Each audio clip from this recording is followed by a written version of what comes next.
Lyra Silvertongue, once known as Lyra Belacqua, was no longer a child. The world had moved on since the epic events of her youth, and the consequences of those distant days were only now beginning to fully surface. Power and influence had shifted in ways she was only starting to comprehend. The problems that occupied her as an adult were profoundly different from the adventures of her girlhood. She was a young woman now, living in a world where belief itself was a contested territory, a landscape as real and perilous as any she had traversed in the north. The quote from William Blake echoed in her mind sometimes. Every conceivable belief held a fragment of truth. It was a thought that felt both comforting and deeply unsettling. Pantalaimon, the daemon belonging to Lyra Silvertongue, once known as Lyra Belacqua, stretched along the chilly windowsill of her small room at St. Sophia's College. He was trying to empty his mind, focusing only on the physical sensations, the icy draft seeping through the old window frame, the warm glow of the naphtha lamp on the desk below, the persistent scratch of Lyra's pen, and the deep blackness of the Oxford night beyond the glass. It was that very cold and dark he craved. Shifting his weight, he let the chill seep into his fur, first his back, then his front, until the urge to escape outside overpowered his stubborn silence. "Open the window," he said at last, his voice cutting through the quiet. "I need to go out." The scratching stopped.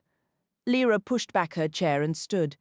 In the dark glass, Pan could see her reflection superimposed over the city's scattered lights, her face a mask of sullen resentment. "I already know what you'll say," he continued. "I'll be cautious." "I'm not a fool. In certain matters you absolutely are," she retorted. She reached over him, sliding the window up and jamming it open with a heavy textbook. "And don't," he started. "Don't shut it. Yes, I know. I'll just sit here turning into an icicle until His Majesty decides to return. I'm not the foolish one here. Go on, get lost." He slipped out into the dense ivy shrouding the college wall, the sound of his movement a mere whisper that faded instantly. This bitter exchange, the first words they'd shared all day, left a hollow feeling in his chest. Neither of them knew how to bridge this new cold distance between them. Halfway down, his sharp teeth closed on a mouse. He considered it for a moment before releasing the startled creature, a small, pointless act of mercy. Crouched on a sturdy vine, he drank in the night, the complex tapestry of scents, the capricious breezes, the immense freedom. But he remained alert. He had two pressing reasons for caution.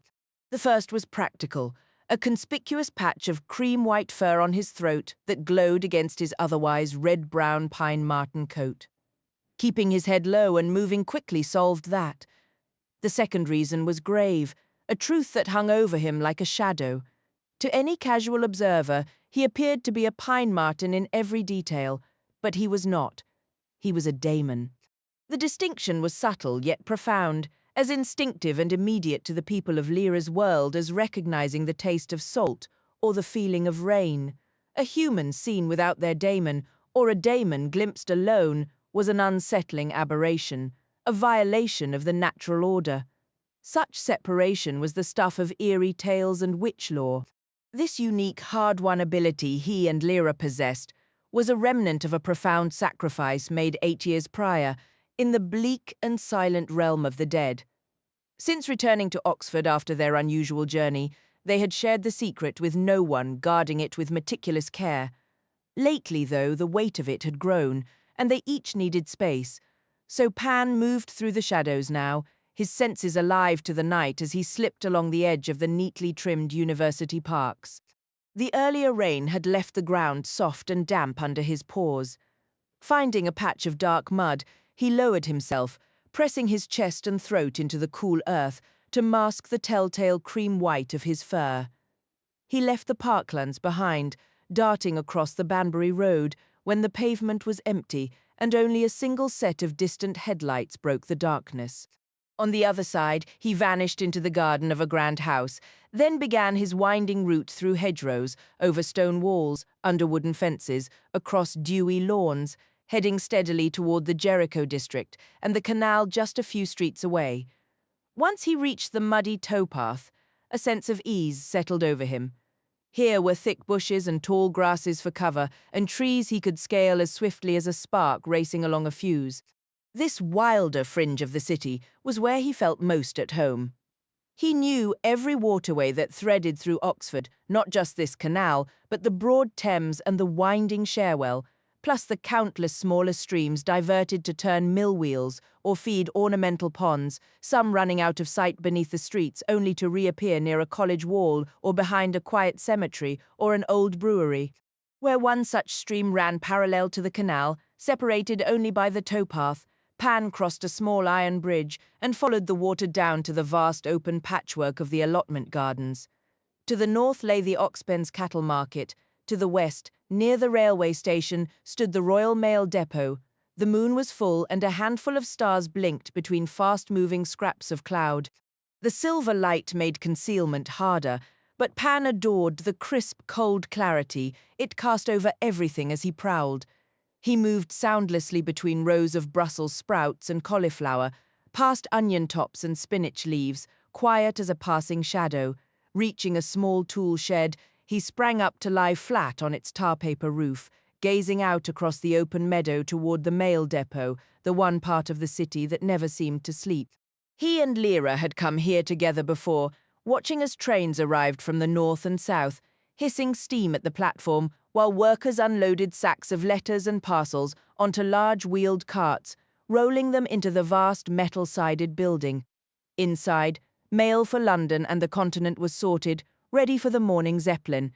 The airship itself swung gently at its moorings nearby, fore and aft lines snapping and clanging against the mast in the wind. Lights glowed on the platform, on the mooring mast, above the depot doors.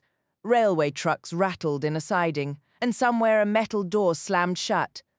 Then Pan noticed a movement in the allotments to his right. He turned his head slowly. A cat was stalking along a row of cabbages, focused on a mouse. But before the cat could pounce, a silent white shape, larger than Pan himself, swooped down from the sky, snatched the mouse and soared up again, well beyond the reach of any claws. The owl's wings beat without a sound as it carried its prize back toward the trees behind Paradise Square. The cat sat for a moment, as if pondering the injustice of it all, then resumed its hunt among the vegetables. The moon, now higher and almost free of cloud, shone so brightly that Pan could see every detail of the allotments and the cattle market from his perch on the shed. Moonlight draped the scene in a spectral stillness.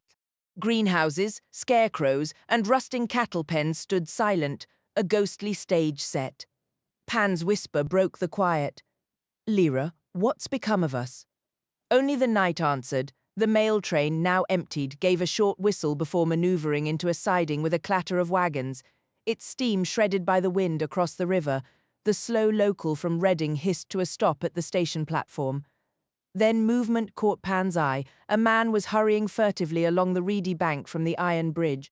At once, Pan flowed from the shed roof and darted silently through onion beds and cabbage rows, slipping under a corroded water tank until he reached the allotment's edge.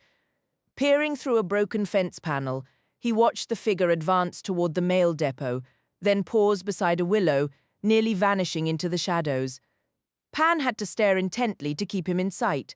For a long moment, nothing happened. Distant city bells chimed midnight. Then, to the right, a second figure climbed over the depot gate and hurried toward the willow. As a cloud passed over the moon, Pan seized the moment. He slipped under the fence and raced low across the damp meadow, making for an old, bare oak. In one fluid motion, he scaled the trunk and settled on a high branch just as the moonlight returned. The two men now stood together under the willow, speaking in hushed, conspiratorial tones. Both had daemons shaped as dogs, one a mastiff, the other short-legged, which only heightened the secretive air. Pan pressed himself flat against the bough, knowing those dogs could scent him, though they couldn't climb. The men's words were just a murmur, but their intent was clear. This was a planned, clandestine meeting. Between the depot's chain-link fence and the river, a worn path led toward the station, the natural route from the cramped streets of St. Ebbe's and the gasworks. Pan held his breath, every sense alert, as the men retreated deeper into the shadows, their business still a mystery. From his perch in the oak tree, Pan had a better view down the path than the men concealed below, and he spotted the solitary figure first, a man walking from the direction of the station, his coat collar pulled high against the chill. A sharp hissed from the shadows beneath the willow. The waiting men had now seen him too. Hours earlier, and miles away, in a stately 17th-century home near St. Peter's Cathedral in Geneva, a very different conversation was unfolding. The setting was a second-floor library, its windows overlooking a hushed street bathed in the pale grey light of a winter's day. A long mahogany table stood ready with writing materials and water carafes, but the two men were seated instead in leather armchairs beside a crackling fire. The host was Marcel Delamare, Secretary General of an organization so often identified by its headquarters that it was simply called La Maison Juste. Delamare, in his early 40s, was impeccably dressed, his dark grey suit a perfect match for his neatly groomed hair. His demon, a snowy owl, watched from the back of his chair, her golden eyes fixed on the visitor's demon, a scarlet snake that coiled restlessly through the man's fingers. The visitor was Pierre Binot, Chief Justice of the Magisterium's consistorial court, a man in his 60s whose severe clerical collar matched his austere demeanor. "Well," Binot began, wasting no time. "Another researcher from the Lop Nord station has vanished," Delamare replied. "And your agent's explanation?" "The official story is that the missing man and his colleague were caught in the shifting river channels, a treacherous landscape where one must always travel with a guide. But my source whispers a different tale. A rumor that they ventured into the desert beyond the lake, lured by local tales of gold. Forget the local legends," Binot snapped. "These were experimental theologians, botanists. They were after the roses, not treasure. You said one disappeared. What of the other?" He returned to the station briefly, then departed immediately for Europe. "His name is Hassel. I mentioned him last week, though you may have been preoccupied. My agent believes he is carrying rose samples and a portfolio of documents." "Have we apprehended him?" Delamare took a slow, deliberate breath. "If you recall, Pierre, I recommended detaining him in Venice. Your office overruled that. The order was to let him reach Brighton, then follow him to his final destination. He has now arrived, and the interception is scheduled for tonight. Notify me the instant you have those materials. Now, the other matter, the young woman. What do you actually know? The alethiometer readings suggest—" No, Binot interrupted, waving a dismissive hand. "That's old, vague, speculative. Give me facts, Marcel. We have a new reader who employs a modern method." "Ah, yes, I've heard of him. Any more reliable?"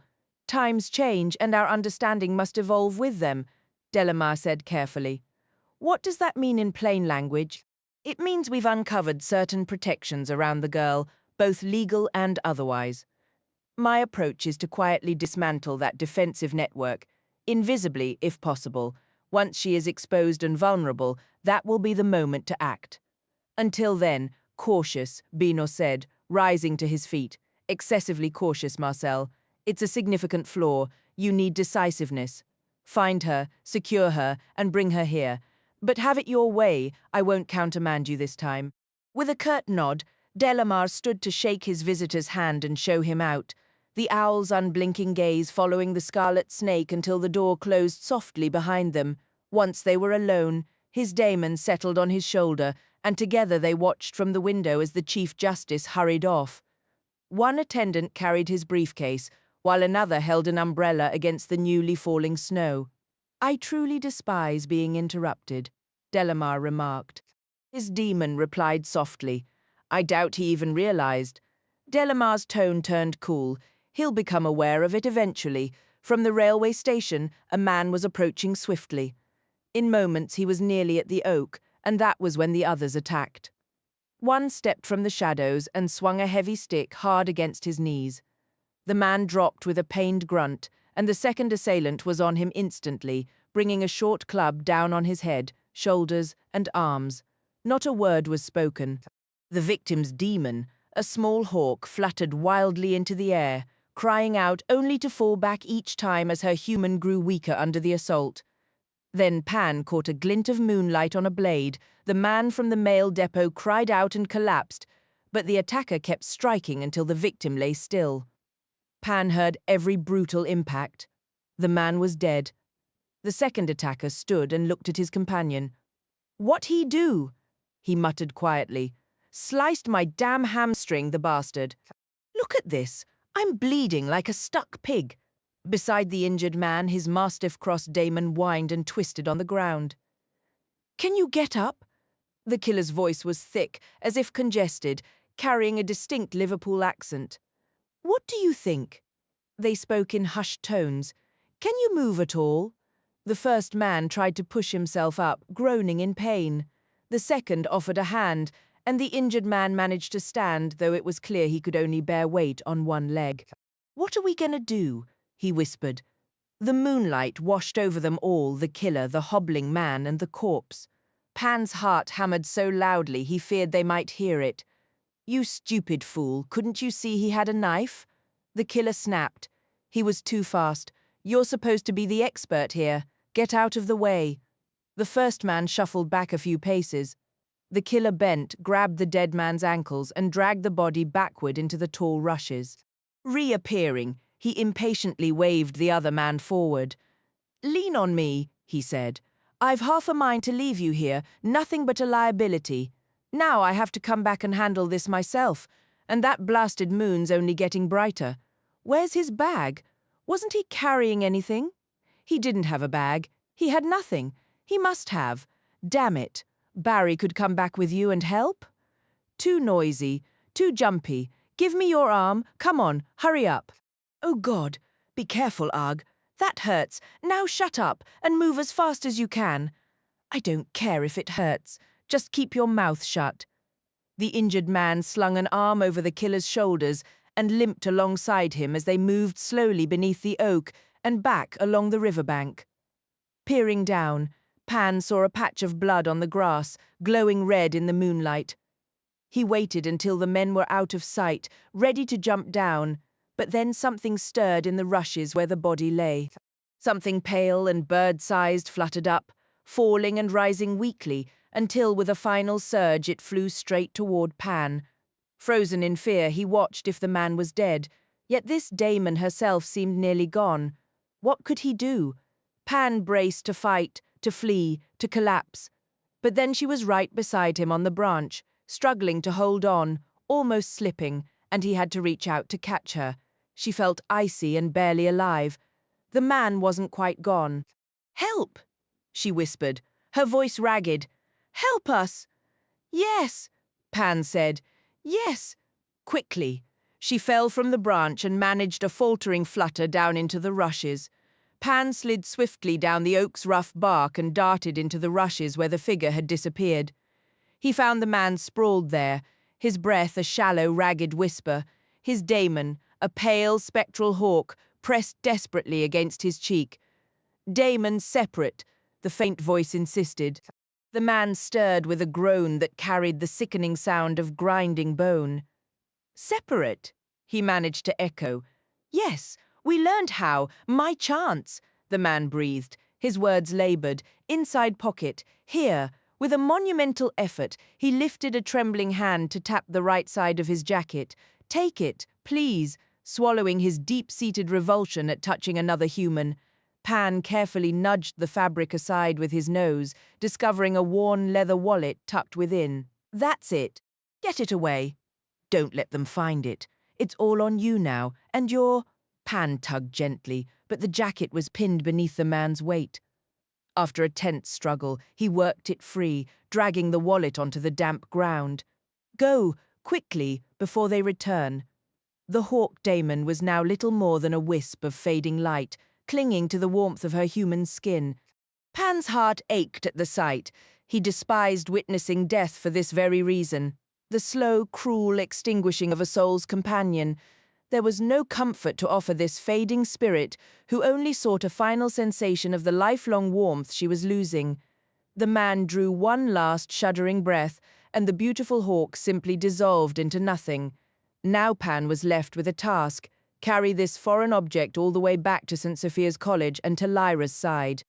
Gripping the wallet in his teeth, he pushed through the reeds. It wasn't the weight that bothered him, it was the overwhelming, intimate scent of a stranger. Sweat, faded cologne, the acrid hint of smoke leaf. It felt like a violation.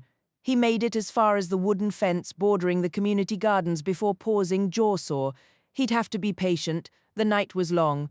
Lyra was jerked from a deep sleep by a sensation like a sudden physical drop. Her hand flew to the space beside her, finding only empty sheets. Pan was gone. A familiar cold dread settled in. How many nights had she lain here alone, furious at his reckless solo excursions one day? This stubbornness would cost them both. She fought against the returning tide of sleep for a moment before succumbing, her worries swallowed by darkness. The Oxford bells chimed 2 in the morning when Pan finally scrambled over the windowsill. He dropped the wallet onto her desk, working his stiff jaw with a grimace before dislodging the book propping the window open, that novel, The Hyperchorasmians. Honestly, he thought she was getting far too absorbed in it. He let it tumble to the floor, gave himself a thorough, fastidious clean, and then shoved the wallet behind a row of books on the shelf, hiding it from view. Then, with a quiet leap, he settled on her pillow. A slender beam of moonlight cut through the curtain gap, illuminating her face as he watched her sleep. Her cheeks were flushed, strands of dark gold hair stuck to her damp skin. Those lips which had shared so many secrets with him, and kisses with another, were pressed into a tight line.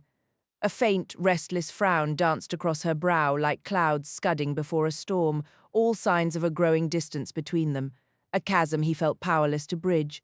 With a quiet sigh, he settled down, pressing his small form against the familiar warmth of her neck. It was a small comfort, but a real one at least for now. They were both still here. Lyra stirred awake to the sound of the college clock striking 8. In those first blissfully thoughtless moments of consciousness, one sensation was pure pleasure. The soft, warm weight of her daemon's fur curled snugly against her skin. That deep, instinctive bond had always been a part of her existence, as natural as breathing. Lying there, she fought against her own thoughts, but they washed over her like an insistent tide. Small worries and unfinished paper, the laundry piling up, the fact that missing the 9 o'clock breakfast call meant going hungry, seeped in from all sides, eroding the fragile barrier of her drowsiness. Then came the largest wave of all, Pan, and this strange, silent distance between them. Some invisible wedge had driven itself between them, and though neither fully understood it, the only person each could truly talk to was the other, which was precisely what felt impossible now. She threw off the covers and stood, the chill of the St. Sophia's dormitory biting at her skin. The college was famously frugal with its heat. A hurried wash at the small basin followed, the pipes shuddering and groaning before grudgingly offering a trickle of warm water. She pulled on her tartan skirt and a light grey sweater, the only remotely clean items left. All the while, Pan remained motionless on the pillow, feigning sleep. It was never like this when they were children, never. Pan, she said, her voice heavy. He had to come, and she knew he would. He stood, stretched, and let her gather him onto her shoulder. Leaving the room, she started down the stairs. Lyra, he whispered into the quiet, let's just pretend we're having a normal conversation.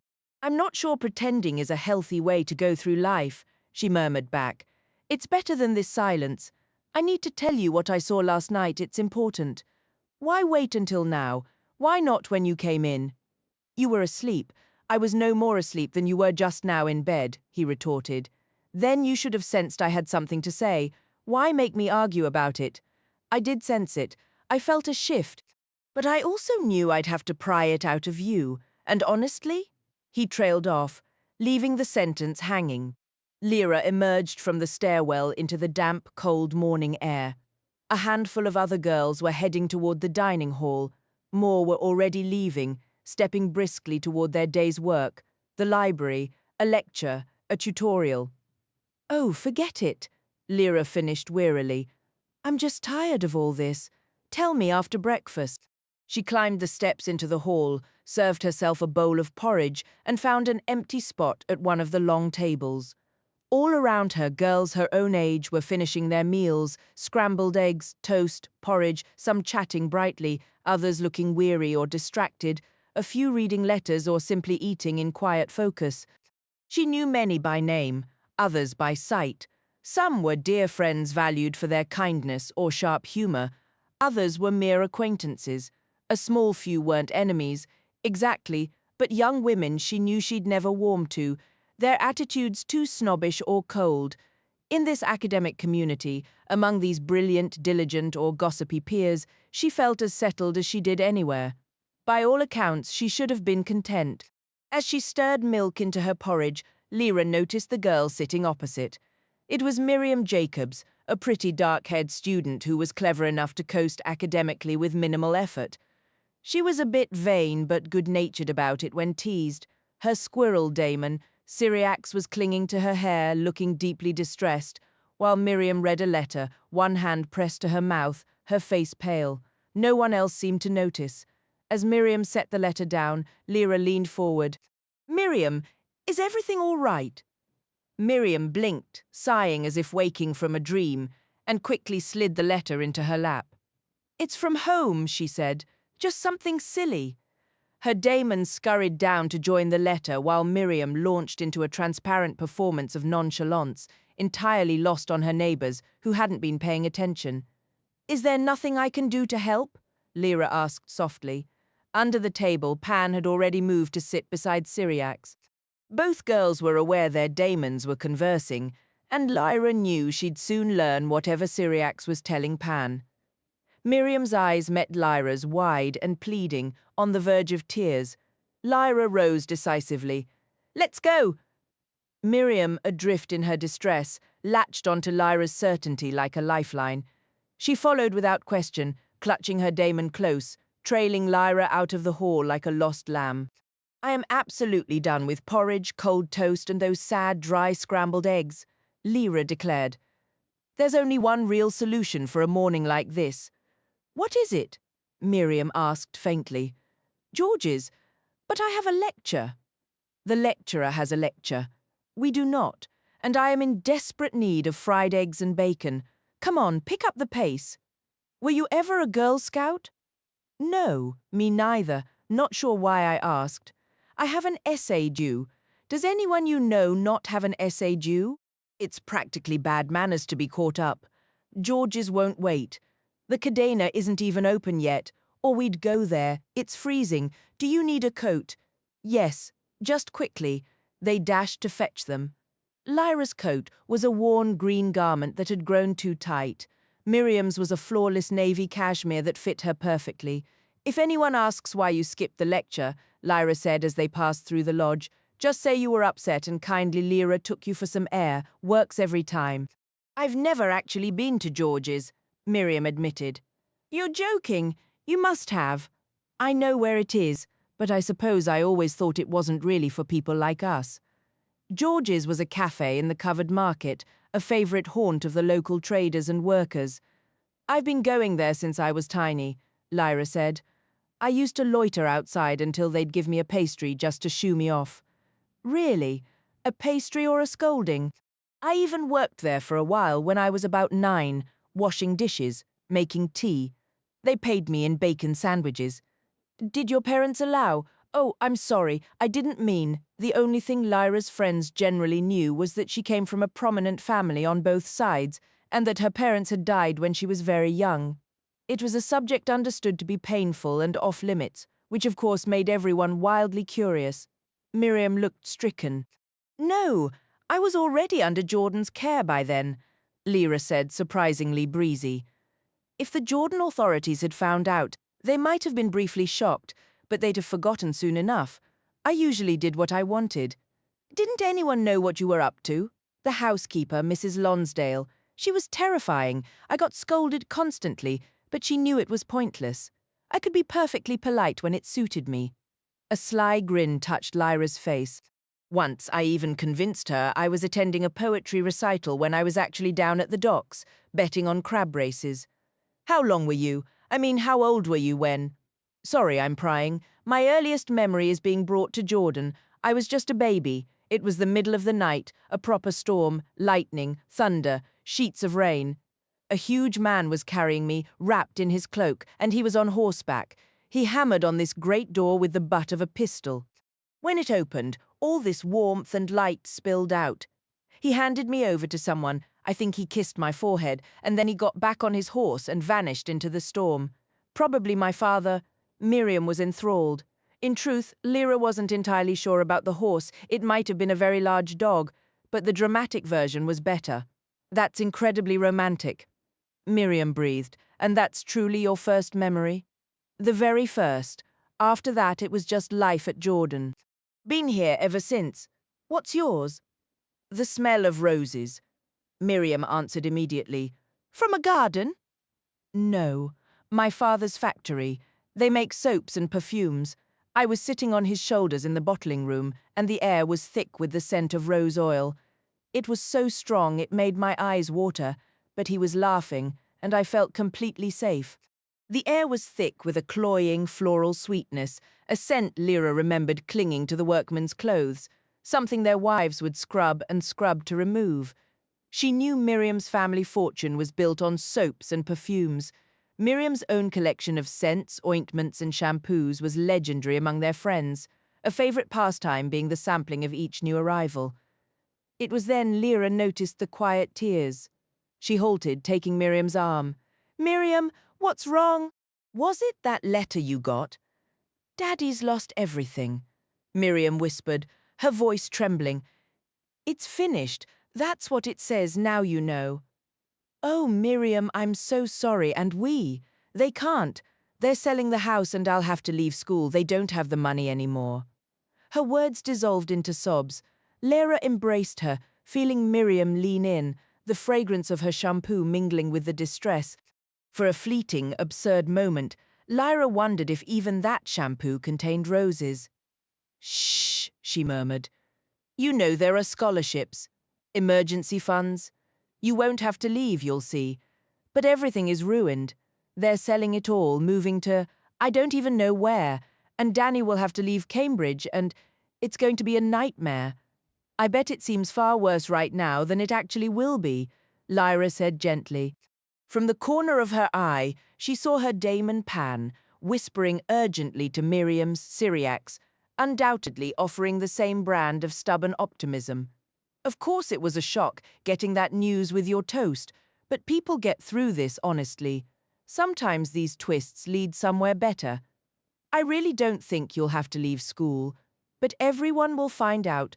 So what? It's not a disgrace. Things happen to families. It's no one's fault. If you face it with your head up, people will respect you for it. It wasn't Daddy's fault, Miriam insisted, a fragile defiance in her tone. Of course it wasn't, Lyra agreed, though she had no real idea. It's like in economic history, market forces, trade cycles, things too big for one person to fight. It just happened. No one saw it coming. Miriam was digging in her pocket.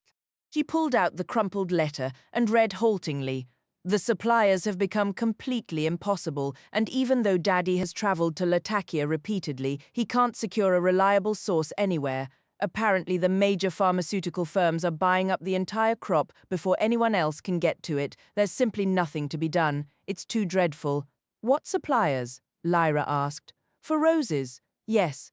They purchase them from the gardens over there and distill them. Attar. Attar of roses. That sort of thing. Wouldn't roses from here work? I don't think so.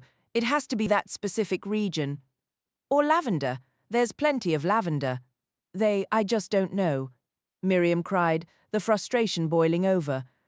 I suppose the men will be out of work, Lyra mused as they turned onto Broad Street, the imposing facade of the Bodleian Library across the way. The men whose clothes always carried that smell. Most likely. Oh, it's also awful. It is, Lyra conceded, her tone shifting from sympathy to a pragmatic, almost brisk resolve. But you will cope, right? When we sit down, we're going to map this out. We'll list every single option, every possibility, and you'll feel more in control immediately. You'll see. Inside the cafe, Lyra ordered bacon and eggs with a pot of tea.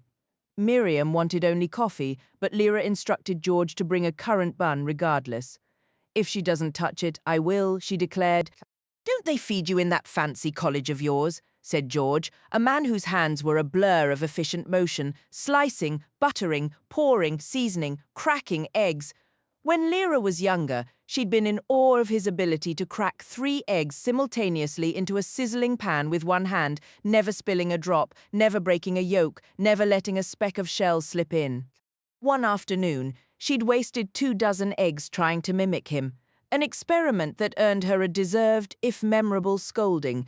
George treated her with more respect these days. She still couldn't master the egg trick.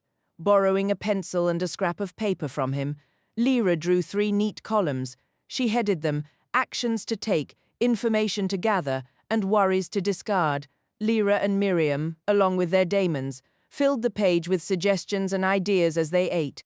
Miriam finished her currant bun, and by the time the paper was covered in notes, her spirits had lifted considerably. "See?" said Lyra. "Coming to George's is always the right move. The breakfasts at St. Sophia's are terribly earnest. As for Jordan College, I imagine they're not nearly as plain as ours. Massive silver chafing dishes piled with kedgeree, devilled kidneys or kippers, got to maintain the young gentleman's accustomed standard of living. Sounds delightful, but I wouldn't want it every single morning." "Thank you, Lyra," Miriam said, her voice steadier. "I do feel better. You were absolutely right. So, what's your plan now? See Dr. Bell first, then write a letter home." Dr. Bell served as Miriam's moral tutor, a brusque yet kind woman who acted as both guide and mentor. She would know what support the college could offer. "Good," Lyra nodded. "And you'll tell me how it goes." "I promise," Miriam assured her. After her friend left, Lyra lingered for a few minutes, chatting with George and politely declining his offer of vacation work while she finished her large mug of tea. Finally, she and Pan were alone again. "What did he tell you?" she asked, referring to Miriam's demon. Her biggest worry is actually her boyfriend. She's afraid to tell him about her family's situation because she thinks he'll lose interest if she isn't wealthy. He's at Cardinal's College. Comes from an aristocratic family, apparently. So we spent all that time and energy, and she didn't even mention the main problem. "I don't have much patience for that," Lyra said, pulling on her worn coat. An unexpected wave of clarity washed over her, shifting her irritation into a firm resolve. "And if that's truly how he feels, then he isn't worth her time anyway, Pan." "I'm sorry," she added, surprising them both. "You were about to tell me what you saw last night, and I got distracted before I could respond." She gave George a wave as they stepped out into the cool air. "I saw a murder," Pan stated flatly. Lyra froze. They were standing outside the coffee merchant's shop, near the entrance to the covered market, and the scent of roasting beans hung heavily around them. "What did you say?" "I saw 2 men attack another man and kill him. It happened down by the community gardens near the main post office." As they walked slowly into Market Street, heading back toward St. Sophia's, he relayed the entire story. "And they seemed to know about separation," he concluded. "The man who was killed and his demon, they could do it. She must have spotted me on the branch. She flew straight up, though it was a struggle because he was injured, and she wasn't afraid. I mean, not afraid of seeing me alone, which is how most people would react. He was the same, and this wallet, where is it now?" "On our bookshelf, next to the German dictionary." "What were his exact words?" He said, "Take it away. Don't let them get it. It's all up to you and your—" "And then he died. All up to us," Lyra echoed. "Well, we'd better take a look at it." Back in her study bedroom at St. Sophia's, they lit the gas fire and sat at the table, switching on the small electric lamp to combat the gloomy grey light from the window. Lyra retrieved the wallet from the shelf. It was a simple folded design without a clasp, barely larger than her palm.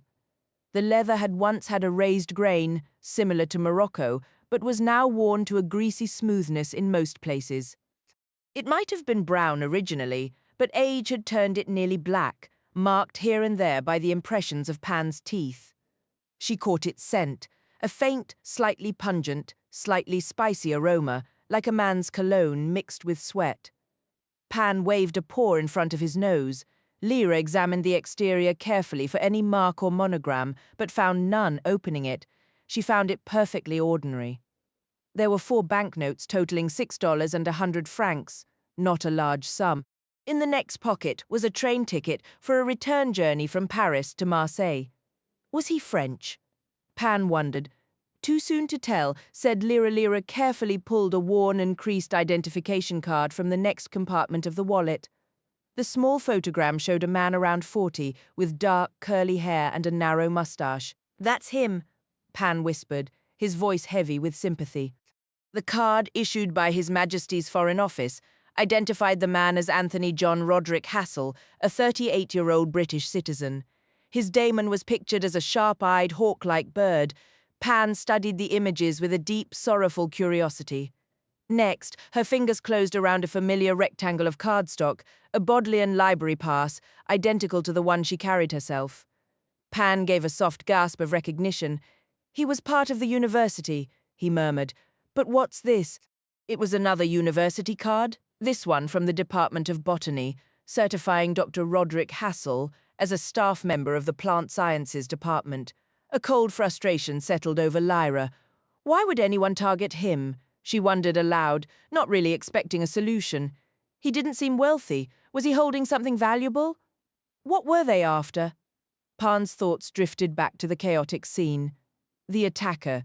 He sounded almost annoyed that the man wasn't carrying a bag, like he was expecting one. But the wounded man, his companion, was in too much pain to care about that detail. Was there a bag at all? A briefcase? Anything? Nothing. Just his clothes and this wallet. The next document was a fragile sheet of paper, its folds reinforced with brittle yellowing tape. It was headed Laissez Passer.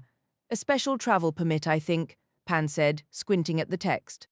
It had been issued in Constantinople by the Ottoman Empire's Ministry of Internal Security, stating in 3 languages that the botanist Anthony Hassel of Oxford, Britain, was to be granted free passage and official protection throughout the Ottoman realms. Just how vast is the Ottoman Empire? Pan pondered. Its huge Turkey, Syria, Egypt lands stretching for thousands of miles eastward. Hold on, there's another behind it, and another tucked behind that. The subsequent papers were permits from the Khanate of Turkestan, covering ancient regions like Bactria and Sogdiana, and a travel document from the Sinkiang prefecture of the Celestial Empire of Cathay. Their wording echoed the Ottoman laissez-passer. These are expired, Lyra observed, tracing the dates with her finger. But the Sinkiang document is older than the Turkestan one. He was journeying from there. It must have taken him months. What a tremendous distance. Her exploration wasn't over. Her fingertips brushed against another slip of paper hidden in a deep inner pocket. She carefully extracted and unfolded it, revealing something entirely different from the official documents. A colourful leaflet from the Imperial Orient Line, advertising a steamship cruise to the Levant aboard the SS Zenobia. The English text promised a world of romance and sunshine. Pan read aloud, his tone shifting from sombre to a faint, sarcastic lilt. A world of silks and perfumes, of carpets and sweetmeats, of damascened swords, of the glint of beautiful eyes beneath the star-filled sky, as if a boat ride could actually deliver all that. Lyra continued, her voice dry, danced to the romantic music of Carlo Pommerini and his Salon Serenade Orchestra, thrilled to the whisper of moonlight on the tranquil waters of the Mediterranean. Since when does moonlight whisper? An Imperial Orient Levantine cruise is your gateway to a world of loveliness. Her sarcasm faded as she turned the leaflet over. Pan, look at this. On the back was a printed timetable of the ship's ports of call. The Zenobia was scheduled to depart London on April 17 and return to Southampton on May 23, visiting 14 cities. Someone had drawn a careful circle around Monday, May 11th, the date the ship would dock at Smyrna. A line connected the date to a hastily scribbled note, Café Antalya, Suleiman Square, 11 a.m. It's an appointment, Pan said, the earlier pity now mixed with a spark of intense focus. He was going to meet someone. Lyra's daemon, Pan, leaped from the table to the mantelpiece, pressing his paws against the wall to study the calendar hanging there. This isn't for this year. Hold on, it's next year, he announced. The days of the week line up. It hasn't occurred yet. What should we do? Well, Lyra began. We probably should hand it over to the police. I mean, that's the obvious thing, right? Right, Pan agreed, hopping back onto the table. He shifted the papers to examine them more carefully. Is that everything from the wallet? I think so. Lyra checked it again, sliding her fingers into each pocket. Wait, there's something else in here. A coin. She flipped the wallet over and gave it a shake. What tumbled out wasn't a coin, but a key with a circular metal tag stamped with the number 36. That looks familiar, Pan murmured. Yes, we've seen one like that before. We've actually used one. When was it? Last year, at the train station. Left luggage, Lyra exclaimed. He must have stored something in a locker. The bag everyone thought he should have been carrying. It's probably still there. They stared at each other, eyes wide. Then Lyra shook her head firmly. We need to take this to the police, she insisted. We've done what anyone would have done. We checked to see who it belonged to, and well, we could bring it to the Botanic Garden instead, the Plant Sciences building. They'd know who he was. True, but we also know he was murdered. That makes it police business. We have to. Pan. He sighed. Guess you're right, but there's no harm in jotting down a few details first. The dates of his trip, that meeting in Smyrna. She scribbled the information on a scrap of paper. Is that everything? Pan asked. Yes, I'll try to put everything back where it was, and then we'll head to the station. Why are we doing this, honestly? Copying all this down? She paused, meeting his gaze before turning back to the wallet. Just curiosity, she said lightly. It's not really our concern, except we know how it ended up in the reeds. So in a way it is. And don't forget, he did say it was all up to us. She switched off the heater, locked the door, and they started toward the main police station on St. Aldate's, the wallet tucked in her coat pocket. 25 minutes later, they were waiting at the front counter while the duty sergeant dealt with a persistent man demanding a fishing license, refusing to accept that the police didn't issue them. The argument dragged on so long that Lyra sank into the only available chair, settling in for a wait. Pan perched in her lap, observing everything intently.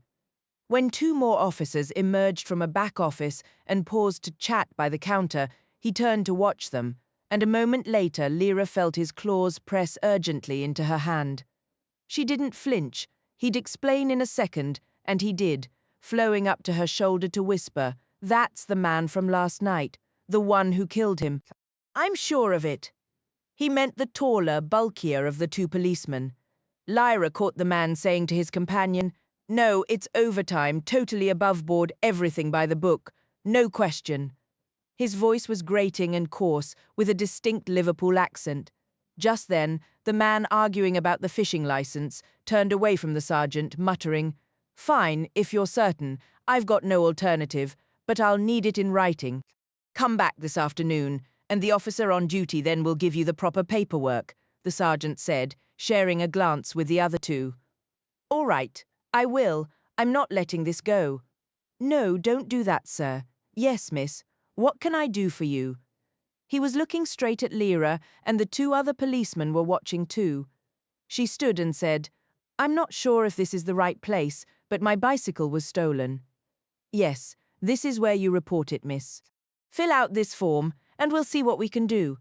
She took the paper he offered and said, "I'm actually in a bit of a rush. Can I return it later?" "Whenever you like, miss." Finding her question unremarkable, he turned his attention back to the discussion about overtime. Soon after, Lyra and Pan were back on the sidewalk. "So what's the plan?" Pan asked. "We head to the baggage check, obviously." Yet Lyra felt drawn to the river first. As they moved through Carfax and descended toward the castle grounds, she and Pan revisited the details of the incident, each being so painfully considerate and attentive to the other it felt strained. Every other person Lyra observed on the street or in the shops, everyone she'd chatted with at the market, seemed completely at peace with their demon. She remembered the cafe owner, George, whose daemon, a theatrical rat, perched in his apron pocket, offering dry remarks about the surroundings, just as she had when Lyra was little, each perfectly content with the other. Only Lyra and Pan were out of sync, so they tried, desperately. They visited the community gardens and examined the gate in the tall fence surrounding the postal depot where the second assailant had scaled over and traced the path from the train station the victim had used. It was market day, and amid the clatter of rail cars being sorted in the yards and the whine of a power tool from the postal building, Lyra caught the distant lowing of cattle from the holding pens. The area was bustling. "We could be under observation," she murmured. "It's possible. Then we'll just amble along like we're lost in thought." She let her gaze drift slowly. They were in the stretch between the river and the gardens, a patchy meadow where in summer people would lounge with picnics, wade into the water, or kick a soccer ball around. This corner of Oxford wasn't Lyra's turf. Her loyalties had always been with the street kids of Jericho, a half-mile north. She'd clashed countless times with gangs from this area, from St. Ebes, in the days before her journey to the Arctic, and out of her world entirely. Even now, a 20-year-old college student at St. Sophia's, she felt a primitive flicker of unease, being in what once felt like enemy territory. She began a slow walk across the grass toward the riverbank, trying to appear aimless, not like someone hunting for a crime scene. They paused to watch a coal train creeping from their right toward the old wooden bridge spanning the river. Trains never took that bridge at speed. They listened to the rumble of the coal cars crossing and saw the train veer left onto the spur line, heading for the gas plant, rolling into the siding beside the main structure where furnaces blazed ceaselessly. Lyra said, "Pan, if they hadn't ambushed him, where was he headed? Where does this path go?" They stood at the southern border of the gardens, right where Pan had been when he first spotted the men hiding under the willow. The two trees stood directly ahead, about 100 yards off, facing the river. Had the man not been attacked, the path would have led him farther along the bank, where the water bent left. Without a word, Lyra and Pan drifted in that direction to see his intended route. The path ran straight along the bank to a footbridge over the creek, which then connected to the maze of narrow streets and cramped row houses near the gasworks, the heart of St. Ebbe's parish. So that was his destination, Pan concluded, even if he didn't know it, even if he was just following the path. And that's where the other man must have come from, the one who didn't come from the mail depot. You could go anywhere from there, Lyra noted, a hint of weary sarcasm colouring her tone. All those knotted old streets in St. Ebbe's, then St. Aldate's and Carfax, anywhere at all. What a brilliant deduction, really narrows it down. But we'll never find the spot. Not by just theorizing. They both understood why they were having this circular conversation, there at the end of the footbridge over the stream. The afternoon light was fading, casting long shadows that seemed to mock their careful, polite detective work. Neither of them felt any desire to return to the spot where the man had died. "We really should go back and look," she insisted, and he reluctantly agreed. "All right, let's go." They retraced their steps along the riverbank, heading for the willow and oak trees where the reeds grew dense and the path turned to mud. Lyra scanned the area casually, but saw nothing alarming, just some kids playing by the water further upstream, a few men tending their garden plots, and an older couple strolling arm in arm ahead of them, carrying grocery bags. They passed the couple, who returned Lyra's cheerful good morning with warm smiles and a nod, and soon they stood beneath the broad oak. Pan sprang from Lyra's shoulder to the branch where he had hidden, pointing out the exact spot, then flowed down to the grass and toward the willow. Lyra followed, searching the ground for any trace of a struggle, but found only ordinary grass and patches of mud no different from the rest of the path. "Anyone nearby?" she whispered to Pan. He jumped back to her shoulder and surveyed the area. "A woman with a little kid and a shopping bag is crossing the footbridge. No one else. Let's check the reeds." "Was it around here?" "Yes, right here," and he dragged the body toward the water. "Into the reeds, but not all the way in, at least not while I was watching. He probably came back later to finish the job."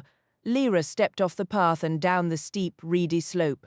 The reeds were tall, and within just a few feet she was completely hidden from the meadow.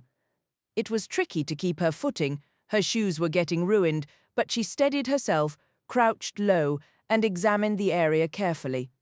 Several reeds had been bent and broken, and something heavy about the size of a man had clearly been dragged through the mud, but there was no body.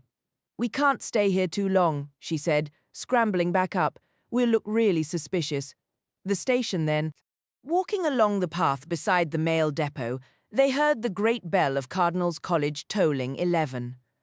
Lyra thought of the lecture she was missing, the last one of the term. Annie and Helen would be there, and she could borrow their notes. Maybe that quiet, handsome boy from Magdalen would be in his usual seat at the back. For a moment she imagined slipping into the seat beside him, just to see what might happen, a silly, normal thing to do. But then her hand closed around the locker key in her pocket, and the fantasy evaporated. Nothing would be normal while she carried it. It used to be you who charged ahead, Pan remarked, and me trying to slow you down. We've switched roles. She nodded. People change, Pan. We could wait and go back to St. Aldate's tonight after that officer's shift ends. Around 6, maybe. They can't all be crooked. Someone there has to be honest. This isn't some petty theft. This is murder. I know. I saw it happen. And what if by doing this, we're actually helping the killer by messing with the investigation? That can't be right. There's something else, he said. What? You used to be so hopeful. You always believed things would work out, no matter what we did. Even after everything up north, you still had that spark. Now you're just careful, worried. You expect the worst. She knew he was right, but it stung to hear it said like an accusation, as if it were her fault. I used to be younger, was all she could manage to say. He didn't reply. They walked in silence until they reached the railway station. Then she said, Pan, come here. He leapt immediately into her hands. She placed him on her shoulder and said quietly, Keep an eye out behind us. Someone could be watching. He turned and settled as she climbed the steps to the entrance. Don't head straight for the lockers, he murmured. Go look at the magazines first. Lyra gave a quick nod before slipping inside the station doors and turning left, making her way casually toward the bookstall. She picked up a magazine, flipping through the pages without really seeing them. Pan, perched on her shoulder, scanned the bustling hall. People were everywhere, lining up for tickets, sipping coffee at small tables, studying timetables, or asking questions at the information desk. Everyone's busy with something, he whispered. I don't spot anyone just loitering around. The key to the locker was already warm in her pocket. Should I go now? She murmured. Yes, but take your time, walk naturally. Maybe glance at the clock or the departure board as if you're checking a train. She set the magazine back on the rack and turned away. It felt as if countless eyes might be tracking her, but she forced herself to stroll calmly across the wide floor to the far end of the hall where the luggage lockers stood in a row. So far so good, Pan said softly. No one's paying attention. Do it now. Locker 36 was right at her waist level. She turned the key, opened the metal door and pulled out a worn canvas backpack. Hope this isn't too heavy, she muttered, slinging it over her right shoulder and leaving the key in the lock. It had some weight to it, but she adjusted it easily. I really wish we could do what Will used to do, she said, and Pan understood immediately. Will Parry had possessed an almost magical ability to make himself unnoticeable, a skill that had deeply impressed even the witches of the north, who were masters of vanishing. He'd honed it over years, a necessary defense to avoid attracting the attention of authorities, police officers, social workers, who might ask why a boy was out of school and, through their questions, risk separating him from his fragile mother, who was haunted by fears others couldn't see. When Will had shared his story with Lyra, her first reaction had been disbelief that anyone could live such an isolated life. Then came a swell of admiration for his quiet bravery, and finally, it made perfect sense that the witches held his talent in such high regard. As she often did, she found herself wondering where he was now, if his mother was safe, and how he might look these days. We're still clear, Pan murmured, interrupting her thoughts. But pick up the pace a little. There's a man on the station steps watching us. They were already out on the forecourt, where taxis and buses dropped off and collected passengers. Lost in thought about Will, Lyra hadn't realized how far they'd come.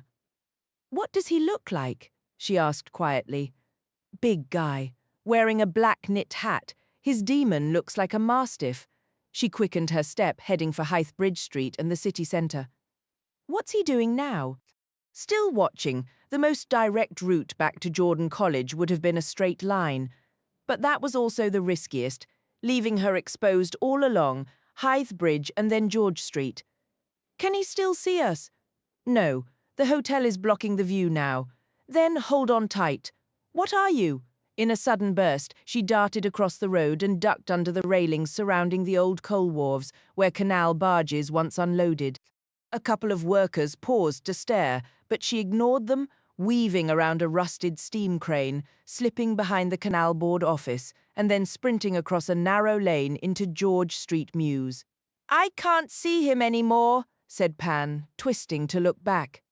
Lyra kept running, plunging into Bulwark's Lane, a tight passage squeezed between two high walls so close she could almost touch both sides. Here, she was completely hidden and completely alone if trouble found her.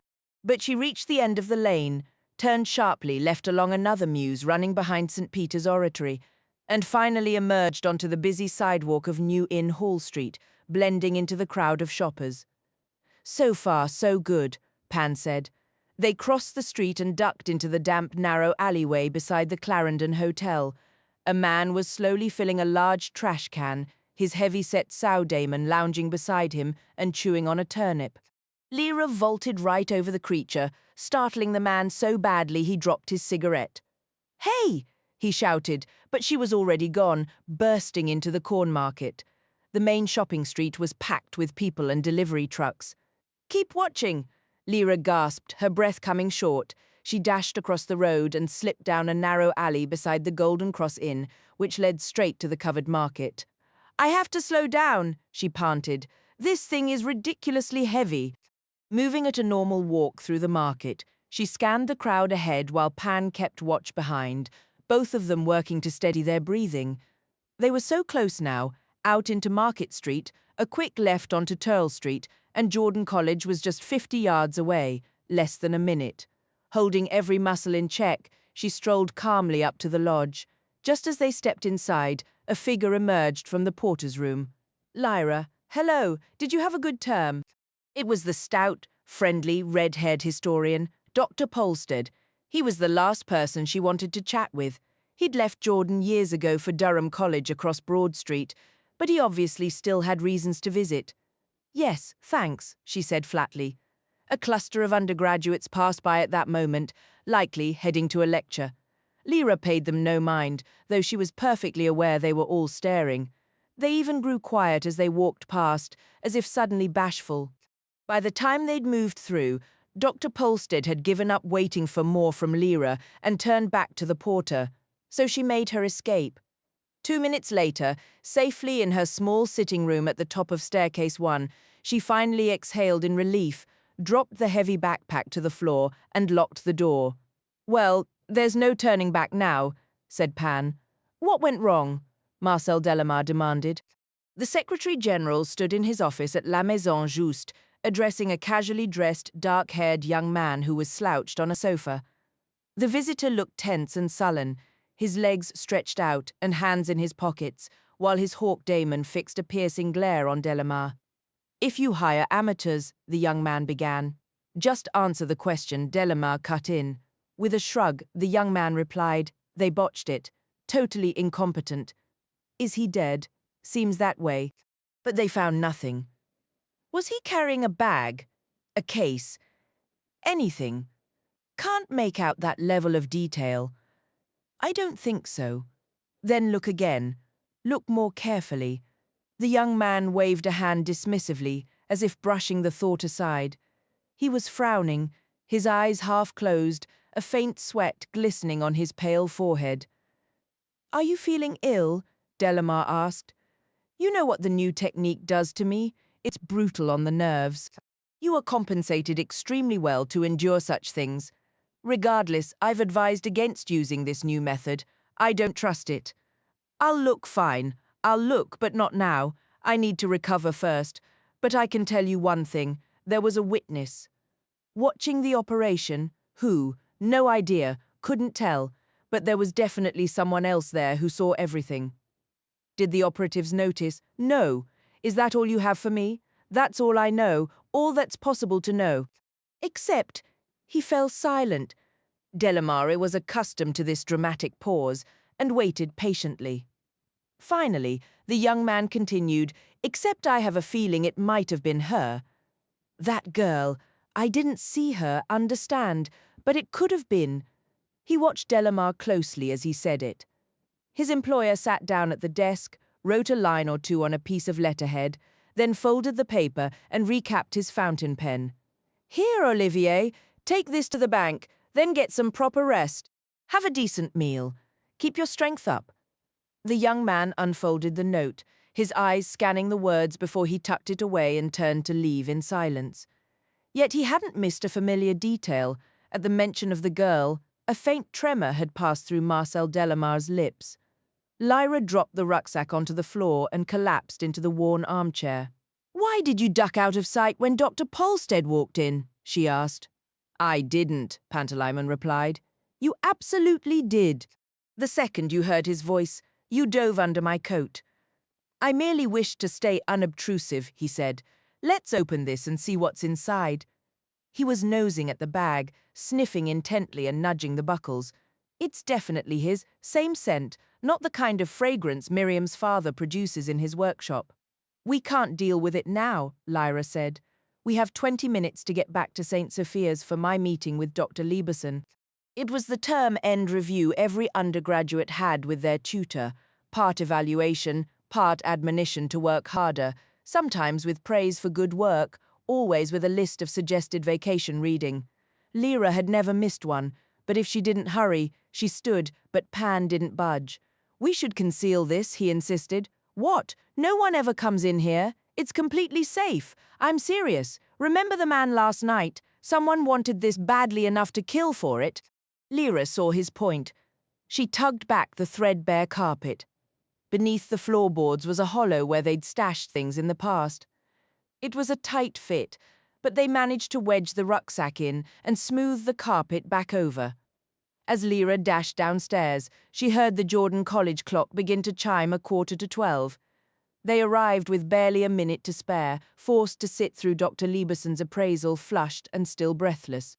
Apparently, Lyra had applied herself well and was starting to grasp the intricate politics of the Mediterranean and Byzantine worlds, though there remained a persistent risk of mistaking a surface-level familiarity with events for a true, foundational understanding of the underlying forces. Lyra nodded in vigorous agreement. She could have recited the critique herself. Her tutor, a sharp-featured woman with severely cropped blonde hair and a goldfinch daemon, regarded her with a skeptical look. "Ensure you do some reading," she said. "Frankopan is useful. Hughes Williams has an excellent chapter on Levantine commerce.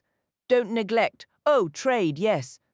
Dr. Lieberson, the Levantine trade, forgive the interruption, was it always centered on roses and perfumes and such? And smoke leaf after its discovery. The primary source for rose oil, attar of roses, in medieval times was Bulgaria. But that trade suffered due to the Balkan conflicts and the tariffs the Ottoman Empire levied on traffic through the Bosphorus. Besides, the climate was shifting slightly, making it harder for Bulgarian growers to cultivate the finest varieties, so gradually the trade shifted further east. Do you know why it might be struggling now, is it?" Lyra gave a quick account of Miriam's father and his difficulties securing supplies for his factory. "That is interesting," Dr. Lieberson remarked. "History isn't a closed book, you see. It's unfolding constantly. The issue today would likely stem from regional politics, I'd imagine. I'll look into it. Have a pleasant vacation." The conclusion of the Michaelmas term was signaled by various ceremonial occasions, which differed from college to college. St. Sophia's generally viewed ritual with a skeptical eye, and with a palpable air of resigned obligation, would serve a marginally improved dinner when celebration was deemed unavoidable. Jordan College, in contrast, hosted a founder's feast of magnificent extravagance and culinary abundance. When she was younger, Lyra had always anticipated the founder's feast, not because she received an invitation, she did not, but for the opportunity it presented to earn a few extra guineas by polishing the grand silver service. This particular chore had grown into its own little ritual, following a lively lunch with friends at St. Sophia's, where Miriam's spirits had lifted noticeably. Lyra made her way to the pantry at Jordan College. There she found Mr. Corson, the steward, already arranging the ceremonial pieces, the bowls, the plates, the goblets, and the large tin of Redvers polishing powder. As the senior servant, Mr. Corson oversaw every college ceremony, the grand dinners, the silver, and the exclusive retiring room with all its refined comforts. There was a time when Lyra had been more frightened of him than anyone else in Oxford, but lately he'd revealed glimpses of an unexpected, almost gentle side. She settled at the long table covered in green baize, dampened a cloth with the powder, and began to polish. Under the glow of the naphtha lamps, the surfaces of the silver seemed to shimmer and melt into liquid light. "Fine work," Mr. Corson remarked, turning a bowl in his hands to inspect its flawless shine. "What's all this actually worth, Mr. Corson?" Lyra asked, picking up the largest piece, a broad, shallow platter, nearly 2 feet across with a rounded depression at its center. "Beyond price," he said simply. "It can't be replaced. They simply don't craft things like this anymore. The skill is lost. That dish you're holding is 340 years old, solid as 2 gold coins. Attaching a dollar amount to it would be meaningless." He sighed then, adding, "And this feast will likely be the last time it's ever used." "Truly, what's it for?" "You've never been to a full feast, have you, Lyra?" the old man said. "You've dined in hall plenty, even at high table on occasion, but a proper feast is another matter entirely." "Well, I wouldn't get an invitation," Lyra replied with practiced piety. "It wouldn't be proper. I'd never be permitted in the retiring room afterward, let alone anything else." Said Mr. Corson, his expression unreadable. "So you've never seen this plate's purpose? Is it for truffles at dessert, perhaps? Try setting it down." Lyra placed it on the baize cloth, but its rounded base caused it to tilt awkwardly to one side. "It looks rather unhappy," she observed. "Precisely. It's not meant to be set down. It's for carrying. It's a rosewater dish." "Rosewater." Lyra looked up, her curiosity instantly piqued. "That's right. After the meat course, before everyone changes places for dessert, we circulate the rosewater dishes. There are 4 of them, and this is the finest. It's for the gentlemen and their guests to dampen their napkins, rinse their fingers, whatever suits their fancy. But we can't obtain the proper rosewater anymore. We have just enough for this feast, and then that's the end of it. Why on earth can't you get more? Roses grow everywhere. The master's garden is full of them. Surely you could make some. I bet I could figure it out. It can't be that difficult. Oh, there's no shortage of English rosewater," the steward said, reaching for a heavy flask from a shelf above the door. "But it's weak stuff, no substance. The finest comes from the Levant, or even farther east. Here, take a whiff of this." He removed the stopper. Lyra leaned over the open vessel and was met by the concentrated essence of every rose that had ever bloomed. A fragrance so rich and powerful it transcended mere sweetness, moving through its own complexity into a realm of pure, crystalline beauty. It was like inhaling sunlight itself. "Oh!" she exclaimed. "I understand now. And this is truly the last of it." "The very last I could secure. I believe Mr. Ellis, the chamberlain at Cardinal's College, might have a few bottles left.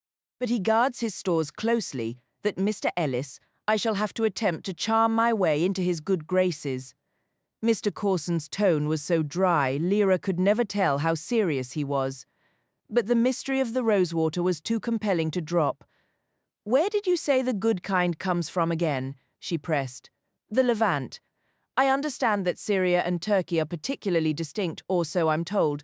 There's supposedly a way to detect the difference between them, but I never could manage it. It's not like wine, not like a Tokay or a Porto. Each glass holds a whole world of flavors, and once you learn your way around them, you'd never confuse one vintage for another, let alone one type of wine for a completely different one. But with wine, you have your tongue and your taste buds involved, don't you? Your entire mouth is part of the experience. With rosewater, you're only dealing with a scent. Even so, I'm certain there are people who can tell the difference. Why is it becoming so hard to find? Probably greenfly, I'd guess." "Now, Lyra, have you finished them all? Just this last candlestick. Mr. Corson, who supplies the rosewater? I mean, where do you purchase it from?" A company called Sidgwick's.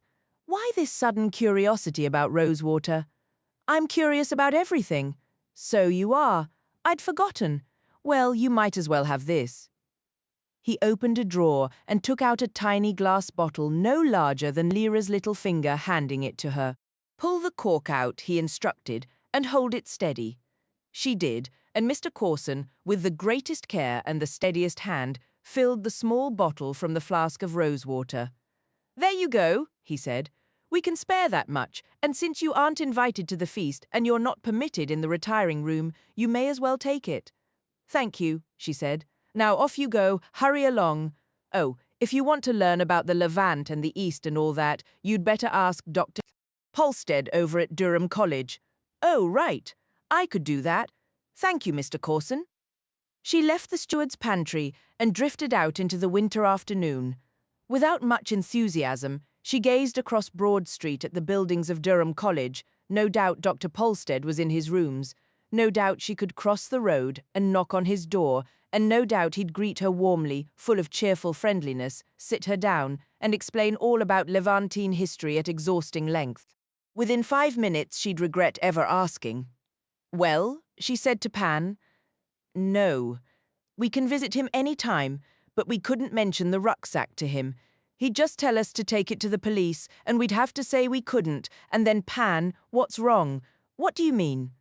There's something you're keeping from me. No, there isn't. Let's go and examine the rucksack. Not now. That can wait. We have proper work to do. Remember, Lyra reminded him. If we begin today, there'll be that much less to do later. Well, let's at least take the rucksack with us. No, leave it where it is. It's perfectly safe. We'll be back here for the vacation soon, and if we have it with us at St. Sophia's, you'll be pestering me to look at it constantly. I don't pester. You should listen to yourself. When they returned to St. Sophia's, Pan pretended to fall asleep, while Lyra checked the references for her final essay and found her thoughts drifting back to the rucksack. Then she put on her last clean dress and went down to dinner. Over the boiled mutton, some friends tried to convince her to join them for a concert at the town hall, where a remarkably handsome young pianist was scheduled to play Mozart. Normally this would have been quite tempting, but Lyra had other plans, and after the rice pudding she slipped away, put on her coat, and headed down to Broad Street and into a pub named the White Horse. It wasn't customary for a young woman to enter a pub alone, but Lyra, in her current frame of mind, was far from concerned with being proper. Besides, she was searching for someone, and she found him fairly quickly. The bar in the White Horse was small and narrow, and to make sure the person she sought was there, Lyra had to push her way through the evening crowd of office workers all the way to the little snug at the back. During term time, it would have been packed with undergraduates, because unlike some other pubs, the White Horse was frequented by both town residents and the university crowd. But the academic year was winding down, and the students wouldn't be seen again until mid-January. Lyra wasn't dressed for a formal evening. Tonight she was strictly in her town clothes. She found Dick Orchard in the snug corner of the pub, sitting with Billy Warner and 2 girls she didn't recognize. "Hey, Dick," she said. His expression lit up, and it was a handsome face indeed. His hair was dark, thick, and shiny.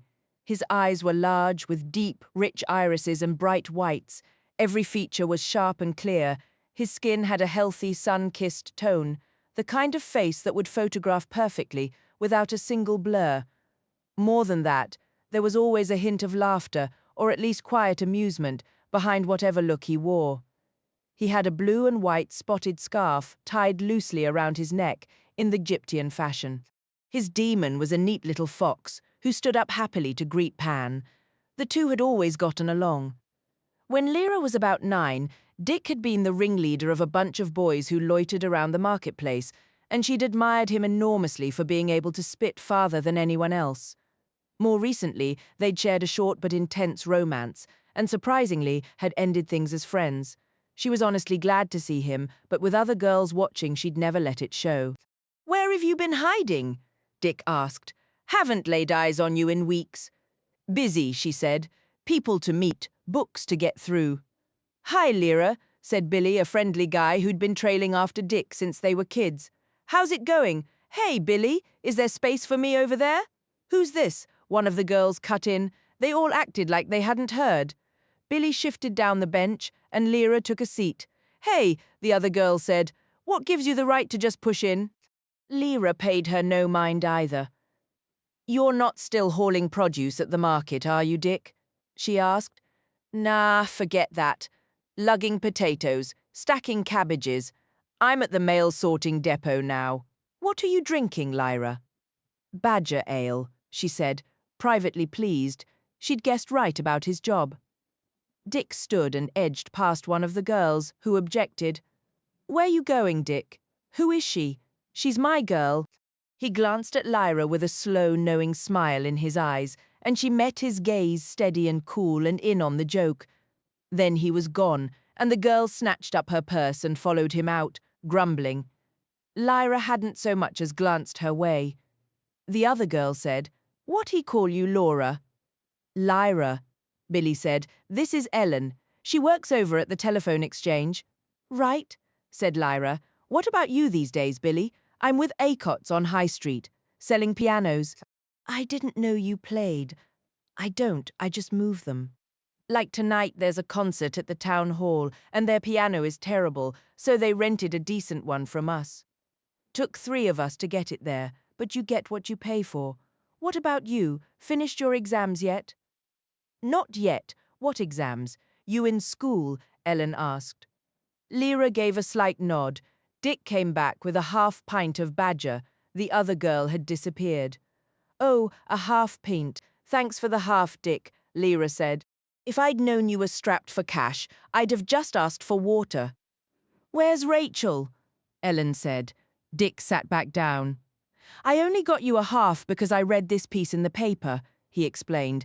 It says women shouldn't drink too much all at once. It's too strong for them, drives them wild with peculiar cravings and urges.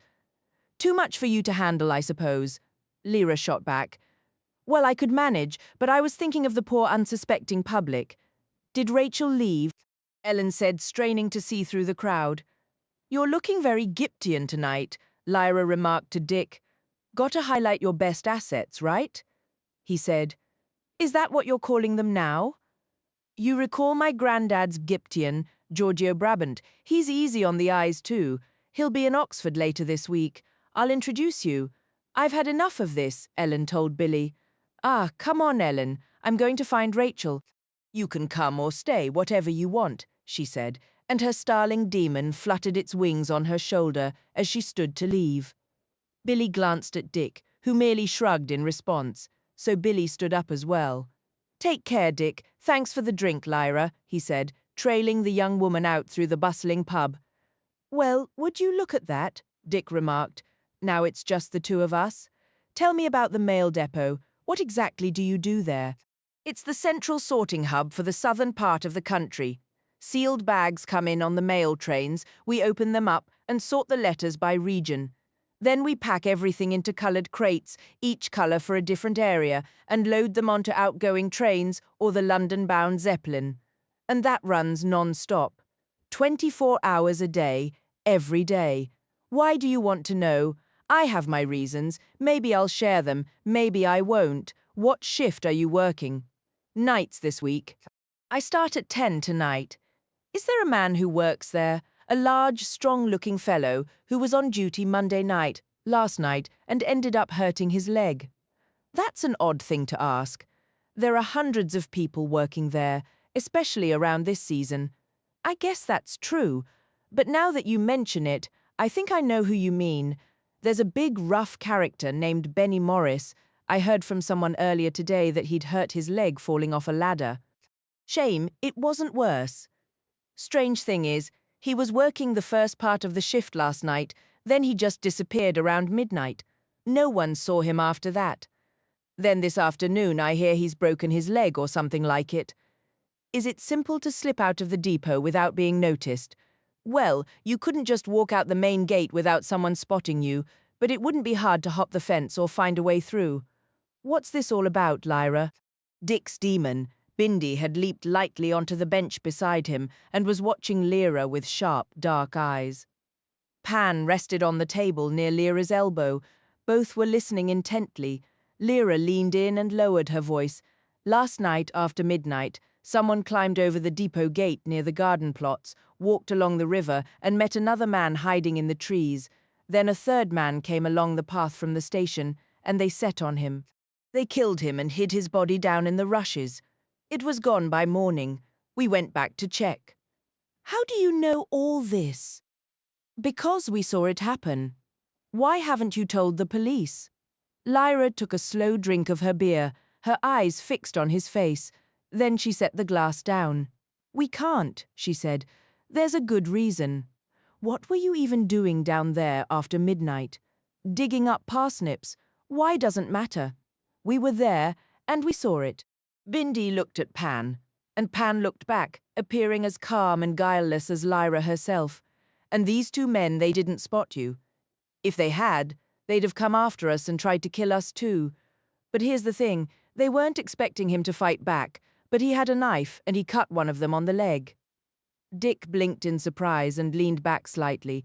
And you saw them push his body into the river, you said? Down into the rushes, at least.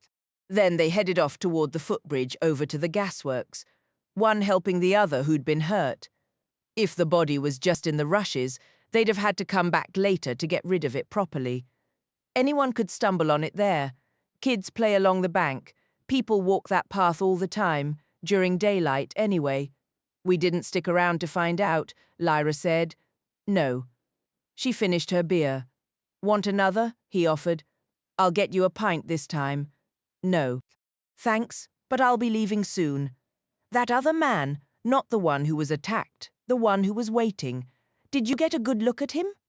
No, not clearly, but we heard him. And that's, she glanced around, confirming they were still alone. That's why we can't go to the police, because we heard a policeman talking to someone, and it was the same voice, the exact same voice.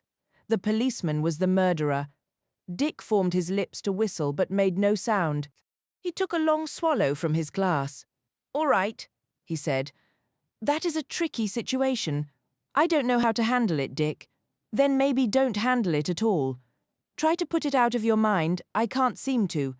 That's because you're letting it occupy all your thoughts. You need a distraction. She gave a slow nod, accepting that this was likely the extent of his counsel, and then quite suddenly, a distraction did present itself. Dick, doesn't the post office hire seasonal help for the holidays? They do. Are you thinking of applying? I might be. Just go down to the office and ask. It's a decent gig. Hard work, though. You won't have a spare minute to play detective. That's fine. I just want to see the place for myself. It wouldn't be a permanent thing. Positive you won't have another drink? Absolutely positive. What are your plans for the rest of the night? Oh, this and that. Some reading to catch up on. Stay here with me. We could have some fun. You scared off those other girls, you know. You going to abandon me now?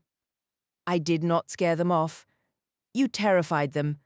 A wave of hot shame washed over her, and she felt her cheeks burn. She was horrified, recalling how needlessly cold she'd been to those two women, when a simple smile would have cost her nothing. Another night, Dick, she managed to say, her voice tight. You're all talk, he replied, though without any real malice. He was confident he wouldn't be alone for long. There would be another girl, one without her burdens, content and whole, and they would have the good time he'd promised. For a fleeting second, Lyra felt a pang of envy for that imaginary, uncomplicated woman. Dick was charming, handsome, and kind. But then she remembered the restless, confined feeling that had crept in after only a few weeks in his company. There were parts of her soul, passions, and pains that he could neither understand nor access. A conversation about Pan, about the profound ache of separation, would be impossible with him. She stood up, then leaned down and surprised him with a quick kiss. You won't be waiting long, she told him. He simply smiled. Bindi and Pan briefly touched noses before Pan sprang to Lyra's shoulder and they left the warmth of the bar for the cold street. She initially turned left but paused, reconsidered, and crossed the road to enter Jordan College instead. What now? Pan asked as she waved to the porter in his lodge. The backpack. They climbed the stairs to their old room without a word. Once the door was locked and the gas fire hissed to life, she rolled back the rug and worked loose the floorboard. Everything was undisturbed. She pulled out the worn rucksack and carried it to the armchair under the lamplight. Pan watched from a small table as Lyra worked open the stiff buckles. She desperately wanted to voice the swirl of emotions inside her. The guilt, the sadness, the clawing curiosity. But words felt inadequate and heavy. "Who are we going to show this to?" Pan asked. "That depends on what's inside." "Why?" "I'm not sure. Maybe it doesn't depend on that. Let's just look." She left the sentence unfinished. Folding back the canvas flap, she first found a neatly folded once white shirt and a coarse dark blue sweater, both meticulously mended. Beneath them were a pair of rope-soled sandals, nearly worn through, and a tin box, roughly the size of a large book, secured with thick rubber bands. It was surprisingly heavy, and its contents didn't shift or rattle when she turned it over. The faded design on the lid suggested it had once held tobacco. Inside, several small glass bottles and sealed cardboard packages were nestled in cotton batting. "Maybe plant samples," she murmured. "Is that everything?" Pan asked. "No, here's his shaving kit." It was a faded canvas pouch holding a razor, a shaving brush, and a nearly empty tube of toothpaste. "There's something else in there," Pan said, peering deeper into the pack. Her hand closed around not one but two books, and she carefully drew them out. To her dismay, both books were in languages she couldn't understand. One appeared to be a botany textbook based on the diagrams, while the layout of the other suggested a lengthy poem. "There's still more in here," Pan remarked. She reached deeper into the rucksack and pulled out a stack of papers. Among them were several academic journal reprints focused on botanical studies, a worn little notebook filled with names and addresses from across Europe and farther afield, and a few handwritten sheets. These pages were crumpled and marked, the words scribbled in faint pencil. Unlike the Latin and German of the journals, a quick scan revealed the handwritten notes were in English. "Well," Pan pressed, "are we going to read them or not?" "Obviously, but not in this room. The lighting is terrible. I honestly don't know how we got any work done here at all." She carefully folded the handwritten pages and tucked them into an inner pocket. After returning everything else to the bag, she unlocked the door and prepared to leave. "And will I be permitted to read them as well?" he asked pointedly. "Oh, for heaven's sake," she sighed. The walk back to St. Sophia's was made in complete silence. Once in her room, Lyra prepared a mug of hot chocolate and settled at the small table near the fireplace, adjusting the lamp for better light. The document from the rucksack comprised several sheets of lined paper, likely torn from a school notebook, all covered in that same pencil script. Pan perched nearby, pointedly keeping a slight distance from her arm, but still close enough to read along from Dr. Strauss's journal, Tashbulak, September 12th. The camel herder, Chen, claims to have ventured deep into the Karamakhan.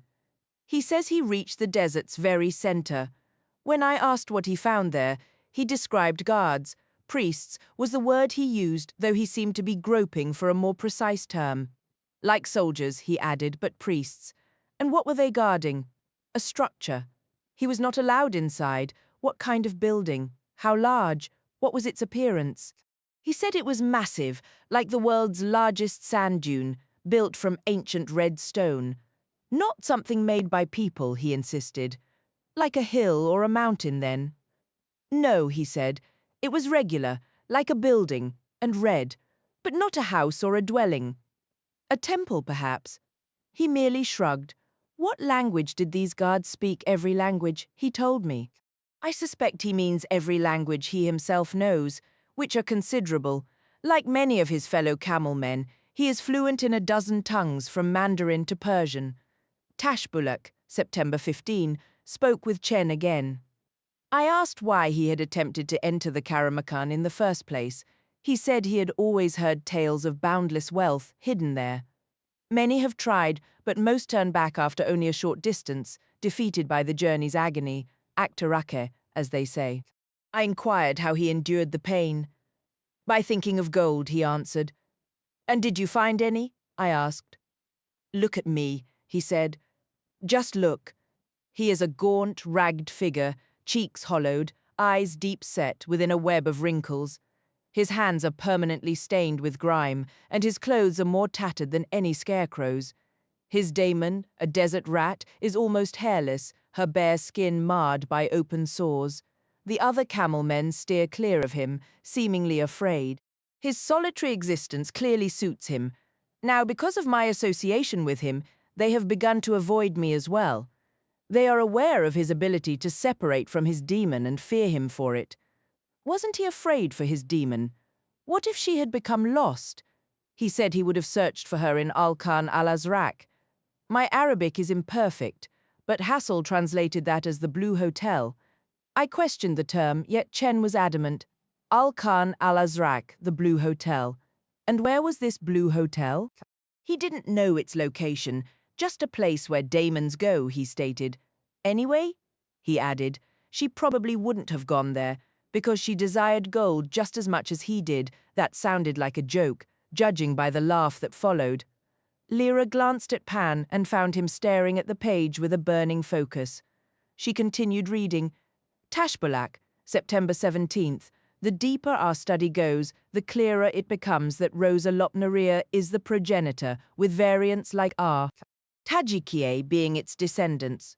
The optical effects are undeniably strongest with the original R. Lopnariae. Yet, the farther you get from the Karamakan, the more it refuses to thrive. We've replicated the soil, the temperature, the humidity, everything about that place with near-perfect accuracy, and still the specimens wither and die. There's a piece of the puzzle we're missing. The other varieties must have been crossbred, a desperate attempt to capture some of R. Lopnariae's qualities in a form that could survive elsewhere. Then there's the matter of how to publish this. Scientific journals will come first, naturally, but none of us can ignore the larger consequences. Once the truth about these roses gets out, the world will descend into a frenzy of exploration and exploitation. Our little outpost here will be shoved aside, if not destroyed outright. The local growers will share that fate. And that's not all. Given what the optical process reveals, we're looking at a storm of religious outrage, political panic, and persecution. It's as certain as sunrise, Tashbulak, September 23rd. I've arranged for Chen to guide me into the Karamakan. There's gold in it for him. Rod Hassel is joining us. I dread the journey, but there's no choice. I thought Cartwright would object, but he was surprisingly supportive. He understands the stakes as well as we do. Besides, the situation here is becoming dire. Tashbulak, September 25th. Word of violence has reached us from Kulanshan and Akzar, just 100 miles or so to the west. They say men from the mountains have been burning and uprooting rose gardens. We'd hoped that kind of trouble was confined to Asia Minor. This is grim news if it spreads so far. We leave for the Karamakan tomorrow if we can. Cariad pleaded with me not to go. Hassel's demon did the same. They're terrified, and my God, so am I. Karamakan, September 26th. The pain is excruciating, a brutal, all-consuming force, yet it has transformed into something beyond mere physical hurt, a profound soul-deep anguish, a sickness of spirit, a fear and a despair that borders on oblivion. These feelings ebb and flow in their intensity. The raw physical torment lessened after about 30 minutes. I couldn't have endured it longer. As for Cariad, it is too awful to put into words. What have I done? What have I done to her? My very soul. The shock in her wide eyes as I looked back haunts me. I can't write of it. The most terrible act of my life, and the most necessary.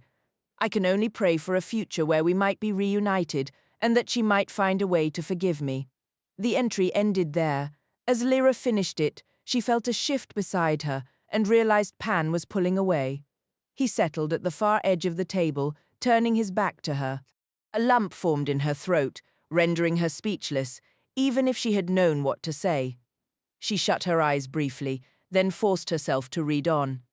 We've travelled about 2.5 miles into this zone and have stopped to gather what little strength we have left. It is a hellscape. Hassel suffered terribly at first, though he bounced back quicker than I have. Chen, on the other hand, is almost jovial. Then again, he's been here before. the land is a complete wasteland. Endless dunes of sand rise up, and from the top of one you see nothing but more dunes stretching to the horizon. The heat is unbearable, mirages dance at the corners of your sight, and every noise swells in the silence. The wind dragging across the sand produces a maddening, high-pitched rasp, like a billion unseen insects churning just beneath the surface and beneath your own skin. It feels as though these invisible horrors are leading a life of constant gnawing and shredding, eroding your sanity along with the very ground you stand on, yet nothing lives here, not a plant or a creature. Only our camels remain placid. Those phantom visions, if that's what they are, vanish when stared at directly, only to reform the instant you glance away. They take the shape of wrathful deities or demons hurling silent threats. The strain is nearly unbearable. Hassel is struggling as well. Chen insists we should beg forgiveness from these spirits, repeating a chant of apology he attempted to teach us. He claims the mirages are fragments of the simurgh, some colossal, monstrous bird. His explanations are difficult to follow. We must press onward. Karamakan later. Our advance is sluggish. We've stopped to camp for the night. Against Chen's counsel to continue moving. Our strength is utterly spent. Rest is our only recourse. Chen promises to rouse us before first light, so we can travel in the relative cool. My thoughts are with you, Cariad. Karamakan, September 27th. The night was horrific. Sleep brought nightmares of torture and mutilation, visions of atrocious suffering I was forced to witness, powerless to look away or intervene. I kept jolting awake from my own screams, terrified to slip back under, yet too exhausted to resist. I pray you are spared such torment, Cariad. Hassel fared no better. Chen, annoyed, moved away to sleep undisturbed. He woke us when the eastern sky was just a faint grey smudge. We breakfasted on dried figs and tough strips of camel meat, then rode out before the worst of the heat. At midday, Chen pointed east, toward what I assume is the desert's deepest heart, and said there it is. Hassel and I squinted, shielding our eyes from the sun's glare, but saw only emptiness. It is now afternoon, the fiercest heat, and we rest. Hassel fashioned a crude shelter from a couple of blankets, casting a sliver of shade where we all lay, Chen included, and managed a dreamless doze. The camels kneel, eyes closed in stoic repose. The sharpest pain has dulled, as Chen predicted, but a profound, dragging sorrow remains, a wound in the spirit itself. Will it ever heal? Karamakan, September 27th, evening. We are traveling again. I write this perched on my camel. Chen has lost his certainty of direction. When asked where, he only says, further. There is more way to go, but he is vague on the heading. He hasn't seen the sign since yesterday and cannot describe what precisely he saw.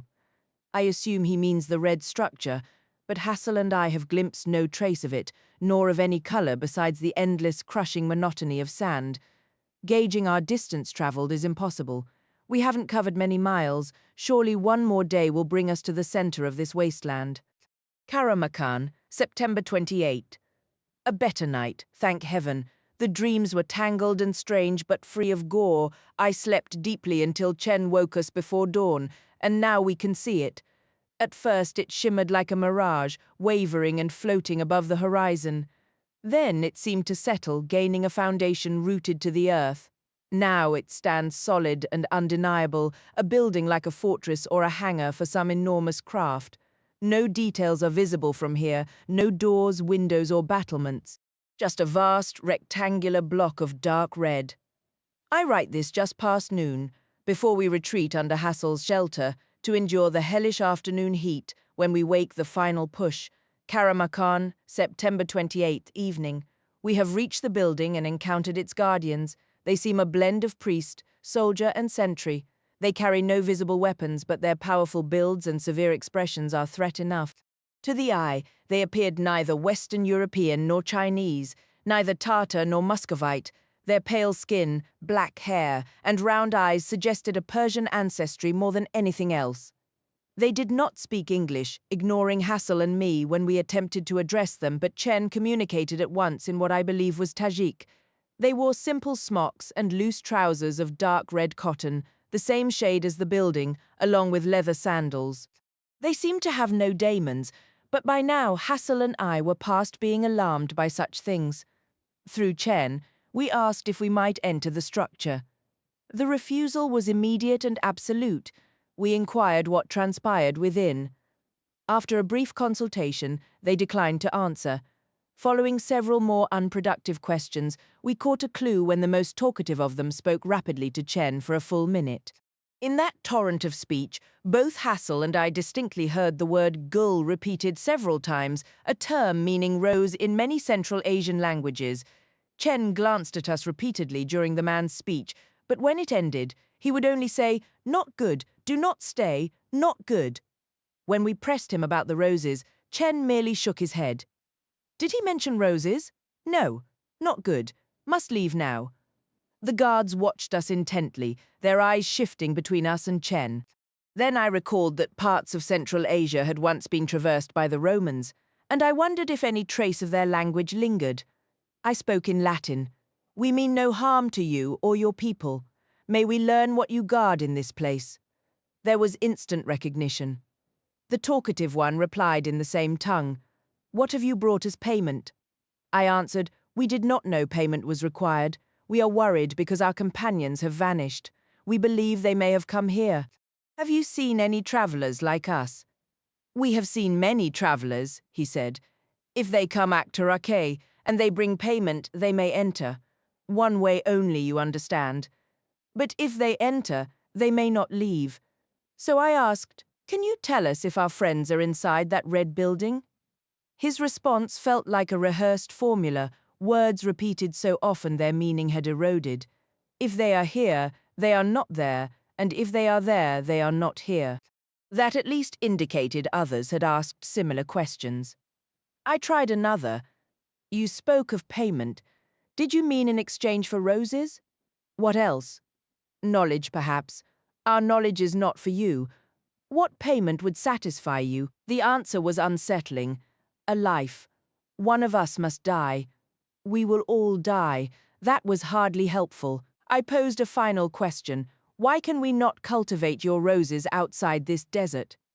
The only reply was a look of utter contempt before he turned away. I asked Chen, "Do you know of anyone who has gone inside?" He said, "One man. He did not come back. No one returns." Frustrated, Hassel and I withdrew to our makeshift shelter to debate our next move. It was a circular, agonizing conversation. We were trapped between two absolutes. We absolutely had to investigate these roses. Yet it was absolutely impossible to do so without entering and never returning. So we dug deeper. Why was this investigation so crucial? Because of what the roses might reveal about the nature of dust.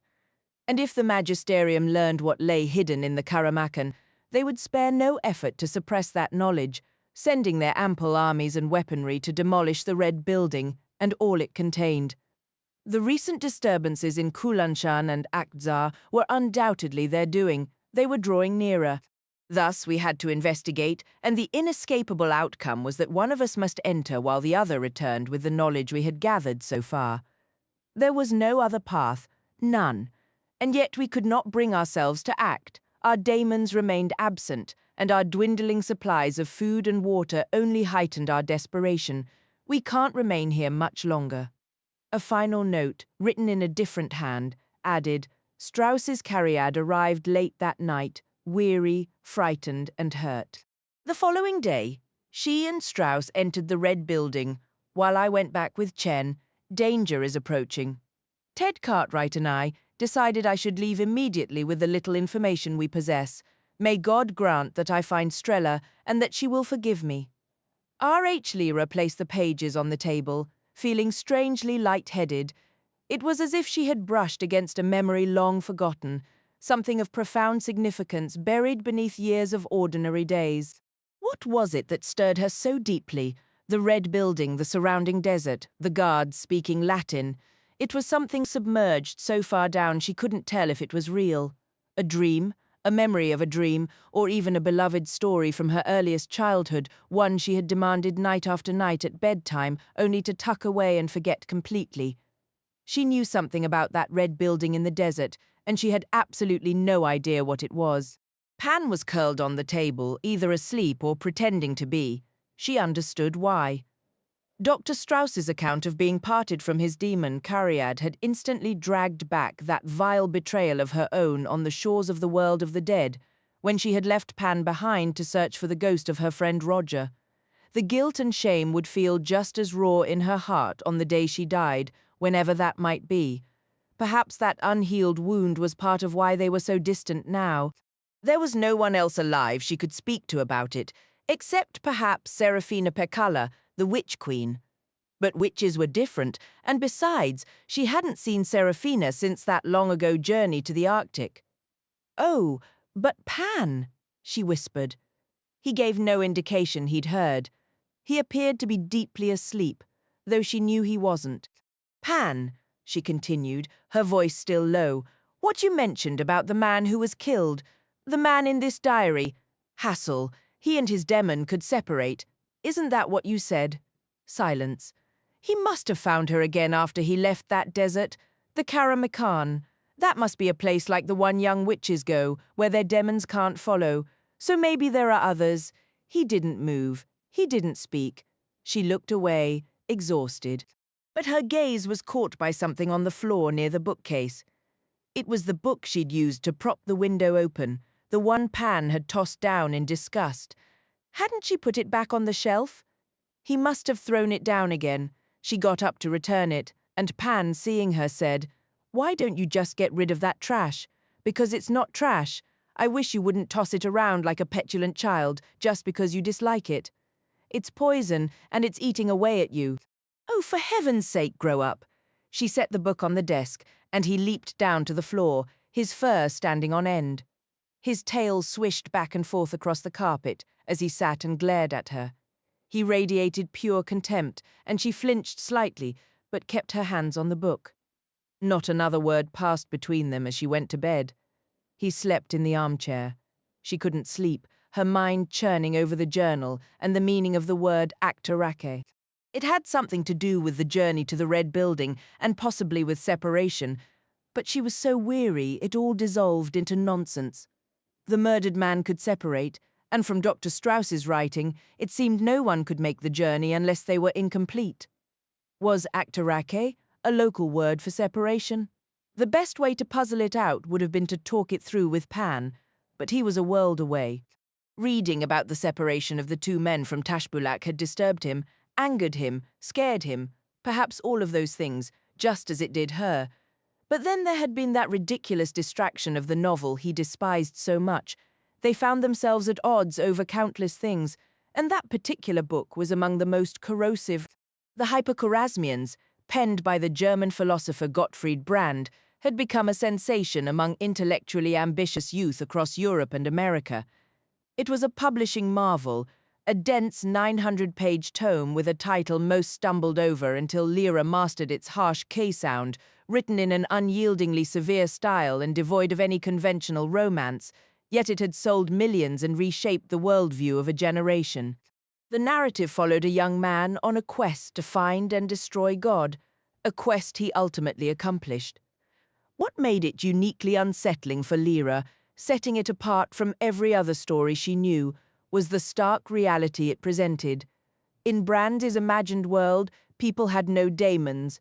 They existed in utter solitude. Like so many of her peers, Lyra had been mesmerized by the narrative's relentless force, her thoughts echoing with the protagonist's fierce, logical dismantling of any belief not rooted in pure reason. Even the central mission to eradicate God was framed not as an act of passion, but as a rational necessity. The existence of such a being was deemed irrational, therefore its removal was the only logical course. The prose offered no shelter of metaphor or simile. It was a landscape of stark, unadorned fact. In the final scene, as the hero gazed from a mountain peak at a sunrise, a moment another author might have used to symbolize a new dawn of enlightenment, the narrator dismissed such sentimental symbolism with contempt. The book closed on the line, "It was nothing more than what it was." That phrase had become a badge of sophisticated thinking among Lyra's circle. It was now in vogue to mock any display of excessive feeling or any attempt to find deeper meaning in an event, or any argument lacking airtight logic. The dismissive retort, "It's nothing more than what it is," was wielded like a weapon. Lyra had used it herself in conversation more than once, each time feeling a cold ripple of disdain from Pan. The morning after reading Dr. Strauss's journal, their quarrel over the hyperchorasmians remained raw and unresolved. As she pulled on her clothes, Lyra said, "Pan, what has happened to you this last year? You were never like this. We were never like this. We used to have disagreements without this endless monumental sulking. Can't you see what this pose you're adopting is doing to you?" he interrupted sharply. He was perched atop the bookcase. "What pose? What are you even talking about? That philosopher's influence is poisonous. Look at what it's done to Camilla. Or that student from Balliol guy, wasn't it? Since they immersed themselves in the hyper-whatever, they've become insufferably arrogant. They act as if their demons don't exist. And I see the same chill settling over you. A kind of rigid, heartless absolutism. What? You're not making any sense. You refuse to engage with the ideas, yet you feel entitled to condemn them. Not entitled, obligated. Lyra, you're walling off part of your own mind. Of course I know about the damned book. I know every word you know. In fact, I likely grasped more because I didn't switch off my basic decency or my sense of what matters while you were reading it. You're still hung up because his story imagines a world without daemons. He fixed her with a hard stare before leaping down to the desk. She took an involuntary step back, suddenly acutely aware of how sharp his teeth could be. "What now?" she challenged. "Will you bite me until I concede? Can't you understand?" He pressed, his voice tight. "I recognize a book that is powerful and intellectually formidable. I grasp the allure of reason, of pure logic. No, it's more than allure. I am convinced by it. This isn't some fleeting emotional reaction. It's purely a question of reason. Must every feeling be dismissed as a passing fit? The way you're acting now. No, you're not hearing me, Lyra. I don't believe we share the same ground anymore. I can't bear to see you become this bitter, narrow-minded creature of icy calculation. You're shifting. That's what matters. I don't care for it. For heaven's sake, we once promised to guard each other against exactly this kind of... And you blame it all on a single book? Not entirely. That Talbot fellow shares the blame. He's just as poisonous in his own spineless fashion. Talbot, Simon Talbot, make up your mind, Pan. You couldn't find two more opposing minds, total opposites. Talbot claims there's no such thing as truth. Brand, did you even register that chapter in The Constant Deceiver? What chapter? The one I endured while you read it aloud last week. Clearly it didn't stick with you, though I had to suffer through it. The part where he suggests demons are nothing more than, what was the phrase? Mental projections without any real existence of their own. That one. All dressed up in lovely, clever prose, full of charming contradictions. You know the bit I mean. But you don't have an independent reality. You know that. If I were to die, neither do you, you impossible woman. If I perished, you would too. Point taken. She turned her back, fury choking off her words. Simon Talbot was an Oxford philosopher whose recent work sparked endless debate in academic circles. While the hyperchorasmians had found a popular audience, often dismissed by critics as nonsense and favoured mainly by the young, The Constant Deceiver was a darling of literary scholars who celebrated its stylistic grace and mischievous wit. Talbot was a radical skeptic for whom truth and even reality were fleeting, insubstantial mirages. In the shimmering allure of his sentences, everything firm dissolved and scattered like quicksilver from a broken instrument. No, Pan insisted. They're not so different. Two faces of the same counterfeit coin.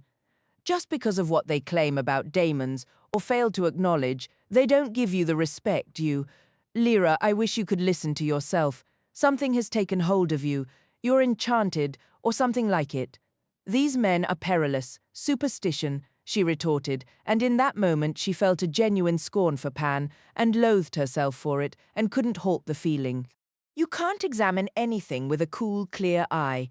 You have to hurl abuse at it, It's juvenile Pan, assigning some dark power or sorcery to an idea you can't refute. You once believed in seeing things plainly, and now you're tangled in mist and old fears and magic, terrified of something simply because it eludes your grasp.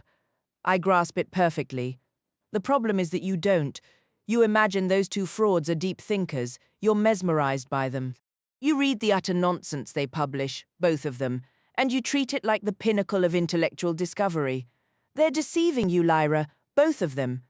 Talbot believes he can make truth vanish by juggling his paradoxes. Brand thinks he can manage it through sheer stubborn refusal.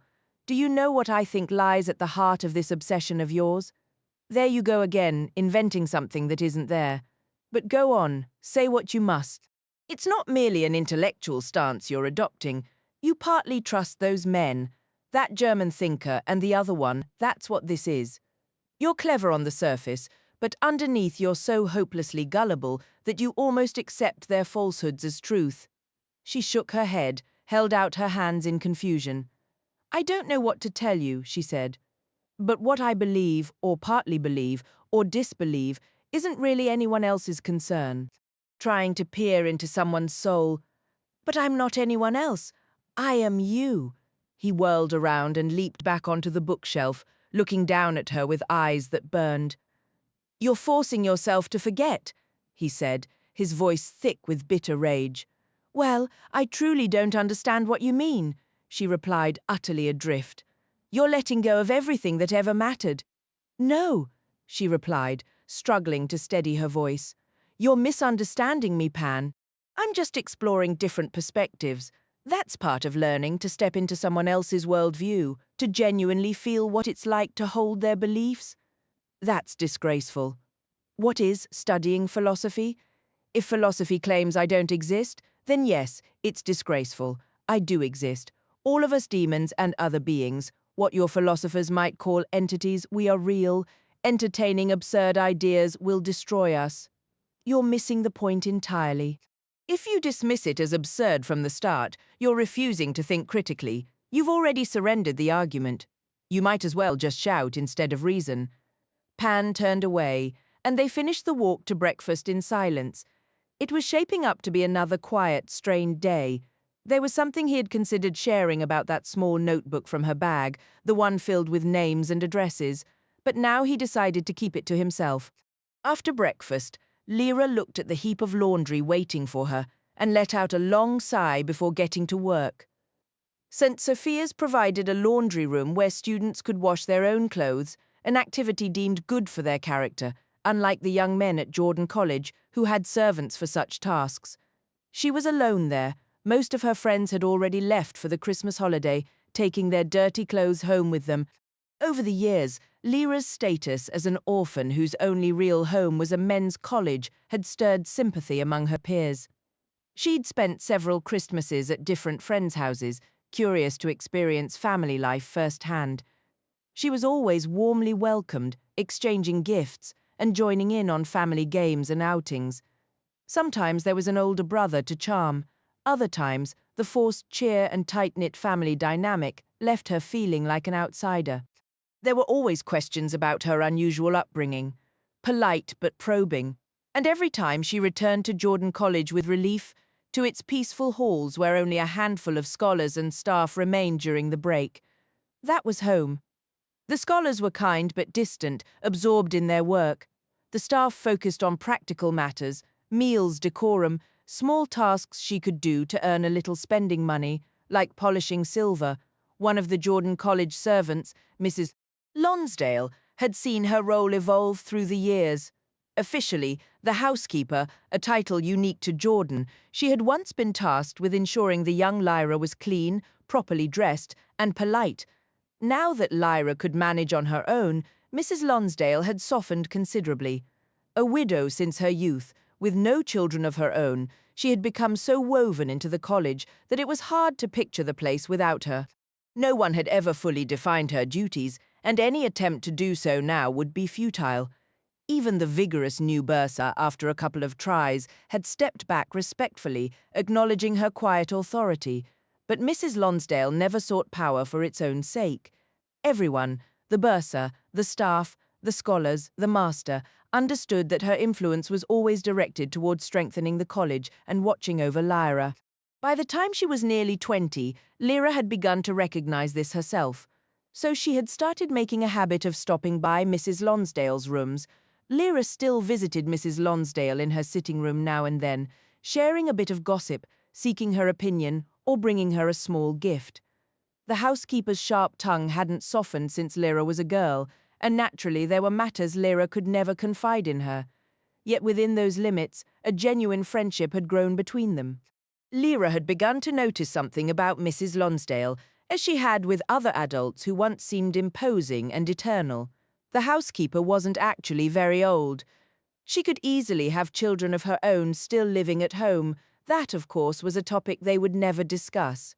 After hauling her clean laundry back to Jordan College and making a second trip for the books she needed over the break, Lyra stopped at the market.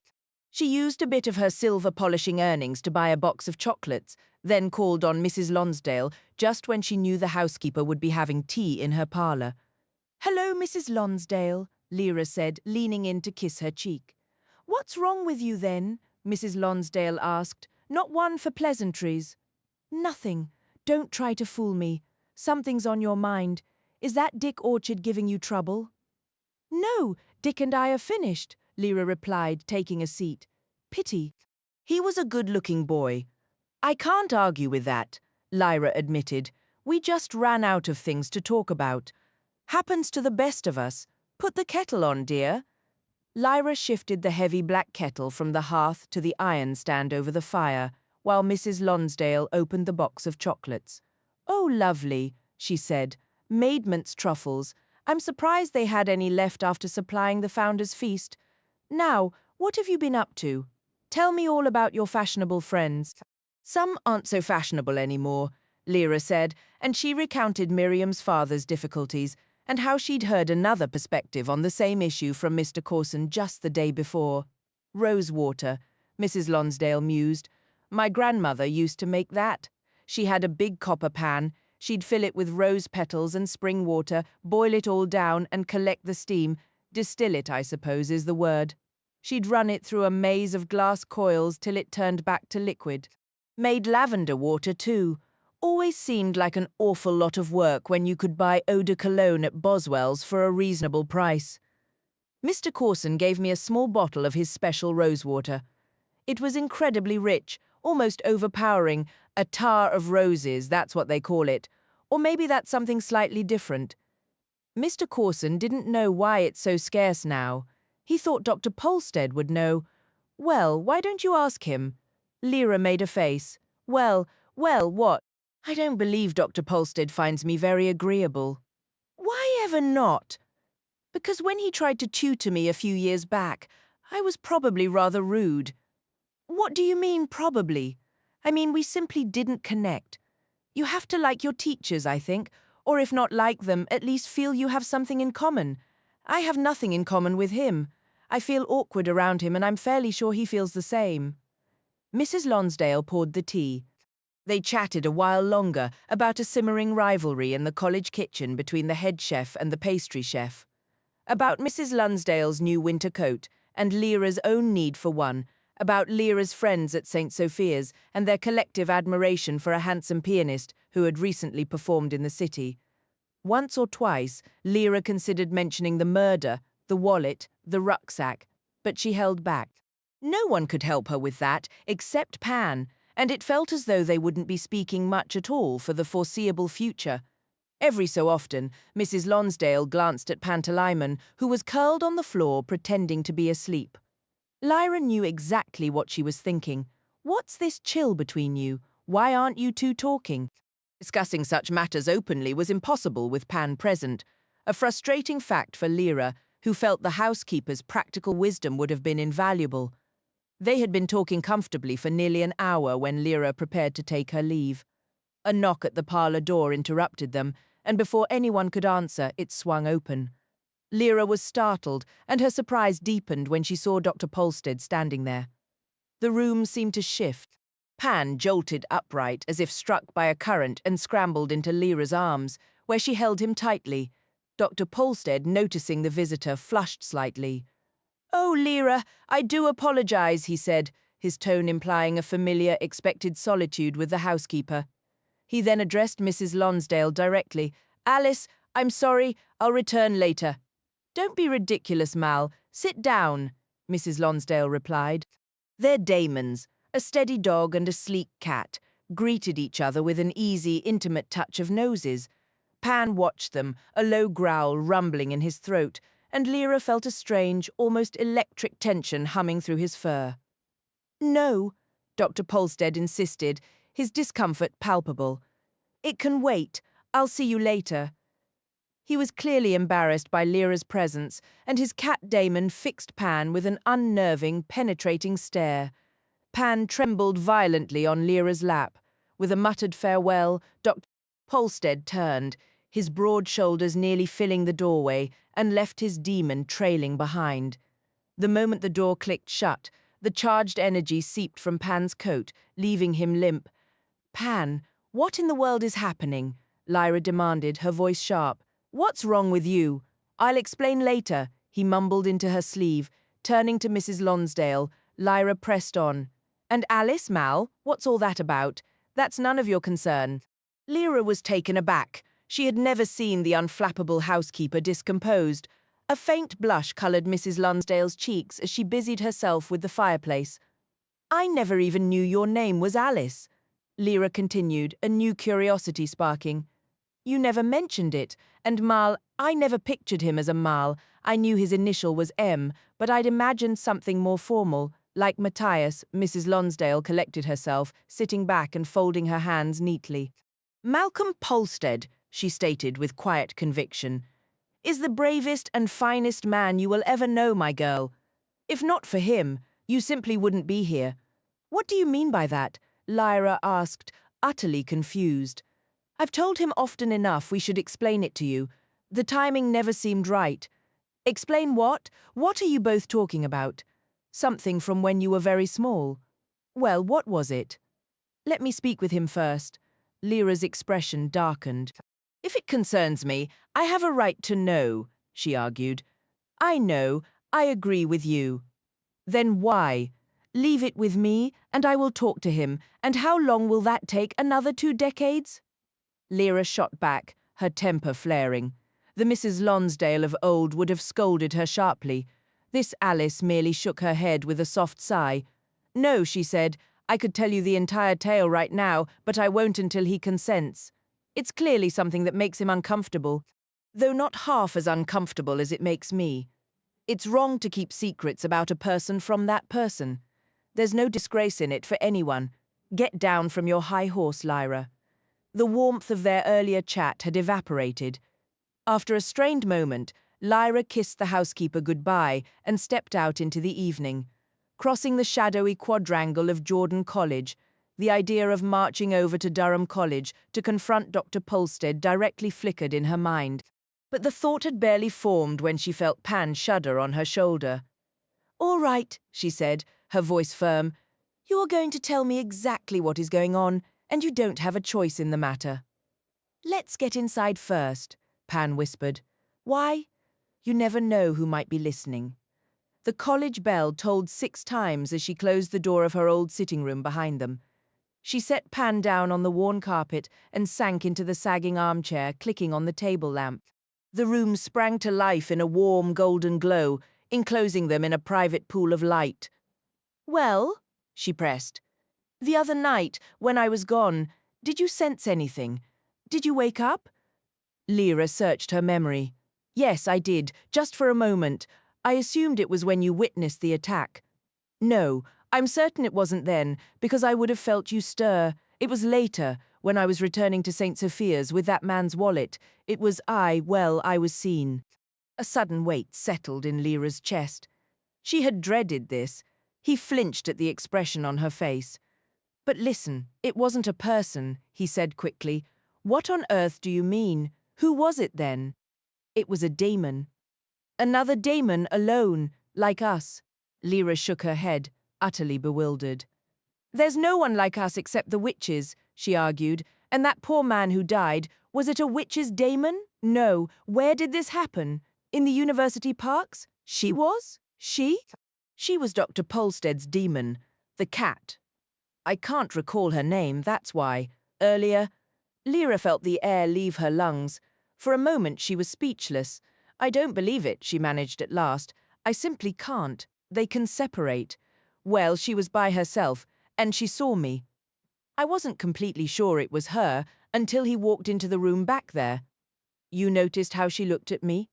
Perhaps she wasn't certain it was me until that moment either. But how is it possible? Other people know about separation, Lyra. That man who was hurt, when his demon persuaded me to go to him, she told him I was separated. He understood what it meant, and he instructed me to take the wallet to you. The realization struck Lyra like a physical blow. She saw you running back to St. Sophia's with the wallet. She must think you stole it. They believe we're thieves. She sank into a chair and covered her eyes with her hands. A wave of bitter irony washed over her. Here they were, caught in a web of suspicion, while the real secrets of the world swirled around the college's dinner tables, discussed by men who would never understand their plight. We can't control what they think, he said. We know the truth, and they'll have to accept it. Oh, just like that, will they? When exactly are we planning to explain ourselves? We'll tell Alice Lonsdale, then. She'll listen to us. Lyra was too weary to argue. I know the timing is terrible, Pan began, but trailed off. You're not kidding. Oh, Pan, a profound disappointment deeper than any she'd felt before was plain on her face, and Pan saw it. Lyra, were you ever going to tell me? Yes, of course, but don't bother now. Just be quiet. I need to get changed. I could really, truly do without all this. She moved with a drained lethargy into her bedroom and selected a dress. They had a dinner with the master to endure before they could speak of it again. During the vacation, or on informal evenings such as this, dinner at Jordan College was a more relaxed occasion than in term time. Depending on how many scholars were in residence, it might not even be held in the Great Hall, but in a smaller dining room above the buttery. Lyra usually preferred to eat with the staff anyway. It was one of the perks of her unusual standing that she could navigate any of the social layers within the college's intricate ecosystem. A full scholar, she reflected, would have felt, or been made to feel, somewhat awkward among the kitchen hands or the porters. But Lyra was as comfortable with them, or with the gardeners and repairmen, as she was with the senior servants like Mr. Corson or Mrs. Lonsdale, or even with the master and his guests. These guests, politicians, business leaders, high-ranking officials, often brought with them a vast practical knowledge of the world, quite distinct from the intensely focused academic expertise of the scholars. More than a few of these visitors were taken aback by this young woman, so self-assured and keen to hear their stories. Lyra had learned how to listen, how to ask the right question to tease out a little more information than was intended, to invite a harmless indiscretion. She was continually surprised by how many of these sharp, experienced individuals, men and women alike, seemed to relish the fleeting thrill of sharing a small secret, a glimpse behind the curtain of some political strategy or corporate deal. She never acted on the insights she gathered in this manner.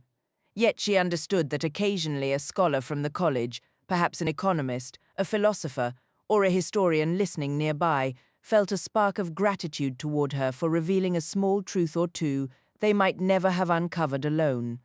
The sole individual who appeared unsettled by her diplomatic ease, and at times even by her very presence, was the college's master. To some he was still thought of as the new master, a label that might stick forever. His predecessor, who had shown a special interest in her and had staunchly defended her peculiar right to live within the college, yet not fully of it, or of it, yet not always within its walls, had passed away a year earlier, an elderly man held in high esteem and genuine affection. The new master was Dr. Werner Hammond, not a product of Jordan College, nor even of Oxford, but a pharmaceutical executive who had once built a distinguished career as a chemistry scholar before chairing a major medical corporation and vastly expanding its influence and profits. Now he had circled back to academia, and no one could deny he belonged. His scholarship was faultless, his command of 5 languages total, his tact impeccable, his devoted study of Jordan's history and traditions beyond criticism. Still, a few of the elder scholars found him almost too polished to be entirely believable. quietly wondering if his mastership represented the true peak of his ambitions or merely a graceful step toward something even more lofty. The one aspect of Jordan College Dr. Hammond had not fully grasped was Lyra herself. He had never encountered anyone like this self-possessed young woman who moved through the college grounds like a wild bird that had decided to nest among the gargoyles on the oratory roof, now regarded by nearly everyone with a kind of protective fondness. Intrigued by how this had come to be, he made discreet inquiries and consulted senior fellows. The week before term ended, he sent Lyra a note inviting her to dine with him in the master's lodging on the evening following the founder's feast. Lyra felt only mild puzzlement and little concern. Of course he would want to speak with her, or more likely to listen. No doubt there were countless things she could share that he would find useful. She was somewhat surprised to learn from Mr. Corson that she would be the only guest, though he could shed no light on the master's intentions. Dr. Hammond welcomed her with warm courtesy. Silver-haired and slender, he wore rimless spectacles and a finely tailored grey suit. His demon, a small and elegant lynx, settled on the hearthrug beside Pantalaimon, engaging in light, charming conversation. The master offered Lyra sherry and inquired about her studies, her schooling, her life at St. Sophia's College. He expressed interest in her private alethiometer sessions with Dame Hannah Relf, recounting how he had once met Dame Hannah in Munich on corporate business, held her in high regard, and credited her with helping smooth over some tangled negotiations for an international trade deal involving a remote corner of the Near East. That description didn't quite sound like the Hannah she knew. Lyra thought she would have to remember to ask her about it later. During the meal served by a member of the master's private staff, whom Lyra hadn't seen before, she attempted to steer the conversation toward his own past, his previous career, his background, and so on. She was mostly being polite, having already decided the man was intelligent and mannerly, but rather dull. She found herself mildly curious about whether he was single or widowed. There was no sign of a Mrs. Hammond around. The previous master had been a lifelong bachelor, though marriage was hardly a requirement for the role. A charming wife and a few young children would have done wonders to brighten up the house, and Dr. Hammond was certainly respectable and still young enough to consider such additions to his life. Yet he deftly sidestepped Lyra's inquiries without ever making her feel she had overstepped. When dessert arrived, the true reason for the dinner became apparent. "Lyra, I've been wanting to discuss your situation here at Jordan College," the master began, and she felt a subtle shift, like the first faint vibration before an earthquake. "It's rather unique," he continued softly. "I know," she replied. "I've been very fortunate. My father arranged it, and everyone here has well tolerated me." "You're 20 now, is that right?" "Yes, 20. Your father, Lord Asriel," he said. "He was a scholar of this college. Dr. Khan, the previous master, acted as a kind of guardian for you, I believe." In a manner of speaking, the master acknowledged, though it was never formalized into any legal agreement. That caught her off guard. Why would he have looked into that? "Does it even matter now?" she asked carefully. "Since he's gone? Perhaps not directly, but it could influence how matters proceed from here. I'm not sure I follow. Are you aware of where the funds supporting you actually came from?" Another tremor. "I assumed there was money left by my father," she said. "I never knew the amount or who managed it. It wasn't something I questioned. I just trusted that everything was settled. Dr. Hammond, may I ask why we're discussing this?" "Because the college and I, as its master, have acted in a parental role toward you, informally since you were never officially a student under our tuition. It has been my responsibility to oversee your welfare until you come of age. A sum was set aside for your expenses, your lodging, food, and the like. But that money did not come from your father. It was Dr. Kane's own." "Really?"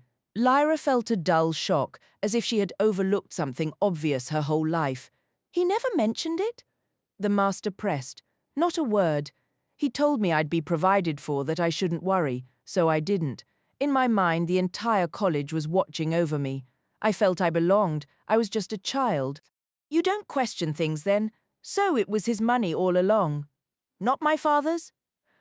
"Unless I am mistaken, your father lived as an independent scholar, often in rather precarious circumstances." He disappeared when you were 12, was it? 12, Lyra confirmed, her throat tightening.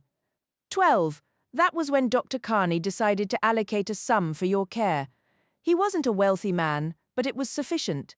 The college's lawyers managed it, invested it cautiously, and disbursed a regular allowance for your costs. However, Lyra, I must tell you that the investment income never quite covered everything.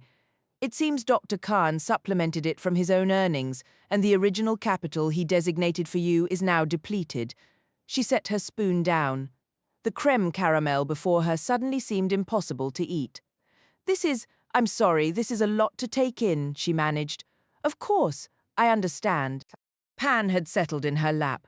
She absently stroked his fur. So does this mean I have to go? She asked. You're in your second year of study? Yes. One more year after this. It is regrettable this wasn't explained to you earlier, Lyra, so you could have been prepared. I suppose I should have asked more questions. You were young children accept the world as it's presented to them. This is not your fault, and it would be deeply unfair to make you face consequences you never anticipated. Here is what I propose. Jordan College will fund the completion of your education at St. Sophia's. Lyra's future living arrangements outside of term were the subject of a conversation she had not anticipated. Dr. Hammond explained that, naturally, she was welcome to remain at Jordan College until graduation, as it was her only home. He inquired, with a polite formality, whether she currently occupied both a bedroom and a second room. Yes, she replied, her voice emerging softer than she intended. That does present a slight difficulty, he continued. You see, the rooms on that staircase are intended for our undergraduates, for our young men. The space you use could house 2 first-year students who are currently lodged inconveniently outside the college. We might, in theory, request you to use only one room, freeing the other. However, considerations of propriety make that arrangement unsuitable.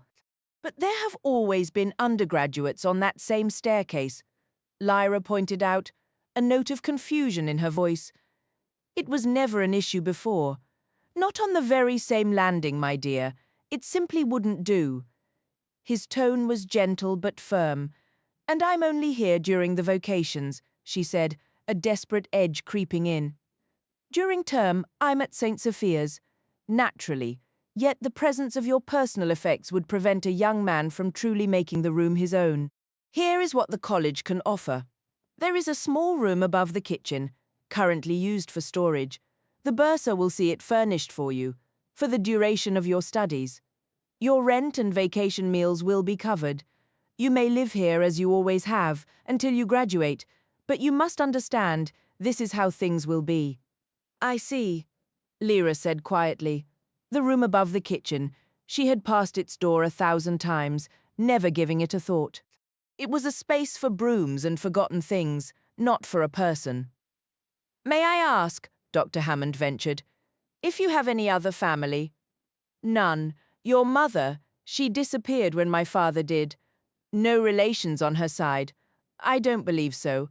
I once heard she might have had a brother, but I know nothing about him, and he has never contacted me. A fleeting image crossed her mind, not of an uncle, but of a long, silent train journey she had taken once, watching unfamiliar towns blur past the window, feeling utterly disconnected. That same hollow feeling settled in her chest now. Ah, I'm sorry. Lyra tried to lift a spoonful of her dessert, but her hand trembled. She set it down. Would you care for coffee? He offered. No, thank you. I think I should go. Thank you for dinner. He stood, elegant and sympathetic in his fine grey suit, his silver hair gleaming. His demon moved to his side. Lyra gathered Pan into her arms as she rose. Would you like me to move out immediately? She asked. By the end of the vacation, if you could manage that. Yes, all right. And Lyra, one more thing. His manner became even more measured. You have grown accustomed to dining in hall, to enjoying the scholars' hospitality, to coming and going as if you were one of them.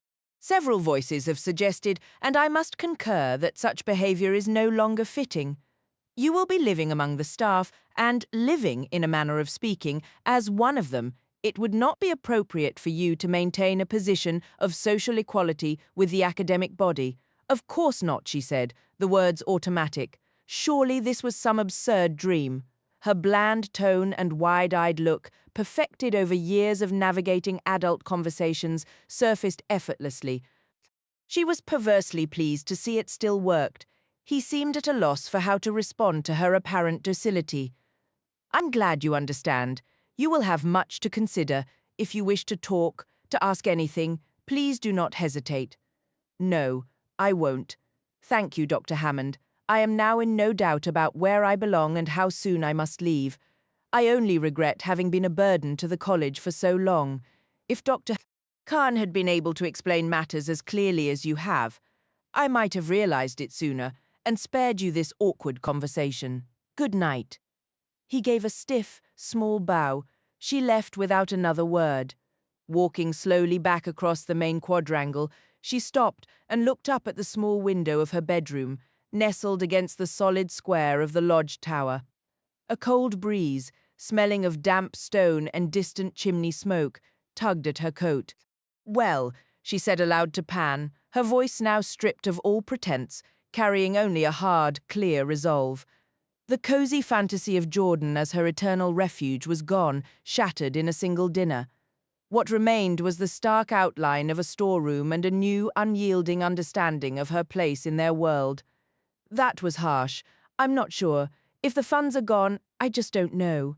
That's not what I meant, and you know it, the way he spoke about servants. There's no shame in service work. Fine, then his whole tone. I refuse to believe any scholar here would approve of us being spoken to like that. He was just avoiding responsibility. You know what isn't helpful, Pan? Grumbling. That solves nothing.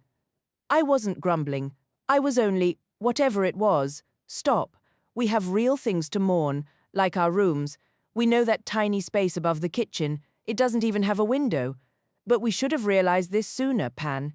We never once considered the money, except for the odd coin for polishing silver. There were always going to be expenses, for food and lodging, that all costs. Someone was covering it, and we were completely oblivious. They let the account drain dry and said nothing. They should have told us. Agreed, they should have. But we should have had the sense to ask who was paying. I could have sworn the old master said Lord Asriel had provided amply. I'm certain of it. Her legs felt unsteady as she made her way up the stairs to her bedroom, stumbling once or twice. She felt battered, emotionally raw. Once in bed with Pan settled on the pillow, she turned off the light immediately and lay awake in the dark for what seemed like hours. The next morning, Lyra felt a knot of anxiety about facing the day. She slipped into the servants' hall for porridge, keeping her eyes down, offering only a faint smile if greeted. It was as if she'd woken wearing invisible shackles, a heavy, shameful weight she now had to carry everywhere. After breakfast, she wandered the lodge, adrift. She couldn't bear the thought of returning to the little rooms that had been her home, yet the idea of following through on her talk with Dick and seeking a job at the mail depot felt impossibly daunting. She felt drained, listless. The porter's voice broke her reverie. "Letter for you, Lyra," he said. "Want it now or later?" "Might as well take it. Thank you." The envelope was simple, her name written in the distinctive flowing hand of Dame Hannah Relf. A sudden warmth of gratitude bloomed in her chest. A true friend, but it iced over instantly. What if the note was to say she must now pay for her alethiometer lessons? How could she possibly manage that? "Just open it," Pan muttered. "Right," she whispered. The card inside read, "Dear Lyra, could you possibly come to see me this afternoon? It's important." Hannah Relf Lyra stared at it, confused. This afternoon, but the card was dated today. She checked the envelope again and noticed for the first time the absence of a stamp and the words "by hand" in the corner. She turned back to the porter, Bill, who was sorting mail into cubbyholes. "Bill, when did this arrive?" "About 30 minutes ago, delivered by hand." "Thanks." She tucked the letter into her pocket and meandered back through the quadrangle into the scholar's garden. It was a barren scene. Most trees were skeletal, the flower beds dormant and brown. Only the ancient cedar held a sense of life, though it too seemed wrapped in slumber. The day was another one of those hushed, grey affairs where the quiet felt less like an absence and more like a tangible presence, something vast that swallowed the gardens, the college, everything. Lyra climbed the worn stone steps at the garden's edge to a bench overlooking Radcliffe Square and sat down. The view usually offered a sense of space, but today it just felt exposed. "You realize one thing?" Pan said quietly. "What?" "We can't trust the lock on our door anymore." "Why not?" "Because we can't trust him." "Oh, come on. I'm serious. We had no warning he was going to say those things last night, none. He's been watching, calculating. For all we know, he's been through our things already." The thought landed with a cold, sickening certainty. It wasn't just about money now. It was about the very space they called their own being violated. The self-pity of moments before hardened into a sharp, clear anger. They were not just poor, they were under surveillance. He was all charm and pleasant words, a complete hypocrite. What did his daemon say? Just smooth, friendly talk, nothing of substance. "Well, we don't have many options," she replied, struggling to find the right words. "He requires our space. We were always temporary here. The funding is gone. He has to manage things." "Oh, I don't know, Pan. It's all just wretched. And now I'm anxious about what Hannah will think. That's ridiculous." "I know it is. But knowing that doesn't make it any easier." He paced to the edge of the bench and then sprang onto the low wall, overlooking a sheer drop to the cobblestone courtyard below. Her heart gave a fearful jump, but she would never let him see it. He feigned a stumble, wobbling dramatically on the stone ledge. But when Lyra didn't react, he settled into a crouch, paws forward, looking out like a guardian statue. "Once we're gone, that's it," he stated. "We'll be shut out. We'll be outsiders." "Yes, I know. I've gone over it all, Pan." "So what's the plan? For when? For after? When we have to leave? Find work. Find a place to live." Sounds perfectly simple. I know it won't be simple. Actually, I don't know that. It might be straightforward, but everyone has to do it. Leave their home, I mean. Go out and build their own life. For most people, home is always there, ready to welcome them back, eager to hear their stories. Well, good for them. We're different. We always have been. You know that. But what we are absolutely not going to do, not for 1 second, you hear me, is create a scene, or gripe, or whine about things being unfair. It is fair. He's letting us stay another year and more, even with no money left. He's covering St. Sophia's. That's more than fair. The rest is, well, it's on us, as it always would have been. We weren't going to live here forever, were we? I don't see why not. We're an asset to this college. They should be honored to have us. That at least brought a faint, fleeting smile to her face. But you might be right about the room, Pan, about securing it. The alethiometer. That's one concern. We're not in a safe haven anymore. We have to remember that. One concern? What are the others? The backpack, Pan said decisively. Yes, exactly. Imagine if someone went poking around in there and discovered it. They'd assume we'd taken it, or something worse.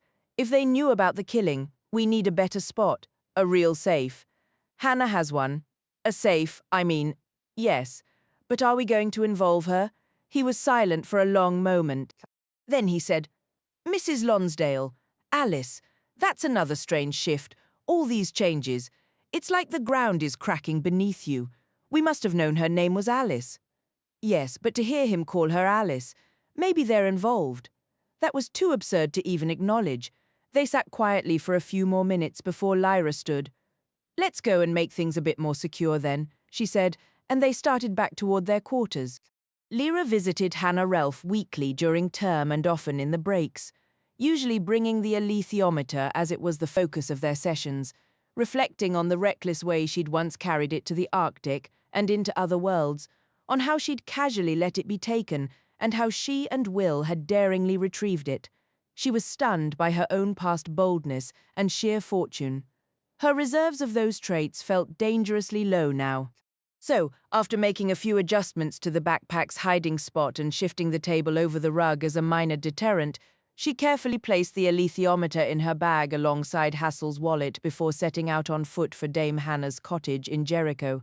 The thought of another lesson today seemed unlikely.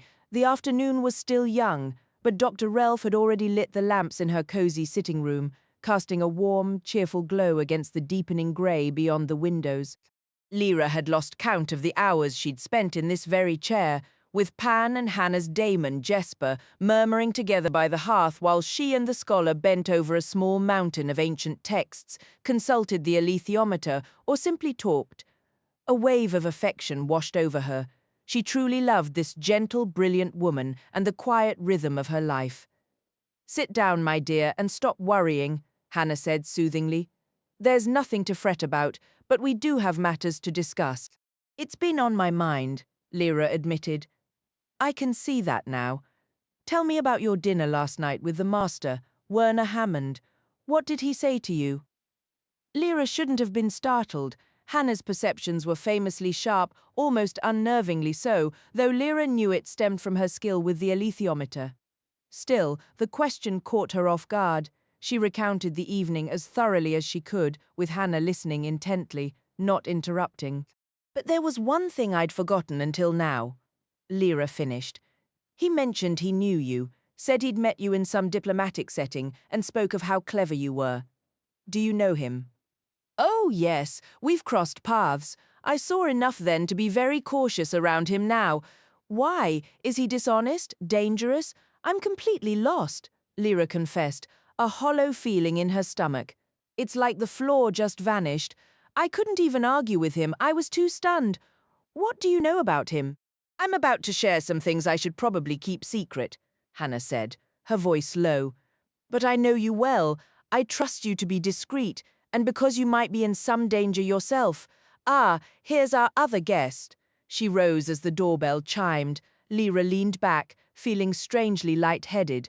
Muffled voices came from the hall, and then Hannah returned with, "Dr. Polstead," Lyra said, surprised, "and Mrs. Lonsdale. You're here too?" "Alice, you silly goose," the woman corrected with a faint smile. "Times are changing, Lyra." "Hello, Lyra," said Dr. Polstead. "Don't get up. I'll squeeze in here."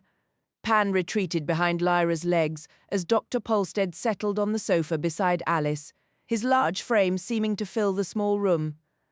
Lyra took in his broad, ruddy face, the face of a farmer. She always thought now smiling warmly, his red gold hair matching his cat Damon perfectly. He leaned forward, big hands clasped, elbows on his knees, and Lyra felt a sudden, uncharacteristic clumsiness, though he himself was never clumsy.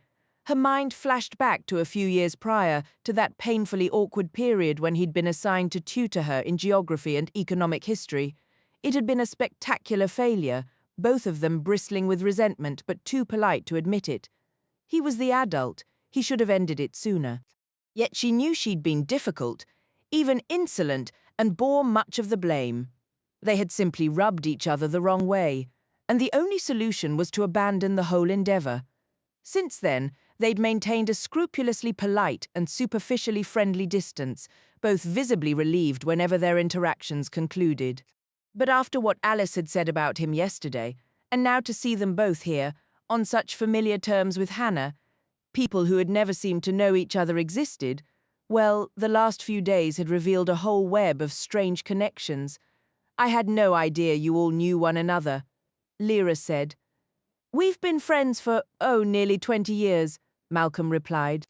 "It was the alethiometer that guided me to Malcolm originally," Hannah added, returning from the kitchen with a tray of tea and cookies.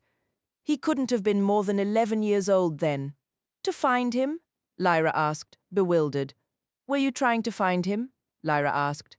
"I was searching for something that had been misplaced, and that search led me to Malcolm, who had discovered it. A friendship simply grew from there." "I understand," Lyra replied. "It was incredibly fortunate for me," he said. "Now, what has been shared so far?" "Lyra told me what the master revealed to her last night," Hannah explained.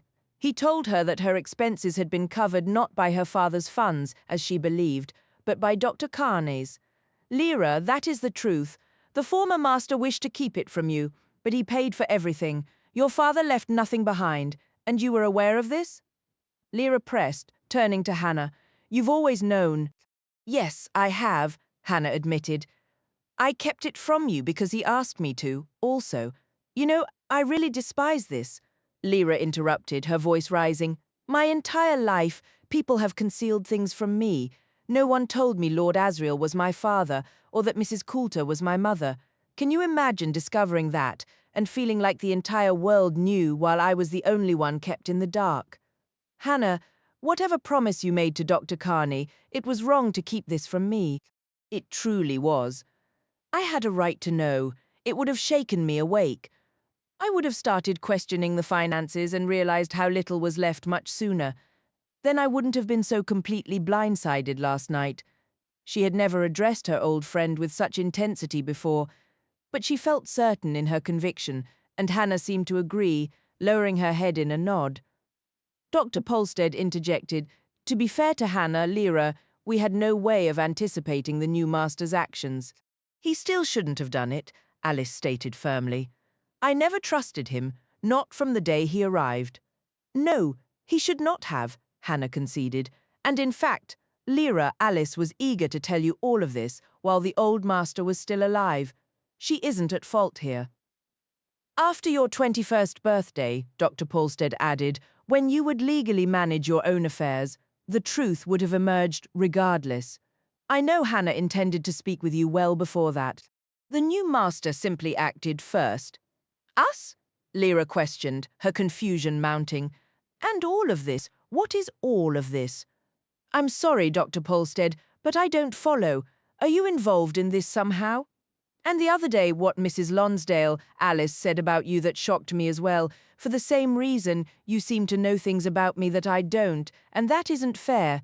So how are you connected? That is precisely one of the matters we intend to explain this afternoon, he replied. It's why Hannah requested my presence. Shall I begin? He asked, glancing at Hannah, who gave a silent nod. If I omit anything crucial, I trust Hannah will correct me. Lyra sat back, a knot of tension in her stomach. Pan settled into her lap. Alice watched them both with a grave expression. It started around the time Hannah just referenced, Dr. Polstead began, when I came across an item intended for her, and she in turn found me. I was about 11 years old, living with my parents at the Trout Inn in Godstow. The tale he unfolded was more astonishing than Lyra could have imagined. Listening felt like standing on a high ridge as a powerful wind swept away dense banks of fog, revealing a vast, unexpected landscape that had been hidden moments before. Some elements were entirely foreign, while others, once glimpsed as vague, shifting shapes in the mist, now stood sharp and clear in the light. A memory surfaced, a night with someone pacing in a moonlit garden, whispering while holding her close, a massive, silent leopard padding beside them. Another memory followed, of a different garden at night, lights strung through the trees, and the feeling of laughing and laughing from pure joy, and a small boat, and of a storm, and a thunderous knocking at a door in the dark, though in Dr. Polstead's telling, there was no horse. I thought there was a horse, Lyra murmured. No horse, Alice confirmed. Lord Asriel flew us here in a gyropter and landed in Radcliffe Square. Malcolm continued. He then placed you in the master's arms and invoked the ancient law of scholastic sanctuary. That law was never taken off the books, Hannah explained. What exactly is scholastic sanctuary? Is it just what it sounds like? It was a legal protection for scholars against persecution, Hannah replied. But I wasn't a scholar. Strangely enough, that's precisely what the master pointed out, Hannah continued. So your father simply said, then you'll have to make her one, won't you? And with that he walked away. Lyra leaned back, her heart swelling with emotion and her thoughts spinning. There was so much to process, she scarcely knew where to begin. Hannah, who had been listening in silence, leaned forward to place another log on the fire before rising to draw the curtains against the deepening night. Well, Lyra began, her voice tentative. I suppose, thank you. I don't mean to sound ungrateful. Thank you for rescuing me from the flood and for all of this. It's just so overwhelming. And the alethiometer, this one. She reached into her bag and carefully withdrew it, unfolding the black velvet cloth to let the instrument rest on her knee. It gleamed softly in the lamplight. The man Bonneville, the one with the hyena Damon who was chasing you, had this?" she asked. "It's all so much. Where did he even get it?" "We discovered the truth much later," Hannah said. "He stole it from a monastery in Bohemia." "Then, shouldn't it be returned there?" Lyra asked, though her heart immediately grew heavy at the thought of parting with this precious object. This was the instrument that had guided her into and out of the world of the dead, that had revealed the difficult truth about Will in the only way she could have accepted it, that had saved their lives, restored the Bear King's armor, and performed countless other miracles. Her hands tightened protectively around it before she gently returned it to the safety of her bag. "No," Hannah said firmly. "The monks had themselves stolen it from a traveler who made the unfortunate decision to seek shelter with them. I once spent a full month tracing the provenance of your alethiometer. It appears to have passed from one set of thieves to another for centuries. When Malcolm tucked it among your blankets, it was the first honest transfer of ownership in hundreds of years. I believe that act finally broke the cycle. It was stolen from me once, too," Lyra recalled. "We had to steal it back." "It belongs to you," Dr. Polstead stated. "Unless you choose to give it away, it is yours for life. And all those other things you mentioned, that fairy, did you truly mean a real fairy, or was it something you imagined?" "It can't possibly be true." "It was true," Alice insisted. "Her name was Diania. She put you to her breast and nursed you. You've drunk fairy milk, and you'd still be with her now if Malcolm hadn't tricked her and gotten us away." "The flood certainly brought many strange things to the surface," Malcolm added. "But why didn't you ever tell me this before?" He looked somewhat embarrassed. Lyra observed how expressive his face was. He seemed almost like a stranger, as if she were seeing him clearly for the very first time. "Alice and I always told each other we would," he explained, "but the right moment never seemed to arrive. Besides, Dr. Khan made us both promise never to speak to you about Bonneville or anything related to him. It was part of the sanctuary arrangement. We didn't understand it then, but we do now.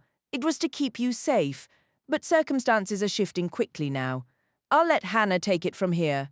When I first met Malcolm," the lady began, "I did something rather impulsive. It turned out he was uniquely positioned to gather the kind of information I needed, and I encouraged him in that role. He would sometimes overhear useful conversations in his parents' pub or elsewhere. He carried messages for me or retrieved them from drop points. He was able to alert me to a vile organization called the League of St. Alexander, which recruited schoolchildren to spy on their own families for the magisterium." "It sounds like something from a spy novel," Lyra said, shaking her head slightly. "It's hard to believe?" "I suppose it does," Hannah conceded. "The reality was that many of the political conflicts and struggles of that time had to be conducted in secret, under false names and in the shadows. It was a perilous era," he said, his voice low. "Were you involved in political matters?" Lyra asked. "Things of that nature. It never ended in many respects. The situation is even more precarious now. Consider the bill currently before Parliament, the Rectification of Historical Anomalies Act. On the surface, it's presented as a simple administrative cleanup, designed to remove outdated statutes that have no place in modern society, things like the right of clergy to avoid trial in secular courts, or ancient guild privileges to hunt specific birds, or the collection of tithes by religious orders that vanished centuries ago. But buried within this list of obsolete laws is the abolition of scholastic sanctuary. That is the legal protection that has, until now, shielded you." "Shielded me from whom?" Lyra's voice trembled slightly. "From the magisterium. But why would they wish me harm?" "That we do not know. Has no one in Parliament noticed this? Isn't anyone fighting it? It's an intentionally dense and convoluted piece of legislation. My contacts suggest it was introduced at the urging of an organization based in Geneva gaining influence, La Maison Juste. They have deeper connections than appear at first glance, likely tied to the consistorial court of discipline. The drafting was clever. Opposing it requires an eagle's eye for detail and a snail's patience. There was a member of Parliament, Bernard Crombie, who led the opposition. He was killed recently in what was reported as a traffic accident here in Oxford." "I read about that," Lyra said. He was struck by a hit-and-run driver. Are you saying it wasn't an accident? I fear it was not, Dr. Polstead replied. We know what transpired, but we lack the evidence for a court of law. The essential point is this: the protection that has surrounded you since Lord Asriel placed you in the care of the old master is being systematically and deliberately stripped away. What the new master said to you last night, Hannah added, only confirms the pattern. So Dr. Hammond, he's on the opposing side, whatever that side is. He's no true scholar, Alice stated firmly. He's a businessman through and through. Precisely, said Dr. Polstead. His background is telling. We're still piecing together all the connections. But if this law passes, it will enable business corporations to lay claim to a great deal of property where ownership is historically murky. Any disputes would inevitably be settled in favor of wealth and influence. Even the ruins of Godstow Priory could be sold to the highest bidder. I saw men there just the other day, taking measurements, Alice noted. The changes Dr. Hammond outlined for you are part of a much larger design, Hannah explained. It leaves you dangerously exposed. Lyra fell silent, clutching Pantalaimon and staring into the flames. A memory of her walk along the riverbank surfaced, where she'd seen surveyors' stakes driven into the soft earth near the priory, a silent prelude to this conversation. But he did say, she began softly, then found her strength. He promised the college would fund the remainder of my education at St. Sophia's. What does he want then? For me to graduate, or...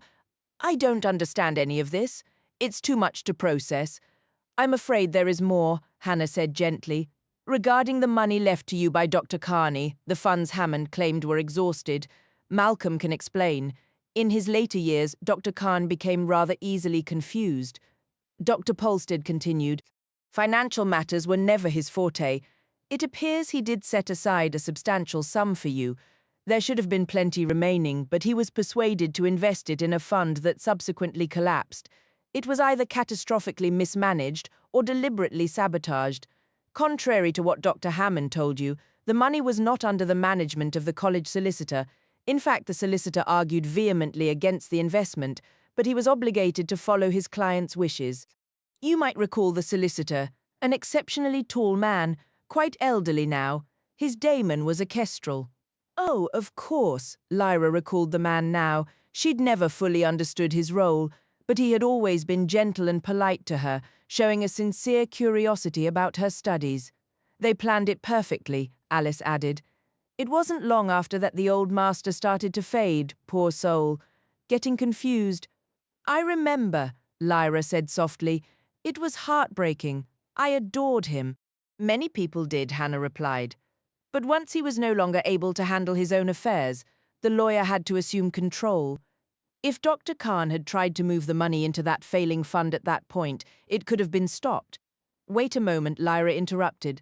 Alice said, they planned it perfectly. You can't mean it was deliberate. You don't mean they, the opposition, they intentionally lost his money. It certainly appears that way, said Dr. Polstead. But why? To weaken you. You might not have even realized it until now. So they were, while the old master was still alive. They were actively trying to cause harm. Yes, we only recently uncovered this, and it's the very reason we asked you here to explain everything. For a moment, words failed her completely. It was Pantalaimon who found his voice. But what's the reason? He asked. We don't know, Hannah admitted. For some purpose, the other side needs you exposed and fragile, and for the sake of all that is decent and meaningful, we need you protected.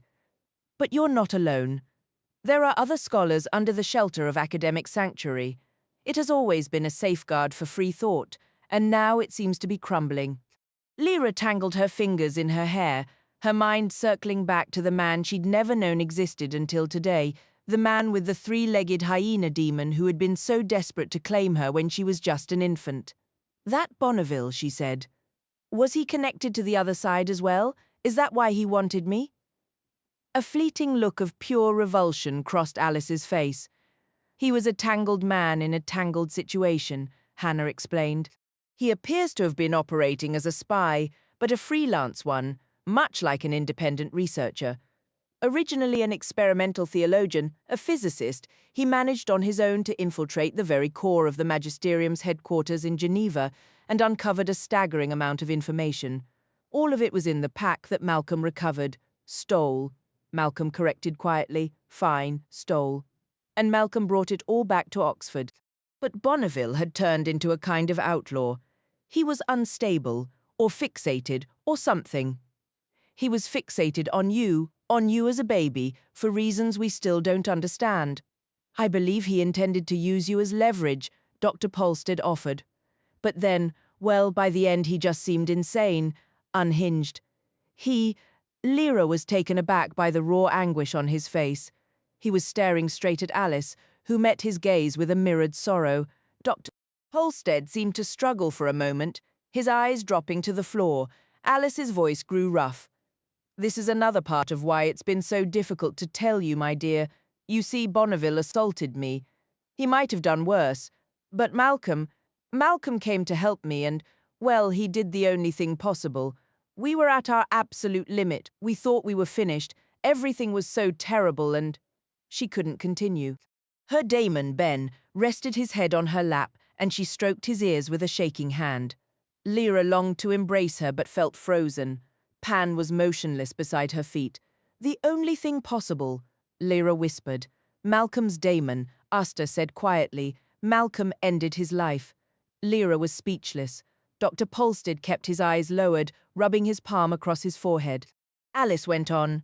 You were wrapped up in the boat, and he didn't want to leave you there by yourself, so Asta stayed with you while Malcolm came up to where Bonneville was, hurting me, and Asta remained to watch over you. You were separated? Lyra asked, her voice barely a whisper. And you were the one who ended his life? I despised every moment of it. How old were you then? 11. Lyra realized he had been just a bit younger than Will when the alethiometer first whispered to her that he was a killer. She stared at Dr. Polstead now, as if seeing him for the very first time. In her mind, she pictured a sturdy, red-haired boy taking the life of a seasoned secret agent, and then another connection clicked into place. The man Will had killed was also an agent of his own country's secret service. Were there more of these hidden parallels, more echoes waiting to be found? The alethiometer could reveal them, but oh, the time it would take! How swiftly she could have done it once, her fingers flying over the dials, her mind leaping ahead as she moved the hands and descended without hesitation down the ladder of linked meanings into the shadows where truth slept. Hannah's voice broke through her thoughts. And we must consider keeping that safe as well. Lyra blinked. The alethiometer? How did you know I was thinking of it? Your fingers were tracing patterns in the air. Oh, she said softly. I'll have to conceal everything. I'll have to stifle every gesture, every word. I had no notion, not the faintest glimmer about any of this. I don't even know what to say. Pantalaimon will help you, but Hannah didn't know about the tension that had grown between them lately. Lyra had spoken of it to no one. Who would truly understand, after all? It's growing late, Dr. Polstead remarked. If we hope to have any dinner, we should start back toward town. Lyra felt as though a full week had slipped by. She rose slowly and hugged Alice, who held her close and kissed her cheek. Hannah stood and embraced her as well, and Lyra returned the kiss. This is an alliance now, Hannah said firmly. Never forget that. I won't, Lyra promised. Thank you. Honestly, I'm still spinning. There's so much I simply never knew. And that's our failing, said Dr. Polstead. And we'll have to make it right, but we will. Are you dining in hall tonight? No, I'm required to eat with the staff. The master was quite clear on that point. Alice muttered, absolute bastard, which drew a faint smile from Lyra, but then Alice added, I'm heading to the Trout. I'll see you both later. She started off toward Godstow, and then Lyra and Dr. Polstead turned back toward the city centre, walking through the streets of Jericho, still lively with evening shoppers, where the brightly lit shop windows glowed warm and inviting. Lyra, he said after a while, I hope you'll remember that my name is Malcolm, and Mrs. Lonsdale is Alice. That might take some getting used to. I imagine many things will. This business with the servants, it's meant to shame you. There isn't a single scholar here who doesn't value your presence among us. Even though I'm with Durham now, I know that perfectly well. He claimed several people had told him my dining in hall was no longer fitting. He's lying. If anyone said that to him, it wasn't one of the scholars. Anyway, if what he wants is to humiliate me, she said, her voice gaining strength, it won't work. There's no shame at all in eating with my friends. They're as much family as anyone. If that's what he thinks of my family, then that's his loss. Well said. They walked in silence for a minute. Lyra doubted she would ever feel completely at ease around this Malcolm, regardless of what he had done 19 years earlier. Then he said something that made her even more uncomfortable.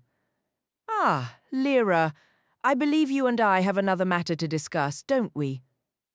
Demons? She whispered, so quietly he almost missed it. Yes, he replied. Were you as shaken as I was the other night? I think I must have been. Does anyone know you and Pantalaimon can separate? No one in this world, she said. Then, swallowing hard, she added, the witches of the north can. There was a witch named Serafina Pekala. She was the first I learned of. I saw her daemon and spoke to him long before I ever met her. I encountered a witch once with her daemon during the Great Flood. And there's a city with an Arabic name, a city in ruins, inhabited by daemons without people. I believe I've heard that story as well. I wasn't certain if it was true. They continued walking a short distance. But there's something else, Lyra started to say, just as he began. I think there's. Sorry, she said. You first. Your daemon saw Pantalaimon and he saw her, but he didn't recognize who she was until yesterday, in Alice's room.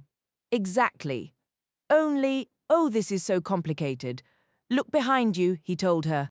She turned and saw what he had already sensed. Both demons walking side by side, their heads close together, deep in conversation. Well, she murmured, they had reached the corner of Little Clarendon Street, which stretched a couple 100 yards before opening into the broad avenue of St. Giles. Jordan College was only about 10 minutes away. Malcolm said, Do you have time for a drink? I think we need to talk more comfortably than we can out here on the street. Yes, she replied. That's fine. Little Clarendon Street had been claimed by Oxford's fashionable young crowd as a trendy spot. Upscale boutiques, stylish coffee houses, cocktail bars, and strings of coloured electric lights overhead made it feel like a piece of another city entirely. Malcolm couldn't have known what brought sudden tears to Lyra's eyes just then, though he did notice them. It was her memory of the abandoned Shitagazi, all its lights shining brilliantly, empty, silent, enchanted, where she had first encountered Will. She quickly wiped the tears away without a word. He guided her to a faux Italian cafe, decorated with candles stuck in straw-wrapped wine bottles, red-checked tablecloths, and brightly coloured travel posters. Lyra glanced around cautiously. It's safe here, Malcolm said quietly. There are other places where it's risky to speak openly, but there's no danger in La Luna Caprese. He ordered a bottle of Chianti, checking with Lyra first if that suited her, and she nodded. After the wine was sampled and poured, she said, I need to tell you something. I'll try to keep it straight in my mind, and now that I know about you and your demon, it's something I can share with you, but with no one else. It's just that I've heard so many things over the last couple of days my thoughts are spinning, so please, if I stop making sense, just interrupt me and I'll start over. Of course. She began with Pan's experience on Monday night, the assault, the murder, the man handing him the wallet to deliver to Lyra. Malcolm listened with amazement, though he felt no doubt such things occurred as he knew all too well, but one detail struck him as strange. The victim and his daemon knew about separation, he asked. Yes, said Pan from beside Lyra. They weren't shocked like most people would be. In fact, they could separate as well. She must have spotted me up in the tree while he was being attacked and decided it was safe to trust me, I suppose. So Pan brought the wallet back to me at St. Sophia's. Lyra continued, and that was when Asta saw me, Pan added. But other things distracted us, and we didn't get a chance to examine it until the next morning. She lifted her bag onto her lap and took out the wallet, passing it to him discreetly. He noticed the marks from Pan's teeth, and he caught the scent as well, which Pan had described as cheap cologne, though to Malcolm it seemed like something else entirely, something more untamed. He opened the wallet and removed the contents one by one as she spoke. The Bodleian card, the university staff ID, the diplomatic papers, all so familiar. His own wallet had once held very similar documents. "I think he was returning to Oxford," Lyra said, "because if you look at the travel passes, you can trace his journey from Xinjiang to here. He probably would have gone on to the Botanic Garden if they hadn't attacked him." Malcolm caught another faint hint of the scent from the wallet. He lifted it to his nose, and for a split second something distant chimed like a bell or glimmered like sunlight on a snowy peak, and then it vanished. "Did the man who died say anything more?" Malcolm asked, turning to Pan. Pan considered this carefully before replying. "No, he was too far gone. He made me take his wallet and told me to get it to Lyra. Well, he didn't know her name, but he said to take it to your... I think he trusted us because he realized we were separated. Have you shown this to the police?" "Obviously," Lyra answered. "That was practically the first thing we did the next morning. But while we were waiting at the station, Pan overheard one of the officers talking. It was the first attacker, the one who wasn't injured. Pan said, 'I knew his voice. It was very unique. So we made up an excuse and left.'" Lyra continued. "We decided not to hand the wallet over to the same man who'd just murdered someone." "Smart," Malcolm acknowledged. "There's something else, too. The man who got cut on the leg. His name is Benny Morris. How do you know that?" "I have a contact at the mail depot, and I asked if anyone there had a leg injury. He said yes, a large, unpleasant man named Benny Morris, who matches the description of the man we saw." "And then what?" "In the wallet," Lyra said cautiously, "there was a key for a storage locker, you know, like the ones at the train station. What did you do with it?" "I thought we should go and retrieve whatever was inside. So, don't tell me you actually went." "Yes. Because in a way he'd entrusted it to us, the wallet and everything in it. We felt we should secure it before the killers realized it existed and went looking for it themselves." "The men who attacked him knew he had some kind of bag," Pan added, "because they kept asking each other if he'd been carrying one, if he'd dropped it. Whether they were certain they hadn't seen it. It was like they'd been told to expect it." "And what was in the locker?" Malcolm asked.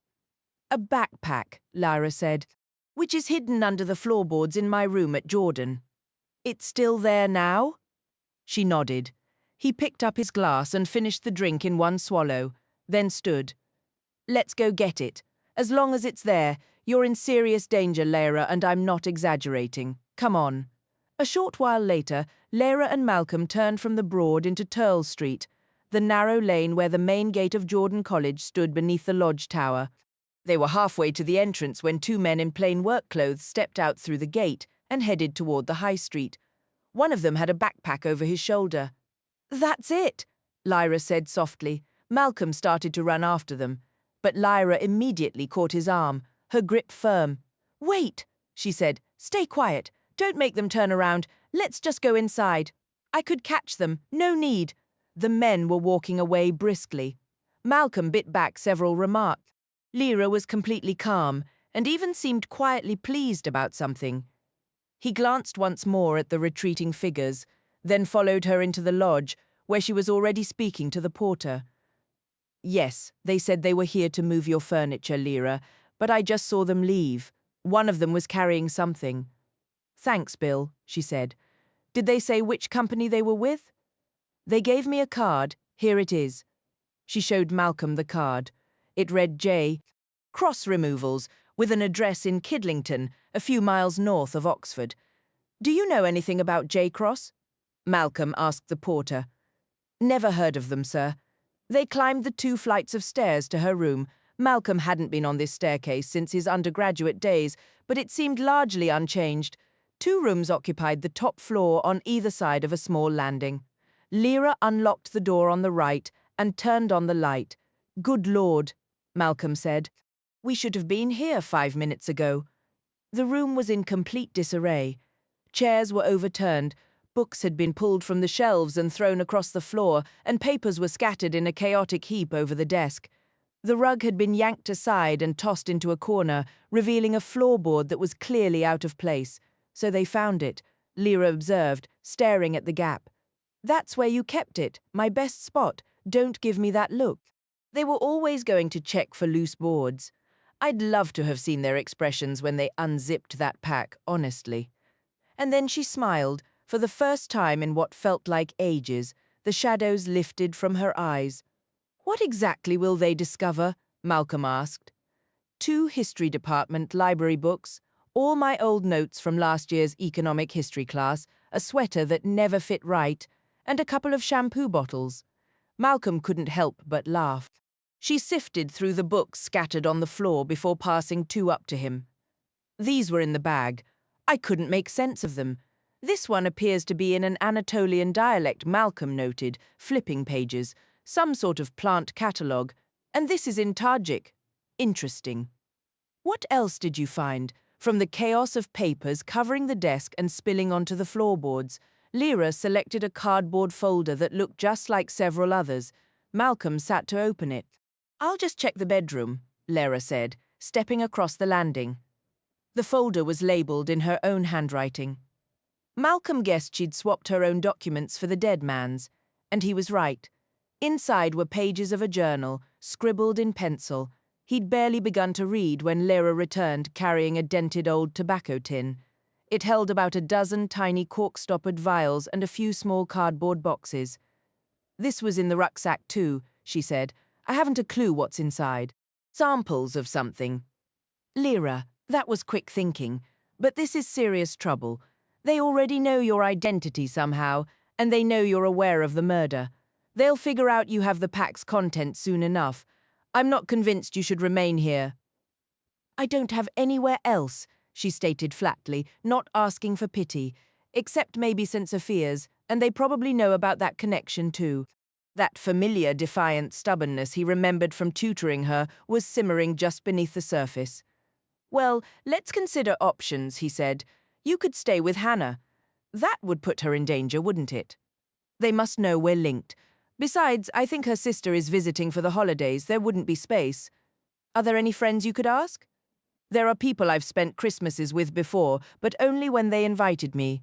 I've never asked myself. It would seem odd to do it now, and I wouldn't want to impose on anyone. Then it's obvious you can't stay here, and this room used to be where I felt safest in the world." She looked utterly adrift. She picked up a cushion and hugged it tightly, and Malcolm found himself thinking, why isn't she holding her demon like that? It sharpened a vague observation into clarity. Lyra and Pantalaimon were keeping a distance from each other. A pang of surprised pity struck him for them both. "Listen," he said, "there's my parents' place in Godstow, the Trout Inn. I'm sure you could stay there, at least through the vacation. Could I work there?" "You mean?" Malcolm was momentarily thrown. "Do you mean is it quiet enough for studying?" "No," she said, with a touch of scorn that her eyes didn't fully match. "Work in the bar or the kitchen to earn my keep." He saw her pride then, still rattled by the master's revelation about the missing funds.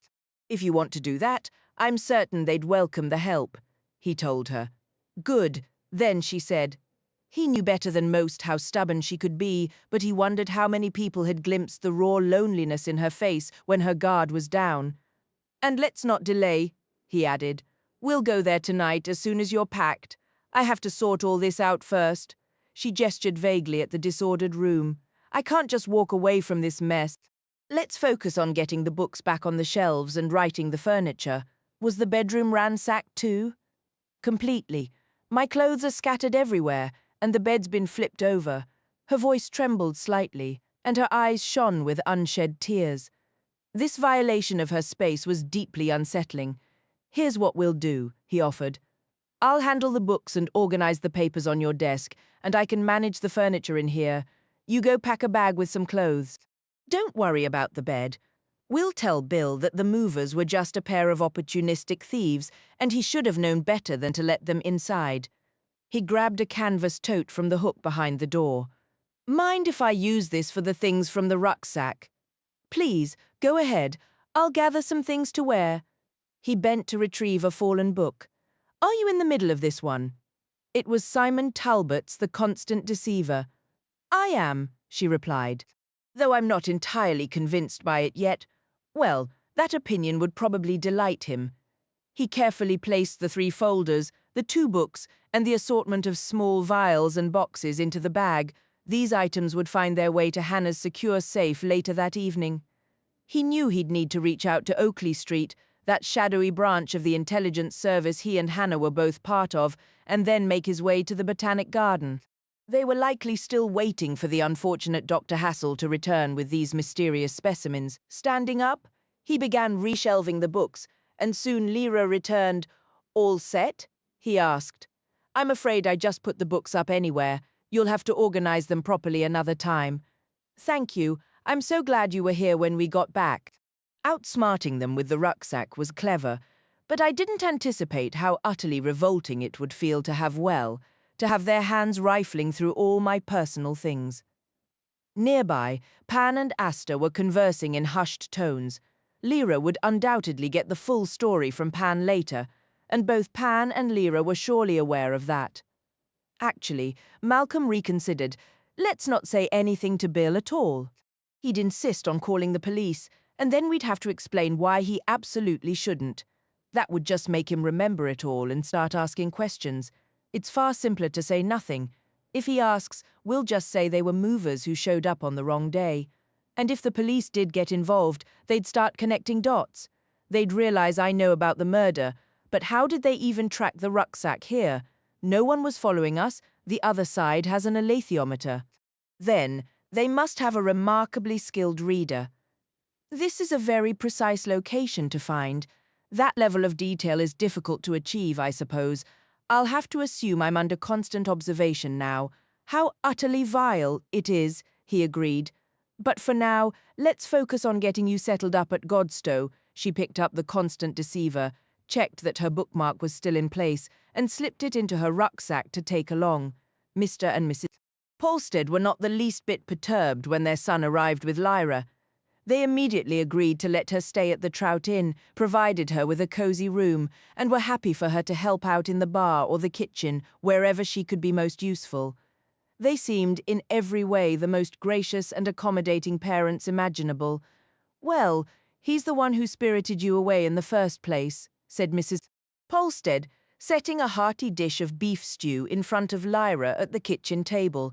"It's only fitting he should be the one to bring you back." Nearly 20 years later, she was a robust woman with some of Malcolm's own warm complexion and strikingly bright blue eyes. "And I've only just learned about all of it," Lyra admitted between bites. "The being taken away, I mean.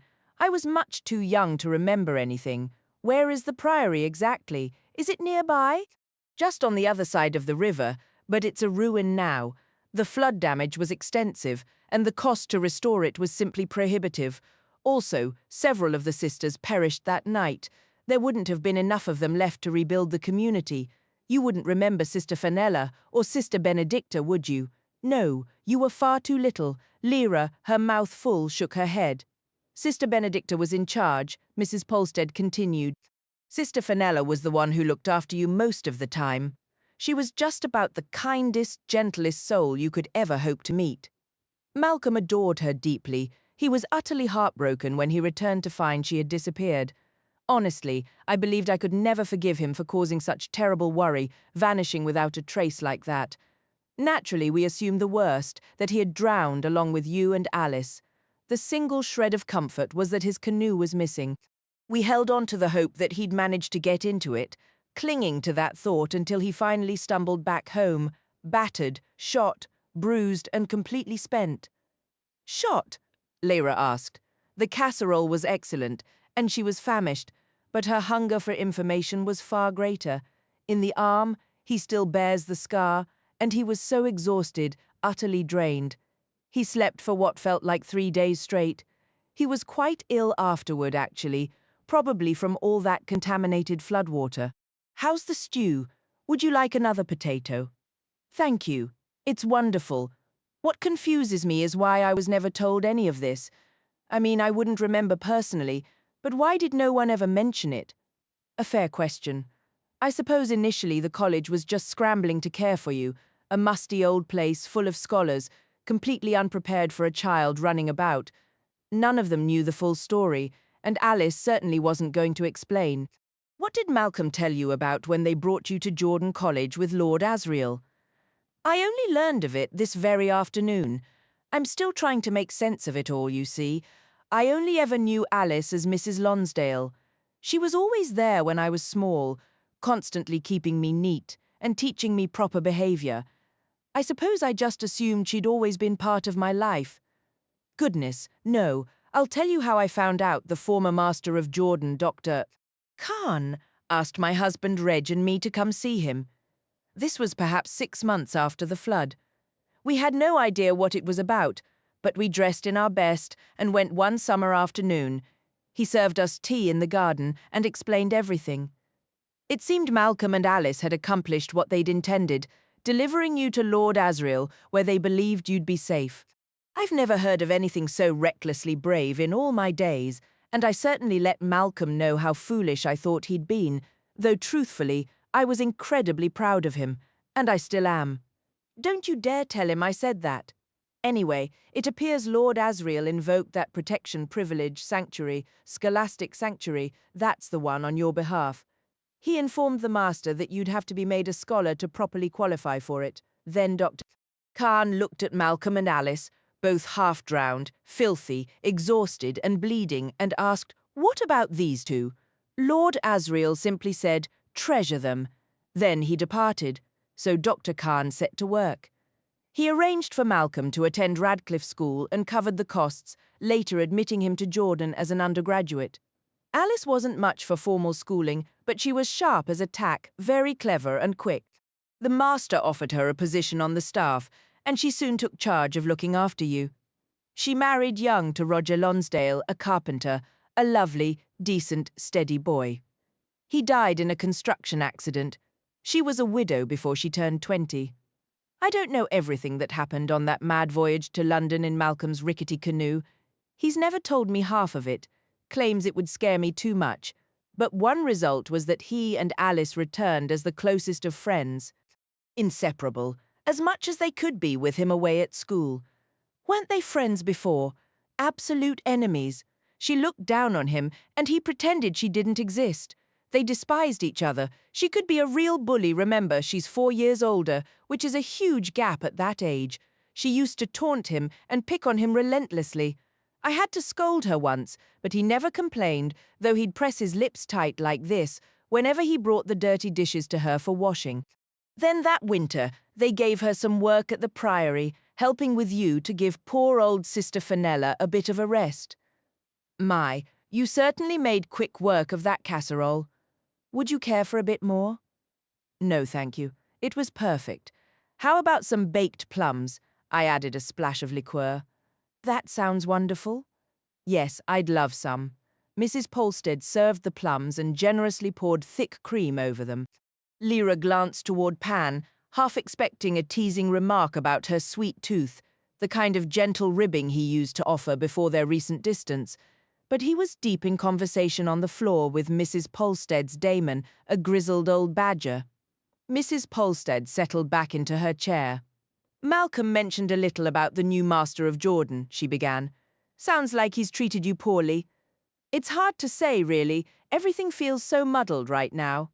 So much has happened so fast. If the funds I was relying on have truly run dry, like he claims, I can't exactly argue. I only know what he's told me. Did? Malcolm mention the master making me leave my rooms? It was the first time she'd called him Malcolm aloud, and the name felt oddly formal for a moment. Yes, he did. What a wretched, petty thing to do. That college has more money than it knows what to do with. They certainly didn't need your old rooms for some random student. Kicking you out of a home you'd known your whole life. Even so, he is in charge, and I don't know. Everything's gotten so tangled, I feel like I'm losing my footing. I used to be so much more certain of things. You're welcome to stay right here as long as you need, Lyra. There's plenty of space, and an extra pair of hands will be a big help. The girl I'd hoped would work here over Christmas just took a job at Boswell's instead. More power to her. I actually worked there 2 winters back. It was non-stop. They all think it's glamorous at first, perfumes and lotions and all that, but it's nothing but hard graft. It occurred to Lyra that she'd probably sold some of Miriam's father's products during her time at Boswell's, though she hadn't known Miriam then and wouldn't have noticed. Abruptly, the world of university friendships, the quiet, modest rhythm of life at St. Sophia's, felt very far away. "Here, let me help with these dishes," she offered, and soon her arms were sunk in warm, soapy water, the simple task making her feel surprisingly at ease. That night, Lyra dreamed of a cat padding across a moonlit lawn. At first it seemed unremarkable, but then with a jolt that nearly roused her fully and certainly woke Pantalaimon, she recognized Will's demon, Kirjava. The cat came straight across the grass and pressed her head into Lyra's outstretched hand. Will hadn't even known he had a daemon until she was torn from his heart on the shores of the world of the dead, just as Pan had been torn from Lyra. Now, in the dream, Lyra felt herself remembering things known from another time, or perhaps from a future not yet lived, their meaning as overwhelming as the joy she and Will had once shared. The red building from the journal surfaced in her mind, too. She suddenly knew what it held. She understood why she had to go there. That certainty felt woven into everything she was, unshakable. It seemed in her dream memory like only yesterday that all four of them had wandered together in the world of the Mulefa, a time wrapped and saturated in such profound love that she found herself weeping in her sleep. She woke with her pillow damp from tears. Pan watched from nearby and stayed silent. Lyra tried desperately to hold on to every detail of the dream, but the images were already dissolving.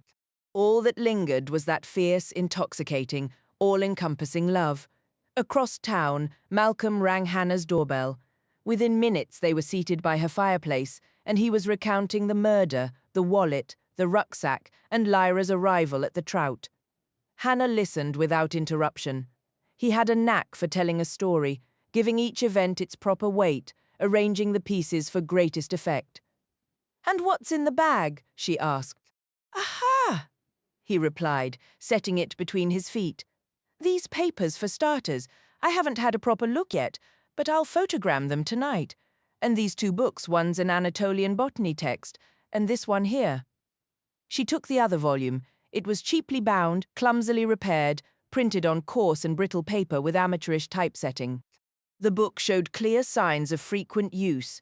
Its covers were worn smooth from handling, numerous pages were folded at the corners, and many margins held penciled notes in the same script as the text itself. "This appears to be poetry," she observed, "but the language is unfamiliar to me." "It's Tajik," Malcolm explained. "It's an epic poem titled Jahan and Rukhsana. I can't read it fully, but I recognize that much." "What about this other set of papers?" she asked. It was Dr. Strauss's journal detailing his expedition into the Karamakan Desert. "I believe this is the crucial piece," Malcolm said. "I stopped at the Lamb and Flag on my way over and read through it. You should as well. It won't take long." She accepted the bundle, her curiosity fully engaged. "And you mentioned the man was a botanist. I plan to visit the Botanic Garden tomorrow to see what they might know." His rucksack also contained several small vials, here they are, along with some boxes that look like they hold seeds. She picked up one of the bottles, held it to the light, gave it a cautious sniff, and studied the label. Ol Artajikie, Ol Ar Chashmie. The handwriting is difficult. Ol could stand for oil, I suppose. Oleum, Ar likely means rosa. That was my thought as well. And you think these are seeds? She shook one of the small specimen boxes gently. "I imagine so. I haven't had a moment to open them. Let's take a look then." The lid was stubborn, requiring considerable effort to pry open. Hannah carefully poured the contents into her palm, several dozen small seeds, irregularly shaped, and a dusty grey-brown in colour. Malcolm read the label on the lid. "Ah, Lopnoriae, that is interesting. Do you recognize them?" "They resemble rose seeds, but I might only be thinking that because of the other items. They do look like rose seeds, though." "What makes the name interesting? The variety designation? It's not surprising a botanist would carry seeds, of course. But something about this has been tugging at my memory. I'm increasingly convinced this is Oakley Street business." "I agree," Hannah said. "I'll see Glenys on Saturday. It's Tom Nugent's memorial service. I'll speak with her then." "Good. Malcolm replied. Whatever this is, it's significant enough to be connected to murder and theft. Hannah, what do you know about Lopnor? Isn't it a lake, or perhaps a desert region? Somewhere in China, at any rate. I've certainly never been. But I recall it being mentioned a few months ago in relation to, what was it? There's a scientific research station nearby. Meteorology is the primary focus, but they work across several disciplines. They've had a number of scientists vanish inexplicably. I did hear unsettling rumors concerning dust, Malcolm said, the memory sharpening. Charlie Capes mentioned it to me. Charles Capes was a priest within the hierarchy of the English Church and secretly a friend to Oakley Street. His position was perilous, the penalties for apostasy were severe, and the ecclesiastical courts permitted only one defense. Overwhelming diabolical temptation. By passing information to Oakley Street, Capes was risking his career, his liberty, and potentially his life. So the magisterium has an interest in Lopnor, Malcolm concluded, and possibly in roses as well. Are you taking all this material to the Botanic Garden? Yes, but I'll photograph every page first. And, Hannah, yes, we need to tell Lyra everything about Oakley Street. She's too exposed now. It's time she knew where to find real help and protection. Oakley Street can provide that. I almost told her this afternoon, Hannah admitted, but I held back. You're right, though. We must. You know, this whole situation reminds me of that other rucksack from years ago, the one you brought me from Gerard Bonneville. So much material. It felt like uncovering a treasure trove, and her alethiometer was part of it. Speaking of alethiometers, Malcolm said, his tone shifting to one of sharper concern, it worries me how quickly the opposition located Lyra and this rucksack. That isn't typical, is it? She looked uneasy.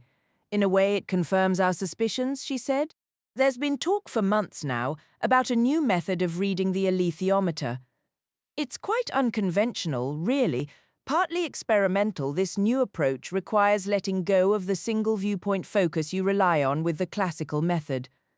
I can't give you a precise explanation of how it functions, because the one time I attempted it, I became violently ill. But from what I understand, if you can manage it, the answers arrive far more quickly, and you barely need the reference books at all. Are there many scholars using this new technique? Not in Oxford, as far as I know. The prevailing sentiment here is against it. Geneva is where most of the breakthroughs are happening. They have a remarkably gifted young man working there. And you'd never bell, Lyra. Has she tried the new method? I believe she's made an attempt or two, but without much success. My apologies, I interrupted. What was it I'd never believe? The name of that young man in Geneva. It's Olivier Bonneville. After reading Strauss's journal, Hannah immediately concurred with Malcolm that Oakley Street needed to review it without delay. He spent most of the night carefully photographing every document from Hassel's backpack, along with the title page of each book. He stored the film rolls in his refrigerator and finally went to bed as the clock neared 5 in the morning. Just before sleep took them, Asta whispered, "Does she still have her pistol?" Every Oakley Street agent of Hannah's seniority was required to complete an unarmed combat course and pass an annual marksmanship test. Hannah appeared to be a gentle, grey-haired academic, which she was, but she carried a weapon and knew how to use it. She keeps it locked in her safe, Malcolm replied. I'm certain she'd rather not have to take it out. It ought to be more accessible than that. Well, you tell her. I've already tried. And what do we do about Olivier Bonneville? There's nothing to do but speculate for now. A son, perhaps. Bonneville might have had a son. It's just one more mystery to unravel.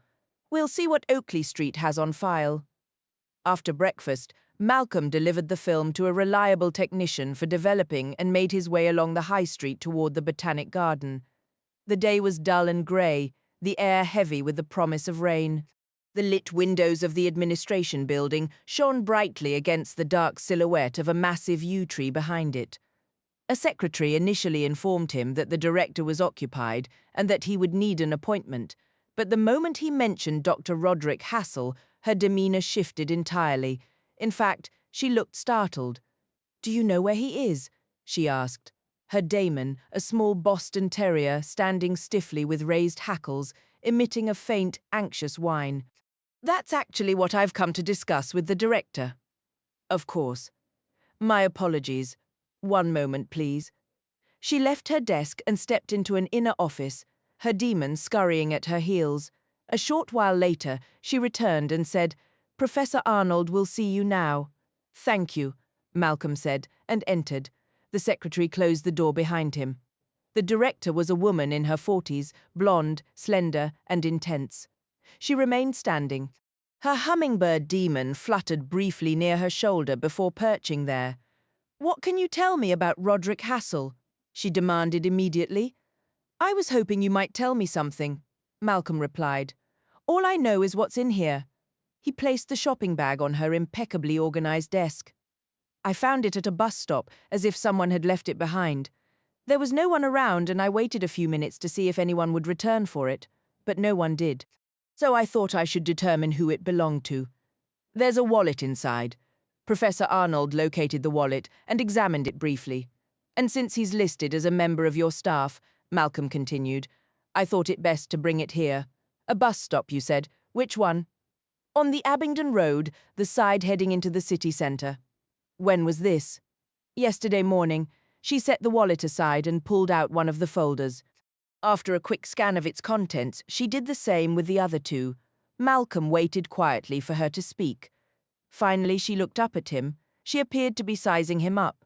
"My apologies. My assistant didn't provide your name," she remarked. "She never requested it. I'm Malcolm Polstead, a scholar from Durham College. When I brought up Dr. Hassel's name, however, she seemed quite startled, and now I must say you have a similar reaction." "Is all of this authentic, then? The university identification is legitimate? There truly is a Dr. Hassel on your faculty?" "I'm sorry, Doctor. He gave a confirming nod. "Dr. Polstead, this has genuinely surprised me. Please, have a seat." He settled into the chair opposite her desk. She also sat and reached for the telephone. "I could use some coffee," she stated, raising her eyebrows toward Malcolm, who nodded in agreement. "Joan, could you bring coffee for two, please?" She picked up the wallet once more, carefully extracting cards, documents, and currency, arranging them neatly on her blotter. "Why didn't you?" She started, paused, and then tried again. "Did it occur to you to take this to the authorities?" "My first instinct was to check the wallet for identification," he explained. "When I saw the card indicating he worked here, I thought delivering it directly would save everyone time. Also, I admit to some curiosity. While looking through the contents, I noticed the name of a location I once visited briefly, and it made me wonder about Dr. Hassel's research focus." "Which location?" Lop Nor. Her interest sharpened noticeably, edging into suspicion and even a flicker of alarm. "What were you doing there?" she asked, then quickly added, "Forgive me, that came out rather accusatory." "I was searching for a tomb," Malcolm replied. "As a historian, the Silk Road has long captivated me. I didn't locate the specific tomb, but I discovered other artifacts that made the trip valuable. Might I inquire about Dr. Hassel's work in Central Asia?" "Well, he's a botanist naturally, so there's a research station. We collaborate on it with the universities of Edinburgh and Leiden. He was conducting work there." "Why that particular site?" "I don't recall abundant flora around Lop Nor, a few poplars, some grasses, tamarisks, if memory serves. The climatic conditions are a primary factor." "Thank you, Joan. Just set it there. They aren't easily replicated farther north or west, especially here near a major ocean. Then there's the soil composition, which contains some unusual minerals. And finally, there's local expertise. They cultivate flowers that simply cannot be grown elsewhere." "And Dr. Hassel? Is he back in Oxford now?" "I hope you don't mind my asking, and I acknowledge it's not my concern. But why does this seem to distress you so?" "I'm distressed for him," she confessed. "The truth is, he's missing. We had begun to fear he was dead." "Is that so? When did that concern arise?" "Several weeks ago, he disappeared from the station." "The station?" "We refer to it as the station." "The Research Institute at Tashbulak." "The site near Lop Nor?" "And he vanished." She grew increasingly uneasy, tapping her fingers on the desk. Malcolm noticed her short nails, even a trace of soil under them, as if she'd been tending plants just before his arrival. "Look, Dr. Polstead," she said, "I apologize if I seem guarded. The issue is that communications with the station are neither swift nor dependable. Clearly, our information regarding Dr. Hassel was incorrect. It's a relief to have these items, truly, because it might indicate he is still alive. But I would have expected, if it was indeed him who brought them to Oxford, of course, it would have been marvelous if he had come here himself. I simply cannot fathom why anyone would leave them at a bus stop. I'm certain he wouldn't do such a thing. Someone else must have. I'm completely baffled. I hope he wasn't. Thank you very much, Dr. Polstead, for returning these. What will you do now? Regarding these belongings?" She was clearly afraid of something, and equally afraid of revealing that fear to him, a stranger. Her demon remained motionless on her shoulder, its eyes fixed solemnly on Malcolm. Malcolm met its gaze, striving to appear benign, harmless, and cooperative. "This involves roses, doesn't it?" he said. She blinked, caught off guard. Her demon turned his face into her hair, his voice muffled. "Why would you ask that?" "2 reasons," he said. "The specimens, the seeds, and the rose oil. And that worn book with the red cover. It's a Tajik epic poem, Jahan and Rukhsana, about lovers searching for a rose garden." Was Dr. Hassel looking into something involving roses? Yes, he was, she admitted, her words coming too quickly. "I can't say more, really. I oversee so many projects, postgraduate theses, the work here and at Tashbulak, plus my own research." She was a terrible liar. Malcolm felt a pang of sympathy. She was improvising a defense while clearly shaken. "I won't take any more of your time," he said gently. "Thank you for what you could share, if you need to reach me for any reason." He placed a business card on her desk. "Thank you, Dr. Polstead," she said, shaking his hand with a weak grip. "Please, do let me know if you hear anything. I feel rather invested in Dr. Hassel's affairs now." He left the building and found a bench in the garden, where a pale sun glinted on the bare branches. 2 young gardeners were working near the greenhouses. "You should have told her," Asta murmured. "I know," Malcolm sighed, "but that pulls Lyra into the middle of it, and involves the police, and one of them killed him. But that Officer Pan saw wasn't acting officially, Mal. He's corrupt. The proper police need to know what happened, and about him." "You're right, and it weighs on me, but we'll tell her, soon, when we know a bit more ourselves." "And how do we manage that?" "Not sure yet." Asta closed her eyes. Malcolm wished Lyra hadn't risked retrieving the backpack from the station alone. But who could have helped her? Not him. Not at that moment. Once you've seen a murder and chosen silence, you're truly on your own. That thought circled back to her.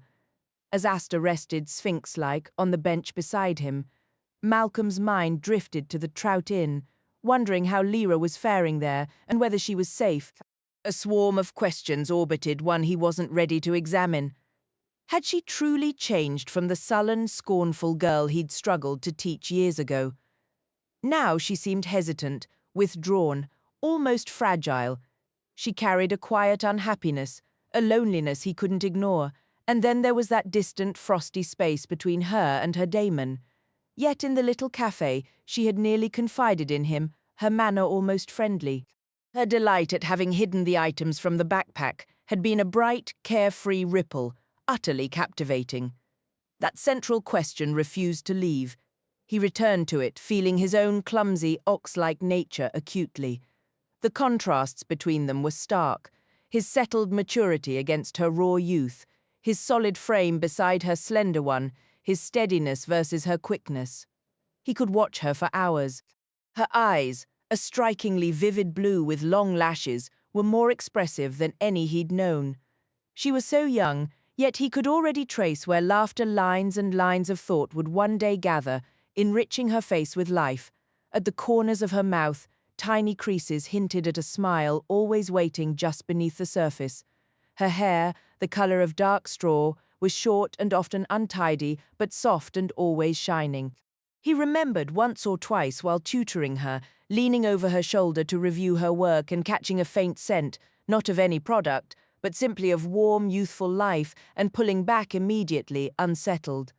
Back when Malcolm was her teacher, the very idea of such feelings was unthinkable, a notion his mind would dismiss before it could even take shape. Yet now, 4 years on, was it truly wrong to let his thoughts drift to Lyra? Was it a sin to imagine cradling her face in his hands, feeling the warmth of her cheeks, and drawing her close? He recognized this ache. He had been in love before, but every other time, the object of his affection had been someone near his own age, with one notable exception where the age gap ran in the opposite direction. None of that past experience offered any guidance here. She was currently mired in such peril and hardship that burdening her with his own confused emotions felt like a profound betrayal. The truth, however, remained stubbornly present. Malcolm Polstead, at 31 years old, was undeniably in love with her. The idea that she could ever return such a feeling seemed laughably impossible. The stillness of the expansive garden, the faint murmur of the two young botanists at work, the rhythmic scrape of their tools, the soft purr of his own demon, all of it, mixed with his exhaustion and a heart full of turmoil, conspired to lure him into closing his eyes and dreaming of her. Instead, he pushed himself up and said to Asta, "All right, let's go find something useful to do." Later that night, with the inn quiet, Reg and his wife were whispering in their bedroom. It was Lyra's second evening staying at the Trout Inn. The kitchen help and the other staff had departed for the day, and the guest rooms were empty. "I just can't figure her out," Reg murmured. "Lyra, what do you mean?" his wife asked. "On the surface, she's all cheer and lively talk. Then out of nowhere, she goes quiet and her whole expression shifts. It's like she's just remembered something terrible." "No, it's not that," his wife replied thoughtfully. "She doesn't look surprised or shocked. She looks profoundly lonely. It's a look that says she's accustomed to it, doesn't expect anything different, but it's her constant companion." A deep melancholy, Reg added, "and she hardly ever speaks to her demon. It's as if they're two separate souls sharing a space." She was such a joyful little thing, his wife recalled, always laughing, singing, full of mischief. Of course, that was before everything happened, before Malcolm's journey. He came back changed. So did Alice. But you'd expect the older ones to be more affected. She was just a baby then. Babies don't hold on to memories like that. And that college treats her abominably. It's supposed to be her home, you'd think they'd show more care. No wonder she seems withdrawn. "I keep wondering if she has any family left," Reg mused. "Malcolm says both her parents died years ago. If there are aunts, uncles, or cousins out there, they aren't worth much in my book," Mrs. Polstead said firmly. "Why's that?" "They should have reached out to her long before now. It's not a natural life for a young woman, shut away with a bunch of elderly scholars. Maybe she does have family, and they simply don't care. She might be better off without them in that case. Perhaps. One thing's for sure, she's a diligent worker. I need to find a specific task for her. She finishes Pauline's chores faster and better than Pauline does, and if I'm not careful, Pauline will feel replaced. Lyra needs her own project. We don't need her to work. She's welcome here as our guest as far as I'm concerned. I feel the same, love, but this isn't for us. It's for her. She has her studies, but she needs to feel purposeful. I'm trying to think of something special, a task that wouldn't get done unless she took it on. You might be right about that. I'll give it some thought. Good night, sweetheart." He turned over, and she read her mystery novel for a few minutes before her eyelids grew heavy and she switched off the lamp. Unbeknownst to Hannah Relf, during these quiet evenings, Lyra had been privately practicing a new, more intuitive technique for consulting the alethiometer. This method wasn't widely known, as public discourse about the device was scarce, but within certain expert circles, it was a subject of fervent and hopeful discussion. The device she held was the very one Malcolm had discovered in Gerard Bonneville's pack, later tucked into the infant Lyra's swaddling clothes when Lord Asriel passed her to the Master of Jordan College. That Master had presented it to Lyra on her 11th birthday, and she had carried it through her grand adventures across the Arctic and into worlds beyond. Initially, reading it felt instinctive, as natural as breathing. But that clarity faded all too soon, leaving her stranded, unable to perceive the intricate connections and resonances that once shimmered so plainly beneath the symbols on the dial. Losing that gift was a deep, personal ache. A small, cold comfort remained. Through relentless study, she might claw back some fraction of that skill, but she would forever depend on the heavy volumes where scholars across centuries had painstakingly recorded their decipherings of the symbols and their interwoven meanings. The difference was staggering. It was the cruel exchange of soaring through the skies like a swallow for the grim consolation of a wooden crutch to hobble along the earth. This loss fed directly into the gloom that had settled over her. Mrs. Polstead had it right. Melancholy was Lyra's constant companion these days, and since the painful rift with Pan, she had no one to confide in. How ridiculous it was that two halves of a single soul could find conversations so agonizing, could barely tolerate a shared silence. Increasingly, she caught herself whispering nothings to a ghost, to her own imagined version of what Will might be like now, in his own unreachable realm. So the whispers of a new alethiometric technique arrived as a desperately needed diversion.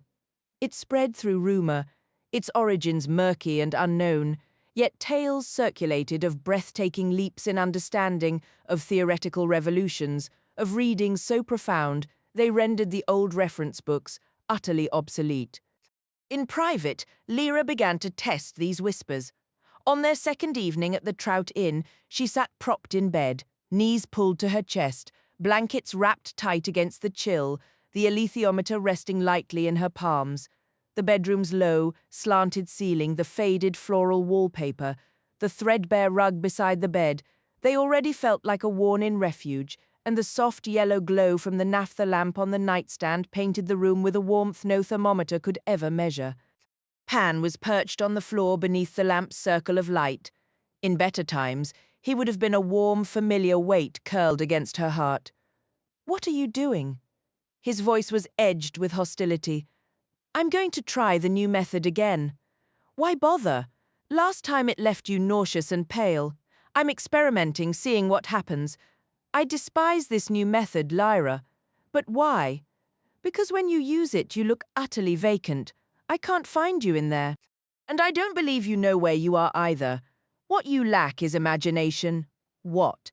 "If you possessed more imagination, it might work. But you don't. What are you implying? That I have no imagination at all. You're attempting to navigate life without it. That's my point. It's those damned books again. One denies its existence, the other claims it's irrelevant. No, that's not it. Well, if my opinion is so worthless, don't ask for it." "But I didn't ask for." The words died in her throat, replaced by a swell of bewildered hurt. He simply stared, his expression unreadable. "What should I do?" she whispered, meaning about us, about this chasm between us. In reply, he only said, "You have to be able to imagine, but for you apparently that's a monumental task, isn't it?" "I don't. I truly have no Pan. I don't understand you at all. It's like we're speaking entirely different languages. Nothing connects." "What were you even planning to ask the alethiometer before I so rudely interrupted?" "I'm not sure anymore. You've tangled my thoughts. But something in the world feels broken. I suppose I wanted to see if I could glimpse what that might be." He turned his head away, sweeping his tail slowly from side to side in a gesture of final dismissal. Then he leaped in one fluid motion onto the old chintz armchair and curled into a tight ball, feigning sleep. "No imagination? Trying to live without it?" The accusations echoed in the quiet room, as sharp and chilling as the draught beneath the door. Lyra had never truly considered the nature of her own imagination. If pressed, she might have assumed that part of her lived more fully in Pan, given her own practical, down-to-earth demeanor. But was that really her, or just how others saw her? People treated her as sensible and grounded. She had friends she considered imaginative. They were quick with a joke, prone to surprising observations, or lost in their own daydreams. Did she share those traits? Apparently not. The accusation that she lacked imagination had struck with a pain she never anticipated. Pan had blamed those books, and he had a point. In the Hyperchorasmians, characters who pursued art, poetry, or spoke of spiritual matters were treated with open contempt. Did Gottfried Brand believe imagination itself was worthless? Lyra couldn't recall if he ever addressed it directly. She'd need to check the text again. As for Simon Talbot in The Constant Deceiver, his imagination was on full display, a dazzling, heartless manipulation of truth that suggested a world without responsibility or consequence. It was enough to make her head spin. She sighed, the alethiometer resting lightly in her palms. Her thumbs traced the familiar ridges of the wheels, its weight a small comfort as lamplight glinted off its face. "Well, Pan, I tried," she murmured, almost too softly to hear. "You did too for a little while. But you couldn't sustain it. You're just not interested. What do we do now? We can't keep living like this. Why does it feel like we despise each other? Why can't we bear to be in the same room?" Sleep was gone, replaced by a wide-awake melancholy. "It won't change anything now," she whispered to the quiet room. Sitting up straighter, she gripped the instrument with more resolve. The new method of reading differed from the classical approach in two key ways. First, the hand placement. Traditionally, each of the three hands pointed to a separate symbol to frame a precise question. The new method directed all three to a single symbol, a technique viewed by purists as wildly unorthodox and disrespectful, a chaotic departure from the stable triangular foundation, inviting a storm of meanings as the needle flew unpredictably. Second, the reader's mindset. The classical method demanded a practiced, watchful calm, with part of one's attention reserved for consulting reference books on symbolic meanings. The new method required no books at all. Instead, the reader had to surrender control, entering a state of passive vision where nothing was fixed and every possibility floated freely. This was why both Hannah and Lyra had been forced to stop their early experiments, overcome by a sickening, vertiginous nausea. Now, alone in bed, Lyra felt a knot of apprehension. Could it go wrong? She breathed. Could I get lost and never find my way back? The risk was real. Without a fixed perspective or solid ground, it might be like drowning in a turbulent ocean. With a mix of desperation and deep reluctance, she turned the wheels until all three hands aligned at the horse. She wasn't sure why she chose that symbol. Then, holding the alethiometer, she closed her eyes and let her mind plunge forward, like a diver leaping from a great height into unknown waters. She murmured under her breath, "Don't search for solid ground, just move with the current.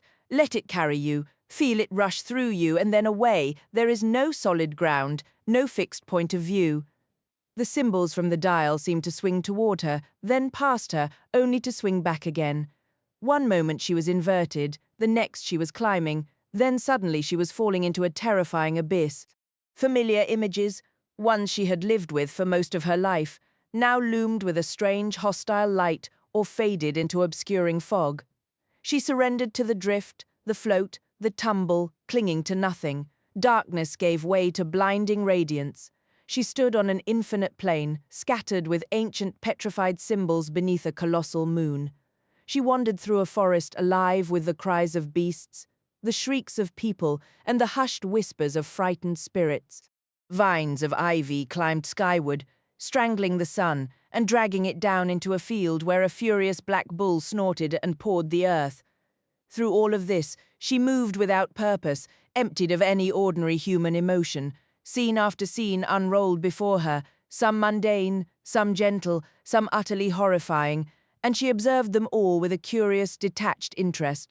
She questioned if this was a dream, and whether that distinction even mattered, and how anyone could possibly separate what was meaningful from what was random and insignificant. "I have no idea," she whispered, the words barely audible. That awful, familiar sickness was beginning to rise within her, the seemingly unavoidable price of this new technique. She immediately set the device aside and took slow, deep breaths until the queasiness subsided. There has to be a better approach, she thought. Something was definitely occurring, even if its nature remained frustratingly unclear. She wondered what question she would pose if she had her reference books here, if she could consult the old masters on how to properly form an inquiry and decipher a response. The answer came instantly. She would ask about the cat from her dream. Was that creature Will's demon? And if it was, what could that possibly signify? The thought made her uneasy.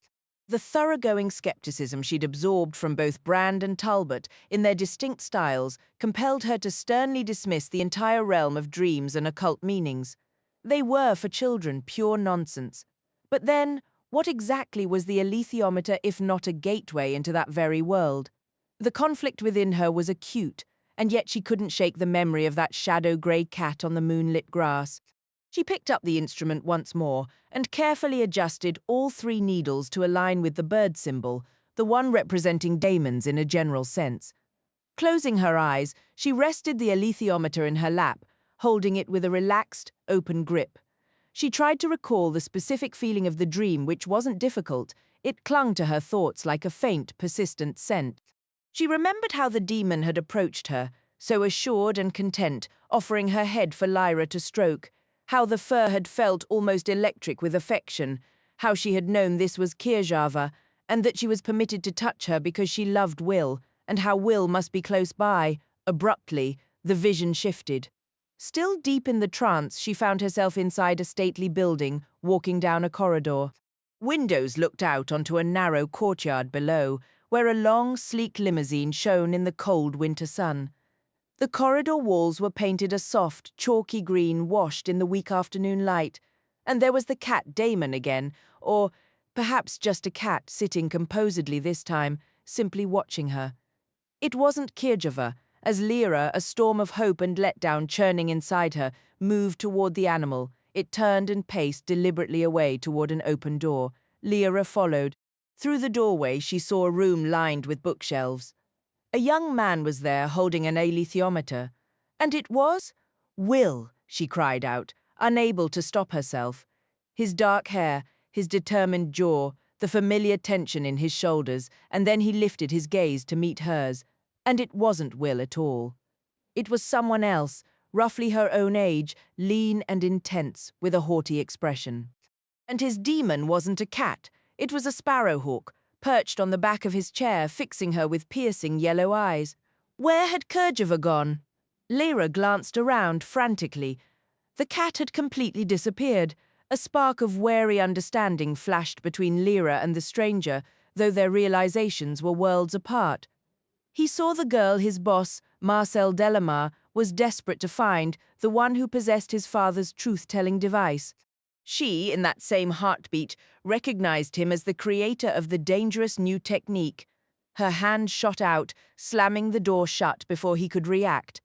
Then she blinked, disoriented, finding herself back in the cozy bed at the Trout Inn. A wave of exhaustion from the vision washed over her, mingled with a dizzying shock. For one glorious instant, he had looked so much like Will that her heart had soared, only to come crashing down in a sickening plunge of disappointment, immediately followed by a jolt of uneasy clarity. She knew that place, she understood his work. She realized exactly who he was. Where had that guiding cat vanished to? What was the purpose of leading her there? Was it all just to bring her face to face with this young man? Lost in these thoughts, she didn't notice Pan, coiled and alert, watching her from the armchair beside the bed. She placed the alethiometer on the nightstand, grabbed paper and pencil, and began scribbling frantically, desperate to capture the fading details of the dream. Pan observed her for a short while before settling back into the chair's cushions. It had been nights since he'd slept curled on her pillow. He remained perfectly still until Lyra finished her notes and switched off the lamp, waiting even longer in the dark until her breathing deepened into sleep. Then, with careful precision, he retrieved a small, battered notebook from inside a larger book where he'd concealed it. Clenching it firmly in his teeth, he sprang onto the windowsill. He'd already scouted the casement window with its simple iron latch. He didn't need Lyra's help to nudge it open. A second later, he was on the cool stone tiles outside, then a leap into the branches of an apple tree, a dash across a dew-slick lawn, a quick scamper over the bridge. Soon he was running free across the vast openness of Port Meadow, the pale campanile of St. Barnabas's oratory a distant silhouette against the night. He zipped past a cluster of dozing ponies, startling them into uneasy shuffling. One might have been the very pony he'd leapt onto the previous year, digging his claws in until the terrified animal bolted and finally threw him, leaving Pan tumbling onto the grass in a fit of delighted laughter, a secret adventure, Lyra knew nothing about, just like she knew nothing about the little notebook in his mouth. It was the one from Dr. Hassel's backpack, filled with cryptic names and addresses. He'd hidden it because he'd spotted a detail she had missed, and the right moment to confess this to her simply hadn't come. He ran on, a silent, tireless shadow, until he reached the canal marking the meadow's eastern border. Rather than risk a swim and soak the precious notebook, he moved through the tall grass to a small footbridge leading to Walton Well Road and the streets of Jericho. Caution was paramount now. It wasn't yet midnight. A few pubs were still spilling light and noise onto the sidewalks, and the yellow glow of the street lamps would make him far too visible. He chose instead to stick to the shadowy towpath, moving swiftly and pausing often to listen. His path led him to an iron-barred gate on the left, which he slipped through in an instant, entering the grounds of the Eagle Ironworks. The immense dark buildings towered above him. A narrow trail led to a similar gate opening near the end of Jukeson Street, a terrace of small brick houses built for the local factory workers. Pan held back inside the gate, shrouded in the building's shadow, as two men stood talking in the street. Finally, a door opened, goodnights were muttered, and one man's unsteady footsteps faded toward Walton Street. After another minute of waiting, Pan slipped through the gate and over the low wall in front of the very last house. He knelt by the basement's small, grimy window, its glass so smeared with smoke and dust that the world outside was just a blur. He strained to listen and soon caught the low, raspy murmur of a man's voice, met by a softer, more melodic reply. They were inside, and they were busy, that was enough. He gave a light tap on the pane, the voices cut off. A shadowy form darted up to the narrow sill, peered out, then shifted aside as the window was unlatched from within. Pantalaimon slipped through the opening and dropped onto the cool stone floor, where he was greeted by the cat Damon, whose sleek black coat seemed to swallow the dim light. A roaring furnace dominated the room, throwing off a blistering heat. The space felt like a cross between a blacksmith's workshop and an alchemist's den, shadowy with soot and draped in ancient cobwebs. Pantalaimon, the man said, "Good to see you. It's been some time." "Mr. Makepeace," Pan replied, setting the notebook aside so he could speak clearly. "How have you been?" "Keeping busy, at least," said Makepeace. "You're on your own?"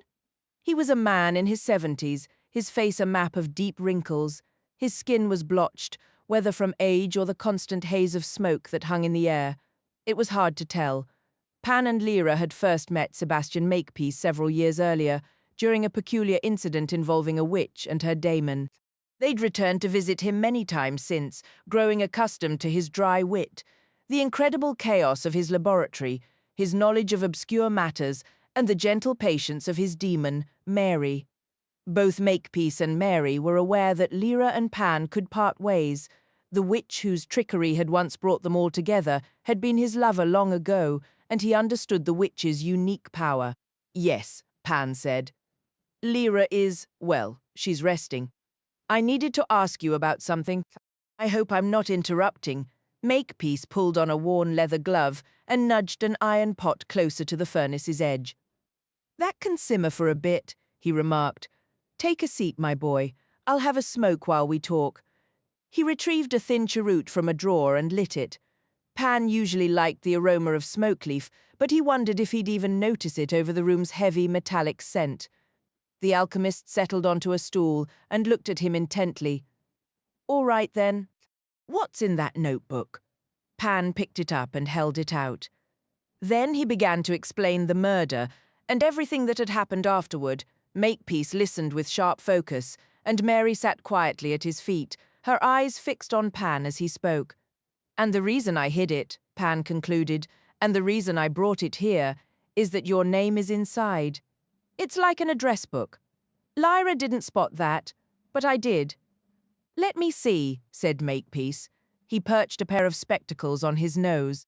His demon leaped up into his lap, and together they examined the little book's pages, which listed names and demons alongside addresses. Each entry was written in a different handwriting. They weren't in any alphabetical order to Pan. They seemed arranged by geography, running east to west from a place called Khwarizm all the way to Edinburgh, touching cities and towns across Europe. Pan had secretly pored over it several times, but could find no clue to link the people listed. The alchemist, however, appeared to be searching for specific names. Yours is the only Oxford name, Pan added. I just wondered if you knew about this list, and why he might have been carrying it. You mentioned he could separate from his demon. Right before he died, yes.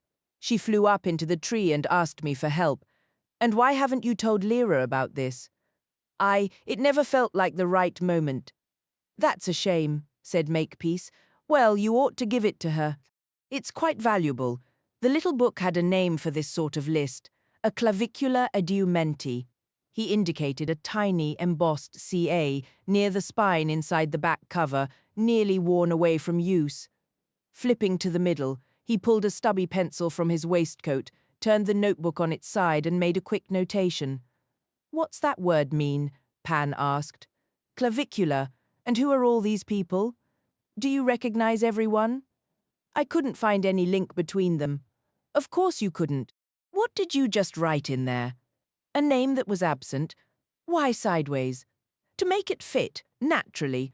I'll repeat myself. Take this to Lyra and bring her back with you. Only when you're both standing here will I explain what it signifies. Not a moment before. That's going to be difficult, Pan admitted. We barely speak these days. It's one argument after another.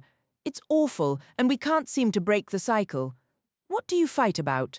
Just earlier tonight, it was about imagination. I told her she had none, and it hurt her. Are you shocked by that? No, I suppose I'm not. Why was imagination the topic? I'm not even sure now. We likely weren't using the word to mean the same thing. You'll never grasp imagination until you see it's not about invention, but about seeing truly. What other subjects cause friction? Everything, it feels like. She's different. She's been reading books by... Have you come across Gottfried Brander? I haven't. But don't give me your opinion. Tell me what Lyra would say. All right, I'll try. Brand is a philosopher. Some call him the Sage of Wittenberg. He wrote a massive novel titled The Hyperchorasmians. I don't know what that means. He never explains it in the book. That would refer to those living beyond Chorasmia, the lands east of the Caspian Sea. It's called Quarism now and Qua what? I think that name is in the list. Makepeace opened the notebook again and gave a slow nod. Yes, it's here. And what does Lyra think of this novel? She's been almost mesmerized by it, ever since she... You're telling me your thoughts?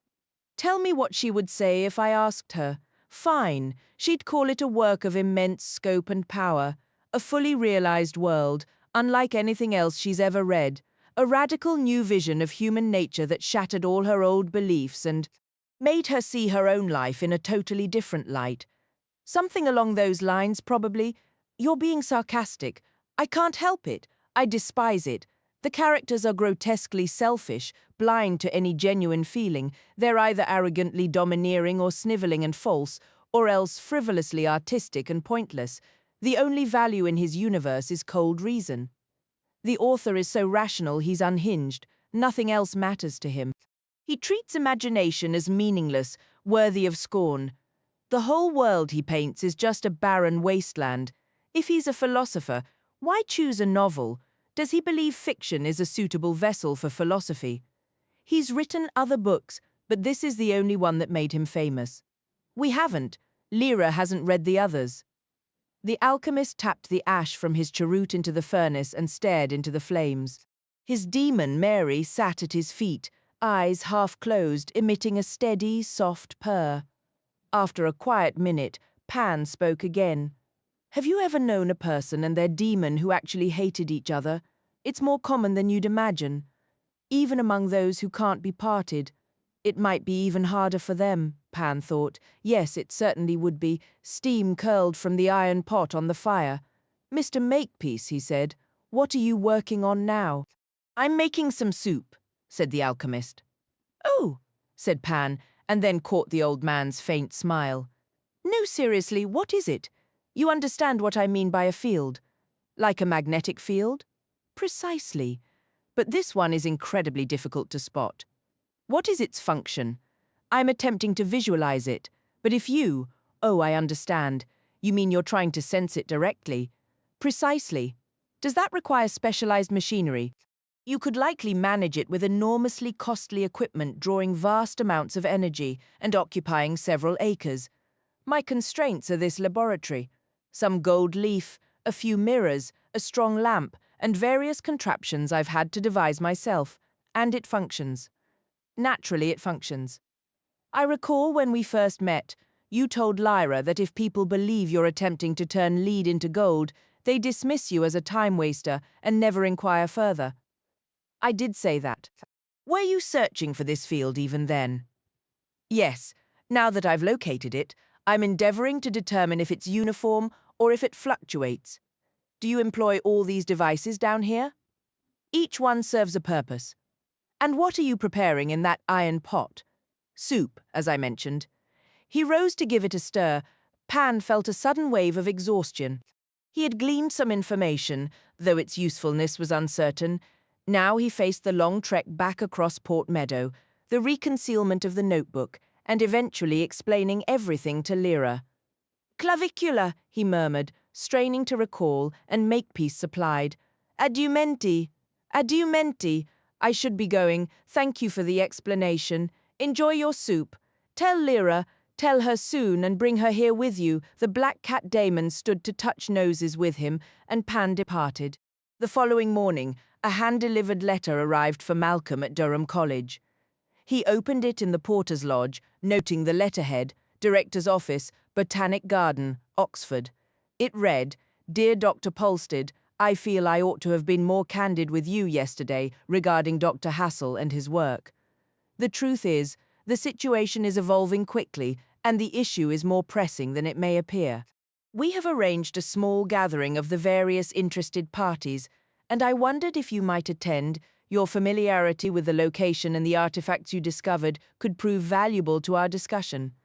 I wouldn't ask, but it is both serious and urgent. We are meeting this evening at 6, here at the garden. If you are able to come, and I sincerely hope you are, please request the Linnaeus room at the gate. Yours sincerely, Lucy Arnold. He checked the date. It had been written that very morning.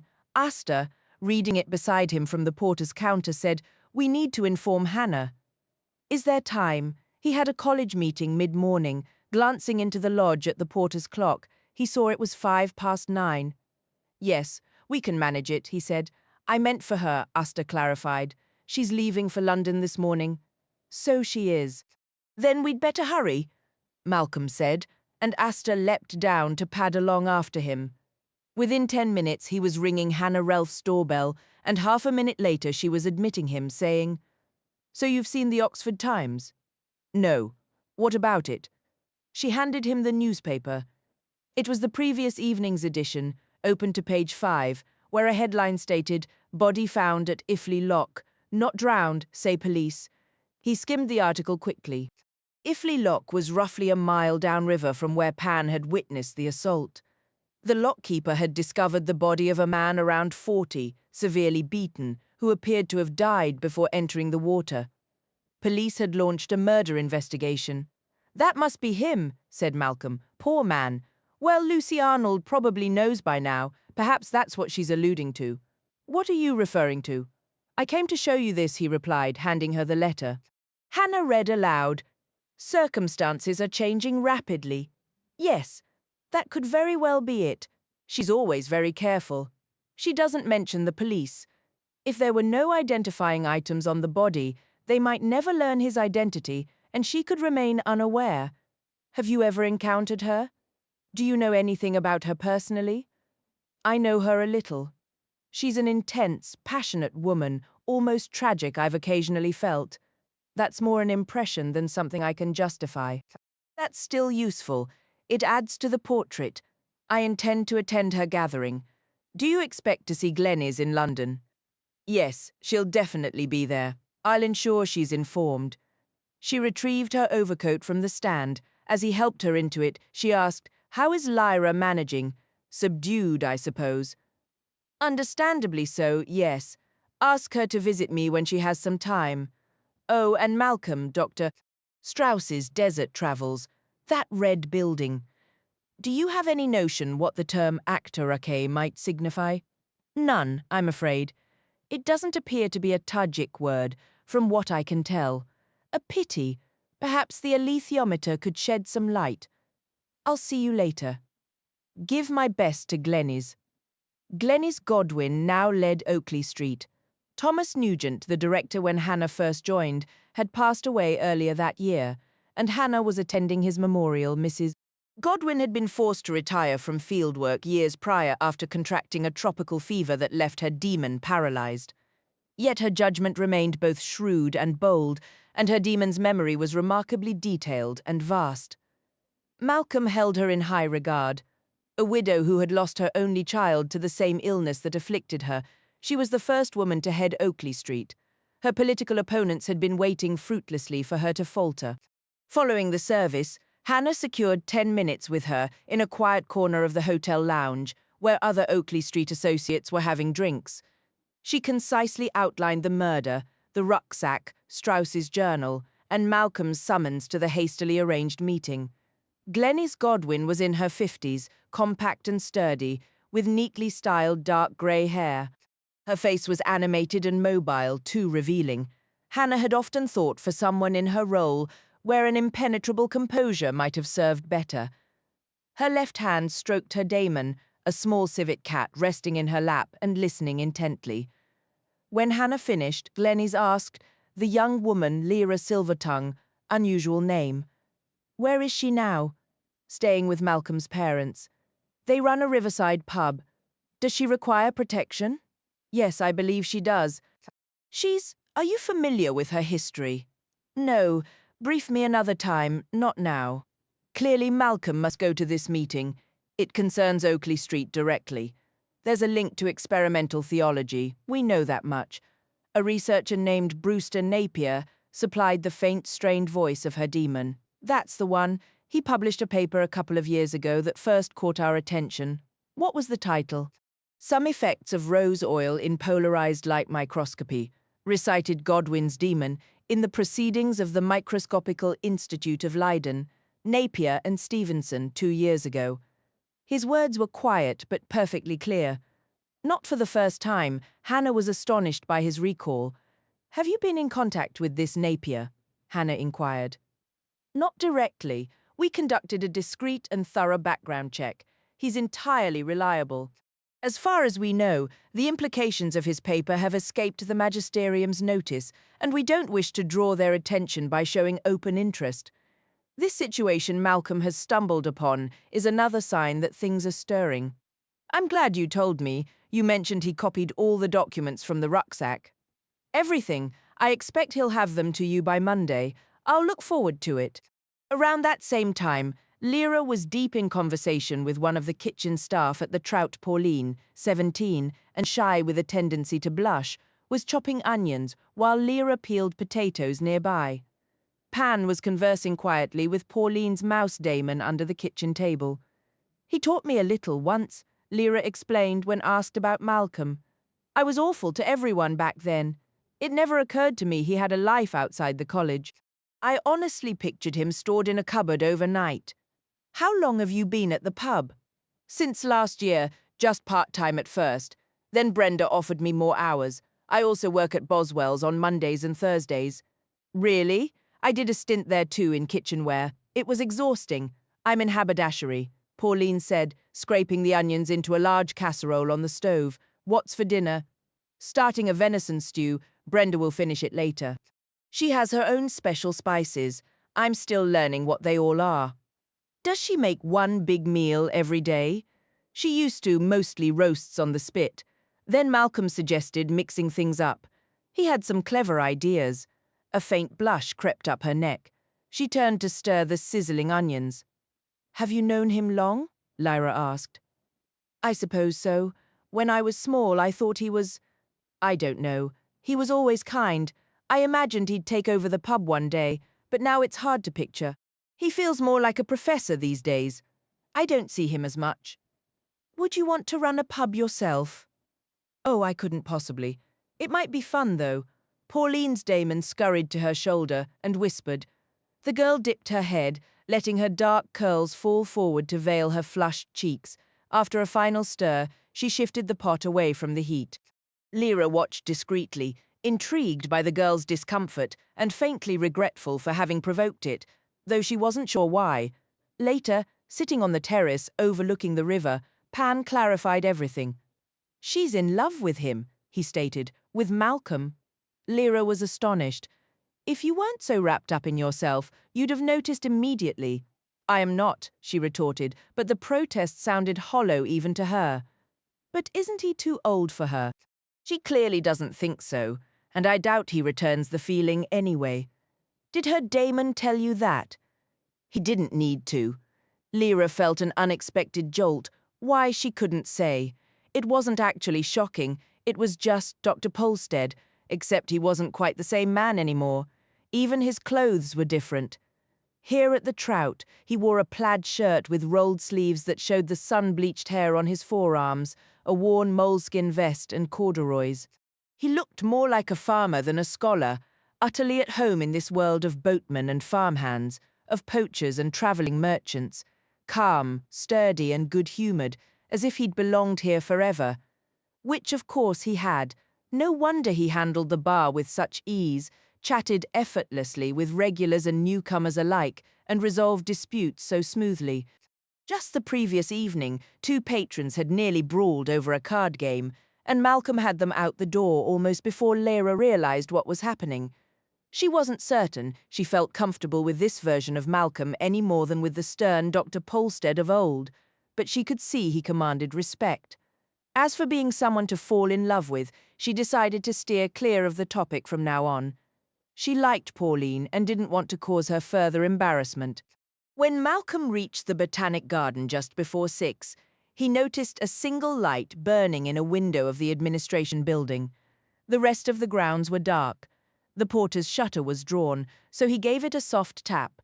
A soft shuffle came from within, followed by a warm glow seeping from the shutter's edge, like someone approaching with a lantern. "The garden is closed," a voice called out from inside. "I understand," Malcolm replied. "I have an appointment with Professor Arnold. She instructed me to ask for the Linnaeus room." "Your name, sir?" "Polstead, Malcolm Polstead." "Right. I have you listed. The main door is unlocked. Go up one flight, and it's the second door on your right." The administrative building's entrance faced the darkened garden, faintly illuminated by a single light at the stairwell's top. Malcolm located the Linnaeus room just down the corridor from the director's office, where he'd met Professor Arnold the previous day. He knocked softly, and a low murmur of conversation inside ceased abruptly. The door opened to reveal Lucy Arnold. Hannah's description, tragic, flashed in his mind. The word was etched plainly on her face, and Malcolm instantly understood she had learned about the discovery of Hassel's body. "I hope I'm not interrupting," he said. "Not at all. Please come in. We were just waiting. Everyone else is already here." Besides her, 5 individuals were seated around a conference table under the glow of 2 low-hanging anbaric lamps, which cast the room's corners into deep shadow.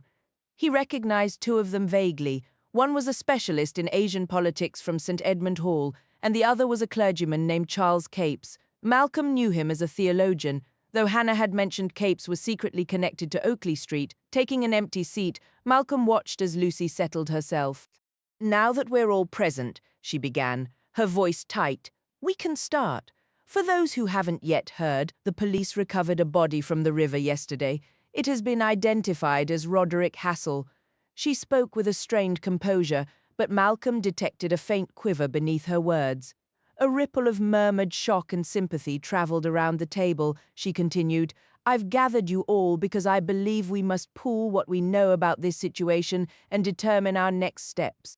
Since not everyone is acquainted, I'll ask for brief introductions. Charles, would you begin?" Charles Capes was a neat, slight man around 60, wearing a clerical collar. His daemon, a lemur, peered from his shoulder. "Charles Capes, Thackeray Professor of Divinity," he stated. "I'm here because I was acquainted with Roderick Hassel, and I have some familiarity with the region where he was conducting his work." Next to him, a woman roughly Malcolm's age, looking exceptionally pale and uneasy, spoke up. "Annabel Milner, Plant Sciences. I had been collaborating with Dr. Hassel on the Rose research before he left for Lop Nor. It was Malcolm's turn. Malcolm Polstead, historian. I came across some documents in a satchel left at a bus shelter. Dr. Hassel's identification was among them, which is why I brought everything here. Similar to Professor Capes, I've also spent time in that part of the world, so my interest was piqued. Beside him sat a lean, dark-featured man in his 50s with a hawk daemon. He gave a curt nod. Timur Gazarian, my focus is the history and politics of Central Asia. I had a number of discussions with Dr. Hassel concerning the region prior to his departure. The following speaker was a sandy-haired man with a Scottish lilt, Brewster Napier. My colleague Marjorie Stevenson and I authored the initial paper on the rose oil effect in microscopy. Given subsequent events, I was both alarmed and deeply intrigued to receive Lucy's message this morning. Like Professor Gazarian, I spoke with Dr. Hassel during his last visit to Oxford. His death is profoundly shocking. The final person was a man slightly older than Malcolm, with thin fair hair and a long jaw, his expression grave. Lars Johnson, he said. I was the director of the research station at Tashbulak before Ted Cartwright assumed the role. That is the site where Roderick had been working. Lucy Arnold took a steadying breath. Thank you. I'll begin. The police visited me this morning requesting that I help identify the body found in the river. Inside the dead man's shirt, there was a name tag, and they linked that name to the garden. Staff lists aren't hard to obtain. I went with them, and yes, it was him, Roderick. I hope I never have to do something like that again. It was clearly a murder. The odd part is that robbery didn't seem to be the motive. Just yesterday morning, Dr. Polstead, she glanced his way, found a shopping bag on the Abingdon Road containing Roderick's wallet and several other personal items which he brought to me. Honestly, the police didn't show much interest in that. I get the impression they think it was just a random, senseless attack. But I've gathered all of you here because each of you holds a piece of the puzzle we need to understand what has happened and what is still unfolding. The truth is, I believe we're stepping onto perilous ground. I'll ask each of you to speak in turn, and then we can open the floor for a broader discussion. Brewster, could you start by telling us how this began for you? Certainly, he replied. A couple of years back, a technician in my lab mentioned she was having issues with a specific microscope and asked me to take a look. One lens was acting up in a peculiar manner. You know how, if you have a smudge of grease or dirt on your glasses, part of your vision gets blurry. This was different. Instead, there was a distinct colored halo around the specimen she was examining. There was no blur or loss of clarity. In fact, everything we could see was exceptionally sharp, and on top of that, this colored fringe would shift and shimmer. We looked into it and found that the previous user had been studying a specimen of a particular rose from Central Asia and had accidentally brushed the lens, transferring a tiny amount of oil from the specimen onto the glass. Not exactly best practice in microscopy, to be frank, but it was fascinating that it produced such an effect. On a whim, I set that lens aside for closer study. I had a hunch and asked my friend Marjorie Stevenson, a particle physicist, to examine it. Something she'd mentioned to me a month or two earlier made me think she'd find it intriguing. She was researching the Rusakov field. Malcolm felt a subtle collective tension ripple around the table, or perhaps it was just his own. No one spoke or moved.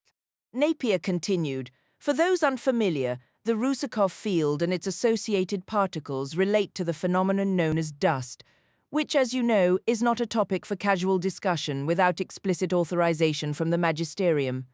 Lucy has assured me you are all aware of the restrictions this places on our work and our conversations. He looked directly at Malcolm as he said this. Malcolm gave a neutral nod, and Napier went on. In short, Marjorie Stevenson and I discovered that the oil on the lens allowed us to observe various effects of the Rusakov field that had, until then, only been theoretical.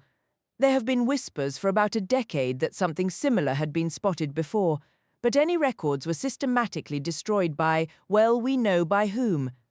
The dilemma then was whether to keep this discovery quiet or announce it publicly. It felt too significant to bury, yet perhaps too hazardous to trumpet. Where could we share it? The Microscopical Society of Leiden isn't exactly a powerhouse, and its publications rarely attract notice. So we submitted a paper there, and it was published a couple of years ago. At first, we heard nothing back. But more recently, both my laboratory and Marjorie's have been expertly broken into, and we've each been questioned by individuals we assumed were connected to security or intelligence. They were polite but thorough, very persistent, and frankly, rather unsettling. We told them nothing but the truth in response. That's all I need to say for now. I should add that Marjorie is employed in Cambridge, and I haven't received any communication from her in 2 weeks. Her co-workers have no information on her whereabouts, and her husband is equally in the dark. I am deeply concerned for her safety. Thank you, Brewster, Lucy Arnold replied. That is both helpful and deeply troubling. Dr. Polstead, would you share what you know?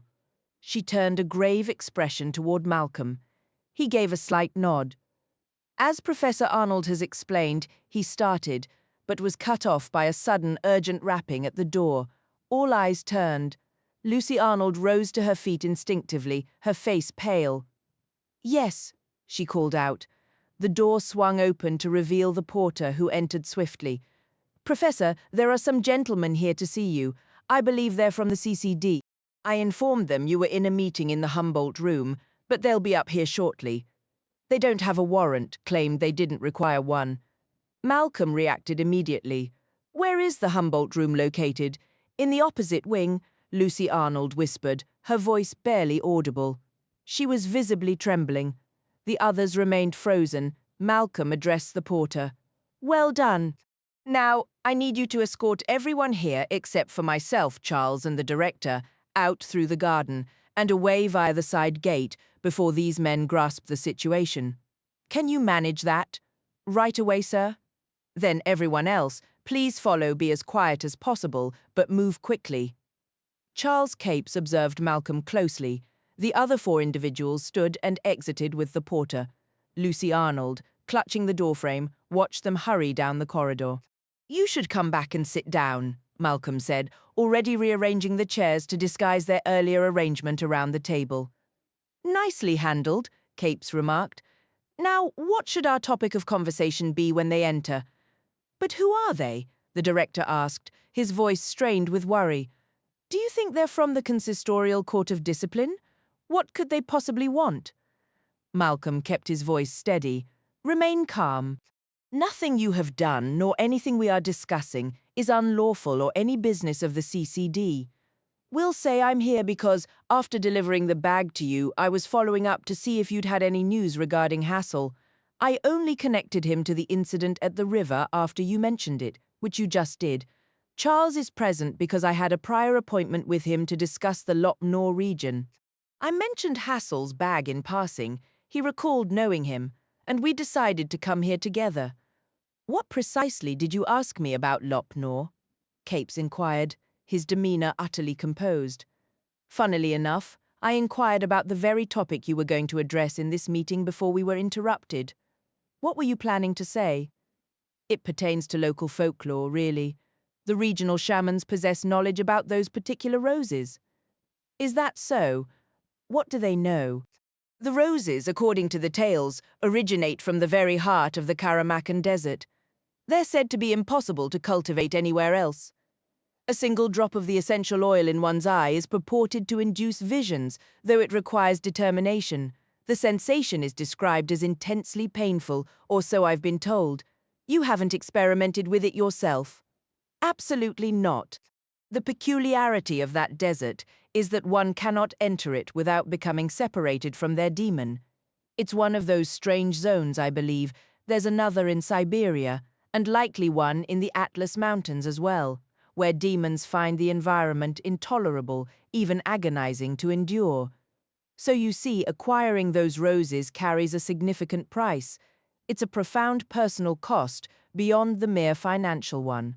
I was under the impression that such a separation was fatal, Lucy Arnold said, her earlier fear giving way to a sharp, skeptical tone. Was this all just mystical nonsense? Not invariably, it seems, but it is described as a horrific experience. Was that the focus of Hassel's intended investigation? Malcolm asked. He knew the answer perfectly well, but was curious to see if she would acknowledge it. Before she could formulate a reply, another knock sounded at the door, this one far louder and more authoritative. The door opened without waiting for a response. "Professor Arnold." The speaker was a man in a dark overcoat and a trilby hat. Two similarly dressed men stood behind him. "Yes," she answered. The woman's voice remained calm and unshaken. "Identify yourselves and state your purpose. I was informed you were waiting in the Humboldt room. We decided to come directly to you. What is it you need?" "We have some questions for you," the lead man stated, moving further into the space. His two companions followed. Malcolm interjected. "Hold on, you haven't answered, Professor Arnold. Who are you?" The man produced a leather wallet, flipping it open to reveal an identification card. The letters CCD were printed in a deep navy blue against a pale background. "Captain Hartland," he said. "How may I assist you, Captain?" Lucy Arnold asked. "What is the subject of your inquiry?" "Folklore," Charles Capes offered. Hartland's gaze didn't waver from Lucy. "I was asking her." "That is what we were discussing," she replied, her tone even. "Why does it concern you?" "Because we are academics. My focus is the folklore of botany. Professor Capes is a folklore specialist, and Dr. Polstead is a historian with overlapping interests. What can you tell us about Roderick Hassel?" She paused briefly, closing her eyes. "He was my colleague and my friend. I identified his body earlier today." Hartland turned to Capes. "Did you know him?" "Yes." His attention shifted to Malcolm. "And you?" "No." "Then why did you bring his belongings here yesterday?" "Because it was clear he worked here. It seemed the logical place. Why not take them to the police?" "I had no knowledge of his death. How could I? I assumed he'd forgotten them. Bringing them to his workplace was the most straightforward solution." "Where are those items now?" "In London," Malcolm said. Lucy Arnold's eyes widened slightly. Stay calm, Malcolm thought. He noticed one of the other men at the far end of the table, his hands resting on the edge, leaning forward intently. Hartland pressed. "Where in London? Who has them?" "After Professor Arnold examined them with me and I learned he was missing, we agreed consulting an expert at the Royal Institute of Ethnology was prudent. Much of the material related to folklore, which is outside my expertise. I entrusted it to a friend to deliver there yesterday." "Your friend's name? Could he verify this?" "He could, but he's currently en route to Paris, and this expert at the Institute, his name. Richardson, something similar. I'm not personally acquainted with him." "You're being remarkably casual with this evidence, aren't you, given there's been a murder?" "As I've explained, we were unaware of that fact at the time. Had we known, we would have gone directly to the authorities. Professor Arnold informed me the police showed no interest when she contacted them." Charles Capes leaned forward. "Why is this your concern?" "It's my job to be concerned with many things," Hartland countered. "What was Hassel's purpose in Central Asia?" "Botanical research," Lucy Arnold stated. A tentative knock interrupted them, and the porter peered in. "Apologies, Professor. I thought you were in the Humboldt room. I've been searching everywhere. I see these gentlemen found you." "Thank you, John," she said. "They were just leaving. Would you please see them out?" Hartland gave Malcolm a long, appraising look, then nodded slowly and turned to depart with his men, leaving the door ajar. Malcolm raised a finger to his lips in a clear signal for silence. He counted to 10 in the strained quiet, then closed the door and moved soundlessly to the end of the table where the man had been leaning. He motioned for Lucy and Charles to join him. Crouching down, he peered beneath the table's edge and pointed. Stuck to the underside was a small, matted, black object, about the size of a thumbnail. Lucy Arnold inhaled sharply, and Malcolm again signaled for quiet. He prodded the device with the tip of a pencil, and it skittered quickly into the shadowed corner near the table leg. Malcolm unfolded his handkerchief and held it beneath the insect, using the pencil to flick it into the cloth. He quickly wrapped the fabric tight, trapping the buzzing creature inside. "What is that?" Lucy whispered. Placing the bundle on the table, Malcolm slipped off his shoe and brought the heel down with a sharp crack. "It's a spy fly," he murmured. "They keep breeding them smaller, with sharper memories." It would have recorded our next words, flown straight back, and repeated every syllable. "That's the tiniest one I've ever come across," remarked Charles Capes, after confirming it was dead. Malcolm tossed it out the window. "Part of me considered leaving it alive, just to waste their time," he admitted. "But then we'd constantly be watching our words in this room, which is a hassle. And since it can move, you'd never know where it was hiding. Better they think it simply malfunctioned." "A Royal Institute of Ethnology," Capes said, skepticism in his tone. "Never heard of it. And those documents, where are they actually?" "In my office," Lucy Arnold replied. "There are some physical samples as well, seeds and things like that." "They can't remain there," Malcolm stated. "When those agents return, they'll have a warrant. Should I move the papers?" "Why not let me?" offered Capes. "I'm curious to read them, for one thing, and the cellars at Wycombe have no shortage of hiding spots." "All right," Lucy said, her voice weary. "Yes, thank you. I'm at a loss." "If it's no trouble," Malcolm interjected, "I'd like to take the book of Tajik poetry. There's a detail I need to verify. You're familiar with Jahan and Ruxana?" he added, turning to Capes. "He was carrying a copy? How strange. Indeed, and I intend to learn why. As for the CCD, once they realize the Ethnology Institute doesn't exist, they'll be back at my door," Malcolm said. "But I'll have a new story ready by then. Let's retrieve those items immediately." Lyra walked by the river that afternoon, Pan trailing behind her in a sulky silence.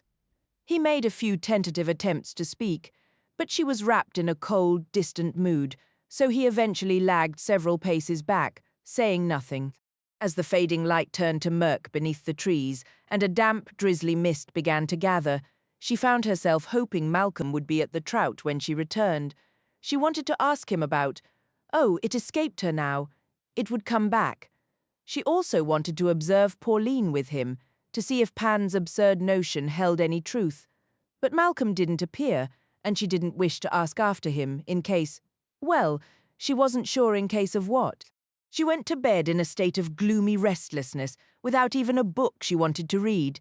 Picking up the Hyperchorasmians, she opened it randomly, but the heroic fervor that once captivated her now felt distant and unattainable, and Pan refused to settle. He paced the small room, jumping onto the windowsill, listening at the door, investigating the wardrobe, until she finally snapped, "For heaven's sake, will you just go to sleep?" "I'm not tired," he said, "and neither are you. Can't you stop moving for 5 minutes? Lyra, why do you make it so hard to talk to you? Me, I have something to tell you, but you're being difficult." "I'm listening." "No, you're not. Not really. What exactly do I have to do to listen properly? Should I employ the imagination I supposedly lack?" "I didn't mean it like that." "Anyway, you absolutely meant it. You said it plainly enough. Fine, I've reconsidered since then. When I went out last night— I don't want to hear about it. I knew you were gone, and I know you were talking to someone, and I'm just not interested." "Lyra, this is important, please." He leaped onto the bedside table. She said nothing more, sinking back against the pillow to stare at the ceiling. Finally, she broke the silence with a sharp, "Well, I can't have a conversation with you when you're like this. Oh, for heaven's sake, this is hopeless. I'm just trying to figure out the right way to— just say it." A heavy quiet filled the room. He let out a long sigh. "You remember all those items in the backpack, the things we found, and— there was a small notebook inside. It had a list of names and addresses. So what? You missed a particular name written in it. Whose name? Sebastian Makepeace." She bolted upright. "Where was it written? In that notebook, like I told you. It was the only Oxford listing." "When did you see that?" "While you were flipping through the pages." "Why on earth didn't you mention it? I assumed you'd spot it yourself. Besides, you haven't exactly been open to hearing much from me lately." "Don't be ridiculous. That's something you should have said. Where is it now? Does Malcolm have it?" "No, I kept it hidden." "Why? Where is it?" "Because I wanted to understand why his name was there. Mr. Makepeace's. So last night, I went out and took the notebook to him." Lyra felt a surge of fury so intense it stole her breath. Her whole body began to shake uncontrollably. Pan saw it immediately and jumped from the nightstand to the armchair. "Lyra, if you won't calm down and listen, I can't tell you what he told me. You filthy little traitor," she spat out, her voice thick and unfamiliar, choked with sobs she couldn't suppress. The hateful words poured out, driven by a pain she couldn't name. "You liar, you sneak. You failed me the other night when you let that woman, his daemon, that cat, you let her see you with the wallet. And now this, going behind my back. Because you wouldn't listen. You're not listening now. No, I'm not. Because I can't trust you anymore. You feel like a complete stranger to me, Pan. I can't even describe how much I hate it when you pull stunts like this. If I hadn't gone to ask him, we'd never have learned. And I used to, oh, how completely I used to trust you. You were my foundation. You were solid as a rock. I could have, and you betray me like this." "Betray? Listen to yourself. Do you think I could ever forget how you betrayed me in the land of the dead?" The words hit Lyra like a physical blow to the chest. She collapsed back onto the bed. "Don't," she whispered, the air leaving her lungs. "That was the most terrible thing you've ever said." She knew instantly what he meant. Her mind was violently wrenched back to the bleak shore of that river in the underworld, to the horrific moment she had chosen to leave him behind to search for the ghost of her friend Roger. A sudden, unbidden memory flashed of the cold mist clinging to her coat that day, a detail she had forced herself to forget. "I know," she said, her voice barely audible over the pounding in her ears. "I know it was, and you know why I had to do it? You knew you were going to do it, and you never said a word to me." "I didn't know. How could I possibly have known? We only found out at the very last second that you couldn't come. We were a pair. We were supposed to always be together. That's what I believed, what I wanted together forever. But then that old boatman told us you couldn't go any farther. Will was in the same boat. He didn't even know he had a daemon. He had to leave a part of himself behind too. Pan, you can't honestly believe I planned it. You can't think I'm that heartless. Then why have you never once asked me about it, about what that was like for me? But we have talked about it, only when I forced the issue. You never wanted to know. Pan, that's not true. You just didn't want to face it. I was ashamed. I had to do it, and I was utterly ashamed for doing it, and I would have been ashamed not to do it. I've carried the guilt every day since. If you haven't felt that. When that old man rode you out into the darkness, I felt ripped apart," he said, his small voice trembling. "It almost destroyed me, but the worst part, worse than any physical pain, was the abandonment, that you could just leave me there, alone. Do you have any idea how I stared and cried out, straining to keep you in view as you drifted into the black? The very last thing I could see was your hair, a faint gleam until the dark swallowed it completely. I would have been content with just a sliver of you, the barest glimmer of your hair, a faint patch of light that was yours alone, as long as it remained where I could see it. I would have stayed there forever, waiting, just to know you were present, and that I could look upon you. I would never have left as long as I could see that light." He fell silent. She was weeping. "You believe she attempted, but her voice failed her. "Roger," she choked out, and could say no more. The sobs consumed her entirely. Pan watched her from the table for a long moment, then twisted away with a sudden jerking motion, as if overcome by his own grief. Neither spoke a word, neither reached for the other. She lay curled tightly, face buried in her arms, crying until the storm within her began to ebb. When she finally sat up, wiping the tears from her face, she saw him lying rigid, his back to her, trembling. "Pan," she said, her voice raw, "Pan, I do understand. I despised myself then, and I will despise myself for the rest of my life. I hate every part of me that is separate from you, and I have to carry that. Sometimes I think, if I could end my own life without harming you, I might. I am so wretched.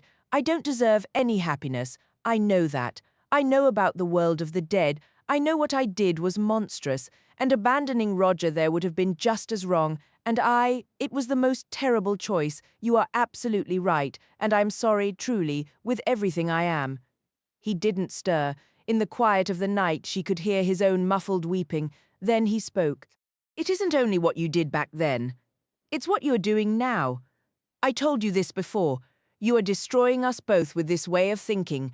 You're standing in a world bursting with color, and you insist on seeing it only in shades of grey. As if Gottfried Brand was some sorcerer who made you forget all you once cherished, every mystery, all the places where shadows hold meaning. Can't you perceive the hollow emptiness in the worlds they describe, him and Talbot? You cannot truly believe the universe is that barren.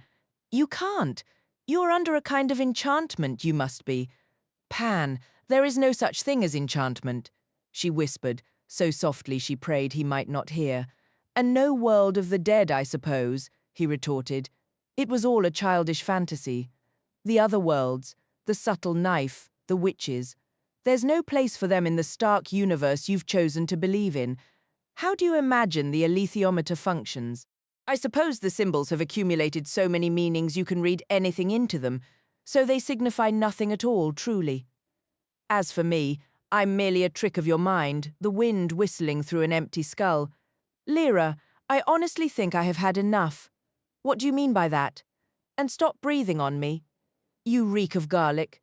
She turned away, awash in shame and despair. Each of them lay in the dark, weeping alone. When she awoke in the morning, he was gone. A thick fog seemed to fill her mind, a tangle of cobwebs. The room itself felt shrouded in it, as did the fading memory of the dream she'd left. "Pan," she croaked, her own voice strange to her ears. "Pan," no answer, no skitter of claws on the wooden floor, no gentle weight landing on the bed. "Pan, what are you doing? Where are you?" She rushed to the window, yanked the curtain aside, and saw the priory ruins in the soft pearl-grey light of dawn. The vast world lay outside, clear of fog and cobwebs, and clear of Pan inside. Was he hiding under the bed, in the cupboard atop the wardrobe? Of course not. This was no game. Her gaze fell on her rucksack on the floor beside the bed. She hadn't left it there. Resting on top of it was the small black notebook of hassles that Pan had mentioned. She picked it up. It was worn, stained, many of its pages dog-eared. She flipped through it, seeing now, as he had, how the addresses seemed to chart a path from a mysterious quarrism to a house in Edinburgh's Lawn Market, and there was Sebastian Makepeace on Juxon Street in Oxford, just as Pan had said. A cold dread settled in her stomach. Why had that name not caught her eye before? The omission felt like a betrayal, another failure in a long, painful line. She hadn't caught what Pan was up to when he concealed it. How many countless details had slipped right past her? Then a small note tumbled free. With trembling fingers, she grabbed the piece of paper. Pan's paws weren't built to grip a pencil, but he could manage a kind of writing by clutching it in his jaws. The message read, "Gone to look for your imagination." That was everything. She sank down, feeling hollow, as if she were made of air, a ghost of herself. "How could you be so?" she murmured, the rest of the thought escaping her. "How do I go on like this?" Her clock read 6:30. The tavern was still. Mr. and Mrs. Polstead would be stirring soon to start breakfast, light the fires, tackle the morning's chores. How could she possibly tell them? Malcolm wasn't here. She could have confided in him. When would he arrive? He had to come soon. There was work to do. He must come. But then another thought struck her. How could she face them? To reveal herself in this state would be humiliating, utterly devastating. These kind people who had welcomed her, whom she was starting to truly care for, how could she burden them with a broken thing like herself now? Only half a person. What about Pauline, or Alice, or Malcolm? Only Malcolm might grasp it, and even he could be repelled by her now. And she reeked of garlic. She wanted to cry, but fear had frozen her solid. Hide, she thought. Just run and hide. Her mind darted wildly, into memories, into a frightening future, and back again, until it settled on a face she remembered with love and absolute trust. Father Coram. He was old now, rarely leaving the fens, but his mind was sharp. They exchanged letters occasionally. More than anyone, he would understand the mess she was in. But how to reach him?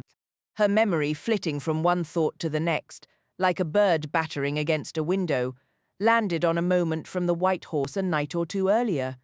Dick Orchard, with that Gyptian scarf knotted at his throat. He'd mentioned his grandfather, Giorgio, was it? Who was in Oxford now, wasn't he? And Dick worked the night shift at the postal depot, so he'd be home during the day. Yes. She dressed rapidly in her thickest clothes, tossed a few others into her backpack, along with the black notebook and some essentials, took one last look at the little room that had begun to feel like a sanctuary, and slipped downstairs without a sound. In the kitchen, she found paper and a pencil and scribbled a note. "I'm so sorry, truly, and thank you for everything, but I have to leave. I can't explain. Lyra." 2 minutes later, she was hurrying along the riverbank once more, her gaze fixed on the path ahead, the hood of her parka drawn tight. If she passed anyone, she would simply ignore them. People sometimes carried small daemons in a pocket or tucked inside a coat. She might be doing just that. No one needed to suspect a thing if she moved with purpose, and it was still early. But the walk to Botley, where Dick lived with his family, took the better part of an hour even at a brisk pace, and she heard the city bells ringing out over Port Meadow, chiming unhelpfully. Was it 7:30, 8:30? Surely not that late. She wondered when his night shift ended. If he started at 10, he should be finishing soon. She slowed her steps as she turned onto Binsey Lane. It was shaping up to be a beautifully clear day. The sun was bright now, the air crisp. Binsey Lane wound down from the meadow to meet the Botley Road, the main western route into Oxford. People would be waking up now, heading to work. She prayed they'd be too wrapped up in their own lives to pay her any mind, that she looked utterly ordinary, the way Will could make himself seem, or how witches became unnoticeable, so that a glance would slide right off and be instantly forgotten. She could have been a witch, her daemon left behind hundreds of miles away on the frozen plains. That grim thought kept her moving until she reached Botley Road, where she had to pause, looking both ways for traffic before she could cross, and then search for the right narrow street on the other side. She'd visited the Orchard House a handful of times. She remembered the look of the front door, even if the number had slipped her mind. She knocked. Dick should be home by now, shouldn't he? But what if he wasn't, and she had to explain herself to his mother or father? They were kind people, but she nearly turned to leave, but then the door swung open, and there he was. "Lyra, what are you doing here? Are you okay?" He looked worn out, like he'd just come off a shift. "Dick, is anyone else here? Are you alone?" "What's wrong? What's happened? It's just me and my grandmother. Come inside. Wait a second." His vixen daemon was retreating behind his legs, letting out a soft whimper. He scooped her up, and then he understood. "Where's Pan? Lyra, what's going on?" "I'm in real trouble," she said, her voice trembling despite her efforts to steady it. "Please, can I come in?" "Yeah, of course, absolutely." He stepped back into the small hallway to make space, and she hurried in, shutting the door behind her. She could see alarm and worry flashing in his eyes, but he hadn't recoiled. "He's gone, Dick. He just left me," she told him. He raised a finger to his lips and glanced toward the stairs. "Let's go to the kitchen," he whispered. "Gran's awake, and she scares easy. Things don't make much sense to her anymore." He studied her for a moment, as if trying to place her, then led the way down the narrow corridor to the kitchen. It was warm and smelled richly of fried bacon. "I'm sorry, Dick. I need help, and I thought of you. Sit down. Want some coffee?" "Yes, please." He filled a kettle and set it on the stove. Lyra sank into the wooden armchair by the fireplace, clutching her rucksack tightly against her chest. Dick took the other chair. His demon, Bindi, jumped into his lap and huddled close, shivering. "I'm sorry, Bindi," Lyra said softly. "I'm so sorry. I don't know why he left." "Well, I do know, but it's complicated. We always sort of wondered if you could manage it," Dick said. "What do you mean?" "Separate. We never saw you do it, but it felt like if anyone could, it'd be you." "When did he go?" "Last night." "No note or anything?" "Not really. We'd been fighting. It was bad. He didn't want to wait around in case he came back. He won't be back for a long time. Maybe not ever." "You don't know that for sure." "I think I have to go look for him, Dick." A faint, reedy cry drifted down from upstairs. Dick looked toward the door. "Better go see what she needs," he said. "I'll just be a minute." Bindi was out the door before him. Lyra sat perfectly still, closing her eyes and trying to take slow, even breaths.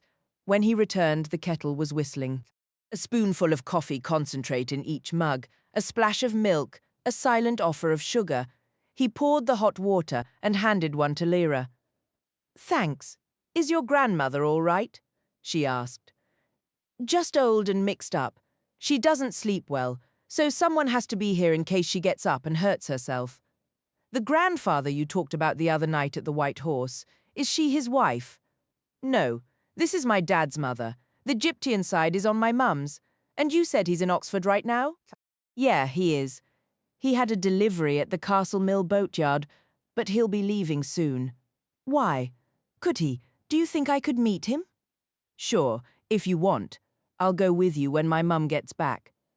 His mother worked as a cleaner at Worcester College, Lyra recalled. "When will that be?" she asked. "Around 11. Might be a bit later if she does some shopping. Why do you want to meet my granddad?" "I need to get to the Fens. There's someone there I have to see." Lyra needed to find a safe route to the Fens without drawing attention. She wanted his advice on how to travel unseen. Dick gave a slow nod, looking far from his usual Gyptian self, with messy hair and tired eyes, as he drank his coffee. She quickly added that she didn't want to cause him any trouble either. "Is this linked to what you mentioned the other night, that death near the river?" "Most likely," Lyra admitted. "But I still can't piece together how it all fits." "By the way, Benny Morris still hasn't come back to work," Dick mentioned. "The man with the injured leg," Lyra recalled. "You haven't told anyone what I shared, have you?"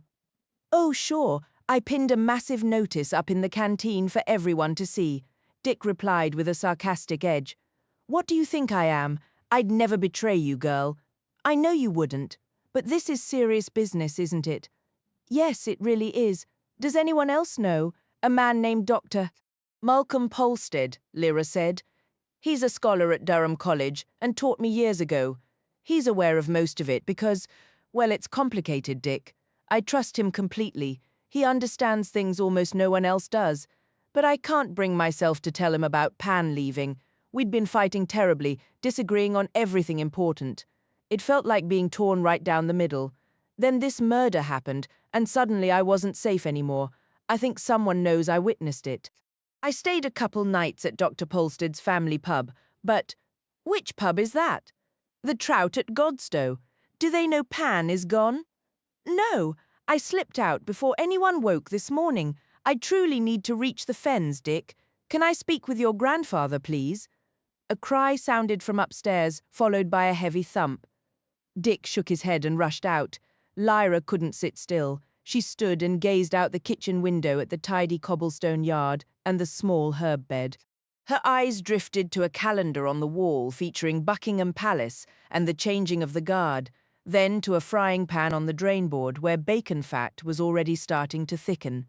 She fought back tears, taking 3 deep breaths and blinking hard. When Dick returned, he sighed. "She's wide awake now, unfortunately. I'll have to bring her some porridge. Are you certain you can't stay hidden here a while? No one would ever know." "I can't. I have to keep moving." "Well, take this then." He held out a blue and white spotted neckerchief tied in an intricate knot. "Thanks, but why?" "The knot. It's a Gyptian signal.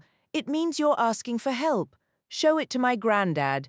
His boat is named the Maid of Portugal. He's a large, tough man, handsome like me. You can't miss him. His name is Giorgio Brabant." "All right. And thank you, Dick. I hope your grandmother feels better. There's only one way this ends, I'm afraid. Poor old soul." Lyra kissed him, feeling a deep fondness. "I'll see you when I return," she said. "How long do you plan to stay in the Fens?"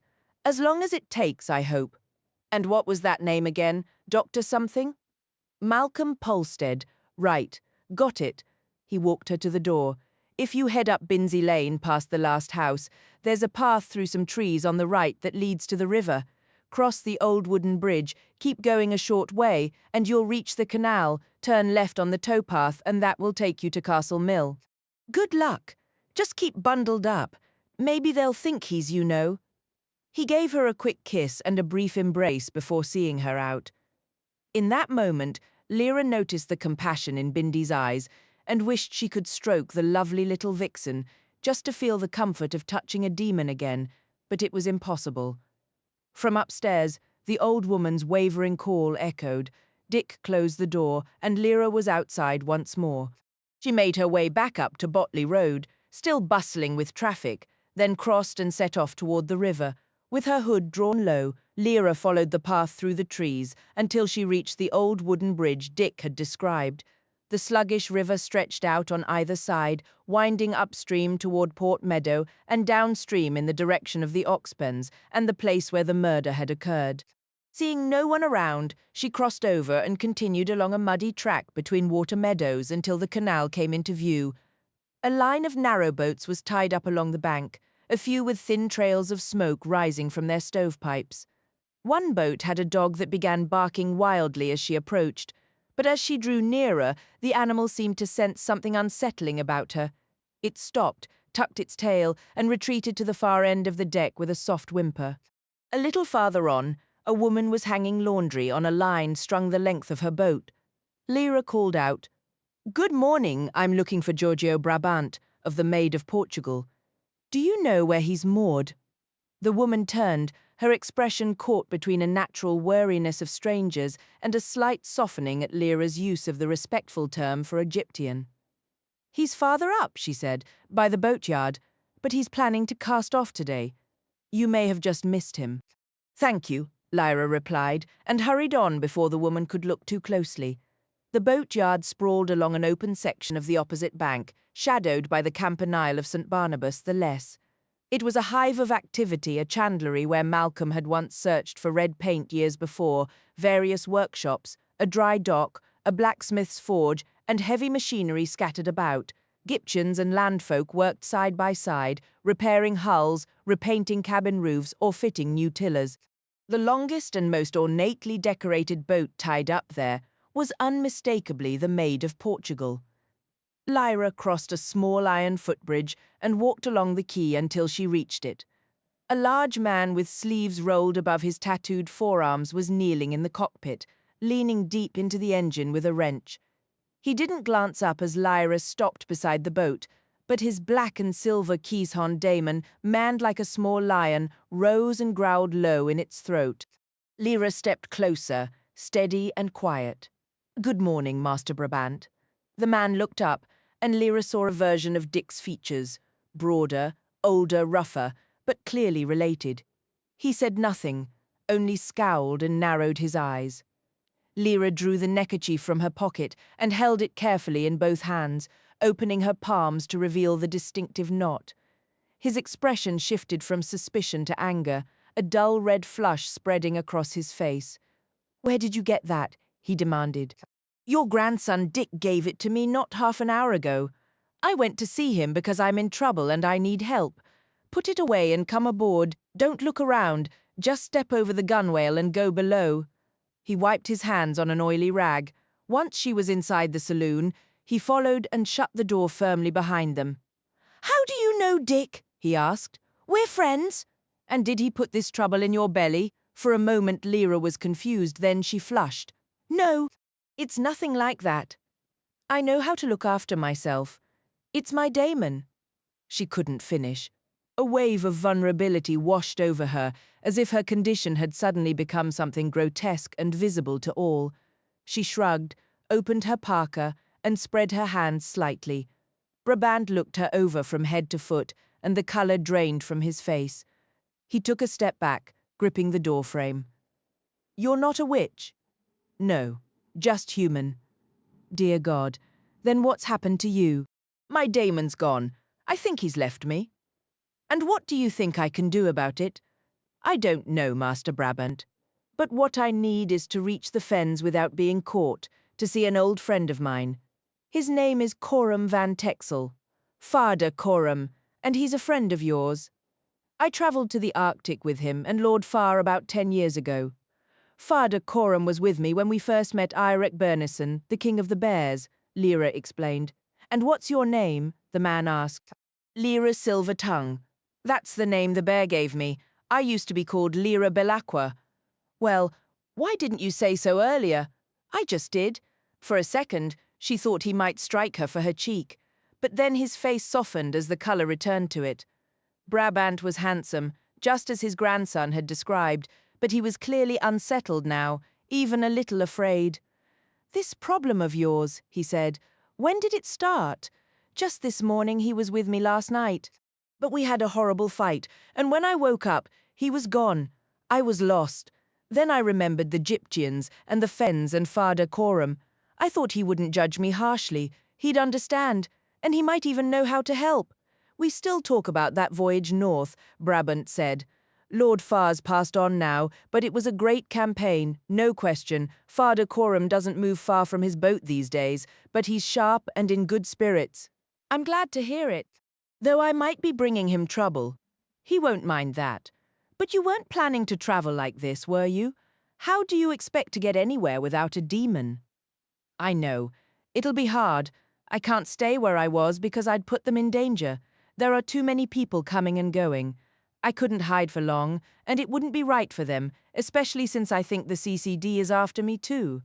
It was pure luck I heard from Dick that you were in Oxford, and I thought maybe, I don't know, I just have nowhere else to turn." "No, I can see that."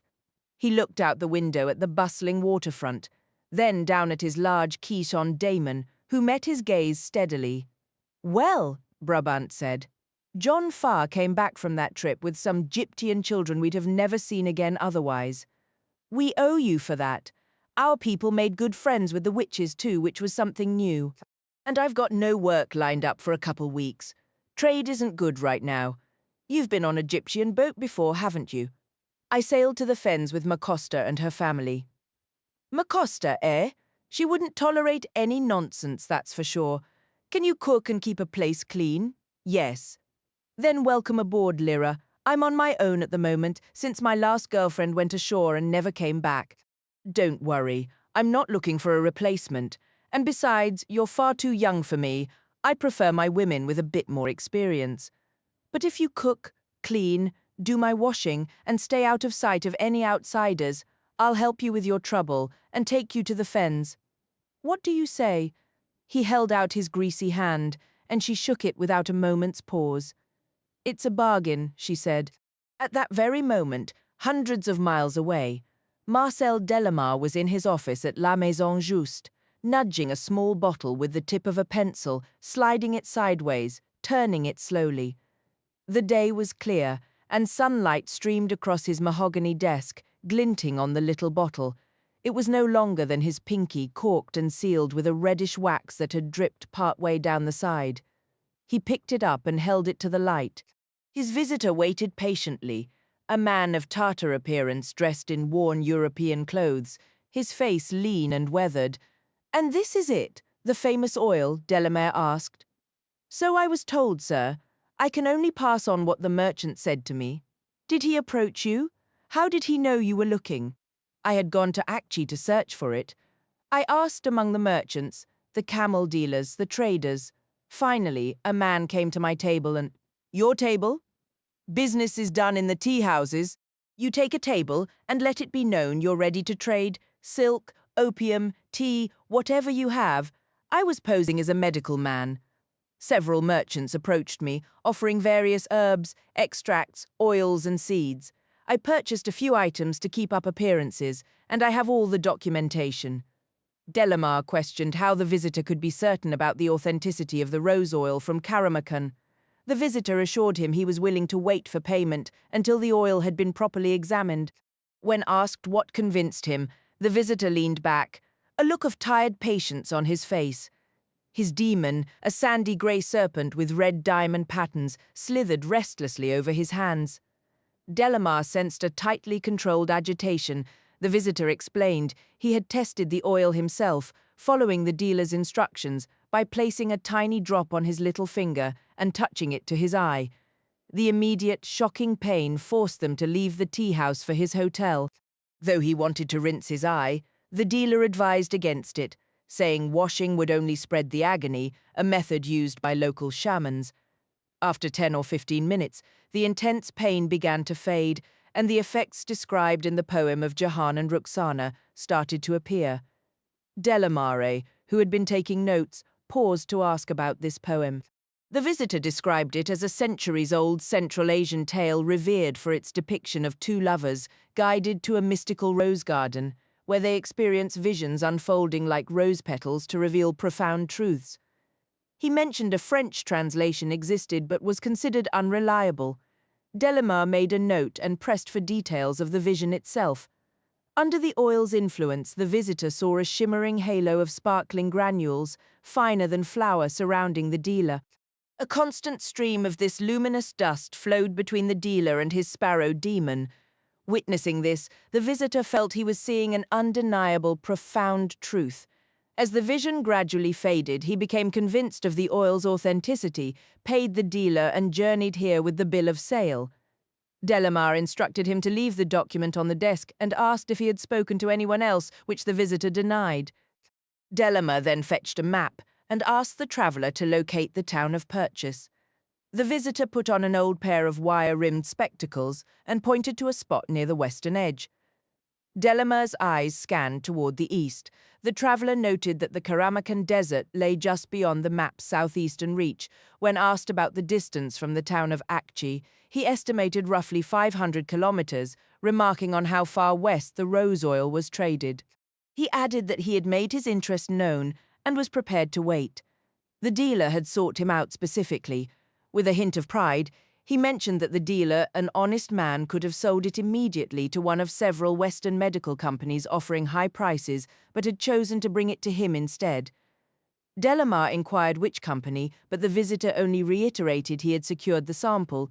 Delamare finally assured him, "You shall have your money." Delamare leaned forward slightly, his expression unchanged. "A few more details, if you please. This bottle was sealed with wax by your own hand." "Indeed, sir. I sealed it myself." "And it has never left your possession during your journey?" "Not for a single moment." "Does this substance have a shelf life? Does its potency diminish over time?" "That I cannot say." "Who purchases it? Who are this dealer's usual clients?" "He deals in more than just this oil, monsieur. His trade includes common goods, medicinal herbs, cooking spices, things anyone might buy. The special oil, however, is sought primarily by shamans, from what I understand. There was also a scientific outpost at Tashbulak," he said, putting on his glasses to consult the map once more, "which lies just beyond this chart, out in the desert. He supplied them with the oil on a few occasions. They were eager for it and paid promptly, though not as handsomely as the medical corporations. I should say there was such a place, until very recently." Delamare straightened in his chair, though without any sudden movement. "There was," he prompted. "Continue." "The dealer himself informed me, on his last trip to that research station, he found the personnel in a state of panic. They had been threatened with annihilation if they did not cease their work. They were in the process of packing, preparing to evacuate. But between my departure from Akchi and my arrival here, word reached me that the facility has since been utterly destroyed. Every soul remaining scientists, local laborers, has either fled for their lives or been killed." "When did you receive this news?" "Recently. News travels swiftly along the trade routes." "And who is responsible for this destruction?" "Men from the mountains. That is the extent of my knowledge." "Which mountains?" "Mountains lie to the north, the west, the south. To the east there is only desert, the most severe on earth. The mountain passes were once safe, as the roads were well traveled. Perhaps that is no longer true. All mountains harbor danger. Who can say what manner of men dwell there? They are the domain of spirits and monsters. Any humans who make their home among such peaks are bound to be fierce and cruel. Then there are the birds, the Ogap-Gorgs. The tales told of those creatures would chill the blood of any traveler." Delamare waved a dismissive hand. "I am concerned with the men. What do people say of them? Are they organized? Do they have a leader? Why would they destroy the station at Tashbulak? My understanding is they believed the work conducted there was blasphemous. Then what is their faith? What constitutes blasphemy to them?" The merchant shook his head and spread his hands in a gesture of ignorance. Delamare gave a slow nod and tapped his pencil against a small stack of creased, stained papers. "These are your expense reports?" he asked. "They are, along with, of course, the invoice for the oil. I would be most grateful." "You will be paid tomorrow. You are staying at the Hotel Rembrandt, as I suggested." "I am. Remain there. A courier will bring your payment shortly. I feel compelled to recall the contract we signed some months ago." "Ah," the traveller said, a flicker of unease crossing his features. "Yes, of course. Should I discover you have spoken of this affair to anyone, I will invoke the confidentiality clause and pursue you through every court until I have reclaimed not only your fee, but a considerable sum beyond it." "I recall the clause. Then we have nothing further to discuss. Good day." The visitor offered a stiff bow and departed. Delamar placed the bottle of oil into a desk drawer, locked it, and turned the merchant's news over in his mind. Yet, there had been something in the man's demeanour as he spoke, a fleeting look of surprise, perhaps skepticism or doubt. It had been difficult to interpret. The truth was, Delamar already possessed a significant amount of information about these mountain men. His questions had been a test, a way to gauge what was known beyond his own circles. It was of little consequence. He made a mental note to send a discreet inquiry to a contact in Samarkand regarding recent caravan gossip. Sometimes the most trivial detail heard in a crowded caravanserai held the key. Malcolm dashed off a quick message to the rector of the College of Theophysical Research before turning his full focus back to the immense project consuming his days, the planning of an unprecedented full-scale Congress of the Magisterium. The events surrounding the oil and the incident at Tashbulak would form the secret, unspoken core of their discussions, a truth known only to a handful. College duties held him until late afternoon, but as the sky grew heavy and grey, he locked his office and made for Godstow. He was eager to share with Lyra everything from the meeting at the Botanic Garden, not merely as a warning, but to witness her reaction.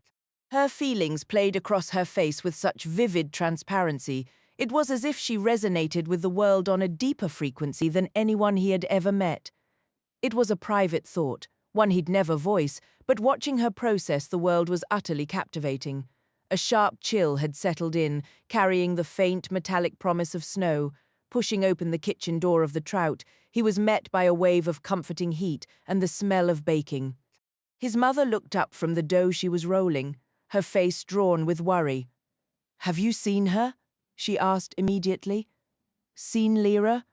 She gestured to a note left in the center of the wooden table.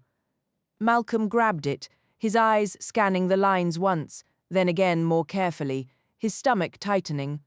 "Was there anything else?" he demanded. "Just some of her things upstairs. She took what she could carry. Must have slipped out at dawn before anyone was awake." "Did she say anything yesterday?" "Just seemed miles away." "Unhappy, your father thought." "She tried to put on a brave face, but it was plain as day. Went to bed early without a word." He took the stairs 2 at a time. In her room a few books remained on the nightstand. The bed was neatly made and a drawer held a spare sweater. The space felt hollow. "Damn it," he muttered. Asta, perched on the windowsill, voiced the worry hanging in the air. "I keep thinking, did they leave together, or did she go because she thought he had? We know they weren't. Things were strained. But where would he go? Just to be alone. He's done it before. That's how I first saw him, remember?" Malcolm felt a surge of frustration and a deep, unfamiliar ache of concern. It was ridiculous, getting this upset. Asta's voice was quiet. She'd always assumed he'd come back. Maybe this time he didn't. "Alice," Malcolm said, the decision instant. "We're going to her now." They found Alice in the steward's parlour after dinner, a glass of wine in hand. The steward, Mr. Corson, rose politely. "Dr. Polstead, will you join us for a port?" "Another time. Thank you, Mr. Corson," Malcolm said, his tone leaving no room for pleasantries. "This is urgent. May I speak with Mrs. Lonsdale?" Alice read his expression and was on her feet in a moment. They stepped out into the cool air of the quadrangle, speaking in hushed tones under the lamp by the hall. "What's happened?" Alice asked. He explained in a rushed whisper, showing her the note. "What did she take?" "A backpack, some clothes. No other clues. Had she come to you recently? No. I wish she had. I would have made her tell me the truth about what was going on with her and that demon. I knew something was wrong, Malcolm admitted, a twist of guilt in his words. But with everything else happening, it never felt like the right time to pry. You knew they were having difficulties. Difficulties? They were like oil and water, Malcolm. It was painful to watch. How was she at the trout? Quiet. Troubled, she didn't speak of it. Alice, you were aware she and Pantalaimon could separate, weren't you? Beside Alice, her daemon, Ben, let out a low growl and pressed closer against her leg. She never really talked about it, Alice said, but I always felt something changed in them after they returned from up north. She seemed haunted to my mind, like a shadow had settled over her. Why do you ask? It's just a hunch that Pan might have left, and she went off searching for him. She must have believed he'd gone a great distance. If he was just off for a run in the woods, he'd have been back by dawn. That's exactly what I thought. But if you hear from her, or hear anything at all, of course, is there anyone else at the college she might have confided in? No, she said firmly. Not after the new master practically threw her out, the absolute jerk. Thanks, Alice. Don't stay out here in the cold. I'll let old Ronnie Corson know she's missing. He's always been fond of her. All the old staff are. Well, the original ones. Hammond brought in some new people who don't speak to a soul. This place isn't what it used to be, Mal. After a quick hug, he was gone. Within 10 minutes he was knocking on Hannah Relf's door. Malcolm, come inside. What's? Lyra's disappeared, he said, closing the door. She was gone before my parents woke up this morning. Must have been very early. She left this note, and no one has any idea where she went. I just spoke to Alice, but... Pour us some sherry and sit down. Did she take the alethiometer with her? It wasn't in her room, so I assume she did. She might have left it behind if she planned to return, if she thought it would be safe there. I believe she felt safe there. I was going to speak with her tonight, tell her about what happened at the Botanic Garden. I haven't even told you about that yet, have I? Does it involve Lyra? Yes, it does. He recounted the meeting, what he had learned from it, and the men from the CCD. I see, she said. Definitely Oakley Street business. Are you meeting with her again? Lucy Arnold, yes. And the others? But Hannah, I wanted to ask, could you try to find Lyra using your alethiometer? Yes, of course I could, but it won't be quick. She could be anywhere by now. It's been, 12 hours or more since she left?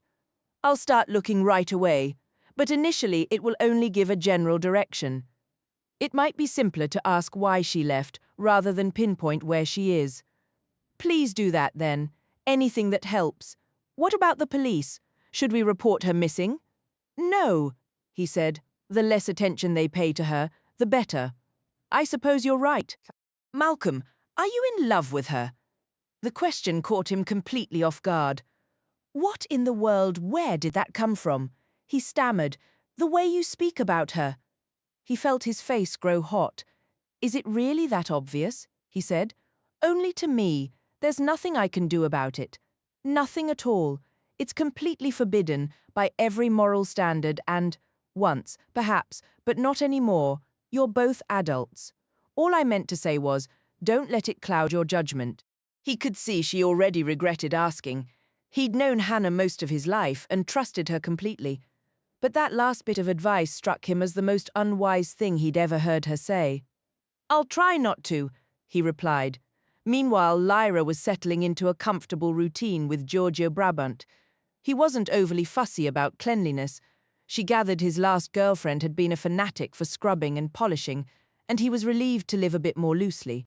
Lyra swept the floors and kept the small kitchen gleaming, which suited him fine. As for cooking, she had picked up a few things in the Jordan College kitchens and could make the kind of substantial pies and stews Brabant preferred.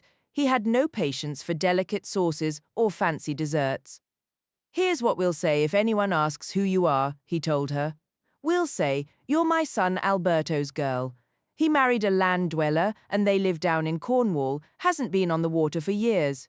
You can go by Annie, that'll do, Annie Brabant, a good Gyptian name. As for the daemon, Well, we'll deal with that problem when we get to it.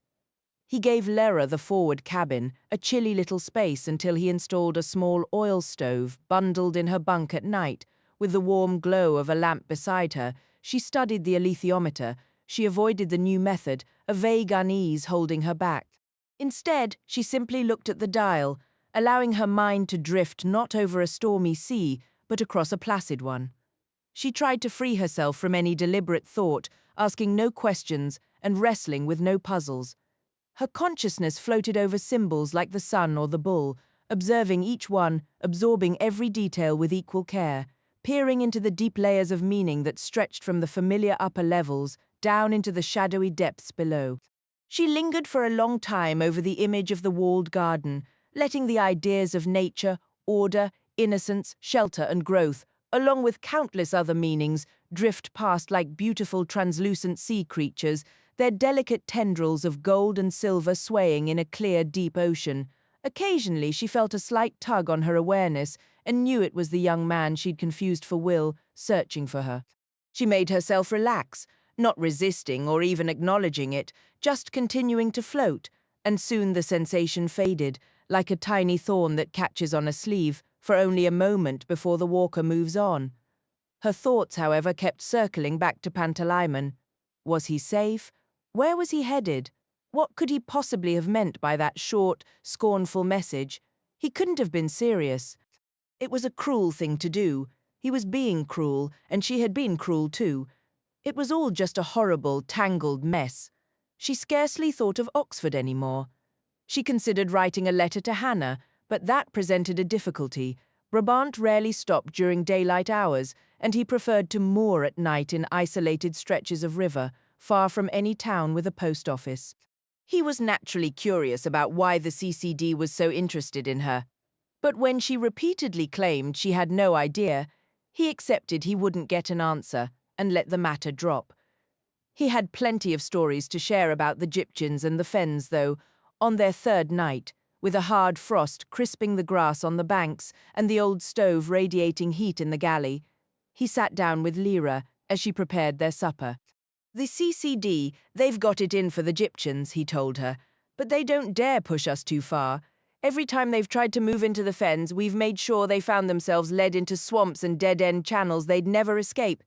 There was one time, must be nearly 50 years back now, when they tried a full-scale invasion, hundreds of them with rifles and cannons, and all seems the will-o'-the-wisps, you know, the jack-o'-lanterns that shine over the marshes to lead folks astray. Well, they heard the CCD was coming. Every last one of those ghost lights came out, flickering and dancing this way and that. Those CCD men got so turned around and terrified that half of them drowned in the mire, and the other half lost their minds from sheer fright. Lyra had her doubts that the CCD even existed 50 years ago, but she didn't argue the point. "So the ghosts and spirits are on your side then?" she asked, against the CCD. "They side with the Gyptians, sure. But mind you, those fools picked the worst possible time. They came during the dark of the moon. Everyone knows that's when all the bogles and boggarts come out to play, all the ghouls and the rawhead and bloody bones.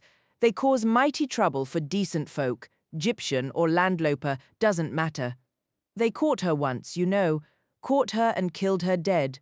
"Caught who?" Lyra asked, stirring the pot. "The moon. Who did?" "The bogles did. Snuffed her right out for a night, till she fought her way free again. Makes you think, doesn't it? Even the things you think are constant need a fight sometimes." He gave a rough, knowing chuckle, the tone shifting from eerie folklore to a kind of gritty wisdom. It was a strange comfort, this idea that nothing, not even the moon, was safe from a struggle. "Some folks claim she was pulled down from the sky, but there's nothing tall enough in the Fens for that. Others whisper she fell for a gypsy man and came down to be with him. Still more say she descended on her own, having heard awful stories of what the bog creatures did when she was gone. However it happened, she came down one night and wandered through the swamps and bogs, and a whole crowd of wicked things. Ghasts, hobgoblins, boggarts, hell-wains, yeth-hounds, trolls, nixies, ghouls, fire-drakes, they all crept after her on tiptoe right into the deepest, gloomiest part of the Fens, a place called Murk Mire. There, She caught her foot on a stone, a bramble tore her cloak, and the creeping horrors set upon the Lady Moon, dragging her down into the cold water and the filthy, grim old bog, where there are crawling things so dark and dreadful they haven't even got names. She lay there, cold and still, her poor little light fading away bit by bit. Well, not long after, a gypsy man came wandering by, having lost his path in the dark. He was growing fearful, feeling slimy hands gripping his ankles and cold claws scratching at his legs, and he couldn't see a blessed thing. Then, all of a sudden, he did see something. A faint, dim light was shining under the water, gleaming with a soft, silvery glow, just like the moon. He must have cried out, because that was the dying moon herself, and she heard him. She sat up, just for a moment, and shone her light all around. All the ghouls and boggarts and goblins fled in terror, and the gypsy man could see the path as clear as day. He found his way out of Merkmire and back home safe. But by then the moon's light had completely gone out.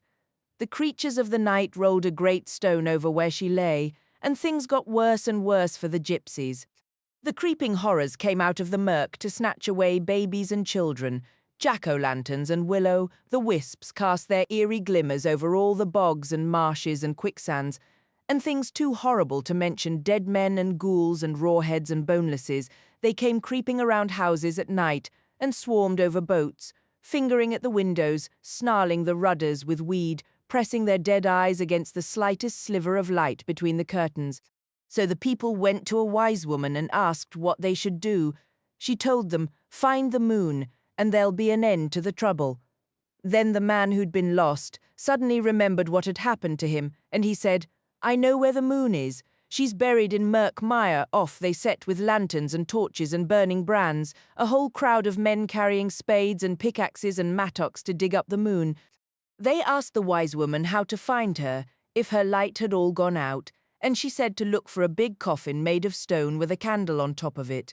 She also made each of them put a stone in his mouth to remind them not to say a word.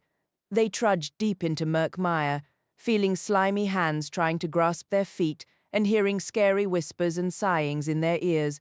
But then they came to where that old stone was lying, with a candle glimmering atop it, made of dead man's fat. They heaved up the stone lid, and there lay the dead moon, with her strange, beautiful lady's face cold and her eyes closed. Then she opened her eyes, and out shone a clear silver light. She lay there for a minute, just looking at this circle of gypsy men with their spades and mattocks, all silent because of the stones in their mouths. And then she said, "Well, boys, it's time I woke up, and I thank you all for finding me." All around them came 1,000 little sucking sounds as the horrors fled back down under the bog. Suddenly, the moon broke through the clouds, bathing the path in a silvery light as bright as noon. That's the sort of country we call our own, which is exactly why you'd be wise to have friends among the Gyptians if you're travelling the fens. Wander in without an invitation, and the boggles and restless spirits will claim you for their own. You've got a look on your face that says you don't believe a single word. I do believe it, Lyra insisted, though the statement felt hollow. It sounds perfectly plausible. In truth, she thought it was all superstitious nonsense, but if such stories gave people comfort, she saw no harm in pretending. The author of the Hyperchorasmians would have scoffed, but Lyra had learned a little diplomacy. Young folks today have no faith in the Secret Commonwealth, Brabant grumbled. To them, it's all test tubes and measurements. They think they have an answer for everything, and every one of those answers is wrong. What is the Secret Commonwealth, exactly? The realm of the fairies, the ghosts, the will-o'-the-wisps that lead travellers astray. I can't say I've ever been led astray by a light, but I've seen 3 ghosts, and I was nursed by a fairy myself. You were what? Suckled by a fairy. It happened during the Great Flood, 20 years back. You're not old enough to recall that. No, I don't remember a bit of it, but I was told by someone who was there. She was a fairy from the River Thames. She wanted to keep me, but they tricked her, and she had to give me up. The Thames, you say? What was her name then? Lyra racked her memory for what Malcolm had shared. Diania, she said finally. Yes, that's it. Well, I'll be damned. That is her name. That's not common knowledge. You'd only know it if it were true, and it is. I'll tell you something else, Lyra added, stirring the pot over the fire. Ma Costa told me this once. She said I had witch oil in my soul. When I was small, I wanted so badly to be Egyptian that I tried to copy the way they talked. Ma Costa just laughed and said I'd never be one because I was a fire person through and through, with witch oil in my very spirit. If Ma Costa said it, then it's so. I wouldn't dream of arguing with her. What's that you're cooking? Stewed eels. They should be just about ready. Serve it up, then, he said, pouring out 2 mugs of beer. As they ate, Lyra ventured another question. Master Brabant? Do you know the word actoreke?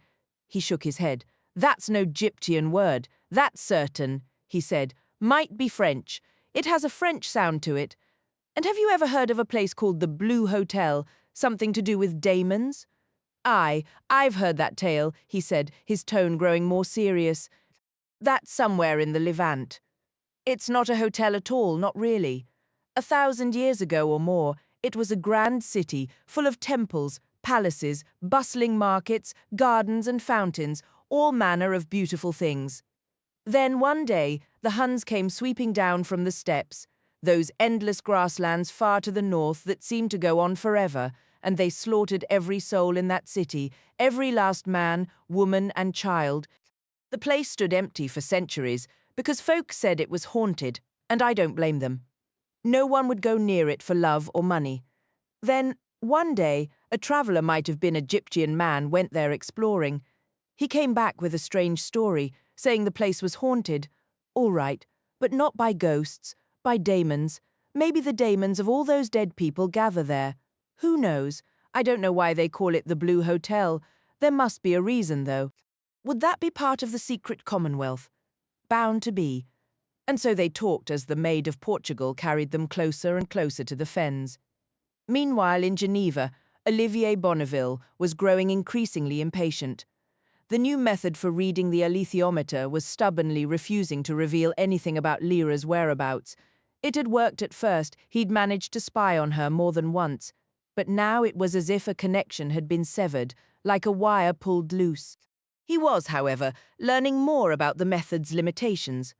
For instance, it only seemed to work in the present moment. It could show events as they unfolded, but it was utterly silent on their causes or what might follow. The traditional approach offered a more complete view, but it demanded time, exhaustive study, and an interpretive patience that Bonneville simply did not possess.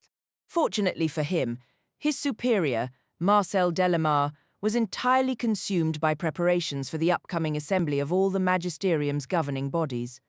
As the architect of this gathering, and with no desire to reveal its true aims, only to engineer the specific outcomes he desired, Delamare was mired in intricate political maneuvering. This left Bonneville operating with unusual autonomy for a time. Seizing the opportunity, he resolved to experiment with a different application of the new technique.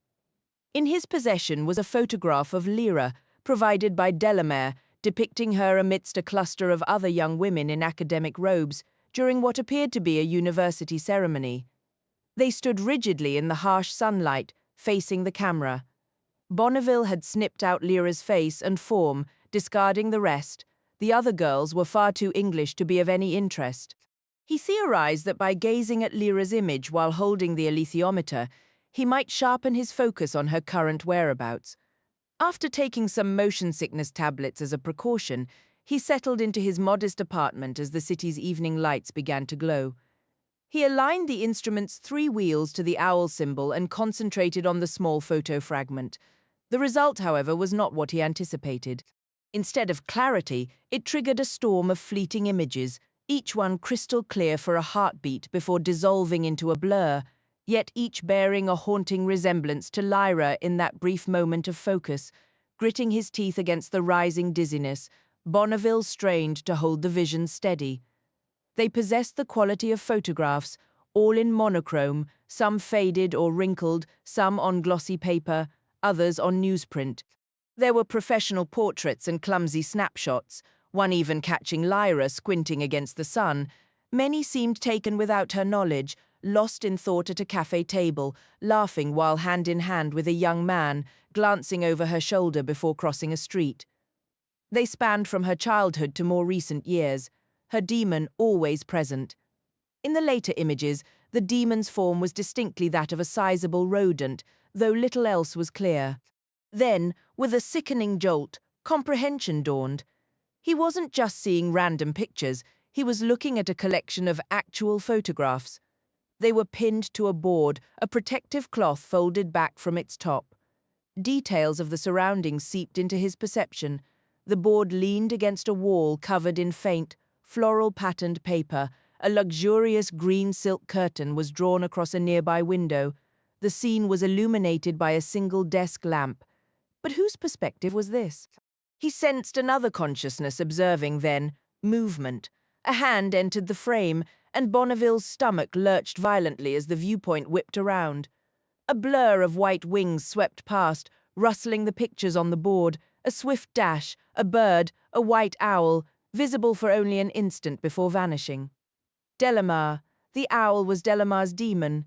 The hand was Delamare's the floral wallpaper, the green curtain, the board of photographs, all of it was in Delamare's own private quarters. A cold realization settled over Bonneville. His employer had been conducting his own, far more extensive, surveillance all along.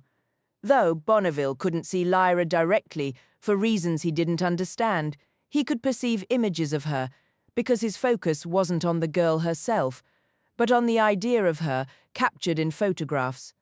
This realization washed over him in an instant as he slumped into his armchair, shutting his eyes and drawing a steadying breath to quell the rising sickness. So Marcel Delamare had gathered not just a few but dozens upon dozens of pictures of Lyra. He had never spoken of them. No one else knew. Bonneville had assumed his employer's interest in the girl was purely professional or perhaps political. This, however, was something else entirely. It was personal. It was strange. It felt obsessive. Well, that was a useful piece of information. The next question was, why? Bonneville knew remarkably little about Delamare, mostly because he'd never cared to learn. Maybe it was time to start digging. The new method wouldn't help much there. And besides, the throbbing, nauseating headache made the very thought of consulting the alethiometer again deeply unappealing. He'd have to go out and ask questions, play the detective. Meanwhile, with no leads on where Lyra might have gone, Malcolm and Asta revisited his conversation with her at La Luna Caprese on Little Clarendon Street again and again. "Benny Morris," Asta murmured.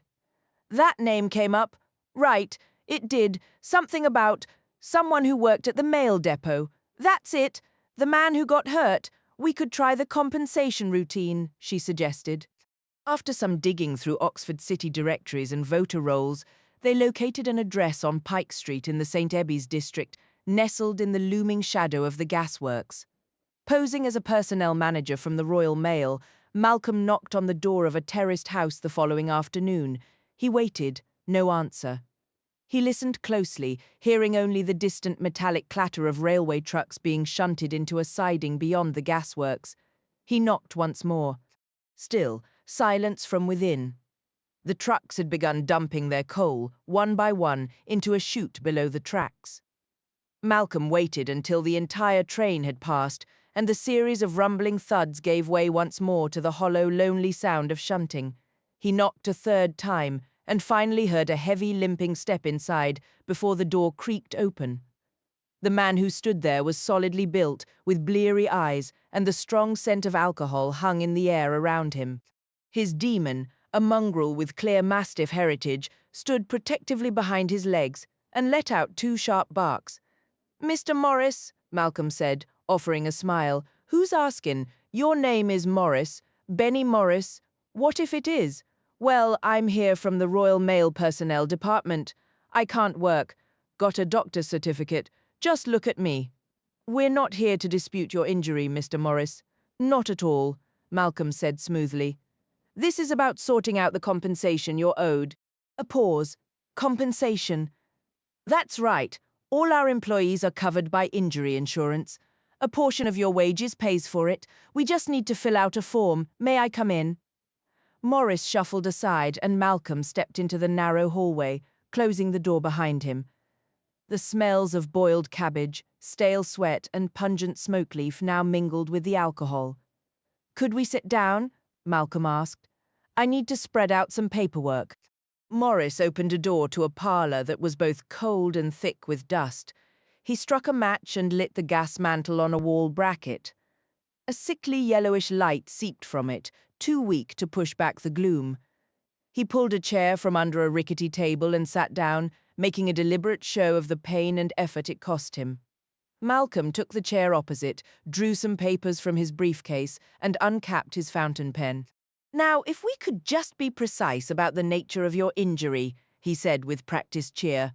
"How exactly did it happen?" "Oh, right.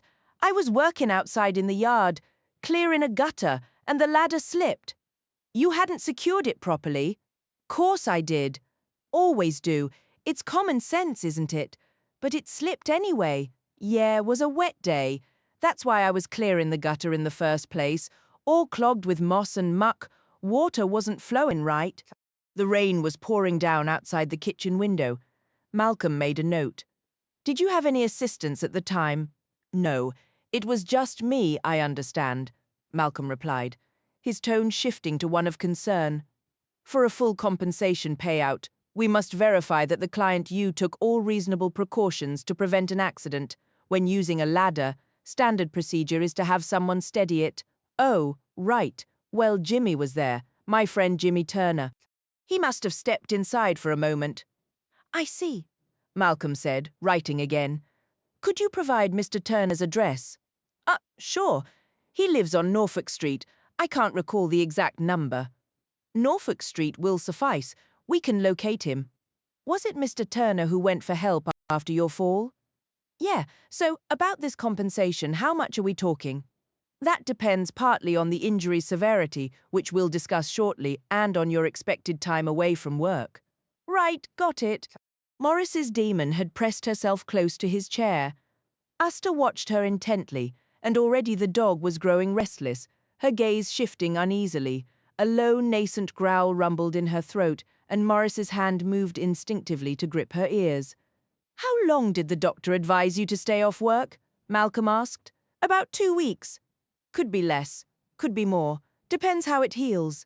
"Naturally. Now regarding the injury itself, what exactly happened? To your leg?" "Oh, well, I thought I'd broken it at first, but the doctor called it a sprain." "Which part?" "My knee. The left one." "A sprained knee. I twisted it when I fell."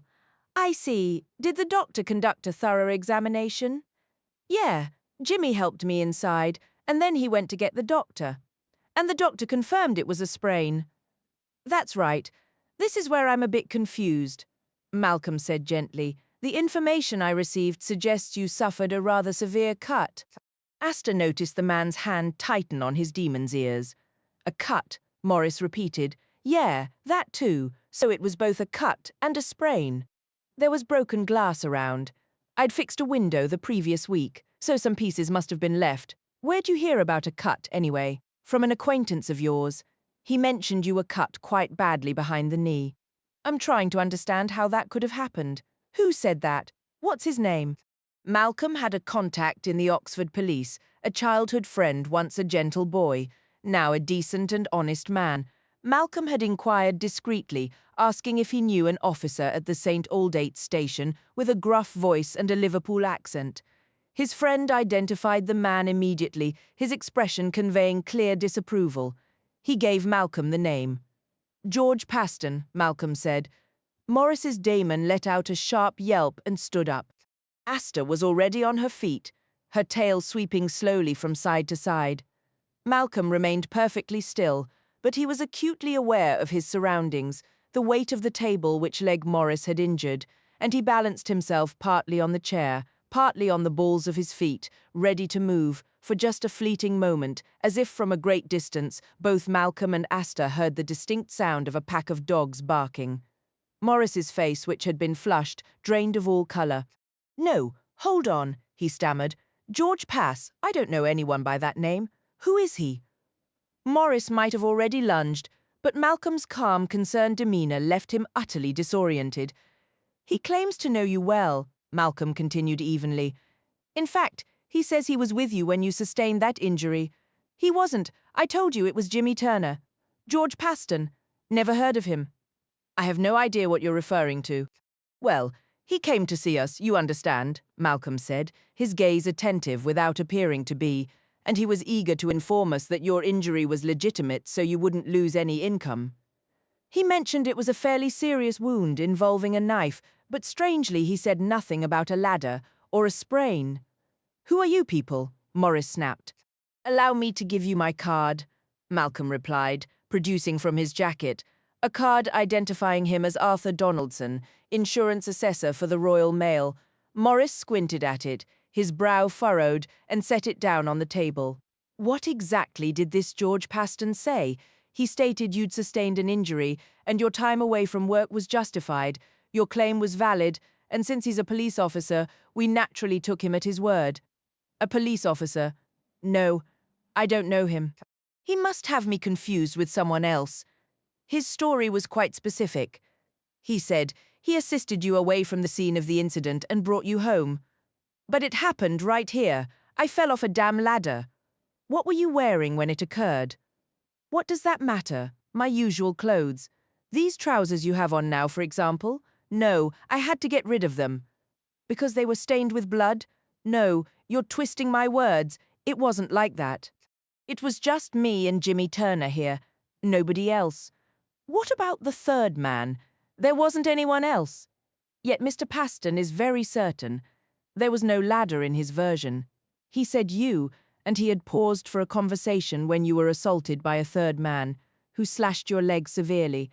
Morris rubbed his face with both hands. Listen, he said, I never asked for any compensation. I can manage without it. This is all a mess. This Paston has me mixed up with another person. I don't know anything about what he's saying. It's all false. Well, I suppose the court will clarify matters. What court? The Criminal Injuries Board. All we require now is your signature on this form, and we can proceed. Forget it. I don't want any compensation. Not if it comes with all these ridiculous questions. I never asked for this. No, you didn't. I agree, said Malcolm in his most placid and reassuring tone. But I'm afraid once the process has begun, we can't simply stop it. Let's just resolve this matter of the third man, the one with the knife. Did you recognize him? I never. There was no third man. Sergeant Paston says you were both taken aback when the victim fought back. He's not a sergeant, he's a constable. Morris went silent. I've got you, said Malcolm. A deep, slow crimson flush crept from Morris's neck to his face. His fists were clenched, pressing down on the table so forcefully his arms trembled. His daemon growled louder than ever. But Asta could see she would never attack. She was utterly terrified. You're not, Morris choked out. You have nothing to do with the Royal Mail. You have one opportunity, said Malcolm. Tell me everything, and I'll speak on your behalf. If you refuse, you'll be facing a murder charge. You're not the police, Morris said. No, I'm something else. But don't let that distract you. I already know enough to have you stand trial for murder. Tell me about George Paston. Some of the defiance drained from Morris, and his demon retreated as far as possible from Asta, who merely stood observing. He's corrupt. He's a cop, all right, but he's rotten to the core. He'll do anything, procure anything, steal anything, hurt anyone. I knew he was capable of killing, but I'd never seen him do it. Not until... It was Paston who killed the other man. Yeah, it couldn't have been me. He'd already cut my damn leg by then. I was on the ground. I couldn't move. Who was the victim? I don't know. No reason to know. I didn't care who he was. Why did Paston want to attack him? Orders, I guess. Orders from whom? Where did he come from? Paston. There's someone above him calling the shots, telling him what jobs to do. I don't know who that is. Has Paston never dropped any hints? No, I only know what he tells me, and he keeps most of it to himself. That's fine by me. I don't want to know anything that could land me in hot water. You're already in hot water. But I didn't kill him. Never. That wasn't part of the plan. We were just supposed to rough him up a bit and take his bag, his backpack, whatever he was carrying. And did you take it? No, because he wasn't carrying anything. I told George he must have had something, that he must have left it at the station or handed it off to someone else. When did you say that? Before or after he was killed?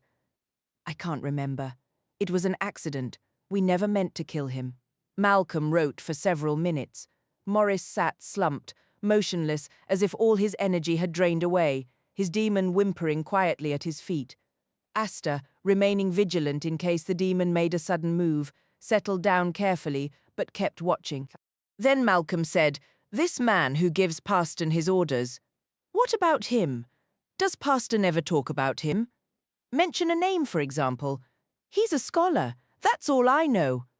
"No, it isn't. You know more than that." Morris stayed silent. His daemon was lying flat on the floor, eyes squeezed shut.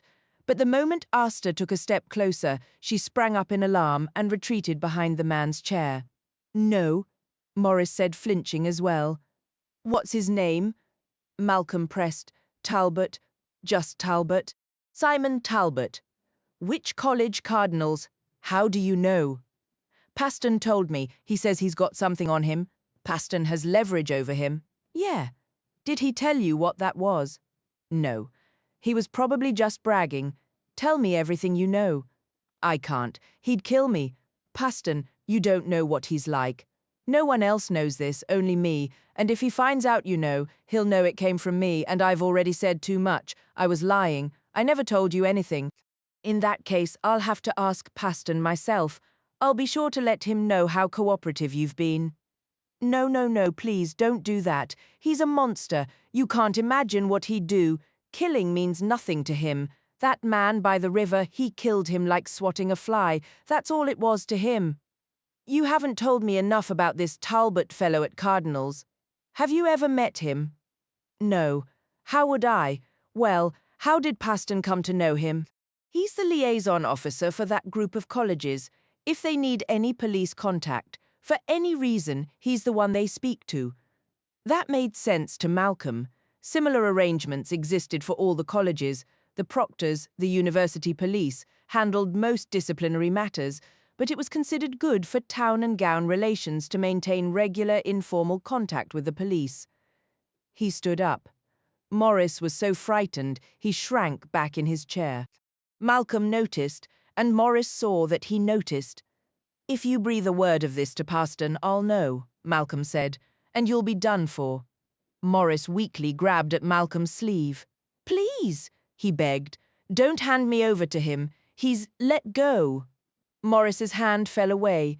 "If you don't want to end up on Paston's bad side, you'll have to keep quiet, won't you?" Malcolm said, "Who are you, anyway? That card isn't real. You're not from the Royal Mail." Malcolm ignored him and walked out. Morris's daemon let out another whimper. "Simon Talbot?" Malcolm said to Asta as they shut the door and moved down the hallway. "Well, well." Pantalaimon knew he would have to travel by night and conceal himself during the day. That was a given. It was also essential to follow the river because that would lead him to the heart of London and from there to the docks. While there were plenty of hiding spots along the riverbank, there would be far fewer beside the main highways. He'd figure out the city when he reached it. The journey was proving more difficult than he had anticipated, the darkness playing tricks on his senses, and every rustle in the reeds setting his nerves on edge. Wandering the moonlit streets of Oxford was familiar and comforting, since he knew every lane and courtyard by heart. But it didn't take long for him to feel the sharp absence of Lyra's quick mind, her knack for finding answers, for asking the right questions, for moving so easily through the human world. At first he missed that even more than the physical warmth of her presence, the softness of her skin, the particular scent of her hair when it was overdue for a wash, the gentle pressure of her fingers in his. Those sensations haunted him so fiercely that on his first night alone, sleep was impossible, despite the surprisingly comfortable bed of moss he'd found in the crook of an ancient oak, yet living together had grown untenable. She had become someone else, rigid, doctrinaire, wearing that faint, condescending smile she could never quite hide whenever he mentioned subjects that used to light her up, or whenever he dared criticize that wretched novel that had so twisted her perspective. For now, the Hyperchorasmians was the focal point of his search. He knew the author's name, Gottfried Brand. He knew Brand had once been a philosophy professor at Wittenberg. That was the extent of his concrete information, and it would have to suffice. But in the landscape of dreams, intuition, and memory, he felt utterly sure of one thing. Someone had stolen Lyra's imagination, and he was going to track it down, wherever it was hidden, and bring it back to her. "What can we tell ourselves about this Simon Talbot?" Glenys Godwin asked. The director of Oakley Street was seated in Charles Capes's chambers at Wycombe College, joined by Capes himself, Hannah Relf and Malcolm. The morning was crisp and bright, sunlight streaming through an open window to fall across the mottled fur of Godwin's motionless demon, who lay sprawled across Capes's desk. Both Godwin and Capes had reviewed the documents Malcolm had copied, and they had listened closely to his account of what Benny Morris had shared. "Talbot styles himself a philosopher," Capes remarked. "So-called. He rejects the idea of objective reality, a fashionable pose among undergraduates scrambling to finish an essay. He's a flashy writer, clever in a glib sort of way, and a very popular lecturer. He's even starting to gather something of a following among the younger scholars, I might add. More than just something," Hannah put in. "He's becoming quite a celebrity."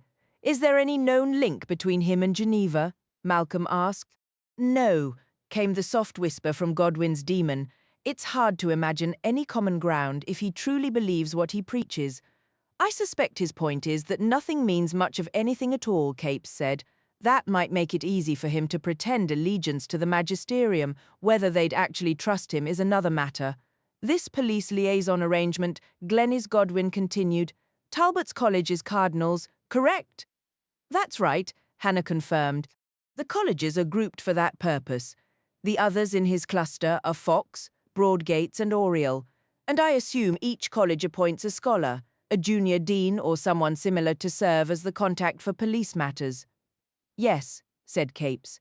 "Usually someone in that kind of administrative role. Look into it. Please, Charles, see what you can uncover about Talbot and this man Paston Malcolm. I need you focused on the rose oil. I want every detail.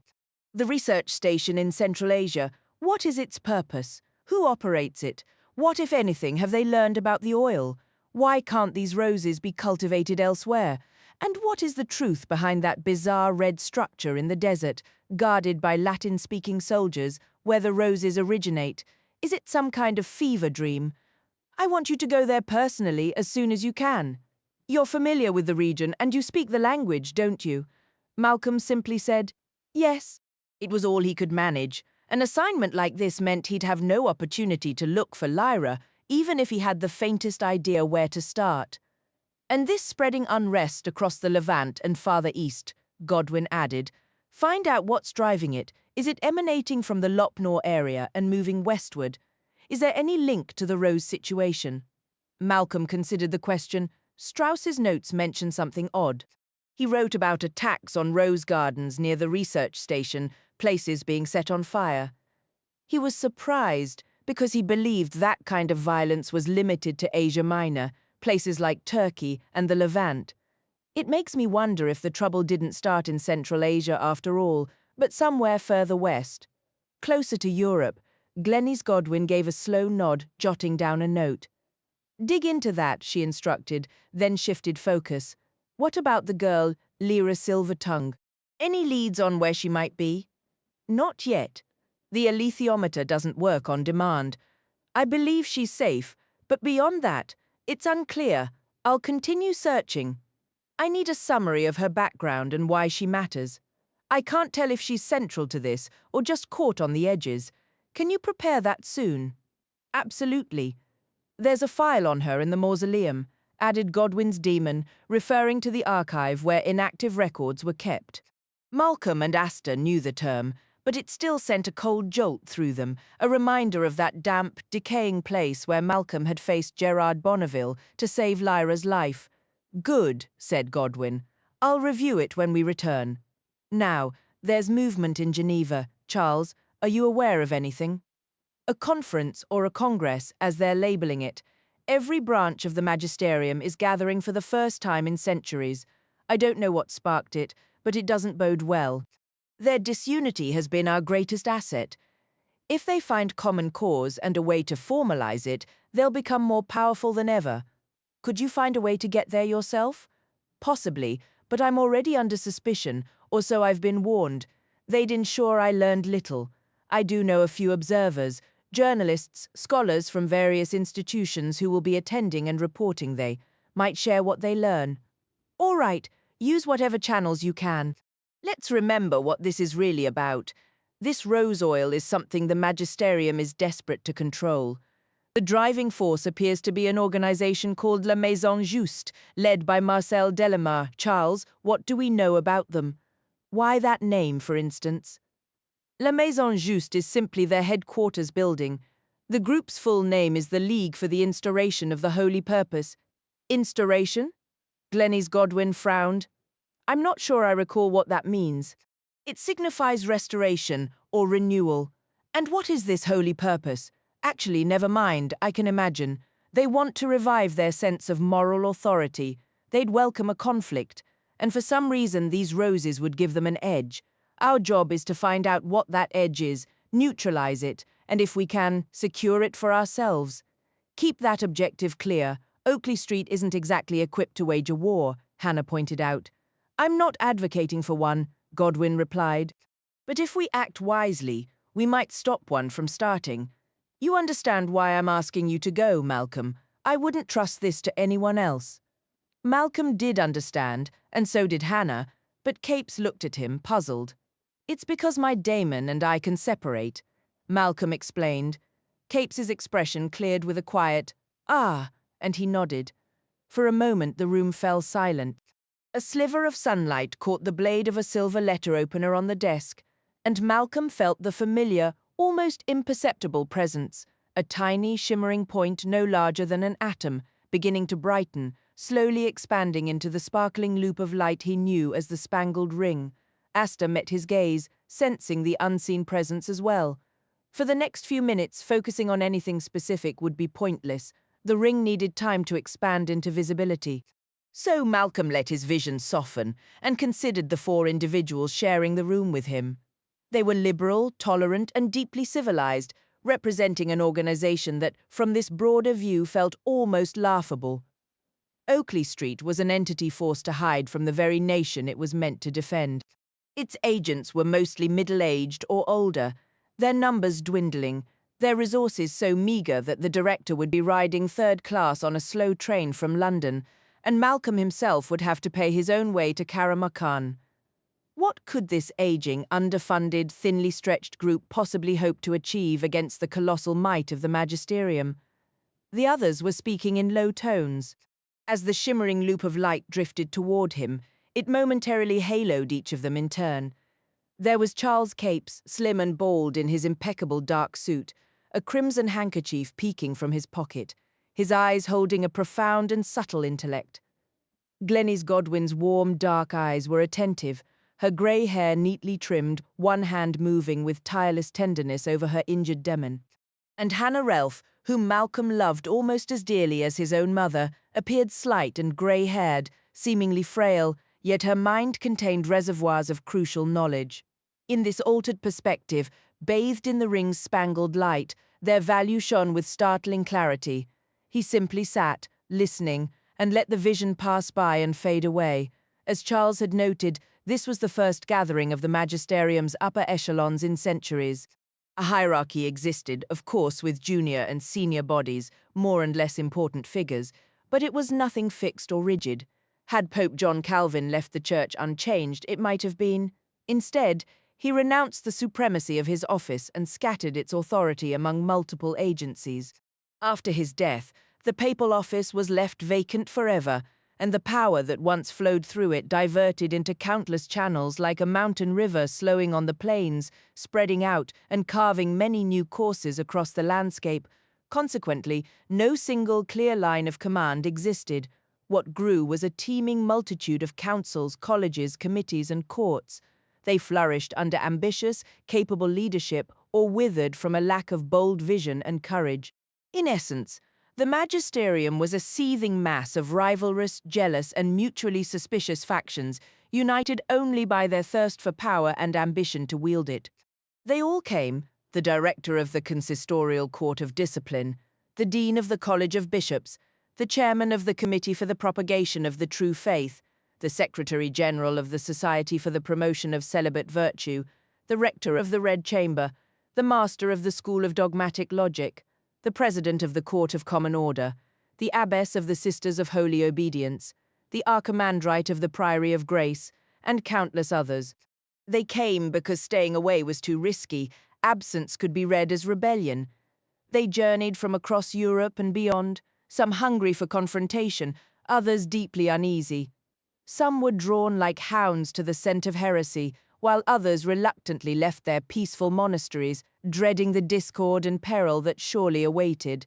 53 devoted men and women gathered in the oak-panelled council chamber of the Secretariat of the Holy Presence, a setting that conveniently allowed the prefect of the order to preside. Brothers and sisters, the prefect commenced, by the authority of the Most High, we are convened to address a crisis of profound urgency. Our faith faces unprecedented trials. Heresy spreads unchecked, blasphemy is met with silence, and the sacred doctrines that have guided us for millennia are now ridiculed across the globe. This is the moment for the faithful to unite and ensure our voice rings out with undeniable strength. Concurrently, a remarkable opportunity unfolds in the East, a prospect so bright it could lift the spirit of the most despairing. We have a chance to expand our influence and exert our power upon all who have stubbornly resisted the benevolent guidance of the Holy Magisterium. As I share this news, and you will hear more details shortly, I must implore each of you to pray fervently for the wisdom required to navigate this new landscape. The initial question I pose is this: is our ancient assembly, represented here by 53 individuals of unwavering faith and integrity, now too cumbersome? Are we too numerous to decide swiftly and act with potent effect? Should we not consider the advantages of entrusting major policy decisions to a smaller, more agile and decisive council, one capable of providing the clear leadership these turbulent times demand? Marcel Delamare, the representative of La Maison Juste, listened with deep contentment. It was his secret. He had personally drafted the speech for the prefect. Through discreet inquiries, a blend of coercion, flattery, and strategic incentives, he had ensured the motion to form a smaller council would pass. He had even pre-selected its future members and its chair. Settling back comfortably, he folded his arms as the debate commenced. As dusk settled over the edge of the fens, a steady rain began to fall. This was typically the hour when Giorgio Brabant would start searching for a mooring. But being so near his home waters, he felt a pull to press on. He knew these winding waterways intimately. The lights he had Lyra place at the bow and stern were merely a courtesy to other boaters, not a necessity for navigation. "When do we actually enter the fens, Master B?" Lyra asked. "We're already in them, more or less," he replied. "There's no border post or sign. One moment you're outside, the next you're in. How can you tell then? You feel it if you're Giptian. It's like a homecoming. If you're not, you get jumpy, nervous, like all the bogles and water wraiths are out there watching you. Don't you feel that? No. Really? Well, maybe we're not quite there yet. Or perhaps I haven't told you enough frightening tales."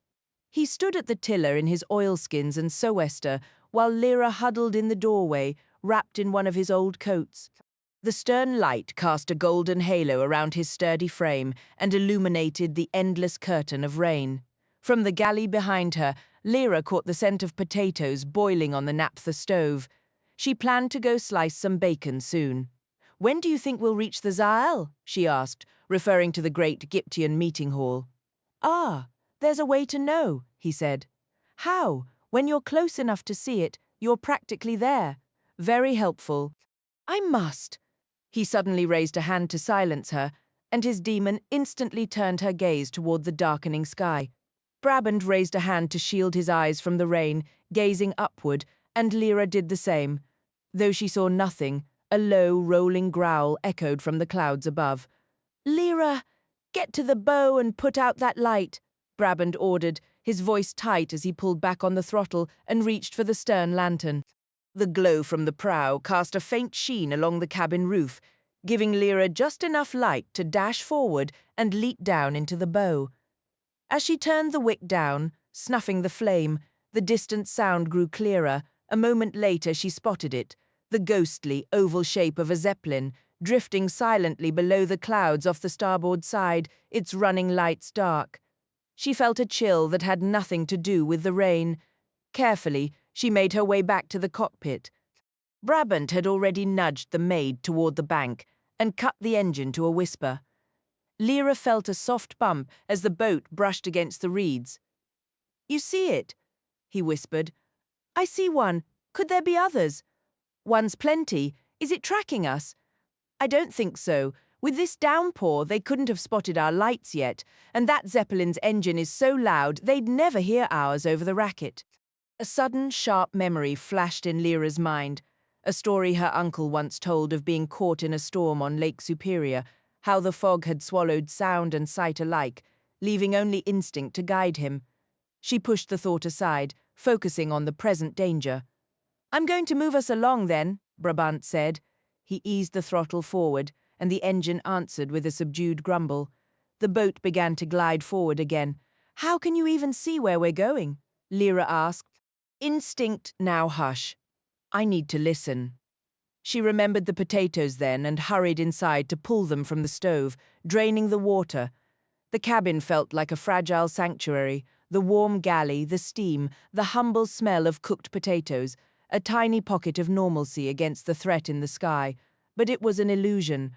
A well-placed bomb would obliterate them all in an instant. She moved quickly through the boat, checking every curtain and blind, ensuring not a sliver of light escaped. Satisfied, she doused the galley lamp and returned to the cockpit. The Zeppelin's engine was a constant roar now, seeming to hover directly overhead. She squinted up into the sheeting rain but saw only darkness. "Psst," Brabant hissed. "Look out to starboard." Lyra stood and stared, ignoring the rain stinging her eyes, until she caught a flicker of sickly green light. It wavered, vanished, then reappeared, always moving. "Is that another boat?" she asked. "That's a will-o'-the-wisp. A marsh light?" "There's another one." A second light. This one, a dull red, blinked into existence not far from the first. Lyra watched them dance, touching, parting, flaring up again in a hesitant, eerie ballet. All the while, the Maid of Portugal crept forward steady and slow as Brabant constantly scanned the darkness, listening intently, even tilting his head to taste the air. The rain fell in relentless sheets. The marsh lights appeared to keep pace with them. And then Lyra realized the Zeppelin had shifted slightly, as if drawn toward the strange glow. Its engine was deafening now, impossibly close. How could the pilot see anything in this murk? The maid left no wake, every light aboard was dead. "There's a third one," Lyra said softly. Another light had joined the macabre dance, and now all three wove a halting, swaying pattern in the gloom. Their cold, capricious shimmer unsettled her deeply. Only the solid deck under her feet, and Brabant's steadfast presence beside her, held back a creeping dread of things that lurked just beyond reason, in the wet, endless dark. Typical, she thought with a sudden grim inward smirk. Here they were, hiding from a war machine, and the most unnerving thing out here was a bunch of swamp gas putting on a light show. "It's moving off," Brabant observed. He was right. As if tugged by an invisible string, the Zeppelin was drifting to starboard, toward the dancing marsh lights. Brabant pushed the throttle forward, and the narrowboat surged ahead with new purpose. In the dim, shifting glow of the marsh lights, Lyra watched Brabant focus every ounce of his attention on the waterway. His demon, Anarchy, leaped onto the cabin roof, her head swiveling as she sought a scent that would guide them clear of hidden mudbanks and sharp bends. Lyra nearly offered to help, but she bit back the words, understanding that if he needed her, he would ask. Instead, she settled back into the doorway, keeping perfectly still, and fixed her gaze to starboard where the eerie lights danced with renewed intensity. Without warning, a streak of fire shot down from the crowded sky above, slamming into the water with a violent explosion of orange and yellow flame. The concussion followed a heartbeat later, a sharp whistle and a solid crump, and instantly every marsh light winked out. There, Brabant said flatly. They've crossed a line now. They can fly over, but they're not permitted to do that. Anarchy growled low in her throat, standing solidly as she watched the rocket's glow fade from the water. Then, a dozen marsh lights flickered back to life, moving with swift, darting urgency, rising and falling like agitated fireflies. Small jets of flame spurted from the ground, flaring briefly before vanishing. That stirred them up, Brabant muttered. Problem is they're lighting us up like a stage. The Maid of Portugal continued to push forward into the darkness. But he was right. The marsh lights had become so fierce and brilliant that despite their small size, they illuminated the entire length of the rain-slicked boat, catching every flicker. The will-o'-the-wisps don't care for us, Brabant remarked, but they despise those zeppelins even more. Still, they wouldn't shed a tear if we sank and drowned or were smashed into kindling. Anarchy gave a sudden sharp bark of alarm. Lyra looked up, following the daemon's gaze, and saw a small dark shape detach from the zeppelin and briskly unfurl into a parachute. The wind caught it immediately, tossing it backward, but then the shape beneath the canopy erupted into a brilliant, blazing flame. Flares, Brabant said grimly as another fell, blossomed and burned. The response from the marsh was instant and furious. More and more of the cold lights flickered into being, leaping and dancing toward the falling flare. When it hit the water, they swarmed over it, their eerie cold fire battling its heat, until they drowned it in a cloud of smoke and a chorus of damp hissing shrieks. A sudden, fierce impulse seized Lyra. She jumped up and hurried inside, feeling her way along the boat's narrow passage to her small cabin in the prow. Her hands found the bunk, then the bedside table, moving over a book and a lamp until they closed around the velvet bag holding the alethiometer. Clutching it securely, she moved back through the boat, acutely aware of Brabant's subtle adjustments at the tiller, the distant roar of the Zeppelin's engine above, and the wind's lonely moan. Passing the galley, she saw Brabant silhouetted against the flickering marsh lights before she reached the doorway again and sat on the bench with a view of the sky. "You all right?" Brabant asked. "Yes," Lyra said, her voice tight with focus. "I'm going to see what I can learn." She was already turning the alethiometer's delicate wheels, peering close in the intermittent glimmer to decipher the symbols. It was hopeless. They were nearly invisible in the poor light. Frustrated, she cupped the instrument between her palms and stared out at the dancing jack-o'-lanterns, torn by a powerful internal contradiction that felt like it might split her mind in two. What she intended to do would involve engaging with Brabant's Secret Commonwealth, a notion she simultaneously dismissed as sheer nonsense, mere superstition, and childish fancy. Ahead, the Zeppelin was beginning a wide turn, its searchlight stabbing through the rain and the deep gloom of the marshes below. Another minute or two, and the Zeppelin would be facing them directly. Once its searchlight pinned the Maid of Portugal, there would be no escape. Pan, pan, pan, Lyra thought desperately. I need you right now, you little traitor. She attempted to picture herself corralling the marsh lights like a shepherd with a flock, but the effort felt hollow. After all, Pan had told her she lacked imagination. What would it even feel like to command them? She strained her mind, envisioning herself as a herder of glimmers, with the absent Pan as a swift, barking dog darting across the bog, obeying her mental commands. How utterly ridiculous, she thought. How pathetically childish. It's just swamp gas. It's a natural, meaningless phenomenon. Her focus wavered, and a sob escaped her throat. Brabant's voice cut through.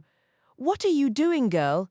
She shut him out, gritting her teeth. Reluctantly, she summoned Pan again in her mind, not as a companion, but as a hellhound with eyes of fire and frothing jaws.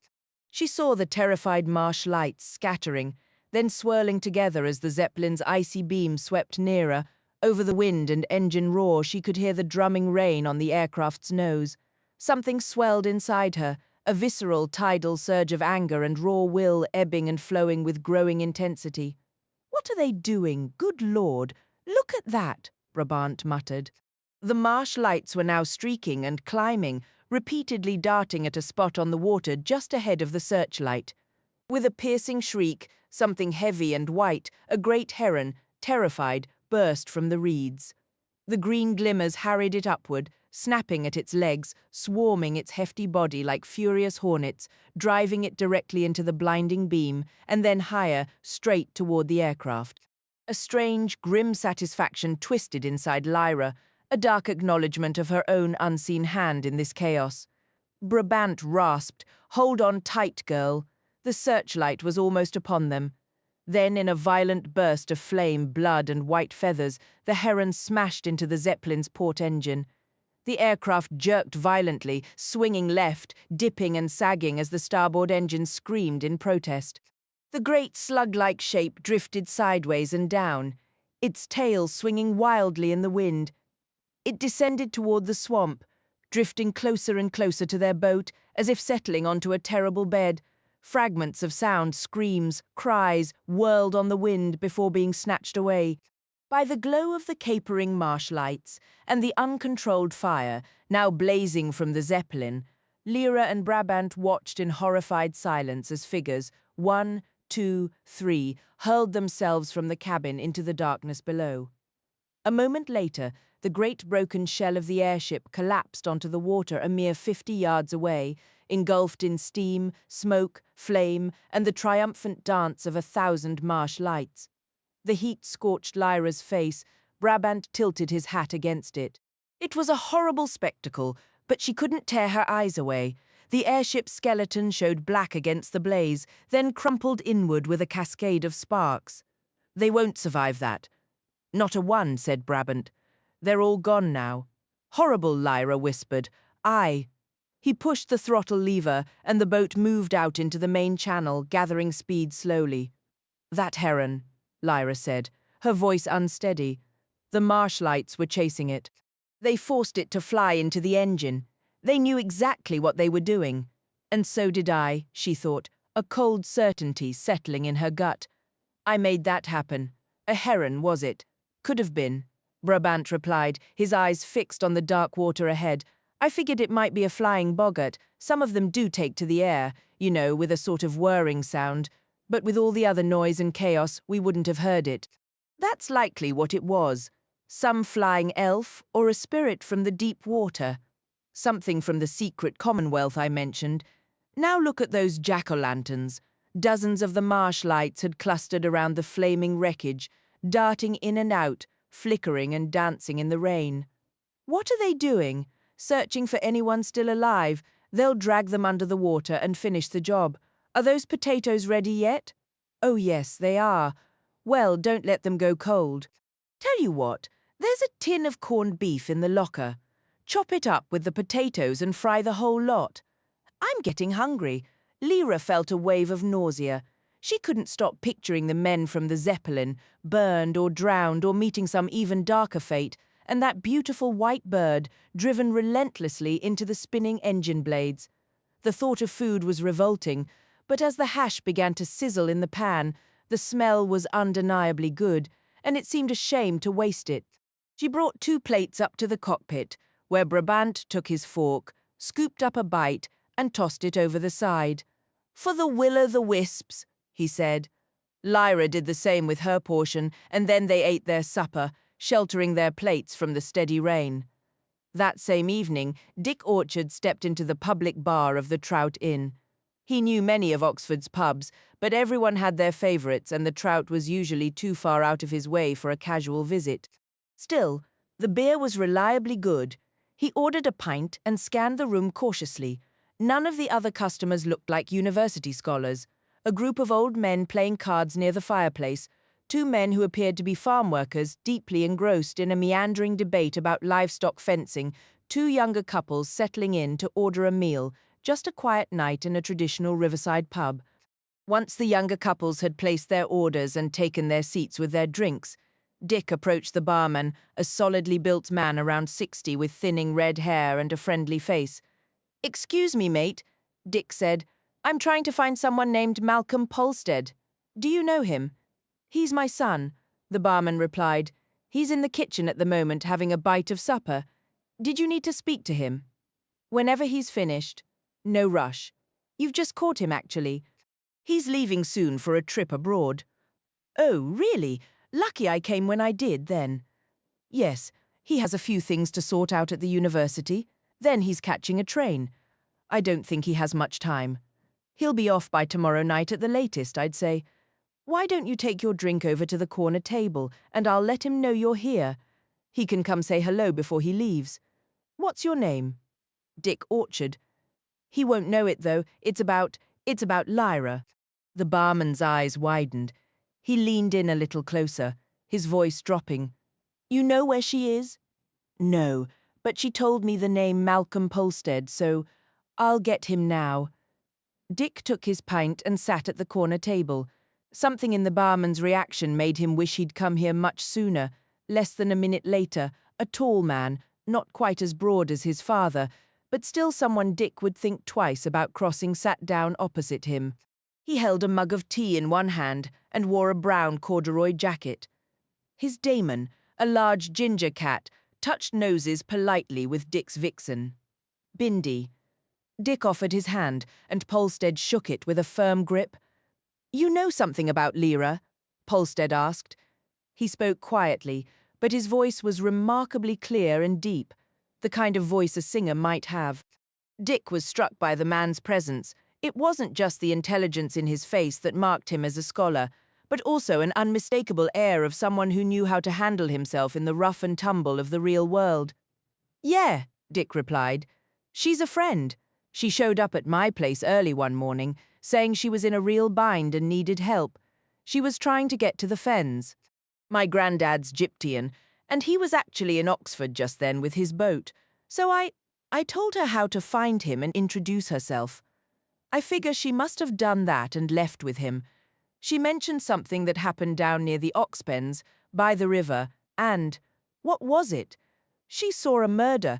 Malcolm found himself liking this boy. He was clearly anxious, but it didn't stop him from speaking plainly and directly. How did you know who I was? Malcolm asked. Did Lyra tell you? She said you knew about what happened by the river, and that she'd been staying here at the Trout, but she had to leave because... He struggled to find the words. Malcolm waited patiently. Dick glanced around and leaned in closer, finally whispering, The thing is, her daemon, Pan, he vanished. He just wasn't with her anymore. He'd disappeared. And Malcolm thought, of course, that explains everything. This changes the entire situation. I'd never seen anything like it.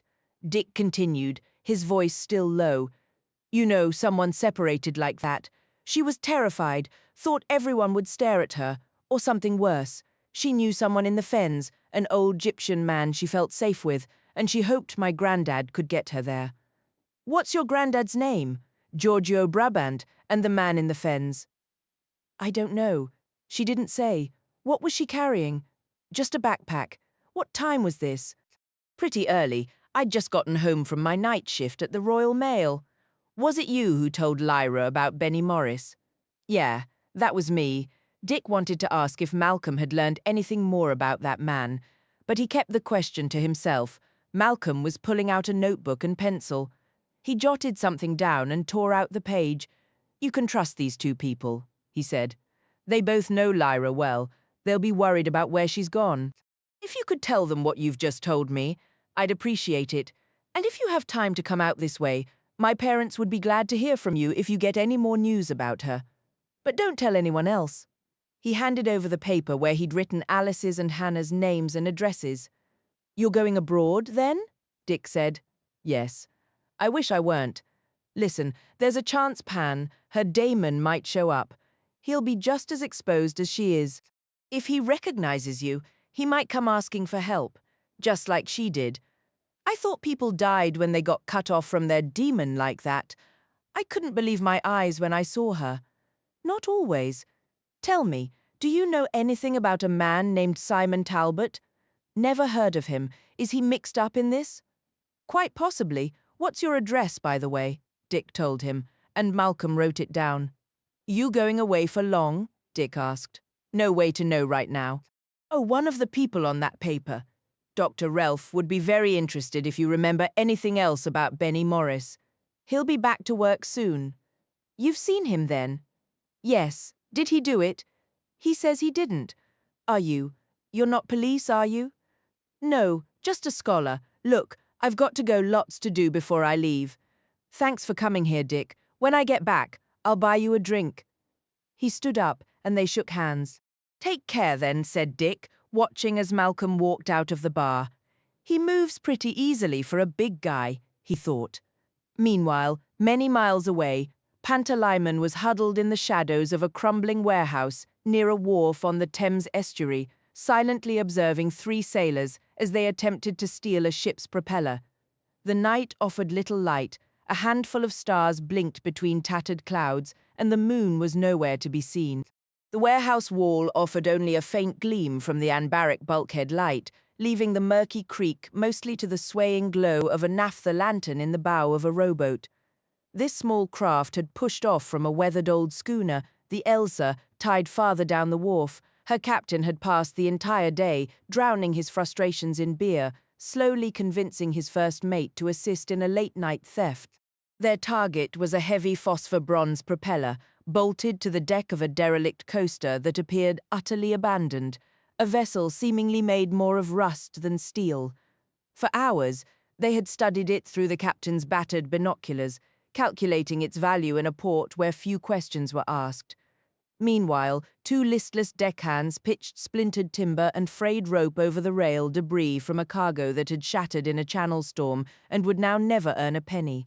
The incoming tide silently lifted the rotting coaster, sending a slow procession of jetsam upstream past a sunken barge skeleton and the usual mudflat litter of bottles and cans. Pantalaimon watched it all with fierce concentration. He'd been intrigued by the Elsa since arriving at this grimy port the previous evening and overhearing German voices on deck. From the fragments he understood, they planned to catch this very tide, cross the channel, and head north for Cuxhaven near Hamburg. That was the moment Pan knew he had to stow away. Cuxhaven sat at the mouth of the River Elbe, and the city of Wittenberg, where Gottfried Brand resided, lay many miles inland along the same waterway. It was almost too perfect. The Elsa's crew had been expecting a cargo that never materialized, either due to a broken agreement or, more likely from Pan's eavesdropping, the skipper's own drunken mistake with the dates. All day long, captain and mate had bickered on the filthy deck, punctuating their arguments by tossing empty bottles into the creek. The mate only relented when the captain promised an even split of the profits from their planned heist. Seeing his opportunity as the rowboat finally moved toward the coaster, Pan slipped silently along the wharf and scurried up the Elsa's gangplank.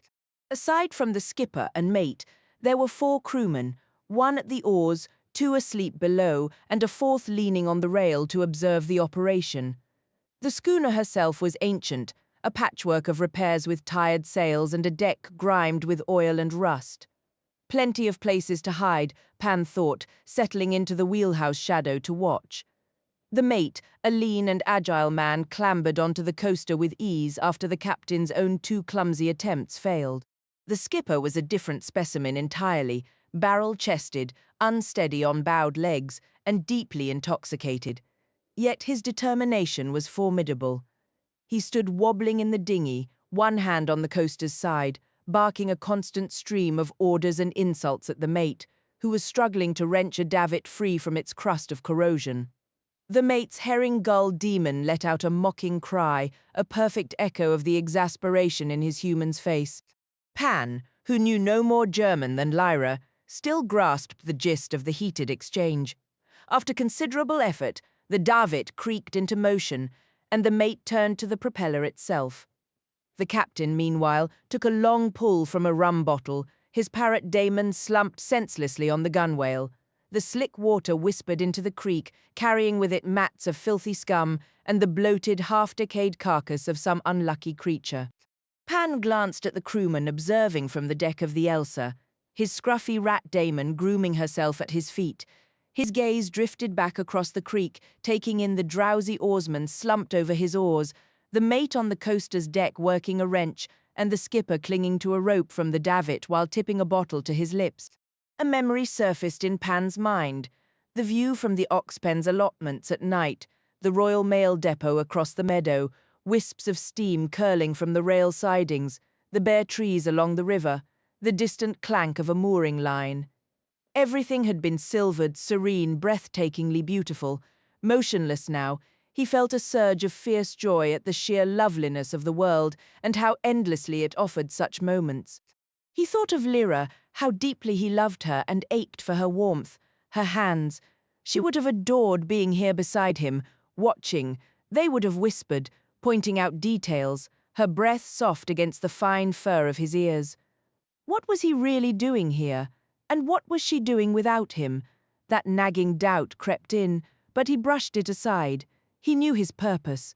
Something had stolen Lyra's ability to be swept away by a night's beauty like this. Something had dimmed that vision in her, and he was determined to find out what, to restore it so they could be together always. The mate had finally freed the propeller and was coiling a rope around it, ignoring the skipper's grumbled orders, while the oarsman paddled lazily to keep the dinghy in place. Pan wanted to stay and see if the dinghy would sink under the propeller's weight, but a wave of exhaustion, deep, dizzying fatigue washed over him. He wandered along the deck until he found a companionway, then slipped down into the ship's dim interior, found a shadowy corner curled up, and fell instantly asleep. Meanwhile, the first day of the magisterial conference had been consumed by endless speeches, long, short, for, against, laced with objections, qualifications, amendments, and protests. Votes of confidence were called, more speeches followed, filling the council chamber of the Secretariat of the Holy Presence with heated argument and stuffy, warm air. Marcel Delamare sat through every word, patient, watchful, and utterly unreadable.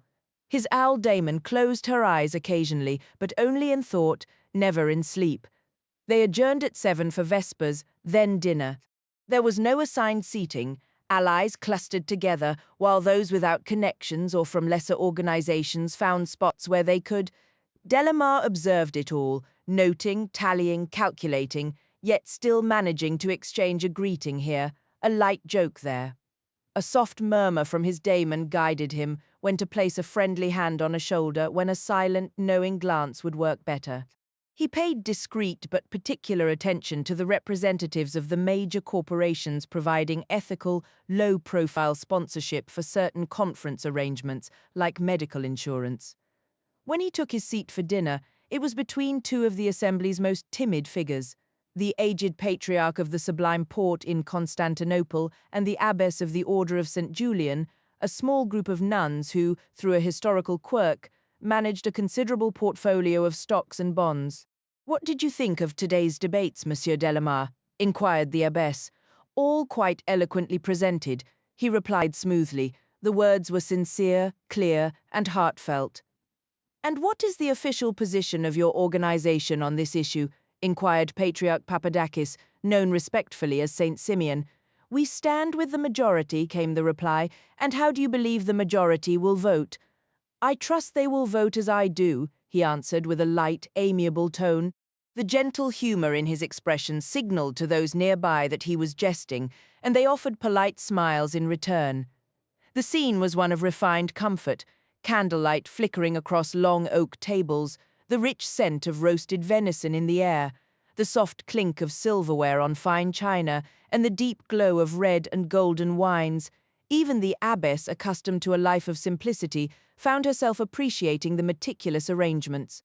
"The Secretariat of the Holy Presence is certainly attending to us with great care," she remarked. "One can always depend on—" "Delamare, there you are," boomed a voice, accompanied by a firm hand on his shoulder. Delamare recognized the interruption immediately. Only one person was so consistently and brusquely direct. "Pierre," Delamare said evenly, "what can I do for you?" "We haven't been informed about the plans for the final plenary session," said Pierre Binaud, the Chief Justice of the CCD. "Why was that omitted from the schedule?" "It wasn't, if you inquire with the Office of Ceremonial. They will clarify everything for you." Binaud grunted before turning away with a frown.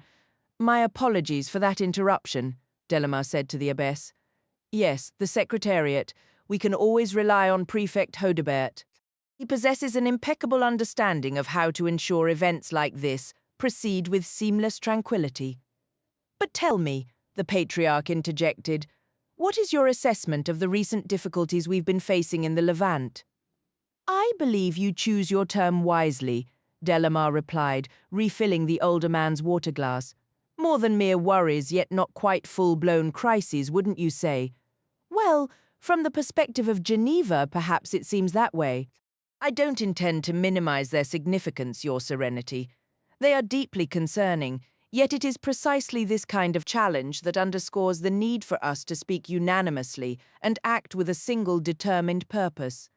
That unity has been exceedingly hard to attain, the Patriarch sighed. For those of us in the Eastern churches, to feel the full authority of the entire magisterium behind our efforts would be a profound blessing. Conditions are growing more difficult, monsieur. There is a restlessness among our people, in cities, marketplaces, villages, unlike anything I've witnessed before. A new teaching is gaining ground, one that holds a powerful allure. We strive to counter it, but he spread his aged hands in a gesture of helplessness. This is exactly the sort of situation the new representative council will be ideally positioned to address, Delamar said with earnest conviction. Believe me, the effectiveness of the magisterium will be significantly strengthened.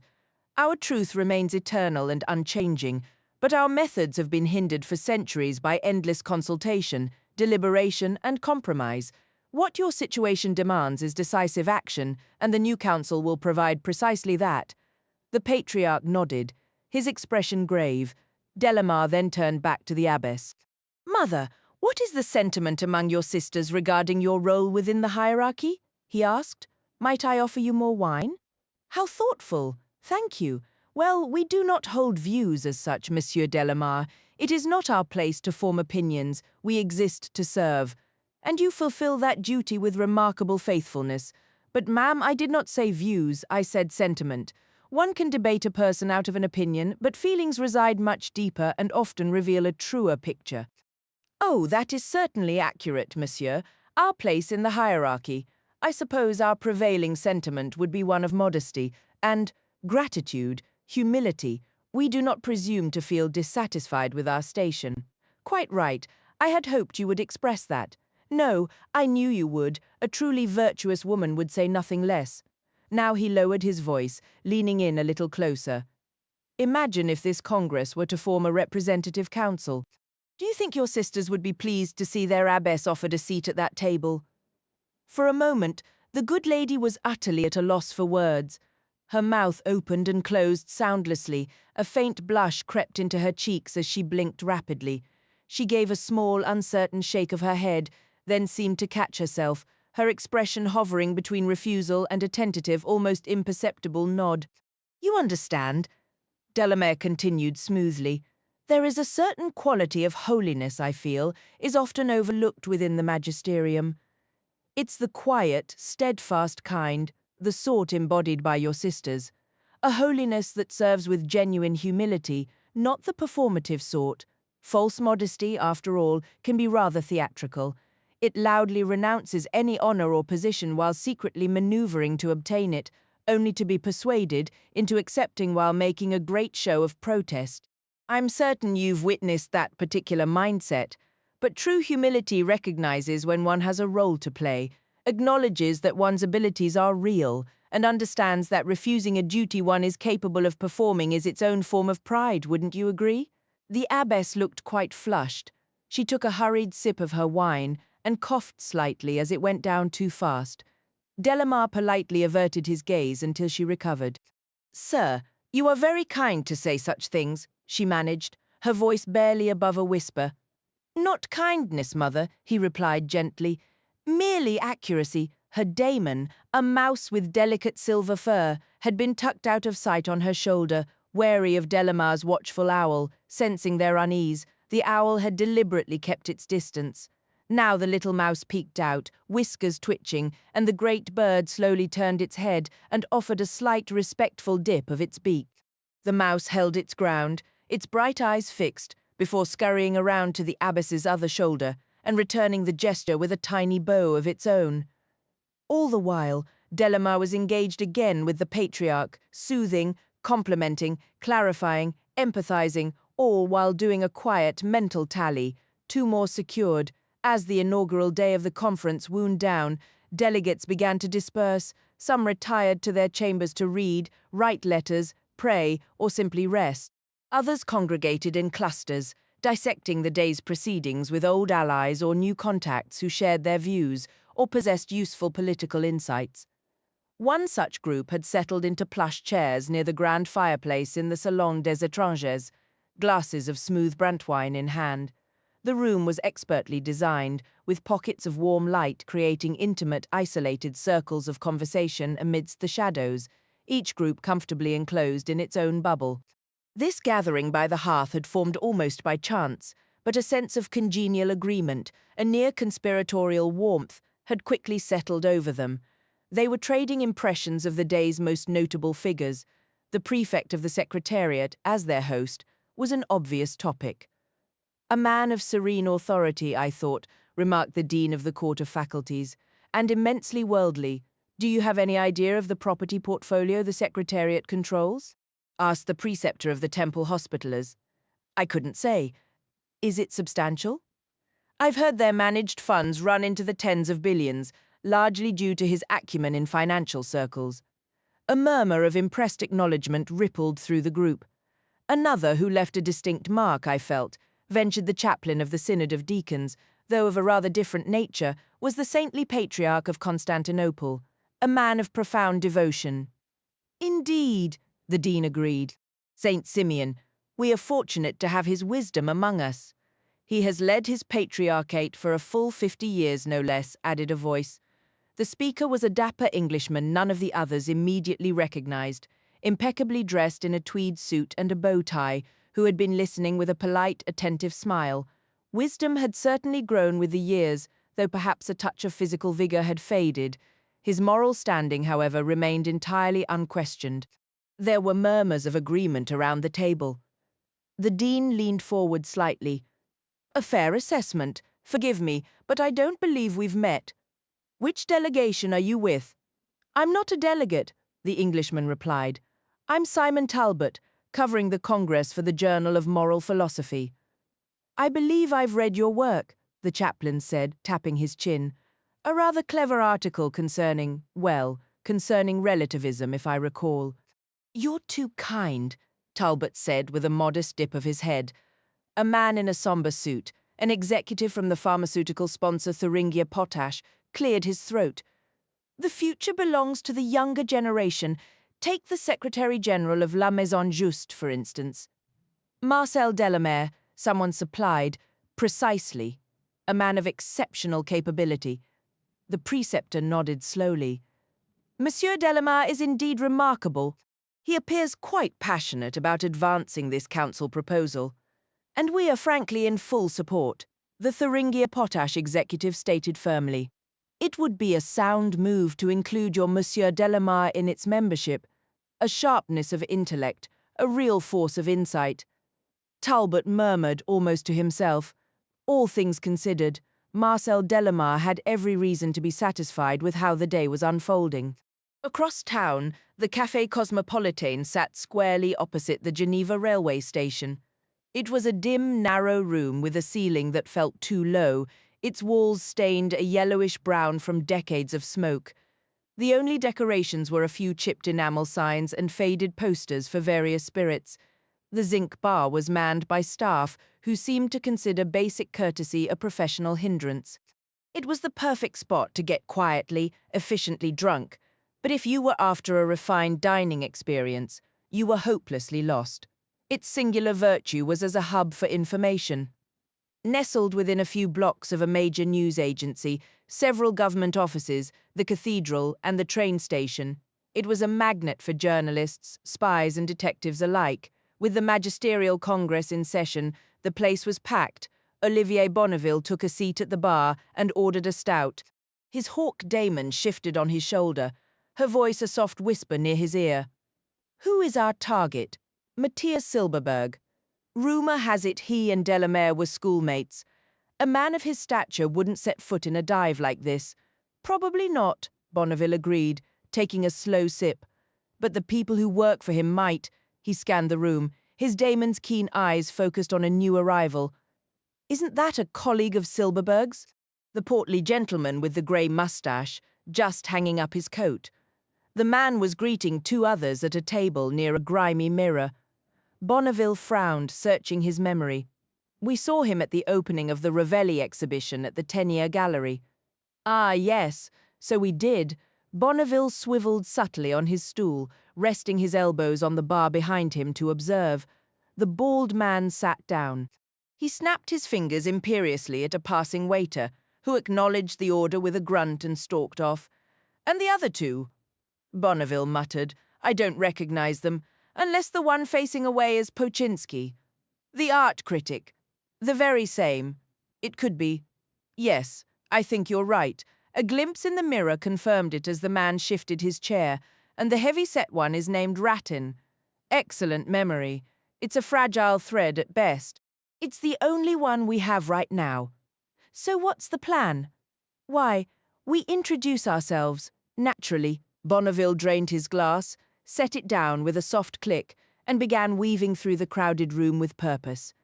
His timing was impeccable. He reached the men's table just as the surly waiter was returning with a laden tray. As if by accident, a chair leg suddenly shot out, and Bonneville stumbled, colliding squarely with the waiter.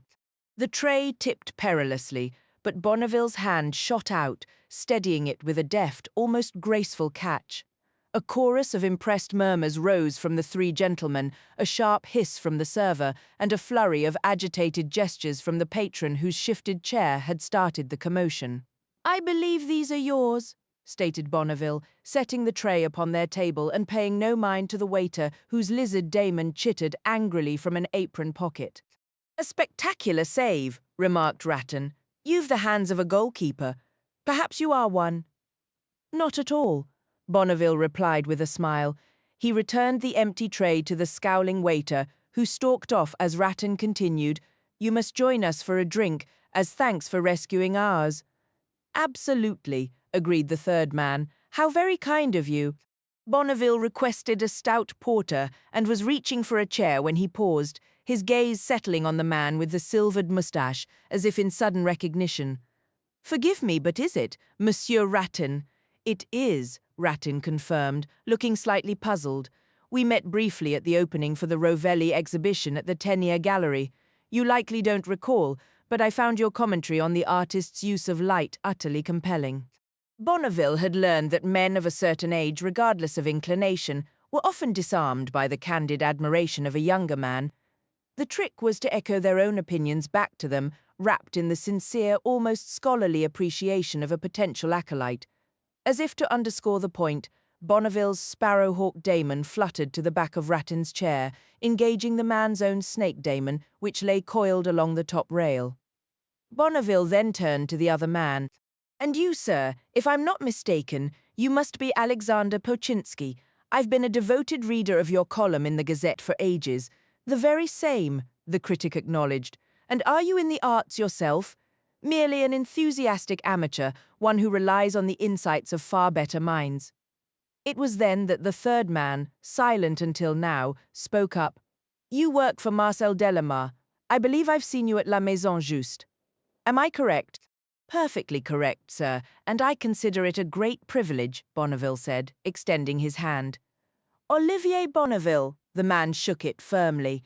"Eric Schlosser, my business has taken me to La Maison Juste on occasion." A banker, Bonneville finally placed him. "My employer is a remarkable man," Bonneville offered. "You are aware, of course, of the upcoming magisterial congress." "Did Monsieur Delamare have a hand in that?" Rattin inquired. "A leading hand," Bonneville affirmed, raising his newly arrived glass. "To your health, gentlemen." They drank together, and Bonneville continued, his tone shifting to one of wry, self-deprecating humor. "Working in such close proximity to a mind of that caliber is frankly a daily exercise in humility. One feels rather like a sputtering candle next to a searchlight." Poczynski leaned forward. "And what exactly is the business of La Maison Juste?" "We seek to harmonize the practical life of the world with the demands of the spirit," Bonneville answered smoothly, as if reciting a well-loved verse. "This Congress will be a significant step, lending a new clarity and decisive purpose to the magisterium's work." Rattin, swirling his drink, asked, "But the name, is it part of the courts?" "It was established a century ago as the League for the Instauration of the Holy Purpose. The work has been ongoing, but under Monsieur Delamar's guidance, it has become a truly influential force for good within the magisterium. We ought to use the official title, I suppose, but the building itself is so architecturally splendid that the nickname stuck. It has a long history, once serving as a centre for doctrinal examination, hence La Maison Juste. Bonneville felt a subtle tension through his bond with his demon, a sign she had gleaned something significant, but he showed nothing. Instead, he turned his full attention back to the critic. "Tell me, Mr. Pochinski," he began, "what are your thoughts on the role of spirit within the visual arts?" This was a subject Pochinski could happily discuss for hours. Bonneville settled into his chair, cradling his drink, and listened with careful attention. He was waiting for just the right moment to make his exit, a moment when he could thank everyone for a truly fascinating discussion and leave them with a firm impression of the younger generation's courtesy, modesty, capability, and charm. Once they were outside, his daemon immediately flew to his shoulder. As they walked toward the attic apartment they called home, Bonneville listened closely. "Well, what did you learn? Ratin does work with Silberberg, just as you recalled." And Silberberg knew Delamere back in their school days. They still maintain an acquaintance. According to Ratin's demon, Delamere had an older sister he absolutely adored. She was a significant figure within the magisterium. She founded some organization dedicated to a purpose Ratin couldn't quite remember, but she wielded considerable influence. By all accounts, she was a beautiful woman. She married an Englishman named Courtney, or maybe Coulson, but then a scandal erupted when she had a child with another man. Delamere was shattered when she disappeared roughly a decade ago. He blames the child for it all, though as to why he believes that, Ratin had no idea. A child, a boy or a girl? A girl. When was she born? About 20 years back? Lyra Belacqua, she's the one. When Lyra arrived with Giorgio Brabant at the Gyptian township in the fens, that vast gathering of boats and tangled web of landing spots and pathways surrounding the Bianzal, it was mid-morning.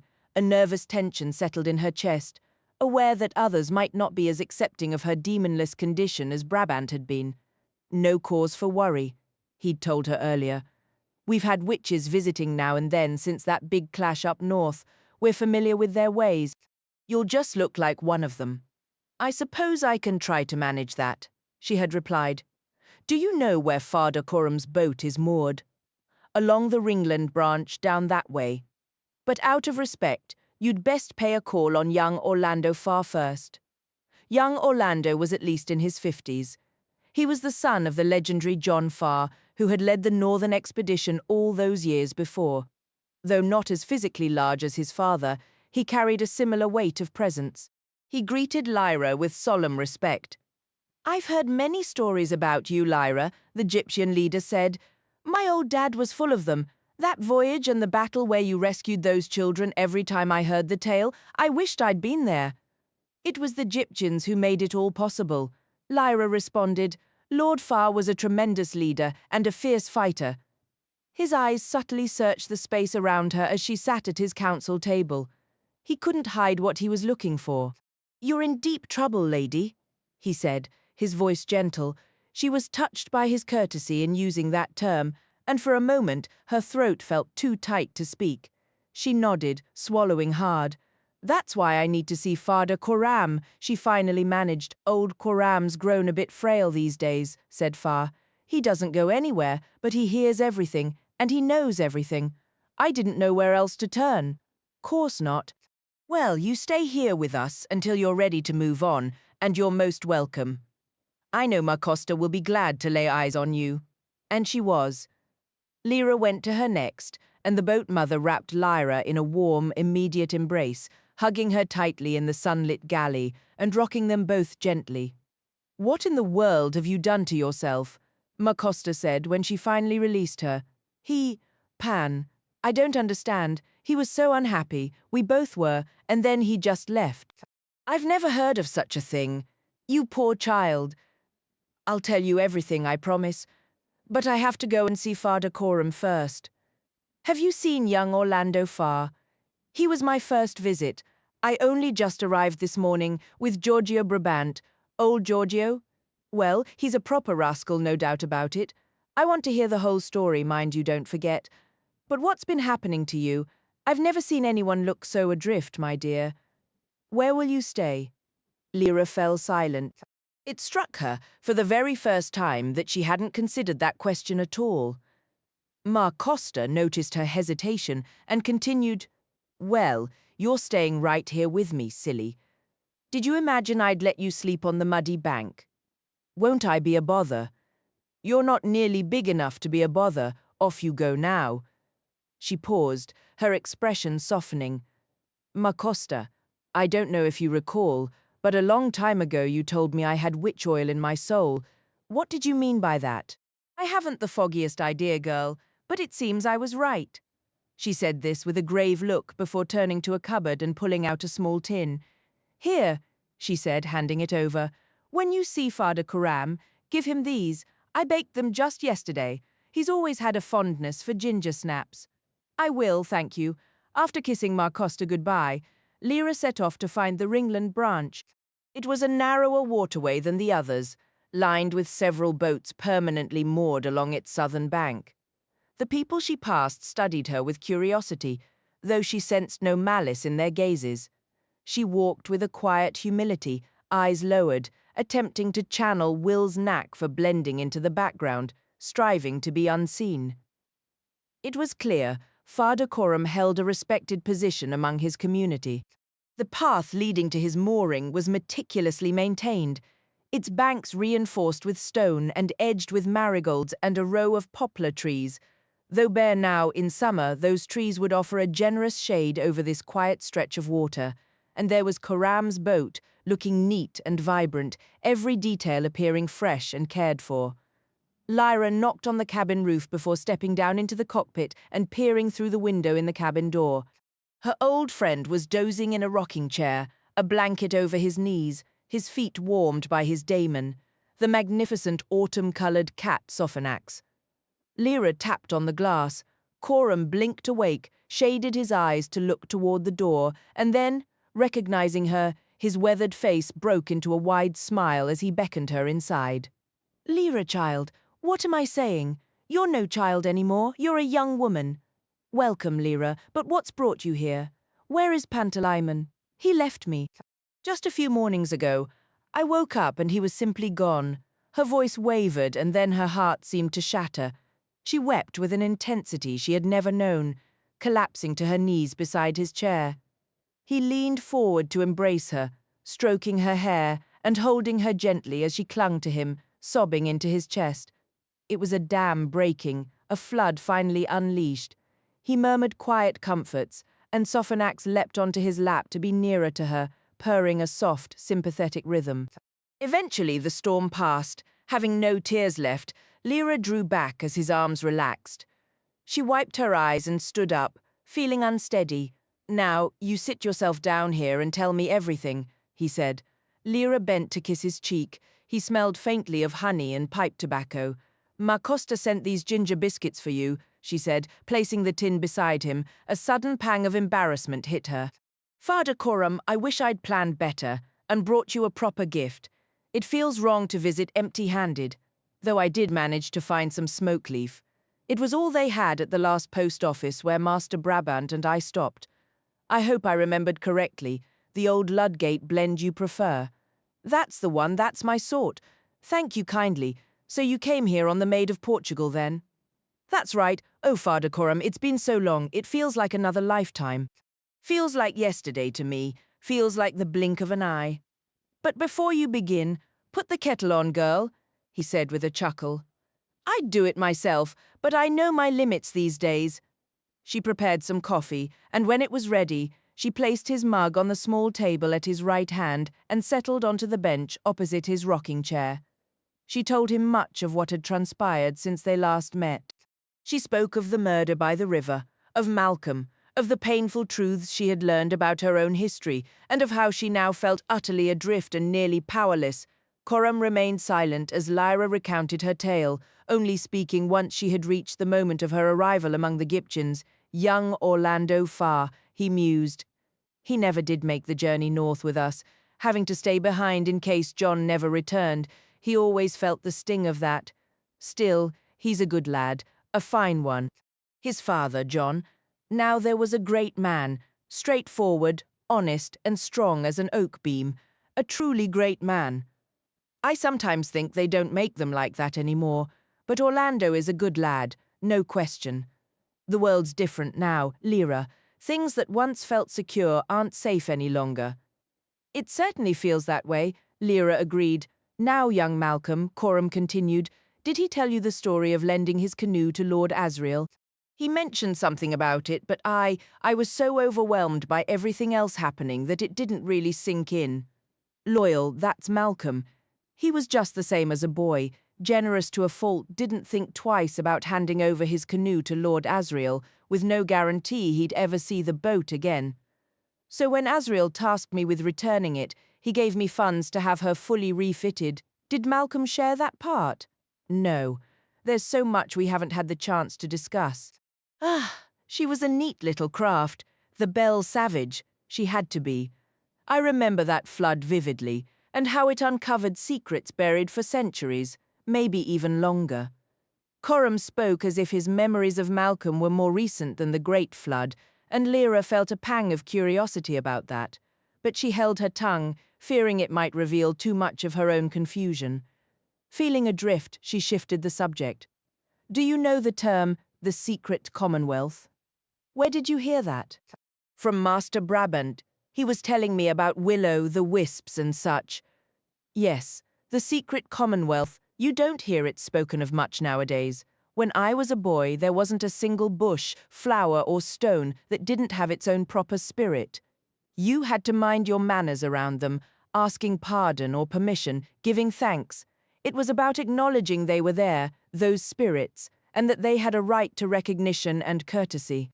Malcolm told me a fairy caught me once and nearly kept me, but he tricked her into letting me go. That sounds about right. They aren't evil or wicked, not truly, nor particularly good either. They simply exist, and they deserve good manners. Coram took a slow sip of his beer.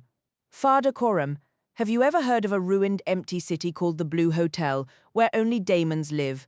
What? People's daemons without their humans? Yes. No, I've never heard of such a place.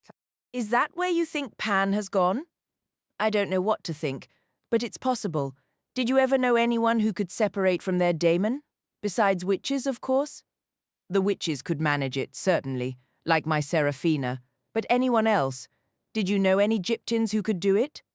Well, there was a man. Before he could finish, the boat shifted as if someone had boarded, followed by a knock.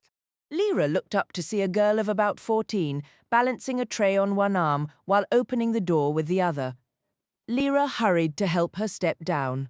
All right, Father Coram? The girl asked, eyeing Lyra with a cautious curiosity. This is my great-niece Rosella, Coram said. Rosella, this is Lyra Silvertongue. You've heard me speak of her often. Rosella placed the tray on Father Coram's lap and offered a timid handshake. She was very pretty, her manner a blend of shyness and keen interest. Her demon, a hair peeked out from behind her legs. This is Father Coram's dinner, she said softly. But I brought some for you as well, miss. Ma Costa thought you'd be hungry. On the tray was fresh bread with butter, pickled herring, a bottle of beer, and 2 glasses.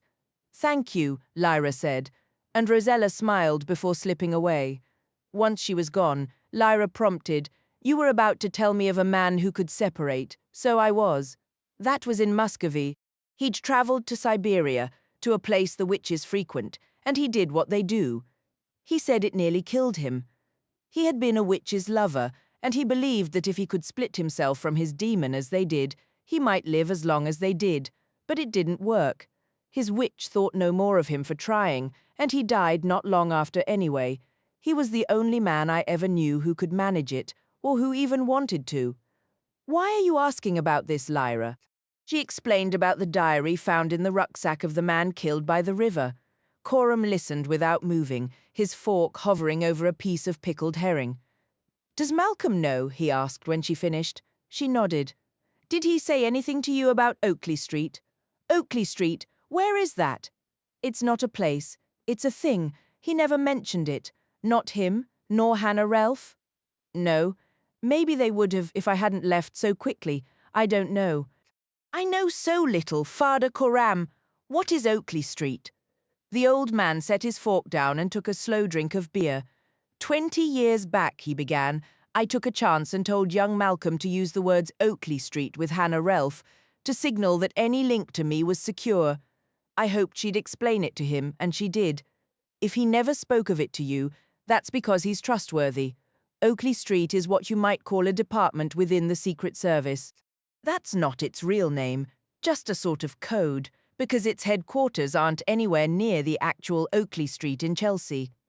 It was established, this department, I mean back in King Richard's day, when the king was firmly against the magisterium, which was pushing from all sides. Oakley Street was always independent, under the Cabinet Office, not the War Ministry.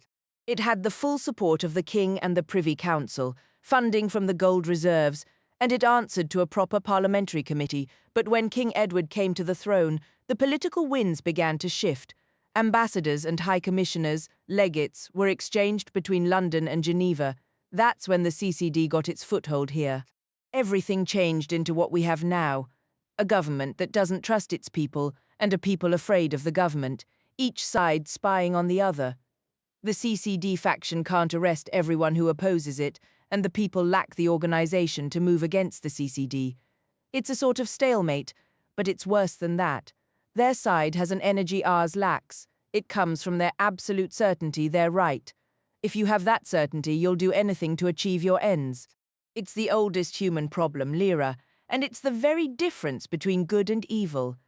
Evil has no scruples, while good is forever hampered. Evil has nothing holding it back from what it wants, while good has one hand tied behind its back.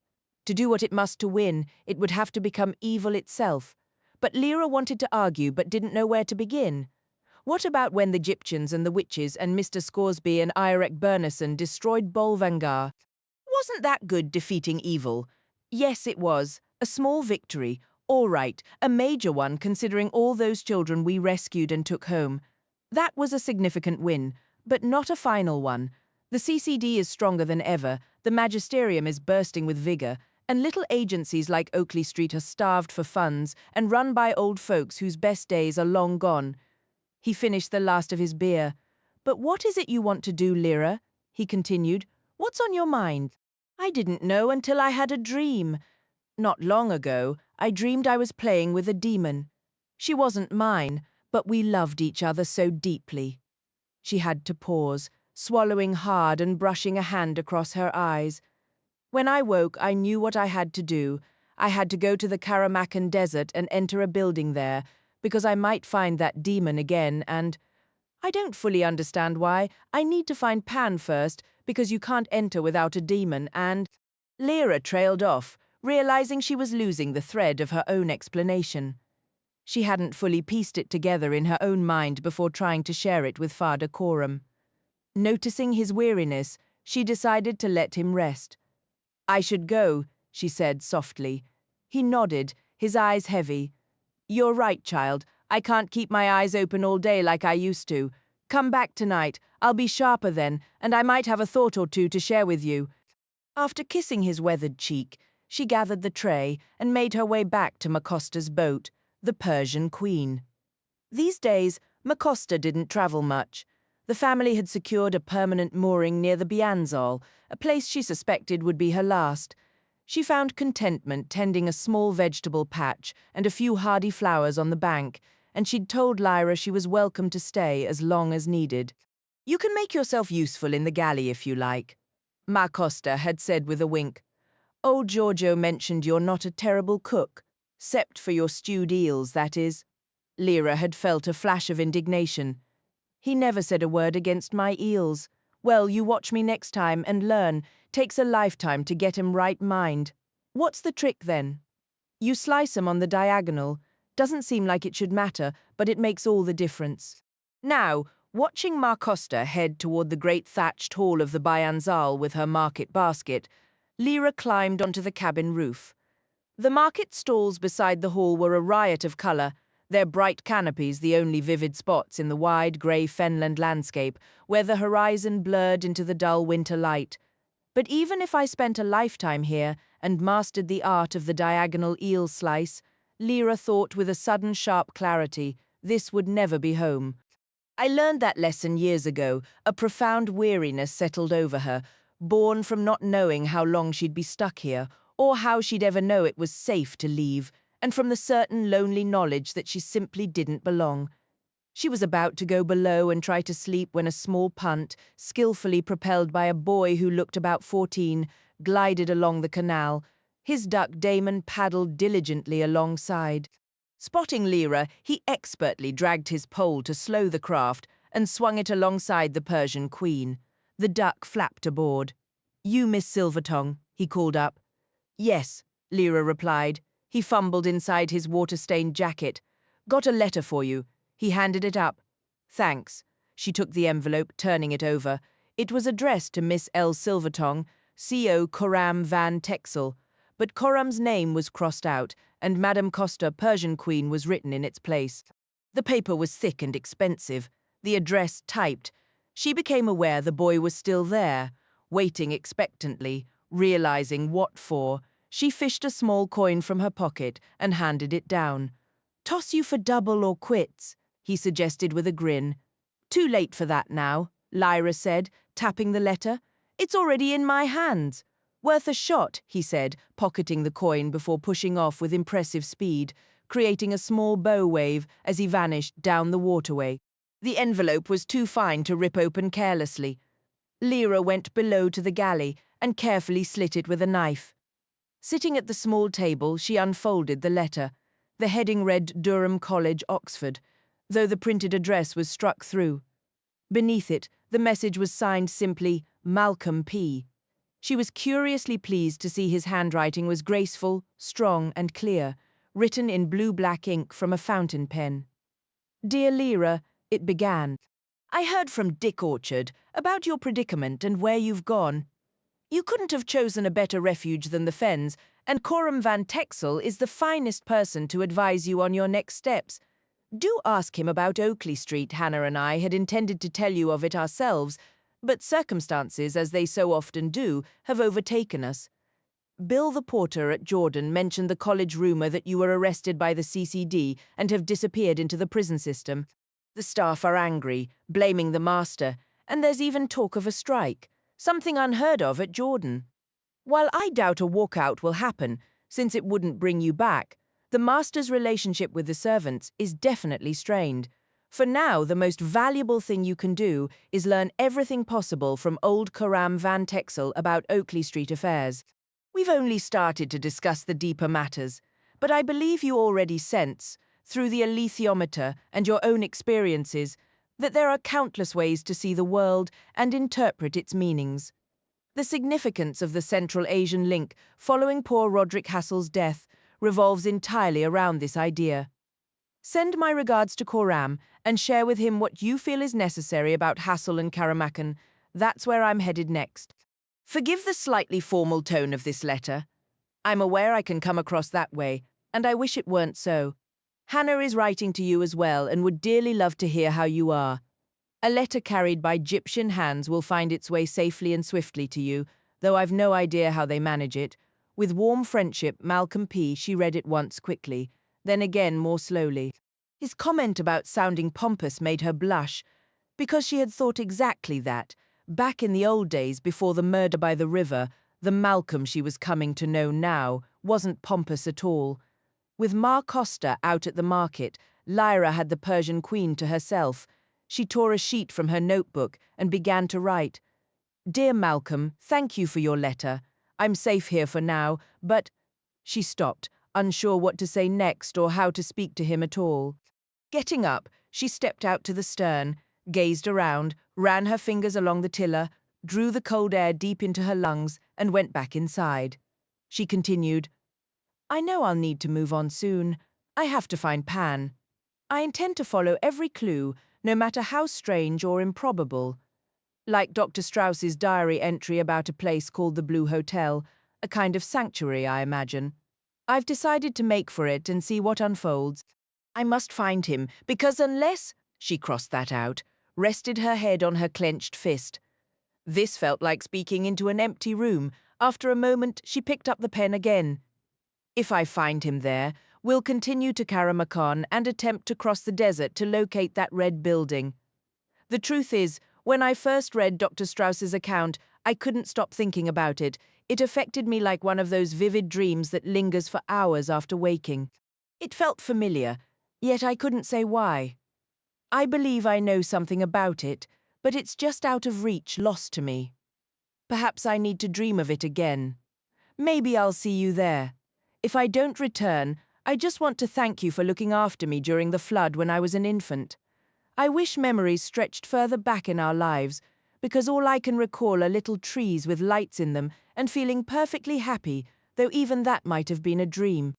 I hope one day we can talk properly and I can explain everything that led me here. I don't fully understand it all myself, but Pan believed something had stolen my imagination. That's why he left, to go and search for it. Maybe you could grasp what he meant and why it felt almost too much to bear.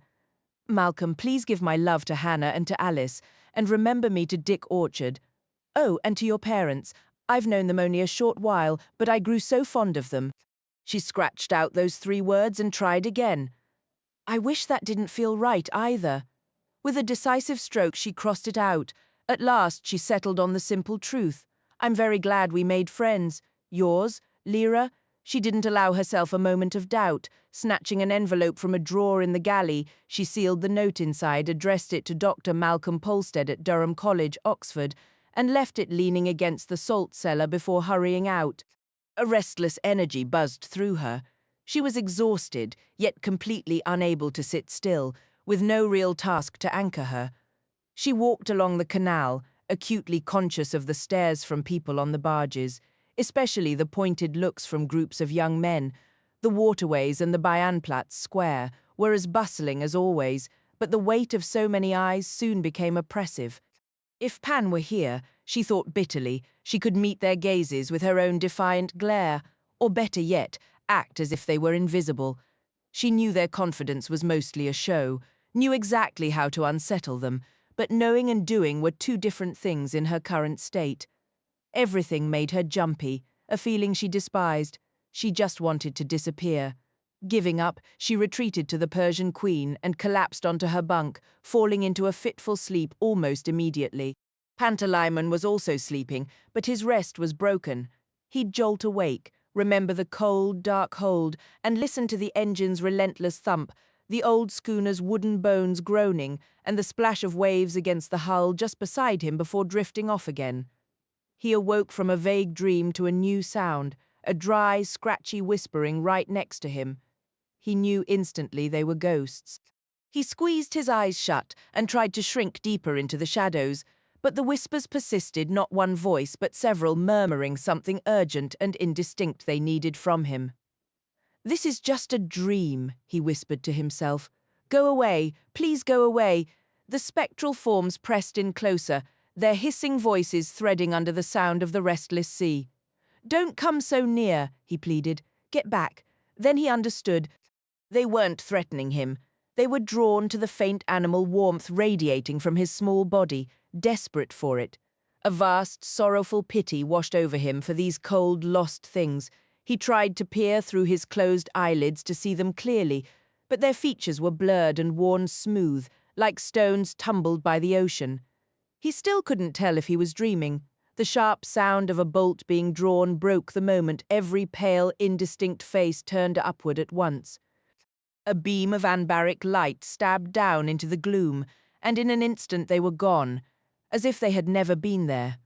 Pan, now fully and frighteningly awake, crouched lower and held his breath. He had to look. A ladder descended, and 2 men climbed down, bringing with them the drumming of rain that streamed from their oilskins and sou'westers. The first man held a torch, the second reached up and slammed the hatch shut. Pan recognized one of them as the sailor who had watched from the rail the night before, while the captain and mate stole the propeller. The first man hung the dimming torch on a nail, its battery nearly spent, in the flickering light. The 2 began rummaging through the boxes and sacks haphazardly stored in the hold. Most boxes were empty, but one gave a promising clink of glass. "Ah," said the first man, ripping off the cardboard lid. His face fell. "Oh, fantastic, look at this. Typical." He held up a bottle of tomato ketchup. "Here's some potatoes at least," said the other, opening a sack. "He can make chips, maybe." But the potatoes he pulled out were sprouting long, sickly, pale shoots, and some had begun to rot. "They'll do," the first man grunted. "Fry 'em in diesel and you'd never know the difference. And look, we've got sauerkraut here, some canned sausage too, a proper feast, mate." "Don't head back up just yet," said the other. "Let 'em wait. Stay out of the rain and have a smoke." "Good thinking," the first man agreed. They stacked a few flour sacks against the bulkhead, settled onto them, and pulled out their pipes and tobacco.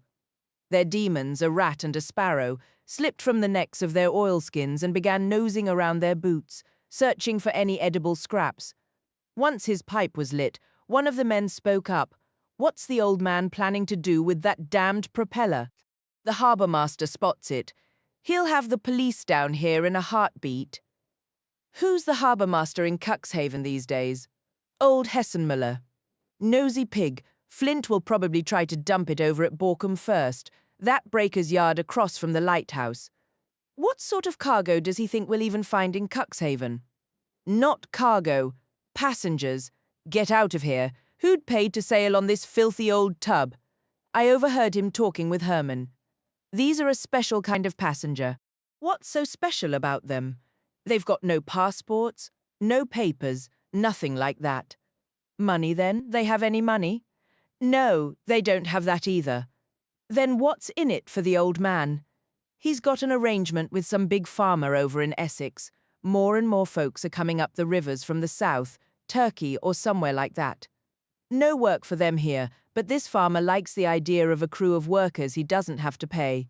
Well, I suppose he'd have to feed 'em and give 'em a roof, but no wages, sod that for a lark. Slaves, basically. They can't run off because without papers. We're running slaves now? I don't fancy it either, but whatever goes down, Hans Flint will come out all right. He always does. Mad bow-legged bastard. They smoked in silence for a few more minutes before the first man knocked out his pipe, grinding the ashes into the bilge water sloshing at their feet. "Come on," he said. "Grab some potatoes. I'll see if there's any beer left, if there is any." "Tell you what," the other replied, a sudden edge of disgust in his voice. "I'm sick of this. Soon as I get my pay, I'm gone. I'd rather shovel manure in Nebraska than spend another week on this floating coffin. Can't blame you. Course Flint'll hold out till he's sold the propeller, then till he gets his fee from the farmer, and he'll keep finding reasons to hold out after that. Remember old Gustav? He finally took off without the pay he was owed, just gave up and buggered off. He shoved the hatch cover up, and the two men climbed out into the relentless rain, leaving Pan alone in the dark, the cold, and the deep silence. Even the ghosts seemed to avoid the place now. Perhaps they had only ever been dreams. Lyra woke in the early evening, her head thick and her mind restless, feeling no more rested than before. After sharing a meal of mussels and mashed potatoes with Ma Costa and telling her stories about school and college life, she followed Father Corum's suggestion and went to see him once more. She found him bright-eyed in the lamplight, practically buzzing with a secret he was eager to share. But he asked her first to add another log to the small iron stove and pour them each a glass of Geneva before he would say a word about it. She settled into the other armchair and took a sip of the clear, cold spirit.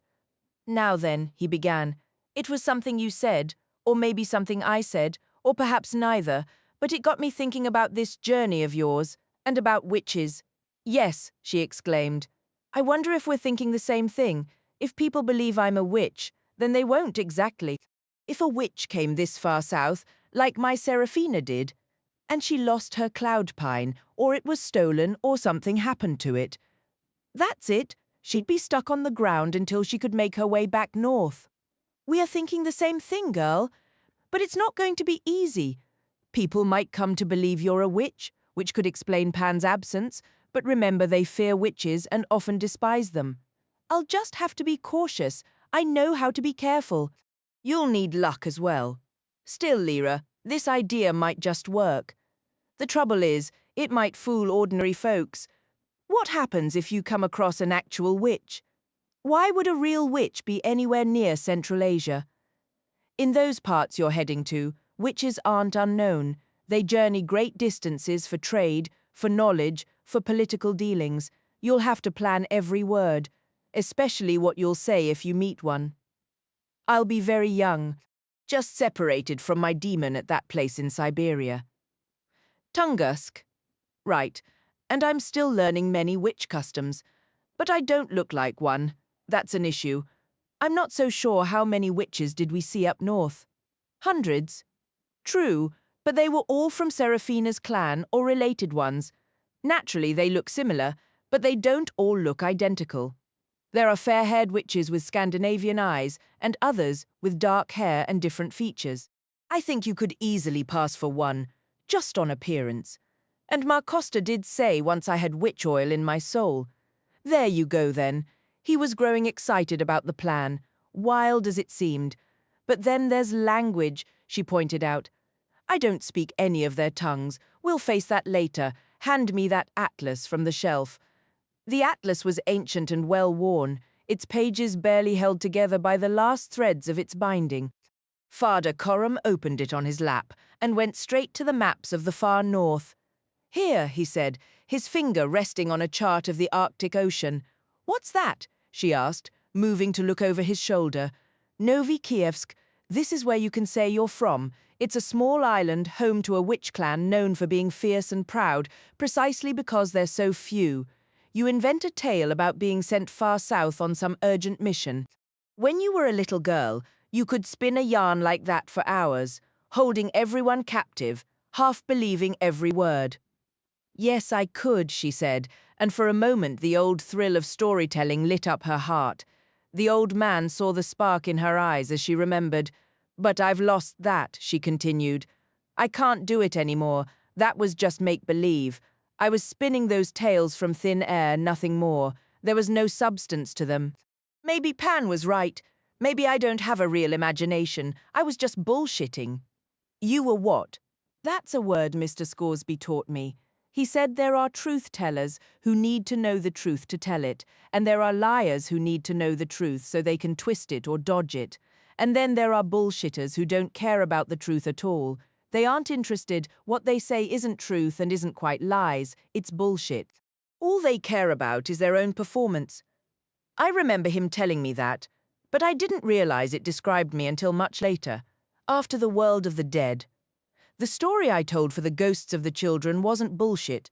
That was truth. That's why the harpies listened, but all those other stories I told, I was bullshitting. I can't do it anymore. Well, I'll be bullshitting. He chuckled softly. But listen, girl, bullshit or not, you're going to need to stay in touch with Hannah Relf and young Malcolm. Will you let them know before you leave? Yes. When I was out earlier, I received a letter. She told him about Malcolm's letter and what she'd written back. He says he's off to Central Asia, Father Coram said. There's only one reason for that. Oakley Street must have sent him. There's certainly a good reason for it, but he'll manage to reach out. And I'll tell you something else. Oakley Street has allies and contacts in places you'd never guess. And he'll have made them aware of your situation. They'll be watching for you. How would I even recognize them? Trust Malcolm. He'll figure out a way to signal you. Lyra grew quiet, trying to picture a journey of thousands of miles, completely alone and painfully visible if anyone saw through her witch's guise. Father Coram leaned heavily to one side, rummaging through the bottom drawer of a small cabinet beside his chair. With a grunt of effort, he straightened up again. Here, he said, his voice taking on a new, unfamiliar edge. I don't believe I've ever given you a direct order before. Never thought I'd have the nerve. Now you listen to me and don't argue. Take this. He held out a small drawstring pouch of worn leather. She hesitated. Take it, he snapped, his eyes darkening. For the first time, a flicker of fear touched her heart when she looked at him. She took the bag, its weight immediately suggesting gold coins inside. Is this? Listen, I'm telling you what to do. If you won't listen to Father Coram, then listen to a senior officer of Oakley Street. I'm giving you this because I hold you in the highest regard, and Hannah Relf and young Malcolm. Now open it. She loosened the drawstring and poured the coins into her palm. They were a chaotic collection from a score of countries, a jumble of shapes, mostly round, yes, but also square with softened corners, octagonal, and some with 7 or 11 sides. Some were pierced through the center, others worn featureless, a few clipped or bent, but every single one was heavy, lustrous, and gleamed with the unmistakable richness of pure gold. "But I can't possibly. Hush, hold them out." She did, and with a trembling finger, he sorted through them, selecting 4 which he tucked into his waistcoat pocket. "That's enough for me. I won't need more than that. Come what may, the rest is yours. Keep it close, but don't keep it all in one place. Another thing, if you think back on the witches you've known, you'll remember the small crown of flowers somewhere, tiny Arctic blossoms. Recall that?" Some did. Not all. Serafina Pekkala did. The queens always do. Sometimes others as well. It wouldn't hurt for you to fashion a simple little coronet, even from a bit of cotton braid. It lends an air. Never mind how cheap the materials. Witches are poor, but they carry themselves like queens and great ladies. I don't mean arrogance or bluster, far from it, but there's a majesty, a kind of proud awareness, a sense of innate grandeur. I'm not saying it right. It can exist alongside humility, strange as that sounds. They are modest in dress, yet they move with the grace of panthers. You could do that. You already do. You just don't know it. Lyra pressed him for more about Oakley Street, and he shared useful details, like a coded exchange to identify trustworthy contacts. She asked about the witches, too, gathering every small detail of their lives, their manners, their habits that she could think to ask. A quiet contentment settled over her. She had made a choice. She was back in command of her own fate. "Father Coram, I don't know what to say, except thank you. We're not done. See that locker above the bookshelf? Go and look inside." She did as instructed, finding a stack of notebooks, a heavy roll wrapped in soft leather, an ornate belt, and other oddments she'd have to remove to examine properly. "What am I looking for?" "A short, heavy stick. It'd be almost black by now. It's not round, it has 7 sides. Her hands found it beneath the notebooks, and she drew it out. The object was nearly black, and had a surprising heft, almost as if it were forged from brass. Yet the warmth and faintly oily texture of its surface confirmed it was unmistakably wood. "What is this?" "It's a fighting stick. Its name is Pequeño." "What does that mean, roughly?" "It means little one, little stick." It tapered gently toward the handle, which was tightly wrapped in a tough, cord-like material. At its widest point, it was about as thick as 3 of her fingers pressed together, and the grip was only slightly thicker than her thumb. In length, it measured from the inside of her elbow to the center of her palm. She took hold of it, feeling its weight, and gave it a few experimental swings. The balance was so perfect, it felt like an extension of her own arm. "What kind of wood is this?" she asked. "It's lignum vitae, the hardest wood in the world." "Is there lead inside it or something?" "No, that's the natural weight of the wood itself. I acquired it now, where was that? In high Brazil. A slaver came at me with it. The problem for him was he wasn't quick enough. His demon was an old monkey who'd grown rather plump. We relieved him of the stick, and I've carried it ever since." Lyra pictured the force of it in a strong man's swing. It would be more than enough to crack a skull. "Pequeno," she said. "All right then, Pequeno it is." Giving it a name made it feel almost alive in her hands. She hefted it thoughtfully. "Thank you, Father Coram," she said. "I'll take it, though it scares me a little. I never imagined I'd need to fight. I've never trained for anything like that. No, it didn't seem necessary once you returned from that other world. I thought all the danger was past, that everything, the good and the bad, was finished. All that was left was studying and, well, just that." She looked down. He was watching her with gentle eyes. "That young boy," he said. "Will? I recall Serafina's last words to me. She said that boy had a greater talent for disappearing than a witch, and he didn't even realize it. Try to learn from him, Lyra, when you can be aware of everything around you. Be aware of boys and men, older men especially. There's a time to show your strength, and a time to make yourself so small they don't even see you, or if they do, they forget you instantly. That's how Will managed it, and that's what impressed Serafina so much. Yes, I'll remember. Thank you, Father Coram. You've never really left Will behind, have you? I think of him every day, probably every hour. He's still the center of everything for me. John and I could see that. We saw it then. A question arose about whether we should allow you to sleep beside him as you did.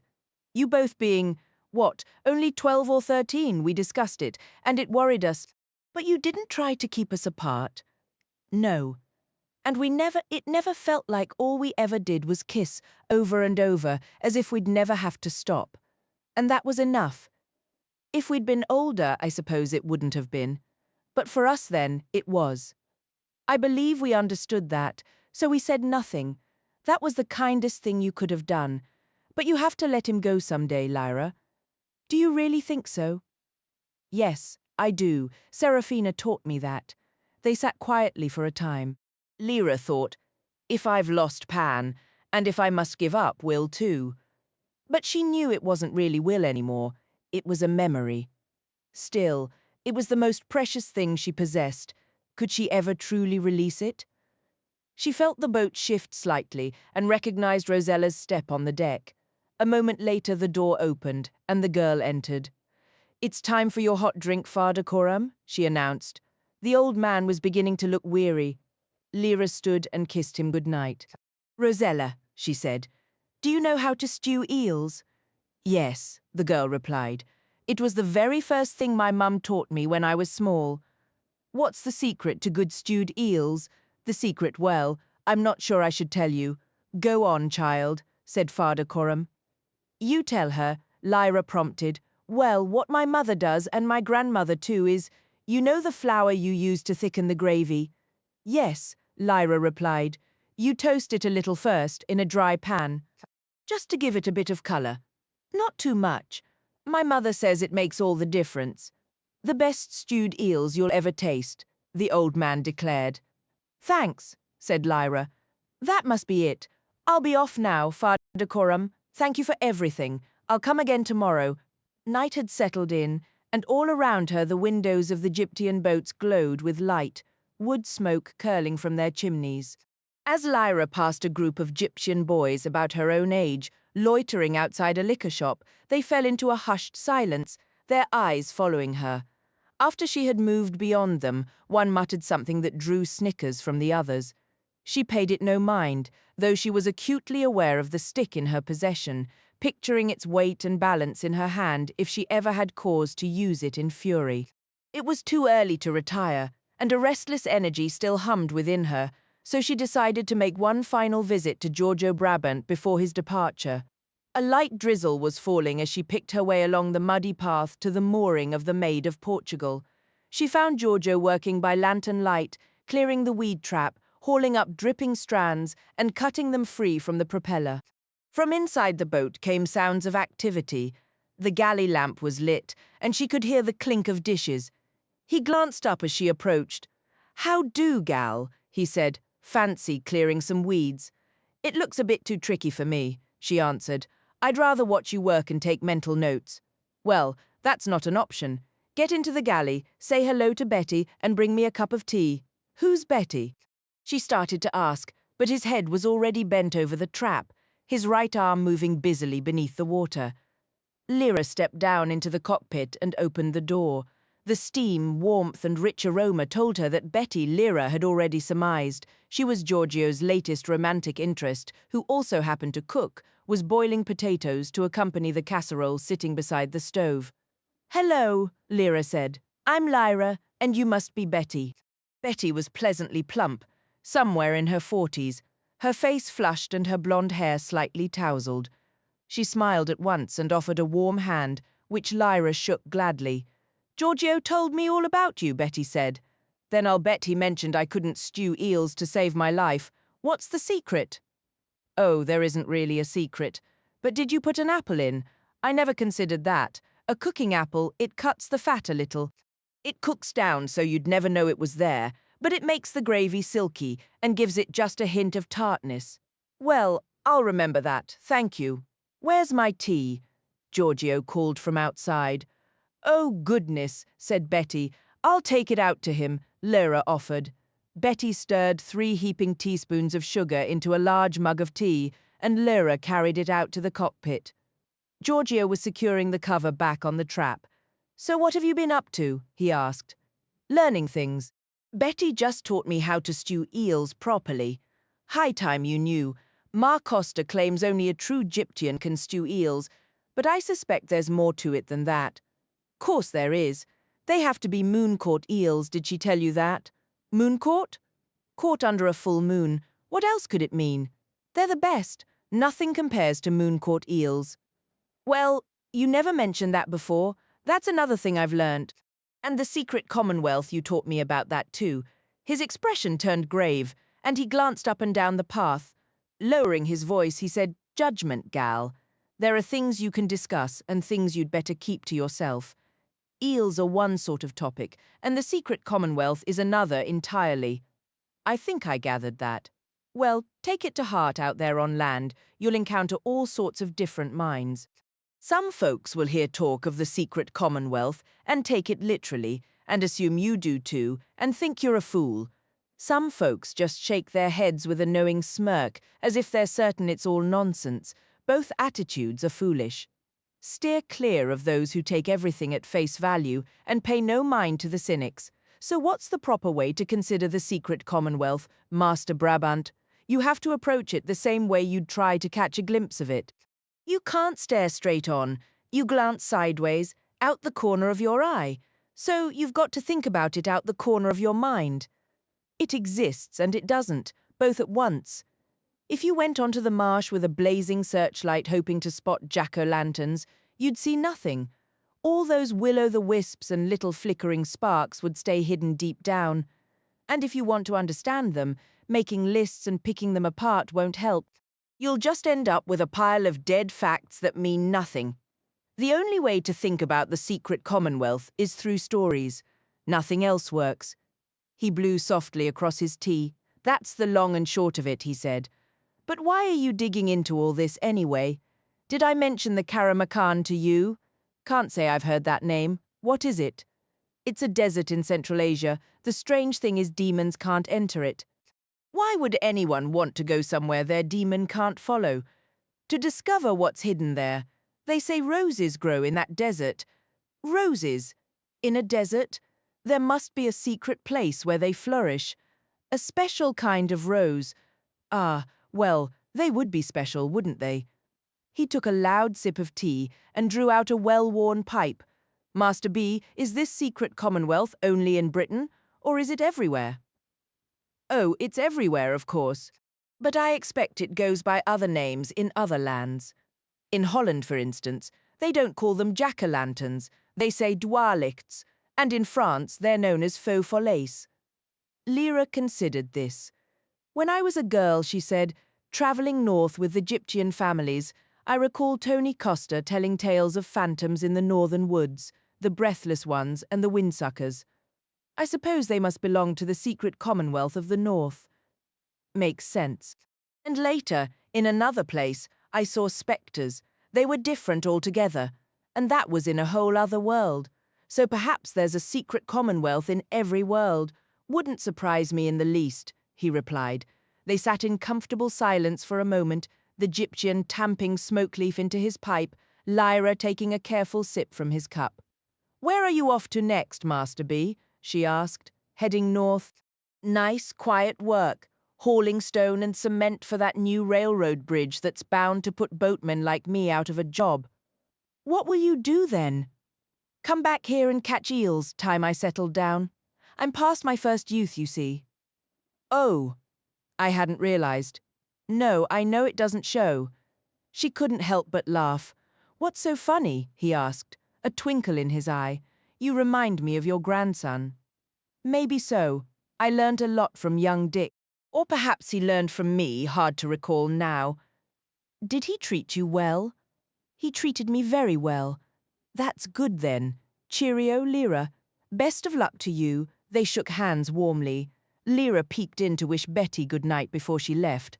Macosta was already asleep in the forward cabin of the Persian Queen, so Lyra moved with deliberate quiet as she stepped aboard, careful not to make a sound as she got ready for bed. Once she was snug in her bunk, the gentle glow of the naphtha lamp on the shelf beside her, she found herself strangely alert. She thought about writing to Malcolm again. She considered writing to Hannah. And then a new thought struck her, one she'd never examined before, why she felt so at ease in the company of older men like Giorgio Brabant and Fada Coram. That realization held her attention. She turned it over in her mind. She truly enjoyed their company. She'd been fond of the old master of Jordan, Dr. Carney, and of Mr. Corson, the steward, and of Sebastian Makepeace, the alchemist. If she was honest, she liked them far more than she did most young men her own age. It wasn't that they were too old to find her appealing, or that she felt safe from any advances. Mr. Corson had a reputation as a charmer, and Giorgio Brabant had openly discussed his romantic partners, even joking that she lacked the life experience to be considered one herself. The real reason was something else entirely, something about the nature of her own feelings. Then it struck her. She enjoyed their company precisely because there was no risk of her developing an attraction to them. She was guarding herself against betraying the memory of Will.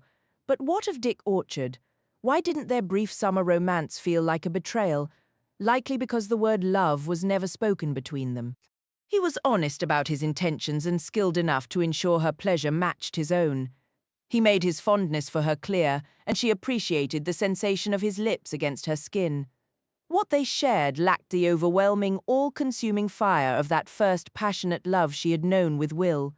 With Dick, it was simply two youthful souls caught in the glow of a perfect summer, and that had been sufficient. Yet there was that persistent dream, playing with Will's daemon under the moonlight, stroking her fur, sharing whispered secrets, utterly captivated by one another. The mere recollection could still make her body ache with a deep, molten longing for something lost and unreachable, something like Will himself, or like that mysterious red structure in the desert. She tried to surrender to that slow, deliberate current of yearning, but it wouldn't hold. The feeling slipped away, leaving her awake, frustrated, the dream's vividness fading as sleep remained elusive. Finally, weary and irritated, she picked up her copy of Simon Talbot's The Constant Deceiver. The chapter she turned to began, "On the non-existence of daemons. Daemons do not exist. We may believe we see them, converse with them and confide in them. We might even judge others based on the apparent form and appeal of these supposed companions, but they are not real. In few other aspects of life does humanity demonstrate such a profound capacity for self-delusion. From earliest childhood, we are encouraged to pretend that an entity external to our bodies is nevertheless an integral part of us. These ethereal companions represent the mind's most refined mechanism for giving form to the intangible. Social customs solidify around them, hardening like stone formations to fix in place the soft fur, the wide eyes, the playful antics within a behavioral cave of habit. All the myriad manifestations of this delusion are merely random neural mutations.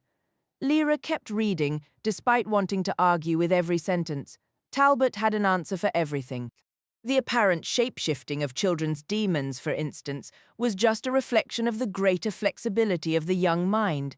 That a demon was typically, but not always, of the opposite sex, merely symbolized the human subject's unconscious sense of incompleteness. Longing for its opposite, the mind projects a complementary gender role onto a creature that poses no sexual threat, fulfilling that role without sparking desire or envy. The demon's inability to stray far from its person was simply a psychological expression of a desire for unity. And so his arguments went. Lyra ached to tell Pan about this, to discuss the bizarre spectacle of a sharp intellect nearly convincing itself to deny a plain truth, but that conversation was no longer possible. She set the book aside and attempted, with great difficulty, to think like Talbot. His approach largely boiled down to declaring that X equals Y, making it simple to craft statements like, "What we perceive as reality is merely a collection of fragile resemblances bound together by routine." This offered no real clarity, though Talbot's full explanation would surely have been packed with examples, references, and logical points, each one sound and difficult to refute, gradually nudging the reader toward his core, outrageous claim that demons were not real. His words left her feeling unsteady, reminiscent of reading the alethiometer with that unsettling new technique. Foundations that once felt solid now seemed unstable. The ground itself felt unreliable, and she hovered on the brink of a dizzying drop. Setting, the constant deceiver, aside, her mind turned to the other book that had upset Pan Gottfried Brand's novel, The Hyperchorasmians. For the first time, she grasped that the two authors shared more common ground than she'd realized. Brand's famous closing line, "It was nothing more than what it was built precisely like one of Talbot's pronouncements. Why had she missed that before? Then she recalled Pan's attempts to point it out. Needing to discuss it, she reached for paper to write to Malcolm. Fatigue must have clouded her mind. Her summary of Talbot's case felt both clumsy and shallow. Her take on the Hyperchorasmians became a muddled mess, and she couldn't muster any fluency or assurance. Her words just sat there, lifeless on the page. She felt beaten before even finishing a paragraph. It struck her that if spectres were real, this numb, draining fog might be what it felt like to be under their influence, those terrible parasites that fed on the people of Cittàgazze. Now, as an adult with Pan's form settled, she would be just as exposed to them as the grown-ups in that world had been. Simon Talbot could never have visited Cittàgazze, so spectres didn't feature in his book. No doubt he'd have some smooth, convincing argument to dismiss their existence too. She capped her pen and tore the page to shreds. The real question, she thought, was whether the universe was alive or dead. From somewhere deep in the marshes, an owl's cry pierced the silence. Lyra caught herself wondering, what does that mean? And instantly imagined Talbot's inevitable retort. It doesn't mean anything. Years back in Oxford, during a small adventure that ended with her believing everything held meaning if you could just interpret it, she'd met a witch's demon. The universe had felt vibrantly alive then, full of messages waiting to be read in every corner. A cry like that owl's would have shimmered with significance had she been simply wrong to feel that way. Or was it just childish naivety and sentimentality? Simon Talbot would have said both, delivering the verdict with charm, delicacy, and wit, utterly devastating. She had no rebuttal, a faint flicker of awareness in the vast oceanic night, with her daemon reduced to a mere figment of her subconscious, having no true independent existence wherever he might be now. Lyra felt a profound loneliness and unhappiness, deeper than any she'd known. But where is she? Marcel Delamar asked with immense, unconcealed patience. The harsh lamplight from over his shoulder fell fully on Olivier Bonneville's face, revealing a slight clamminess, a pallor, a physical discomfort. Delamar was pleased to see it. He intended to make the young man even more uneasy before their conversation ended. "I can't give you exact coordinates," Bonneville snapped. "The alethiometer doesn't operate that way. I know she's journeying and I know she's heading east. Beyond that, no one could say." "Why not?" Delamar inquired, patience itself. "Because the old method, the one you insist I use, Monsieur Delamar, is static. The system relies on a complex, yet rigid, set of connections," he declared, pausing before rising from his chair. Delamar watched him. "Where do you think you're going? I refuse to be questioned with that light glaring in my eyes. I'll sit here." He shuffled over to the sofa by the hearth. "If you'd just permit the new technique, I could locate her immediately," he continued, propping his feet on the embroidered footstool. "It's dynamic. It accounts for change, that changes everything. Get your feet off that stool, turn around and look at me so I can tell if you're lying." Instead, Bonneville stretched out along the sofa, his head resting on one arm and his feet on the other. He gave Delamere a fleeting, insolent glance before tilting his head back to study the ceiling, chewing thoughtfully on a thumbnail. "You don't look well," observed the Secretary-General. "You look like you're nursing a hangover. Have you been drinking too much?" "How thoughtful of you to inquire," Bonneville replied flatly. Well, what?" Delamar drew a long breath and let it out slowly. "The issue is this," he stated. "Your work output is negligible. Your most recent report was practically devoid of actionable intelligence. Our current arrangement concludes this Friday, unless you manage to produce a substantive and pertinent discovery by then. What arrangement are you talking about? What specific arrangement? The arrangement granting you use of the alethiometer. That privilege can be revoked. You want to take it away. That will do you a world of good. There isn't anyone half as fast as I am, even using the traditional method. This is no longer merely about speed. I don't trust you, Bonneville. For a time, you appeared to offer a significant edge.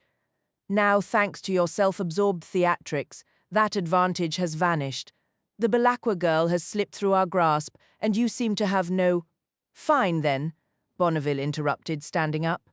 He looked even paler than before.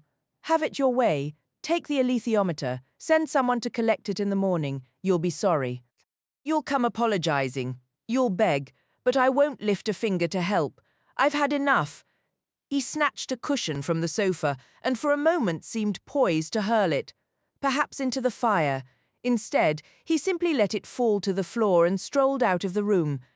Delamere drummed his fingers on the desk. The exchange had not unfolded as he intended, and he blamed himself. Once again, Bonneville had outmaneuvered him, or to be more precise, had simply out-insolanced him. The infuriating truth was the young man was correct. None of the other alethiometrists could match his speed or precision, and none had even begun to grasp the new method. Despite his deep misgivings about it, Delamere had to concede the new approach had yielded some astonishing insights. He strongly suspected Bonneville had been using it all along, in direct defiance of his orders. Perhaps the Secretary-General mused, leaning so heavily on the alethiometer had been an error. The older espionage techniques still functioned reliably, as they had for centuries, and the magisterium's intelligence web was both powerful and far-reaching, with operatives spread across Europe, Asia Minor, and even further east. It might be time to rouse them from their routine duties. Developments in the Levant were poised to accelerate rapidly. Placing every agent on high alert would be a prudent precaution. He summoned his secretary and dictated a series of urgent memoranda. Afterwards, he put on his overcoat and hat and departed. Marcel Delamar's private existence was a model of discretion. It was common knowledge that he was unmarried and generally assumed he was not a homosexual, but beyond that nothing was known. He possessed few friends and cultivated no hobbies. He didn't collect porcelain, play bridge, or frequent the opera. A man of his age and standing might typically be expected to keep a mistress or occasionally visit a brothel, yet no such whispers ever clung to his reputation. The simple fact was that journalists found him a profoundly unpromising subject.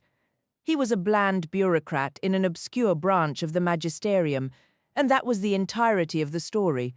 Newspapers had long since abandoned any hope of boosting readership by publishing a word about Monsieur Delamare. No one accompanied him on his evening stroll, nor did anyone witness him approach a substantial home in a peaceful suburban neighborhood and ring the bell. A woman dressed in a nun's habit answered, the faint glow above the door barely illuminating her face.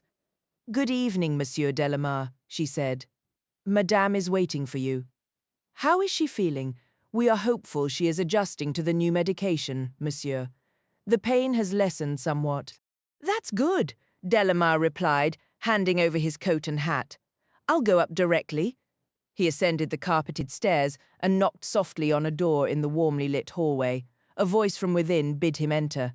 "Maman," he said, leaning down to kiss the cheek of the elderly woman in the bed. Her wrinkled lizard daemon retreated slightly on the pillow, as if wary of any unwelcome affection.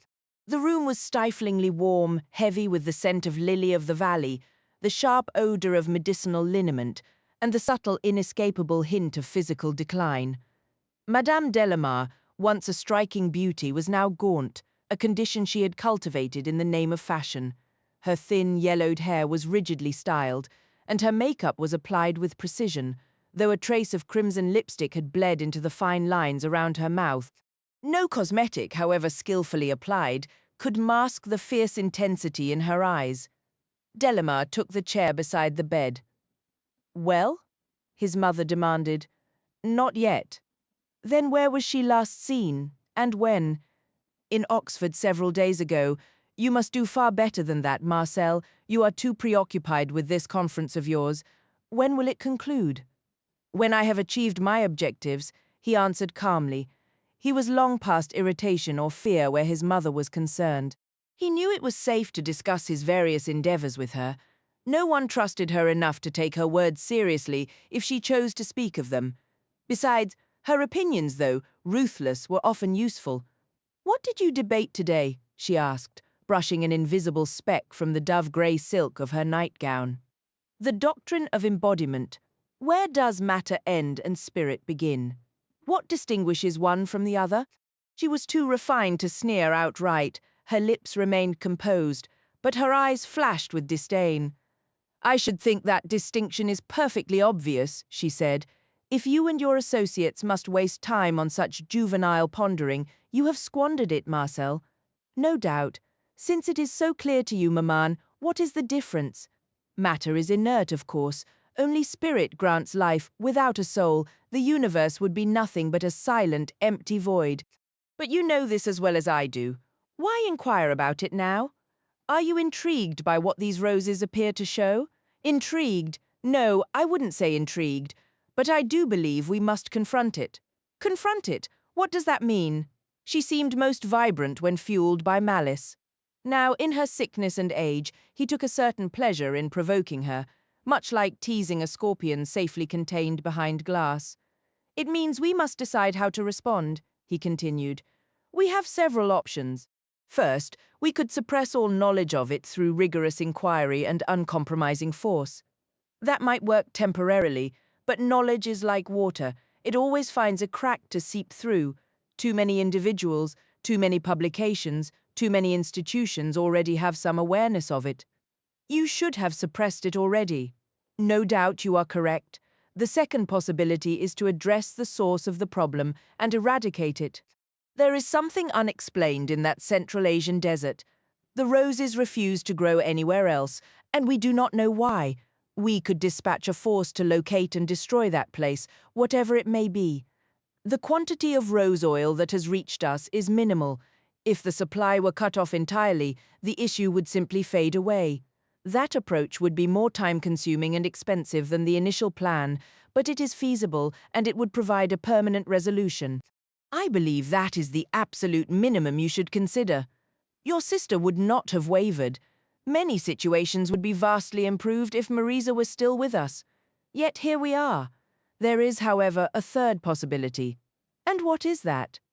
We could accept the reality of the situation. What in the world does that mean? What reality? The roses are real. They reveal something we have spent generations refusing to acknowledge, something that directly challenges the most fundamental truths we hold about the authority and his creation. That much is undeniable. So we could declare it openly, overturn teachings that are thousands of years old, and announce a new doctrine. The elderly woman recoiled, a shudder of pure disgust running through her. Her lizard daemon began to weep, emitting small, desperate croaks of fear. "Marcel, you will retract that statement immediately," his mother commanded sharply. "I will not have heard such things. Take it back. I refuse to listen to this blasphemy." He observed her silently, a faint sense of pleasure at her agitation. Her breathing became ragged and shallow. With a trembling hand, she gestured, her nightgown sleeves slipping back to reveal a forearm dotted with needle marks, the skin thin as parchment and sagging against the bone. Her eyes gleamed with venom. "Nurse?" she whispered. "Summon the nurse. A nurse is useless against heresy. Compose yourself. You are not yet in your dotage. Besides, I have not mentioned the fourth option. Go on." Announcing the truth in such a blunt manner would fail. There are too many ingrained habits, established patterns of thought, and powerful institutions invested in the status quo. The truth would be dismissed instantly. Instead, we should carefully and gradually erode the very notion that objective truth or facts are even attainable. Once people grow skeptical that anything can be truly known, a great many opportunities will present themselves. Carefully and gradually, she parroted mockingly. Marisa would have known how to demonstrate some strength, some backbone. She possessed more fortitude than you ever will. My sister is gone. I, however, am very much alive and in a position to direct the course of events. I am informing you of my intentions precisely because you will not live to witness them." His mother began to sniffle. "Why are you speaking to me this way?" she whined. "It's so cruel. I have waited my entire life for the chance to address you like this." "Indulging in petty, childish bitterness," she said, her voice trembling as she dabbed at her eyes and nose with a lace handkerchief. "I have influential friends, Marcel. Pierre Binot visited me just last week. You should mind your conduct. When I listen to you now, I hear Binot's voice. You were carrying on with that old fool when I was a child. The two of you must be quite a sight these days." She let out a whimper and strained to sit up slightly. He made no move to assist her. Her lizard daemon lay gasping on the pillow. "I require a nurse," the old woman insisted. "I am in pain. You are making me profoundly unhappy, more than you can imagine. You only visit to torment me. My visit will be brief. I shall instruct the nurse to prepare a sedative for you." "Oh no, please no. The dreams are so terrible." Her daemon gave a small cry and tried to press against her, but she pushed it away. Delamar stood and glanced around the room. "You really ought to allow some fresh air in here," he remarked. "Do not be difficult. What do you intend to do with the girl once I have secured her for you?" "Extract the truth from her. Punish her. Make her genuinely repentant. Then, once her spirit is broken, I shall provide a proper education. Instill in her a true understanding of her identity and her correct priorities. Shape her into the woman her mother should have lived to become." "And Binord? What role will he play in this instructive endeavor?" "I am growing weary, Marcel. You have no concept of how much I am suffering. I want to know what Binord plans for the girl. It is none of his concern." "Of course it is. The man is corrupt. He stinks of secretive, sordid affairs. Pierre Binord is a real man. You wouldn't understand what that entails, and he loves me." Delamar laughed. It was a sound he did not make often. His mother struck the mattress with her thin fists, startling her daemon into leaping onto the nightstand. "So we're to witness a wedding on the brink of death? Is that it?" he remarked. "Then he can take your fortune along with the bride. I expect I'll be occupied elsewhere." He pushed one of the windows fully open, letting the frigid night air rush inside. "Marcel, no, I beg you, don't be so cruel. I'll catch my death." He leaned down to kiss her farewell. She averted her face. "Goodbye, mother," Delamar said. "Binord would be wise not to delay." Olivier Bonneville had not been entirely truthful, though that was hardly out of character. The reality was, he hadn't located Lyra because the new technique simply wouldn't allow it. She had somehow found a way to obstruct his searching. This only added to his simmering resentment, which grew alongside his curiosity. Naturally suspicious, he never kept the alethiometer in his apartment. It would be a simple task for a skilled thief, particularly one hired by La Maison Juste, to break into his modest rooms and take whatever they pleased. Instead, he stored the device in a private safety deposit box at the Banque Savoyarde, an establishment so discreet it was nearly unnoticeable. The brass plaque by the door on the Rue de Berne read only B. Save, and was deliberately left tarnished.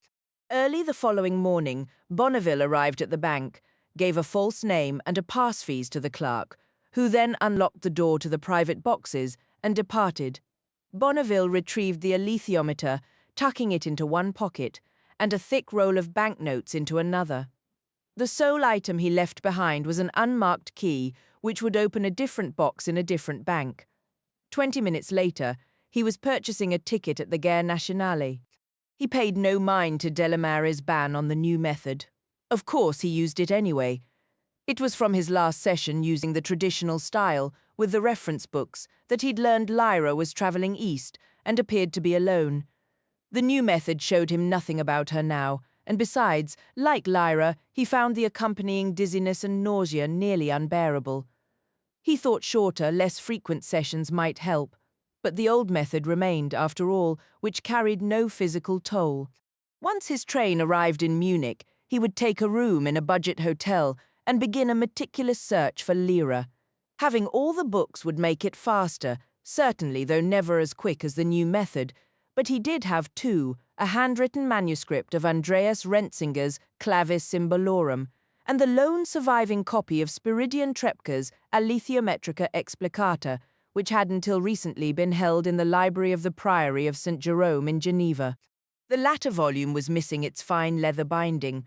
That binding remained on the library shelf, now housing the equally sized but unreadable memoirs of one of Napoleon's generals, which Bonneville had picked up from a second-hand bookstall. The theft would likely be discovered soon, but by then, Bonneville trusted he would be returning to Geneva victorious. Someone was shaking her. "Lyra! Lyra!" It was Ma Costa's voice. She was leaning over the bunk in the galley light from the open doorway, and Father Coram stood beside her.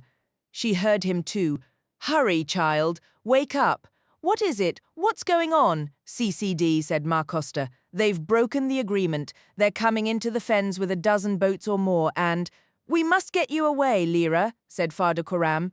"Hurry and get dressed as quick as you can." She tumbled out of the bunk, and Ma Costa moved aside as Father Coram stepped back into the galley. Lyra's mind was foggy with sleep. "What? How did they find out?" She stammered, her words slurring together. "No time for questions, child. Pull this on over your nightclothes. Quickly now," the old woman urged, pressing a simple dress into Lyra's hands. Lyra fumbled it over her head and, moving on instinct, swept her few belongings into her pack. Ma Costa's voice was a low, urgent whisper. "Coram has arranged a boat. The man's name is Terry Besnick. You can rely on him." Still dazed, Lyra scanned the cramped cabin. Was there anything she'd missed? Her pack felt light, but it held everything she owned. Then a cold dread seized her. Pan. Where was Pan? The memory of their separation hit her like a physical blow, and she blinked back a sudden wave of despair. "Everywhere I go, I just bring more trouble to the Gyptians," she mumbled, her voice thick and unsteady. "I'm so sorry." "Hush now," Ma Costa said firmly, pulling Lyra into a breath-stealing embrace. "No more of that. Out you go, and don't you dare look back." In the galley, Father Coram leaned heavily on his two sticks, his own eyes bleary from being roused. The low thrum of a motorboat carried across the dark water. "Terry's a good man," Coram assured her. "He knows the score. He'll get you to King's Lynn, knows every backwater and hidden channel. From there find a ferry, but you must hurry, Lyra. Do you still have what I gave you?" "Yes, I have it all." "Oh, Father Coram." She threw her arms around him, feeling how fragile his frame had become.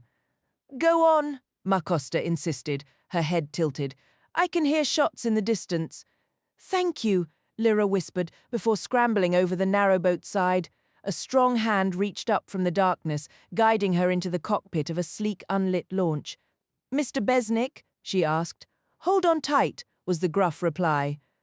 In the faint light, she could make out his stocky build, a dark wool cap, and a heavy jacket. He pushed the throttle forward, and the engine roared to life, the boat leaping ahead into the night. Meanwhile, Pantalaimon had made his escape from the Elsa, while the crew was preoccupied in Cuxhaven. Just as a deckhand had guessed, Captain Flint had sold the ship's propeller at a boatyard on Borkum Island, and then flatly refused to split the profits fairly, claiming his greater risk as skipper.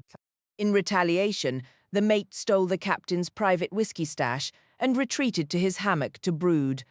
Not long after leaving Borkum, a critical seal around the Elsa's propeller shaft failed, flooding the engine room. They made a miserable, limping arrival into Cuxhaven, with two resentful crewmen pumping bilge water while the mate muttered curses nearby. Pan observed it all from hiding. It was surprisingly easy to stay unseen on the chaotic vessel. They docked that evening beside a wharf backed by a decaying stone warehouse. The clandestine passengers waiting inside couldn't board until the seal was fixed, as their entire operation depended on stealth and silence. The repair timeline was uncertain. Flint's usual contact for the part was either out of town or in jail, and the man's assistant, who held an old grudge, was sure to overcharge. As full darkness fell, Pan darted down the gangplank and vanished into the labyrinth of the main harbour. His task now was simple: find the river and follow it upstream toward Wittenberg. At that very moment, Lyra was wedged into a corner seat in the forward cabin of a packed ferry bound for the Dutch coast at Flushing. She would have preferred the biting cold of the open deck for some solitude, but the chill was too severe. So she endured the stifling heat and the overwhelming mix of smells, engine grease, old food, smoke leaf, spilled beer, unwashed bodies, and an underlying sour hint of sickness. Harsh, flickering electric lights cast a sickly glow over everything. It had been a battle just to get through the crowded doorway and claim this small space. To her relief, her solitary, daemonless state was drawing fewer shocked glances than she had braced herself for. Most passengers and crew were wrapped up in their own concerns, distracted by duties, soothing a fussy toddler, or simply too weary to pay much mind. Those who did catch something odd about the girl settled for a quick sidelong glance, a low remark, or a superstitious gesture to ward off ill fortune. She acted oblivious, doing her best to blend into the background. Up in the forward saloon, a group of 6 men stood out clearly as a unit. Dressed alike in sturdy, well-made winter gear, they chatted easily in Welsh and carried themselves with a relaxed assurance. Lyra kept a close watch on them. A couple had given her a measuring look when she'd squeezed through the crowded doorway into the room, exchanging a few words before their eyes drifted back to her. Their friends were ordering rounds of pricey drinks, laughing with a boisterous confidence. If Pan had been with her, they could have slipped into their old detective routine, piecing together what these men did for a living, but that partnership felt broken, maybe for good. Still, she thought, she could manage some sleuthing on her own. She studied them while feigning drowsiness. They were clearly a tight-knit group, friends or co-workers. All appeared to be in their 30s or early 40s, and they moved with the natural balance of people used to physical work, not desk jobs, more like athletes or acrobats, steady on the rocking deck. Soldiers, perhaps, but their hair was a bit long for that, and their skin too pale for outdoor labor. They were doing well financially, their clothes and drink orders said as much. They were also on the shorter side, whereas soldiers, she imagined, tended to be taller. Her thoughts were cut short when a heavy-set middle-aged man settled onto the bench beside her.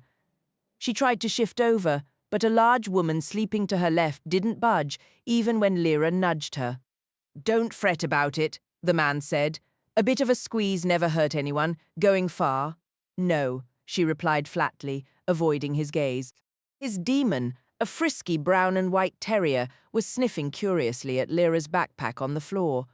She snatched it up and held it firmly in her lap.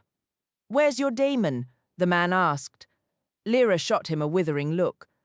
"No call to be rude," he said.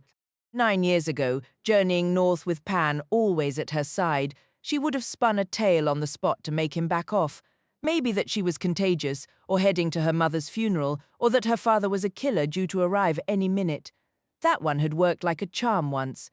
Now, though, she felt drained of cleverness, energy, even nerve. She was exhausted, alone and scared, unnerved by this smug man and his ridiculous little demon who was now yipping and jumping at his knees.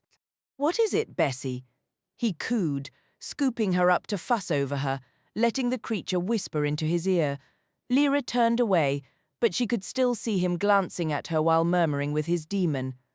The terrier let out a muffled whimper, trying to squirm away from Lyra and burrow into the man's coat. This pitiful attention-grabbing act revolted Lyra, who shut her eyes and pretended to sleep. Near the bar, a Welsh voice rose in argument. There seemed to be a brief tussle, but it died down almost as fast as it started. "Something's not right here," the bulky man announced loudly, not speaking to Lyra directly. "Something's badly wrong." Lyra opened her eyes and noticed a few heads turning their way. The ferry's main cabin was a dense, noisy world of its own. Every bench was packed with travelers in various states of repose, some sleeping, others eating, or quietly drinking. Beneath it all, the engines produced a constant, low growl, a foundation over which the crash of waves and the whistle of wind layered themselves. Conversations hummed, and the occasional burst of laughter drifted from the bar, yet one voice cut through the din with stubborn insistence. "I'm telling you, something's off here. Look at this girl. There's something not right about her." His daemon let out a proper chilling howl, a high-pitched tremor that sent a shiver straight down Lyra's back.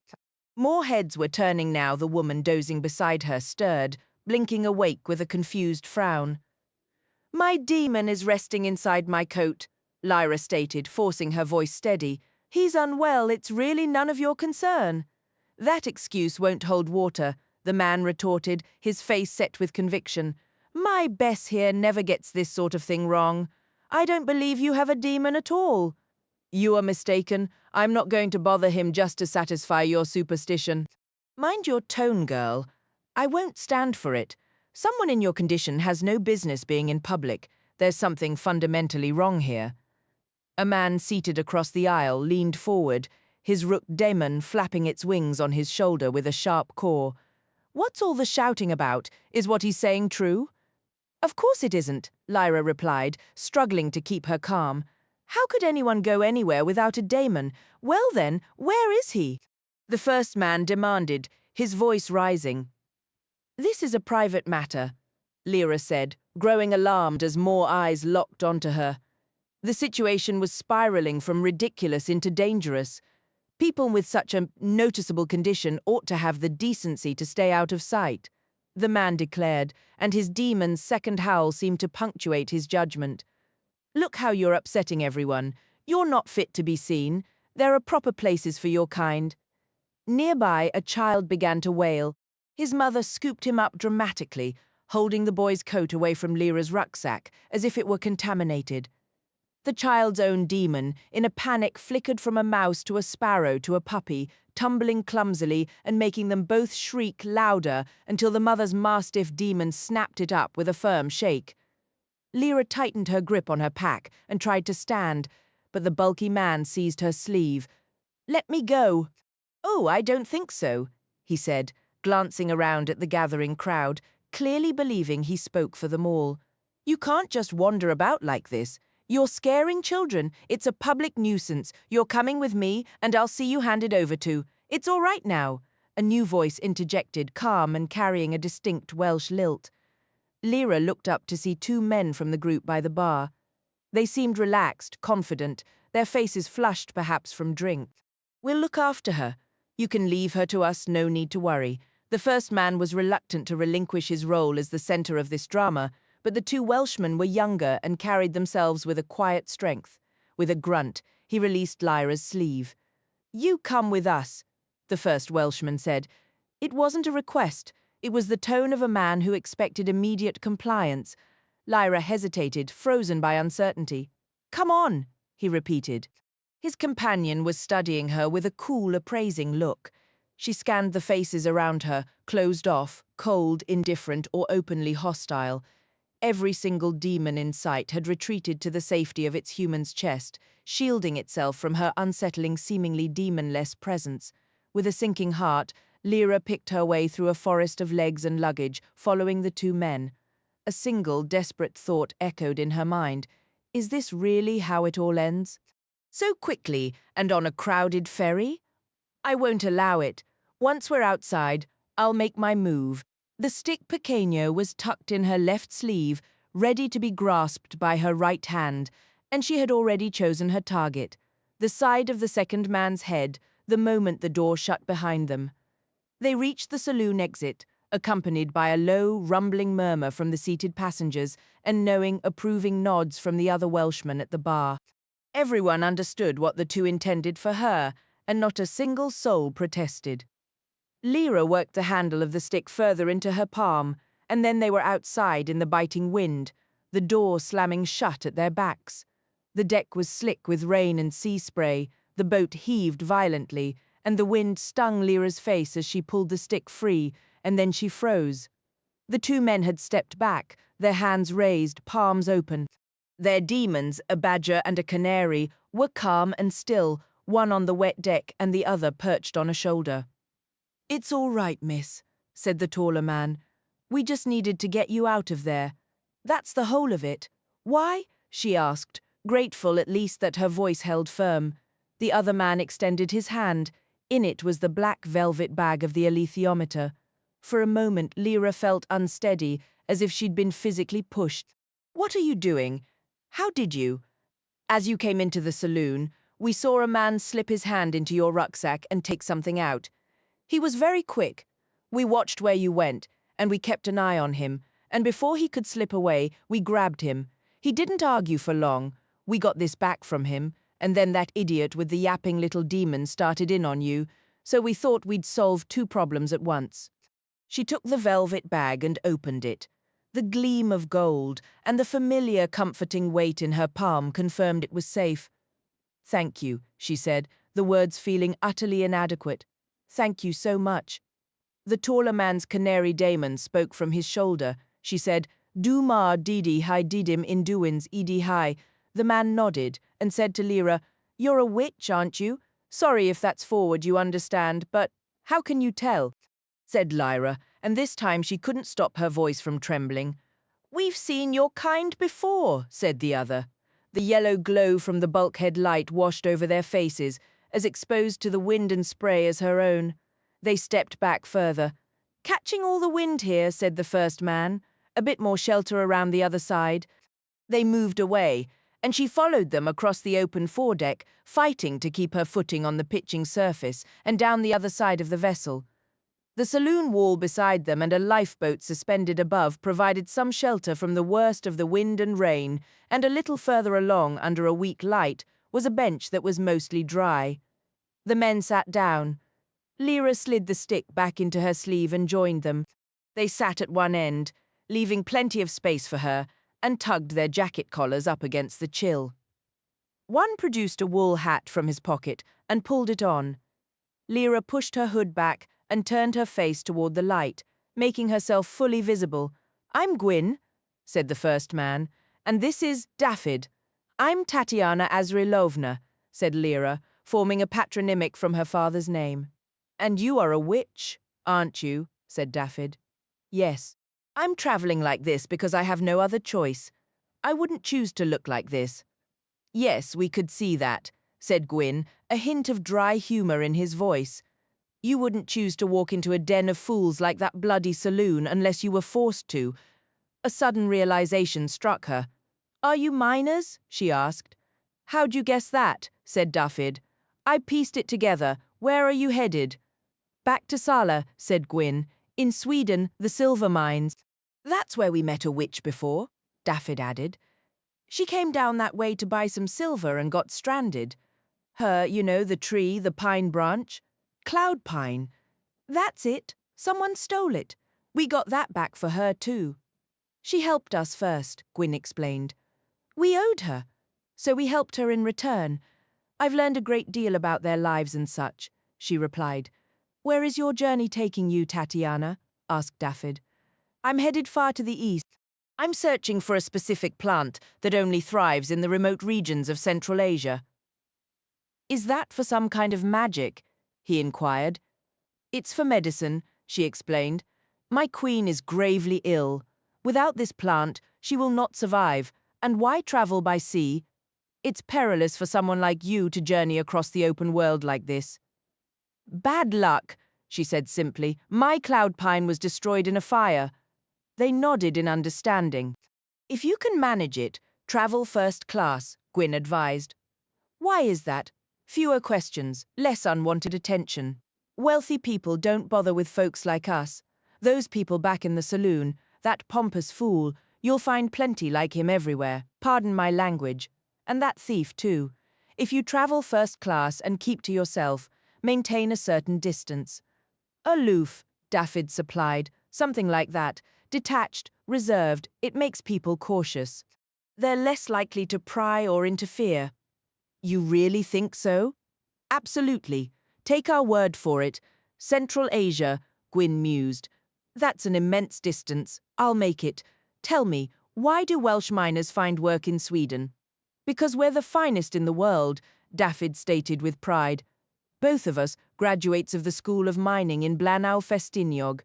"And you mine for silver?" "In Sala, yes," said Gwyn. "Precious metals are our specialty." "That item we retrieved for you," Dafydd ventured. "What is it, if you don't mind my asking?" "It felt substantial, like gold." "It is gold," she confirmed. "Would you like to see it? Very much so," Gwyn said eagerly. Lyra opened her rucksack. Was this foolish? Why should she trust these two strangers? Because they had helped her, that was reason enough.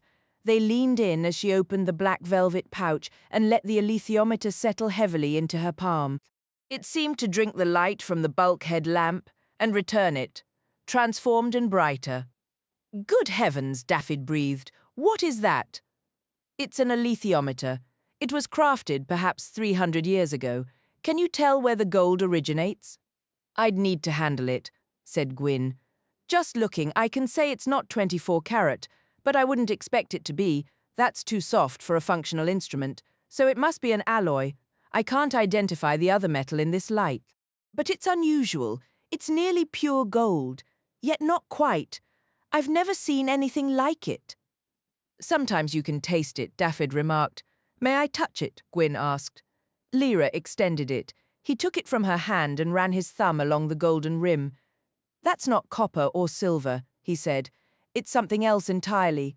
He lifted it delicately to his face, pressing it against the skin over his cheekbone. "What are you doing?" "Feeling it. Different nerves in different parts of the skin are sensitive to different stimuli. This is remarkable. I can't believe it's—" "Let me try," said Daffyd. He took it and brought it to his mouth, touching the tip of his tongue to the gold case. "It's almost entirely gold, the rest." "No, I don't believe it." "It is," chirped his canary demon from his wrist. "I can sense it now. It's titanium." "Aye, I thought so too.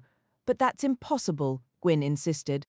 "Titanium wasn't discovered until about 200 years ago, and I've never heard of a gold alloy using it." "It's notoriously difficult to work with," Daffyd agreed. "But that's what it feels like. What are these hands made of?" The three hands Lyra could manipulate with the wheels were fashioned from some dark metal. The needle that moved independently was a lighter, stormy grey hue. She and Will had noted its resemblance to the colour of the subtle knife's blade, but they had uncovered nothing about its composition. Even Eirek Bernison, who had reforged the shattered blade, admitted he had no idea what the material was. Lyra knew a full explanation would take far too long, so she kept her answer brief. "I honestly don't think anyone knows." Daffyd passed the alethiometer back to her, and she secured it in her pack. Gwyn leaned forward, his voice dropping. "You know, there's a strange artifact in the museum at the College of Mining. It looks like a fragment of a blade, maybe from a dagger. No one's ever figured out what metal it's actually made from." "It's not widely known," Daffyd added, glancing around. "But it looks just like that needle of yours. So where did your device come from originally?" "Bohemia," Lyra replied. "They had master craftsmen there," Gwyn mused. "If that case is really a gold and titanium alloy, that's not simple work. I'd say it was nearly impossible before modern methods. But with that object, I'm certain. That's what it is. Is it a tool for witches? No. I'm the only witch who has ever handled one. As far as we know, only 6 exist in the entire world. What's its purpose? You pose questions, and it provides answers. The difficulty is you need the ancient texts, the keys to interpreting the symbols, to understand what it's telling you. It takes years to learn. All my reference books are back in Novi Kievsk. I can't read it properly without them." "Then why carry it with you?" Daffyd asked, his brow furrowed. "Wouldn't it be safer locked away at home? It was stolen from me once, and I travelled a very long way to recover it." She paused, the memory tightening her throat. She began. "What?" prompted Daffyd. "It seems to draw trouble, like a magnet for thieves, just like what happened tonight. It's been taken many times. When it was entrusted to me, I thought the thefts would end, but clearly I was wrong." She met their eyes. "I'll be more vigilant. I am deeply in your debt." "Just returning a favour, really," Gwyn said with a shrug. His tone shifted from earnest to a dry, almost sarcastic edge. "That witch we mentioned, she saved us when we fell ill. There was an outbreak, a nasty respiratory sickness that started in the mines north of Sala. We were both laid up pretty bad. She found some local herbs that pulled us through. Then, wouldn't you know it, some fools from the village made off with her cloudpine branch, so we tracked it down and got it back for her. Seems we're always tangled up with other people's precious, troublesome objects." His demon, a compact badger, had been pacing the deck anxiously. It suddenly froze, snout pointed toward the stern. Gwyn muttered something in Welsh, and the badger chittered a reply. "There are men approaching," Dafydd translated quietly. Lyra squinted into the gloom but could see nothing. The wind lashed her hair across her face. She swiftly tucked her rucksack under the bench and gripped her walking stick. The two miners tensed, ready to spring up, and they looked almost eager for a confrontation. Before it could come to that, however, two figures stepped into the dim circle of light near a doorway. Their uniforms were unfamiliar to Lyra, sleek black tailoring, with caps bearing an indistinct emblem. They looked utterly out of place on a ferry, more like soldiers than sailors. One man spoke, his voice clipped. "Your travel documents now." Gwyn and Dafydd slowly reached into their jackets. The demons of the uniformed men were large, wolf-like dogs, and both fixed Lyra with an intense, predatory stare. The apparent leader extended a gloved hand for Gwyn's ticket, but Gwyn didn't move. "First," he said evenly, "you're not North Dutch Ferry's staff. I don't recognize those uniforms. Tell me who you are, and then I'll decide if I show you anything." The uniformed man's demon issued a low growl. Gwyn rested a calming hand on his badger's scruff. "Take a good look," the officer said, removing his cap to reveal the badge. Lyra saw it clearly, a golden lamp, its flame casting sharp red rays. "You'll be seeing this more often. Soon you won't need to ask. This is the insignia of the Office of Right Duty. We are its constables, authorized to inspect the travel documents of anyone entering continental Europe, among other duties." Then a fragment of memory surfaced for Lyra, something Malcolm had once told her. She met the officer's gaze, a spark of defiant recognition in her eyes. "The League of St. Alexander, how impressive! You can put your hat back on," Lyra said. The man seemed ready to speak, then hesitated, finally managing only, "Excuse me, miss. I'm trying to help you avoid an error." Lyra continued smoothly. "Your group is a recent one, correct?" "It is," he admitted. "However," she raised a hand to stop him. "It's fine. I understand. You haven't had the chance to learn all the new protocols yet. If I show you this, maybe you'll know the proper procedure for next time."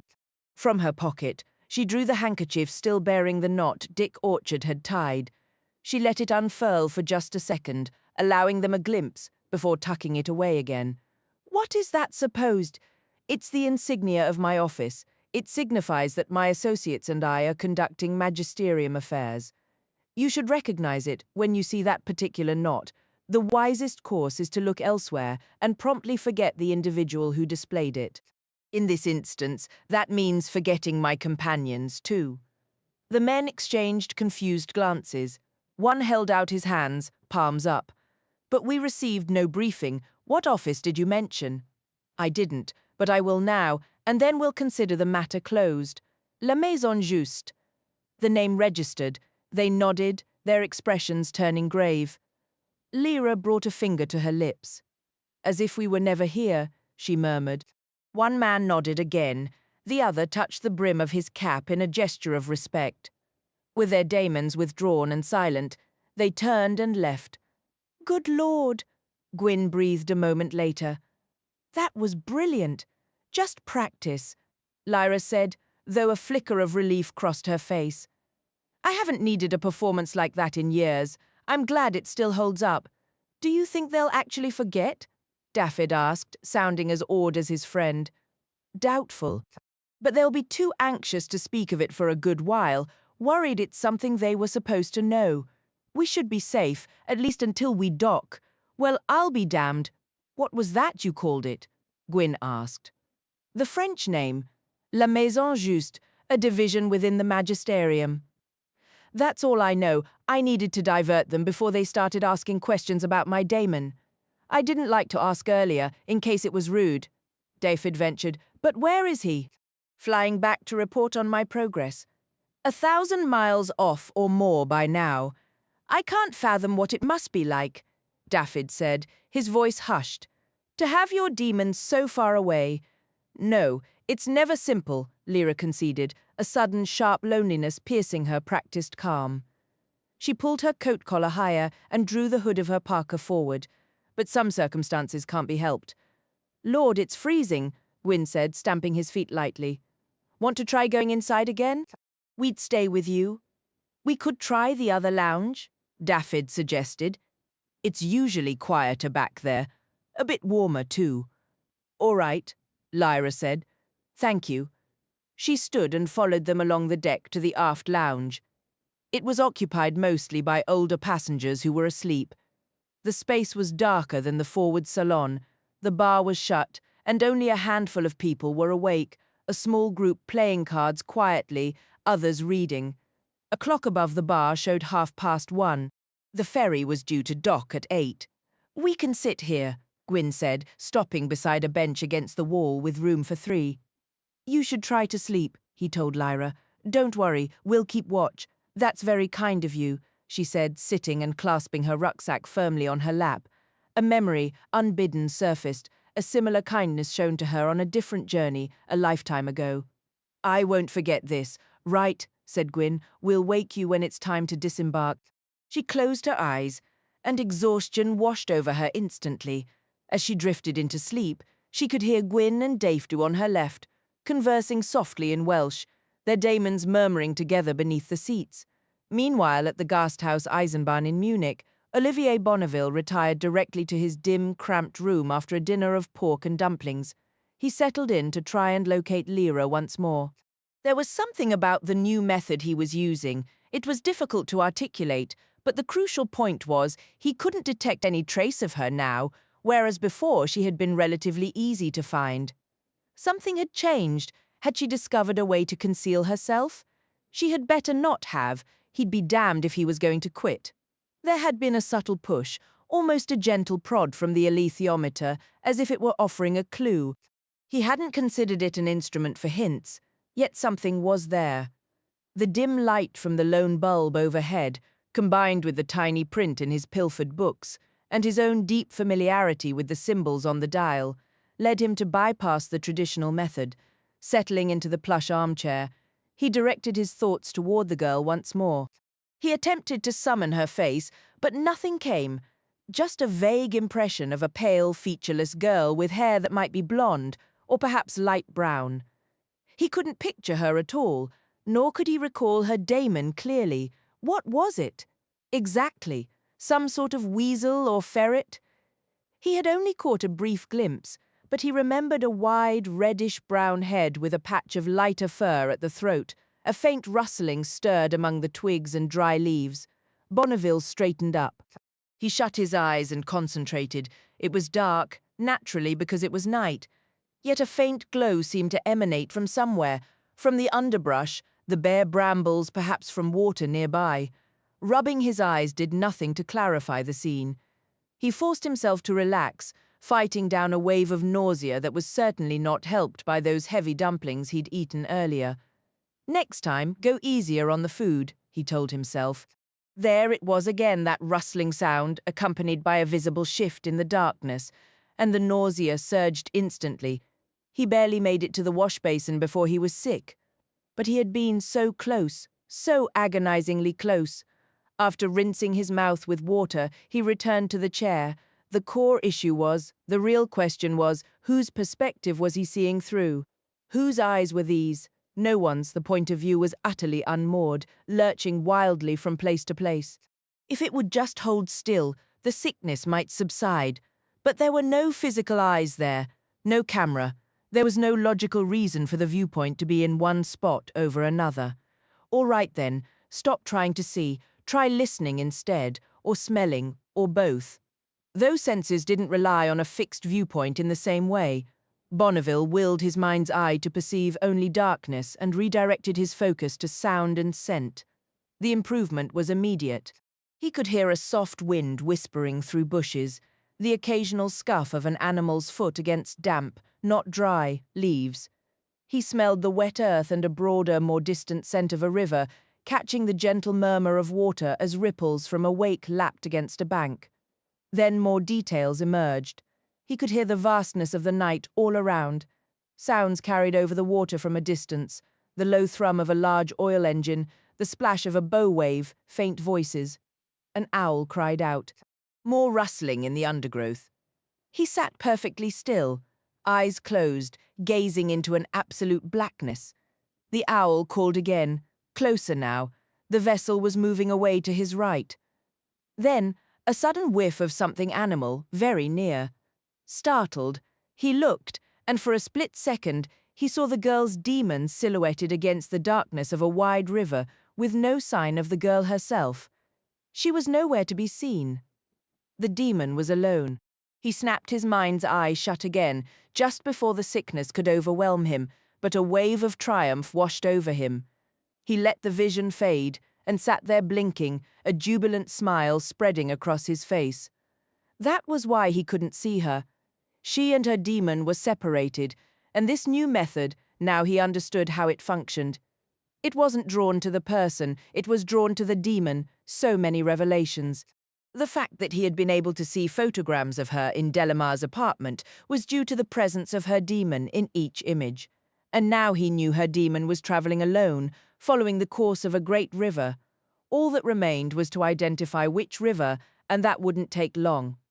An excellent evening's work, all things considered. Meanwhile, Malcolm was having trouble with his own vision. The shimmering ring he thought of as his personal aurora had been flickering just at the edge of sight for days. Not constantly, but for longer stretches than usual, never quite fully manifesting. It felt as if the world were being projected by a magic lantern onto a screen that wasn't properly secured. Asta, too, though she couldn't see the ring as he did, sensed something unsettled and uneasy in their shared sight. They arrived in Geneva as a blustery evening settled in, the sky heavy with the promise of rain and the fading light. The city bustled with the final hours of the Magisterial Congress, an event Malcolm had no real reason to attend. Some might even call his detour a risk.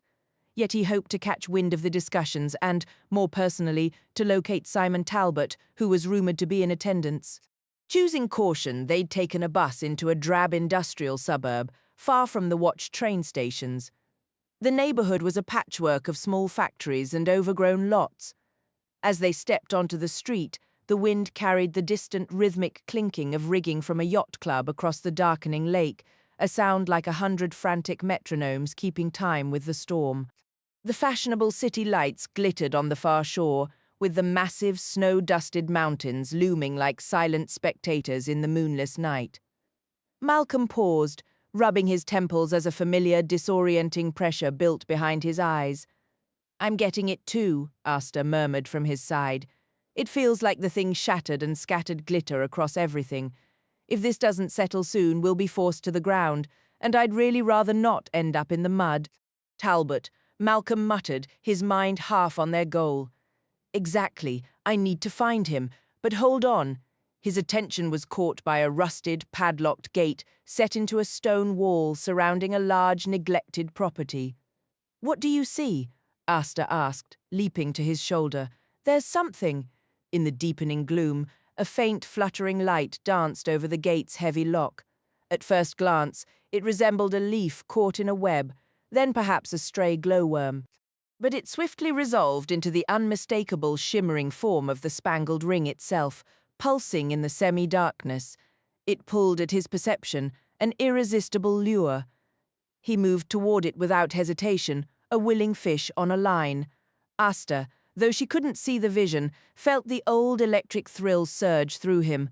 As Malcolm's fingers neared the twisting light and brushed the cold padlock, its shackle released with a surprisingly smooth, oiled click, falling loose. "Well," Asta said dryly, "guess we're going in." After a quick, furtive glance down the empty street, Malcolm removed the lock and pushed the gate open, its creak muffled by the weeds choking the gravel path. The spangled ring remained, a brilliant focal point in his sight. The house beyond was a tall, dark silhouette, its windows boarded, its walls draped in ivy. It had a lonely, forgotten air that felt distinctly out of place in tidy Switzerland. Closing the gate behind them, they moved toward the building. "Not very Swiss, all this decay," Malcolm commented quietly. "Look past the house toward the trees by the water. A boathouse?" Asta ventured. "I believe so, yes." To his ordinary vision, it was just a dark shape near the shore, but the spangled ring outlined it with dazzling clarity. They picked their way down an overgrown path, the gravel soft underfoot. The boathouse door was also secured with a padlock, but the wood holding its hasp was spongy with rot. With a firm tug, Malcolm pulled it free. They stepped inside, Asta taking the lead as Malcolm's sight was now almost completely consumed by the shimmering scotoma. "Don't move," she instructed. "Stay by the door, I'll be your eyes. There's a small boat here, a dinghy or a little sloop. It has a mast and oars. There's a name painted on the stern, Mignon." Groping along the damp wall, Malcolm knelt on the wooden planking. He reached out blindly into the darkness until his fingertips met the cool, curved wood of the little boat's gunwale. He sensed the boat shift gently as a ripple moved beneath the gates, then another slight motion as Asta leaped in. "What's the plan?" he asked. "Just having a look around. It's completely dry in here, no water getting in at all. How's your vision holding up?" "Starting to clear a little." "What about the mast and the ropes?" "Hard to make out what's still attached and what's gone, but everything seems solid enough." The shimmering ring was growing larger now, drifting toward him just as it had before. The rest of his sight was slowly returning to normal. He could vaguely see the boat's shape against the faint light coming from the water outside. "Well then," he said softly. "Pleasure to meet you, Mignon." He let his hand slide along the gunwale and stood, allowing Asta to hop out first. Since the wood around the latch was rotting, he wedged a stone against the door to keep it closed. Asta sprang back onto his shoulder and scanned the area. "It guided us right here," she remarked as they started back up the path toward the road. "Obviously it did. I'd say it was pretty obvious. Would have been rude not to follow it," he replied. With his rucksack secured and his small suitcase in hand, he began walking toward the city, Asta trotting steadily ahead. The Magisterial Congress was wrapping up its final plenary session. The debates had been thorough and demanding, yet a remarkable sense of unity had carried the day, and the election for the new Representative Council had gone off without a hitch. More than one delegate whispered to another that it felt almost miraculous, not a trace of bitterness, envy, or distrust to be found. It was as if a sacred harmony had settled over the entire assembly. The prefect of the Secretariat of the Holy Presence, whose team had coordinated every detail, received widespread acclaim. The announcement of the first president of the High Council, as it would be known, caught everyone off guard. A tightly secured series of votes had been conducted, and the result was declared with great ceremony. Saint Simeon Papadakis, Patriarch of the Sublime Porte, had been chosen. The surprise lay in the patriarch's advanced age, yet all agreed he was profoundly devout, a man whose very presence seemed touched by a celestial glow. Carefully printed photographs circulated, seeming to confirm it. Who better to embody the sanctity of the entire magisterium than this humble, gentle figure, so wise, so erudite, so spiritually radiant? News of his election broke at a press conference, and was soon dissected in venues like the Café Cosmopolitain. Malcolm, from past visits, knew it was the prime spot for political and diplomatic chatter. When he entered, the place was packed with visitors, clergy, foreign correspondents, embassy staff, academics, and Congress delegates along with their aides.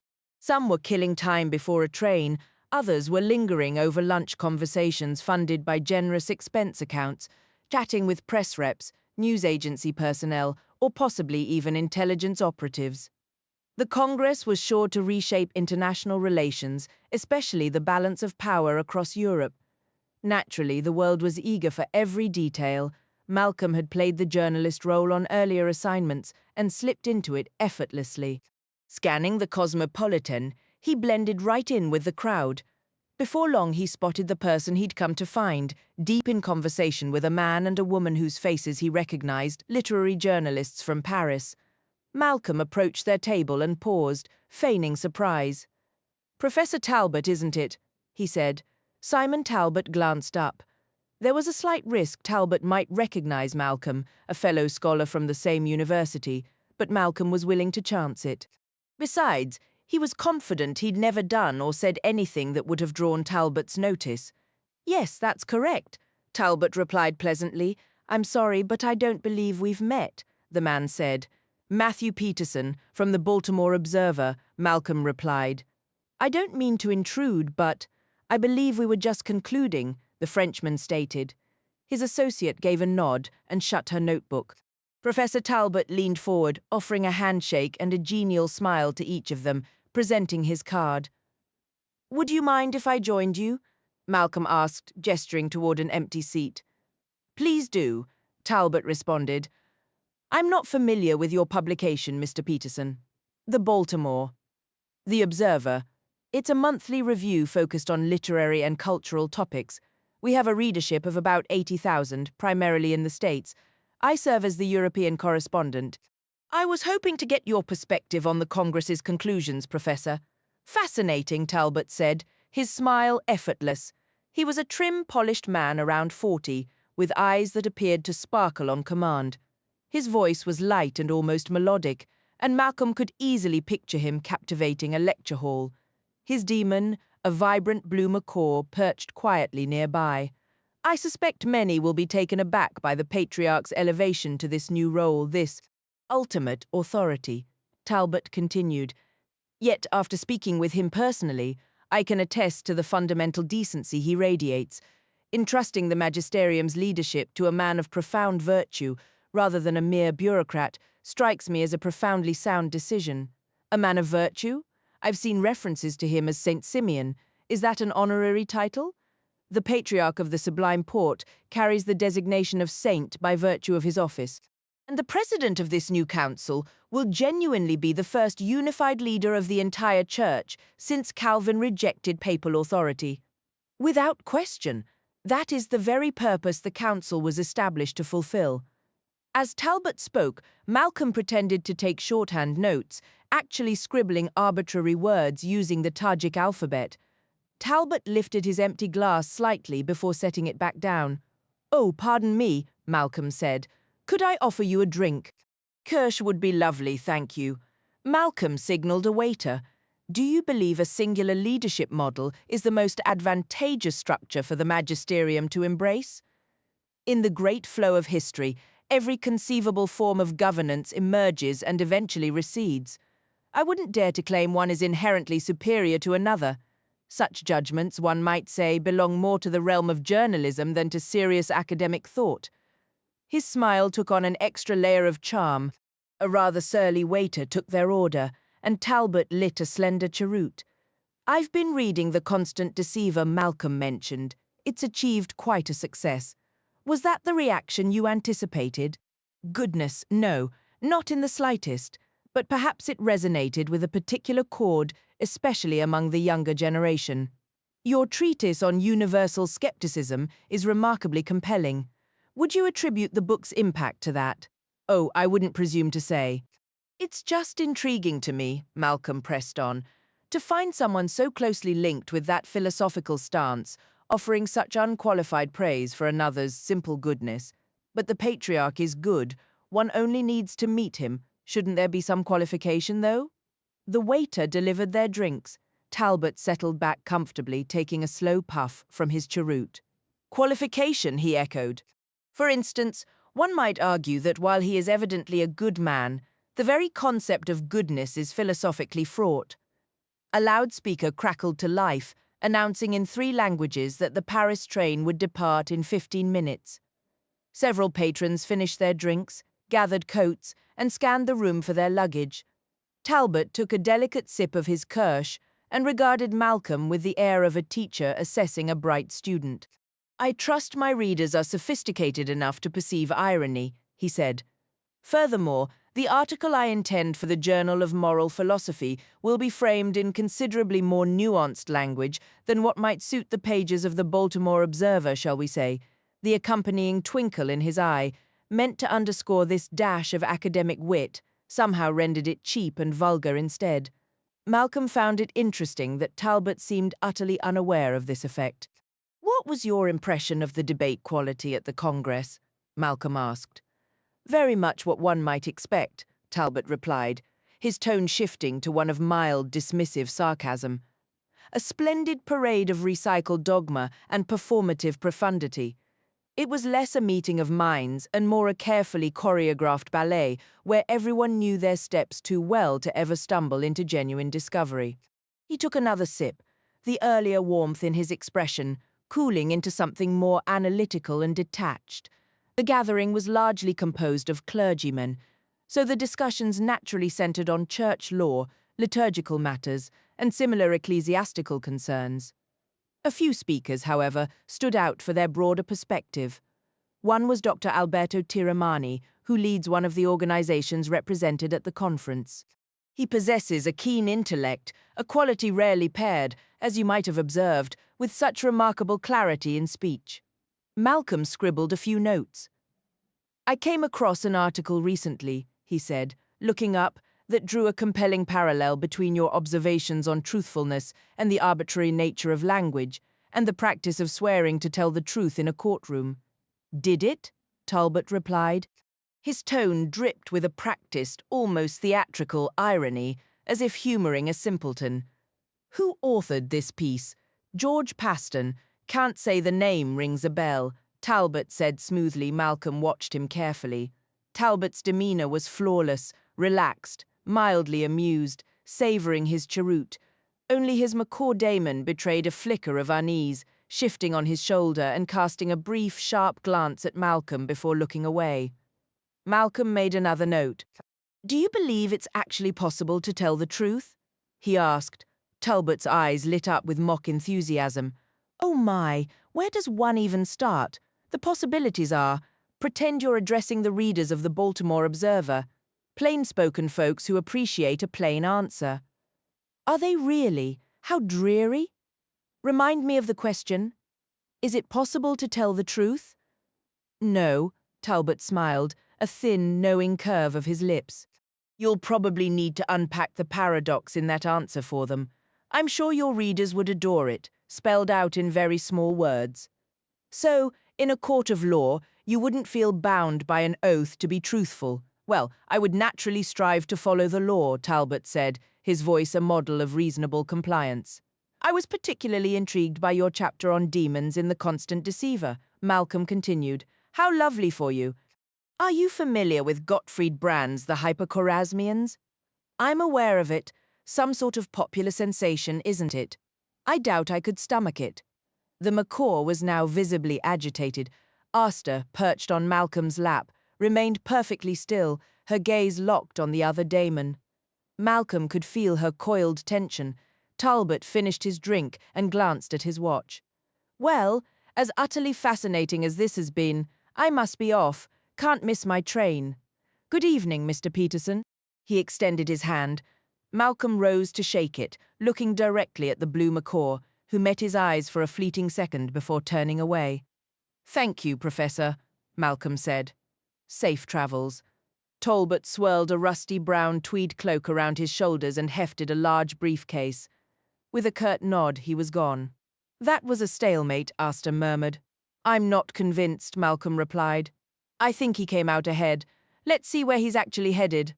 After a quick stop in the cloakroom to don a pair of thick-framed glasses and a black beret, Malcolm, with Asta on his shoulder, stepped out into the rain-slicked street. A steady drizzle fell, sending most pedestrians hurrying along with their heads down beneath hats and hoods.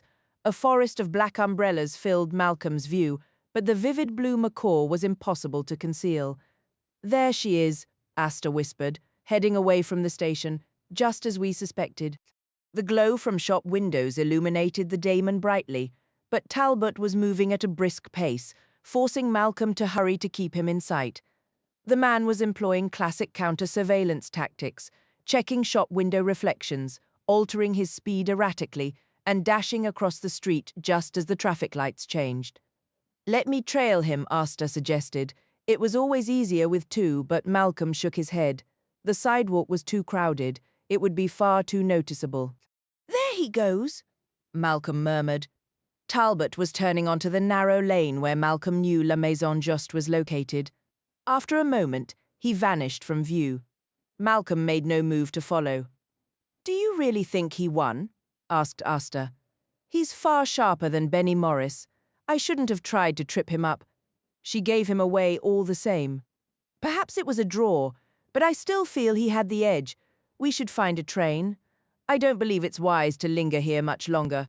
His name is Matthew Polstead, Talbot reported. A scholar of Durham College, a historian. I recognized him immediately. Almost certainly one of their agents. He knew about my link to that oafish policeman who mishandled the incident by the river. That means the opposition has likely secured Hassel's notes and other materials by now. Marcel Delamar listened without expression, watching him from across the polished desk. "Did you reveal anything?" he inquired. "I think not. He's reasonably clever, but at heart he's a provincial." "I'm not familiar with that term." "A rustic simpleton." Delamare was aware that Talbot's personal philosophy held that nothing was fundamentally anything, but he did not challenge the Oxford man's assessment.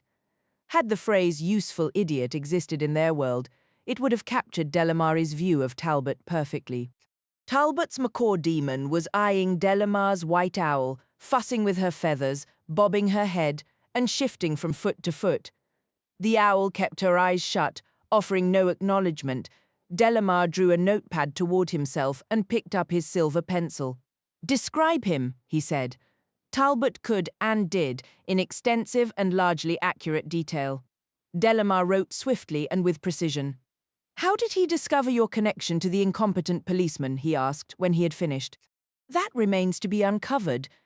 If he is a provincial, your arrangement cannot have been well concealed. If it was well concealed, he is not a provincial. Which is it? Perhaps I overstated his. It is of no consequence. Thank you for coming, Professor. I have other matters to attend to now." He stood to shake hands. Talbot collected his cloak and briefcase and departed, feeling a vague sense of humiliation he couldn't quite pinpoint, though his philosophy soon dissolved the feeling. At the station, Malcolm encountered a disgruntled crowd of travellers, milling in frustration. A railway official was attempting to explain why they could not board the train for Venice and Constantinople, as they and he had expected. The train was already full, and apparently an entire carriage had been commandeered at the last moment for the exclusive use of the new president of the High Council. Passengers booked in that carriage would have to wait for the following day's service. The railway company had tried to find an extra carriage, but none were available, so they were now scrambling to secure hotel rooms for the stranded passengers. The air was thick with complaint. A whole carriage, one person fumed. He's supposed to be a humble, modest man. Give him a title and suddenly he becomes a monster of arrogance.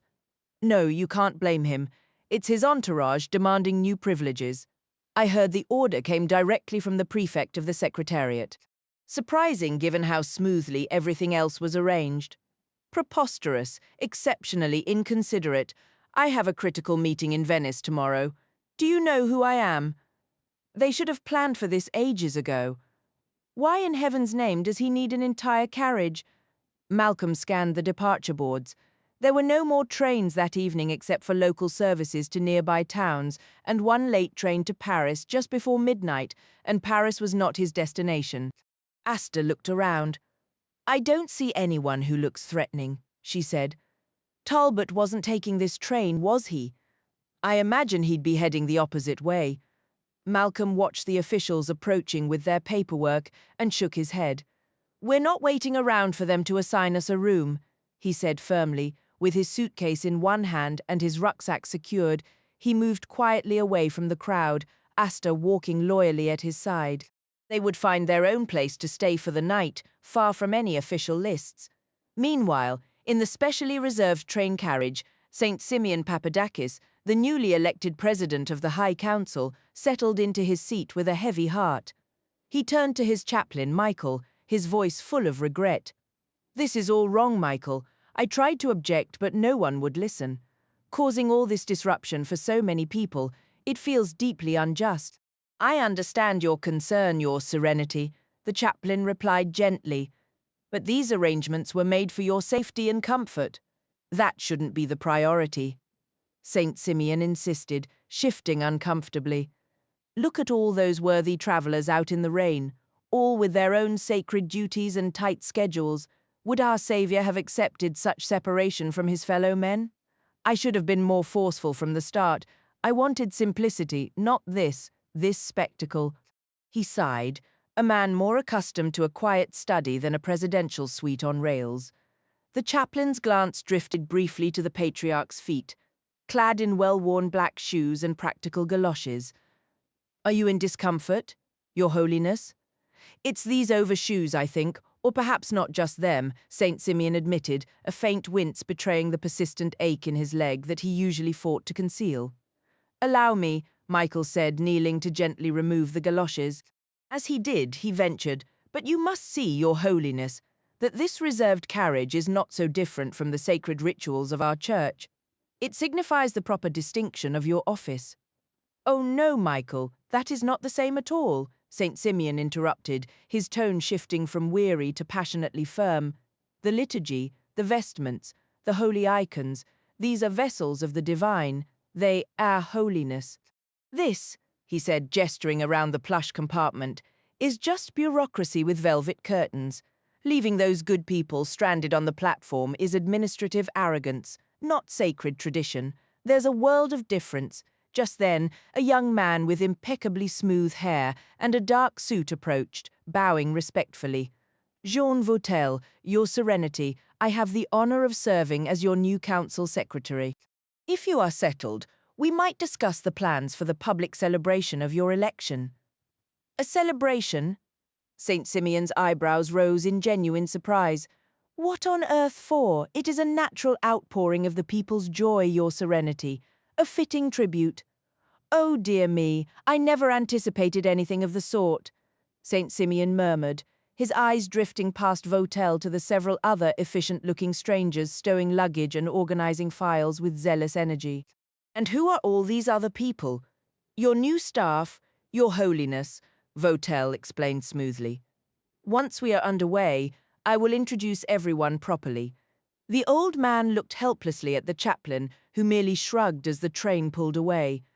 "I already have a staff," he protested, but his words were lost in the noise of the crowded platform. Malcolm secured a modest room at the Hotel Rembrandt near the lake, registering under an assumed name. After settling on the third floor, he left his suitcase, containing nothing suspicious, but took the precaution of trapping a single hair in the doorframe to detect any unwanted visitors. Hunger led him to a small brasserie adjoining the hotel, where he ordered the pot au feu. "I wish," Malcolm began. "So do I," Asta replied softly, yet she went. "Gone to look for your imagination, what a cruel thing to write. What could he have meant by that?" "Exactly what it says," said Asta.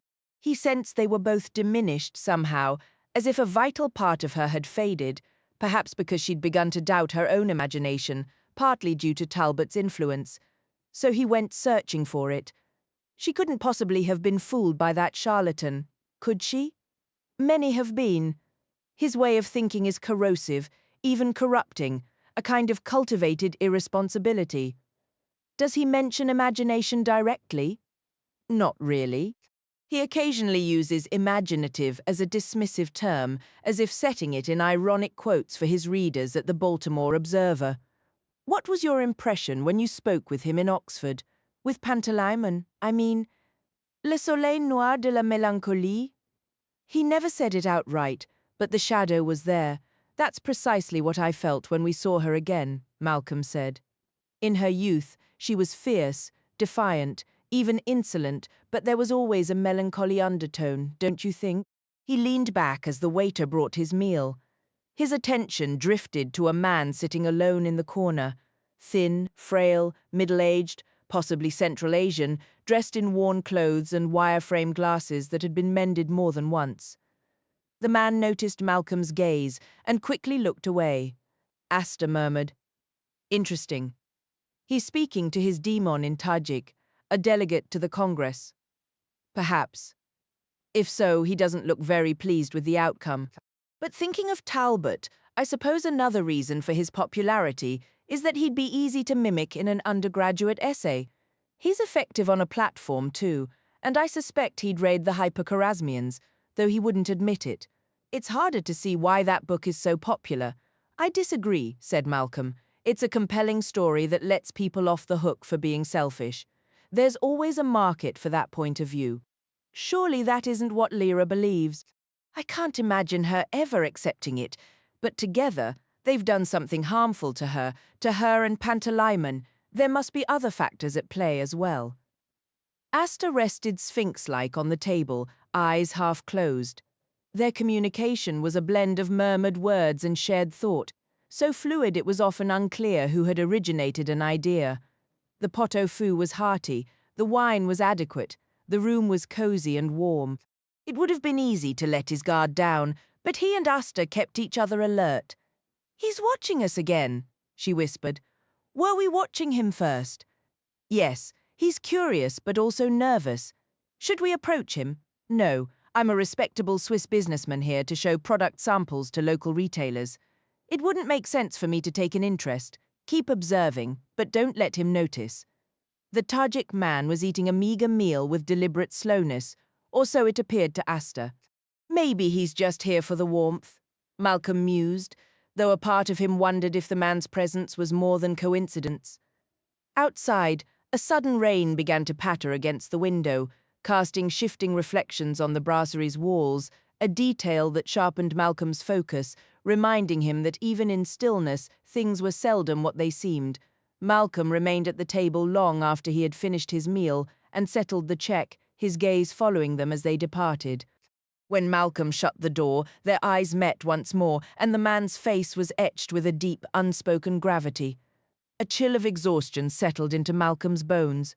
The door had stayed undisturbed. He retired for the night, with Asta curling into a sleepy ball on the pillow beside him as he read a few pages from Jahan and Ruxana before sleep finally took him. Then, at 2 in the morning, a faint but insistent knock sounded at his door. Both he and Asta were instantly awake. Malcolm was on his feet in a flash, pressing close to the wood to whisper, "Who is it?" "Sir, I must speak with you." It was unmistakably the Tajik man. He used French as Malcolm did, but his distinctive accent was clear even in a hushed tone through the barrier. "Give me a moment," Malcolm replied, hastily pulling on his shirt and trousers. He turned the lock as silently as possible. The Tajik man stood there, fear plain on his features. His serpent daemon, coiled around his neck, was staring intently down the shadowy hallway. Malcolm gestured to the room's sole chair and took a seat on the edge of the bed. "Who are you?" Malcolm asked. "My name is Mehrzad Karimov. Sir, is your surname Polstead?" "It is. Why does that matter to you?" "So I can warn you about Marcel Delamar." "How do you know Delamar?" "We have had business. He owes me money, and I am trapped here until he pays." Karimov leaned forward, his voice dropping further. "You said you wanted to warn me. Get to the point." "He knows you are in the city.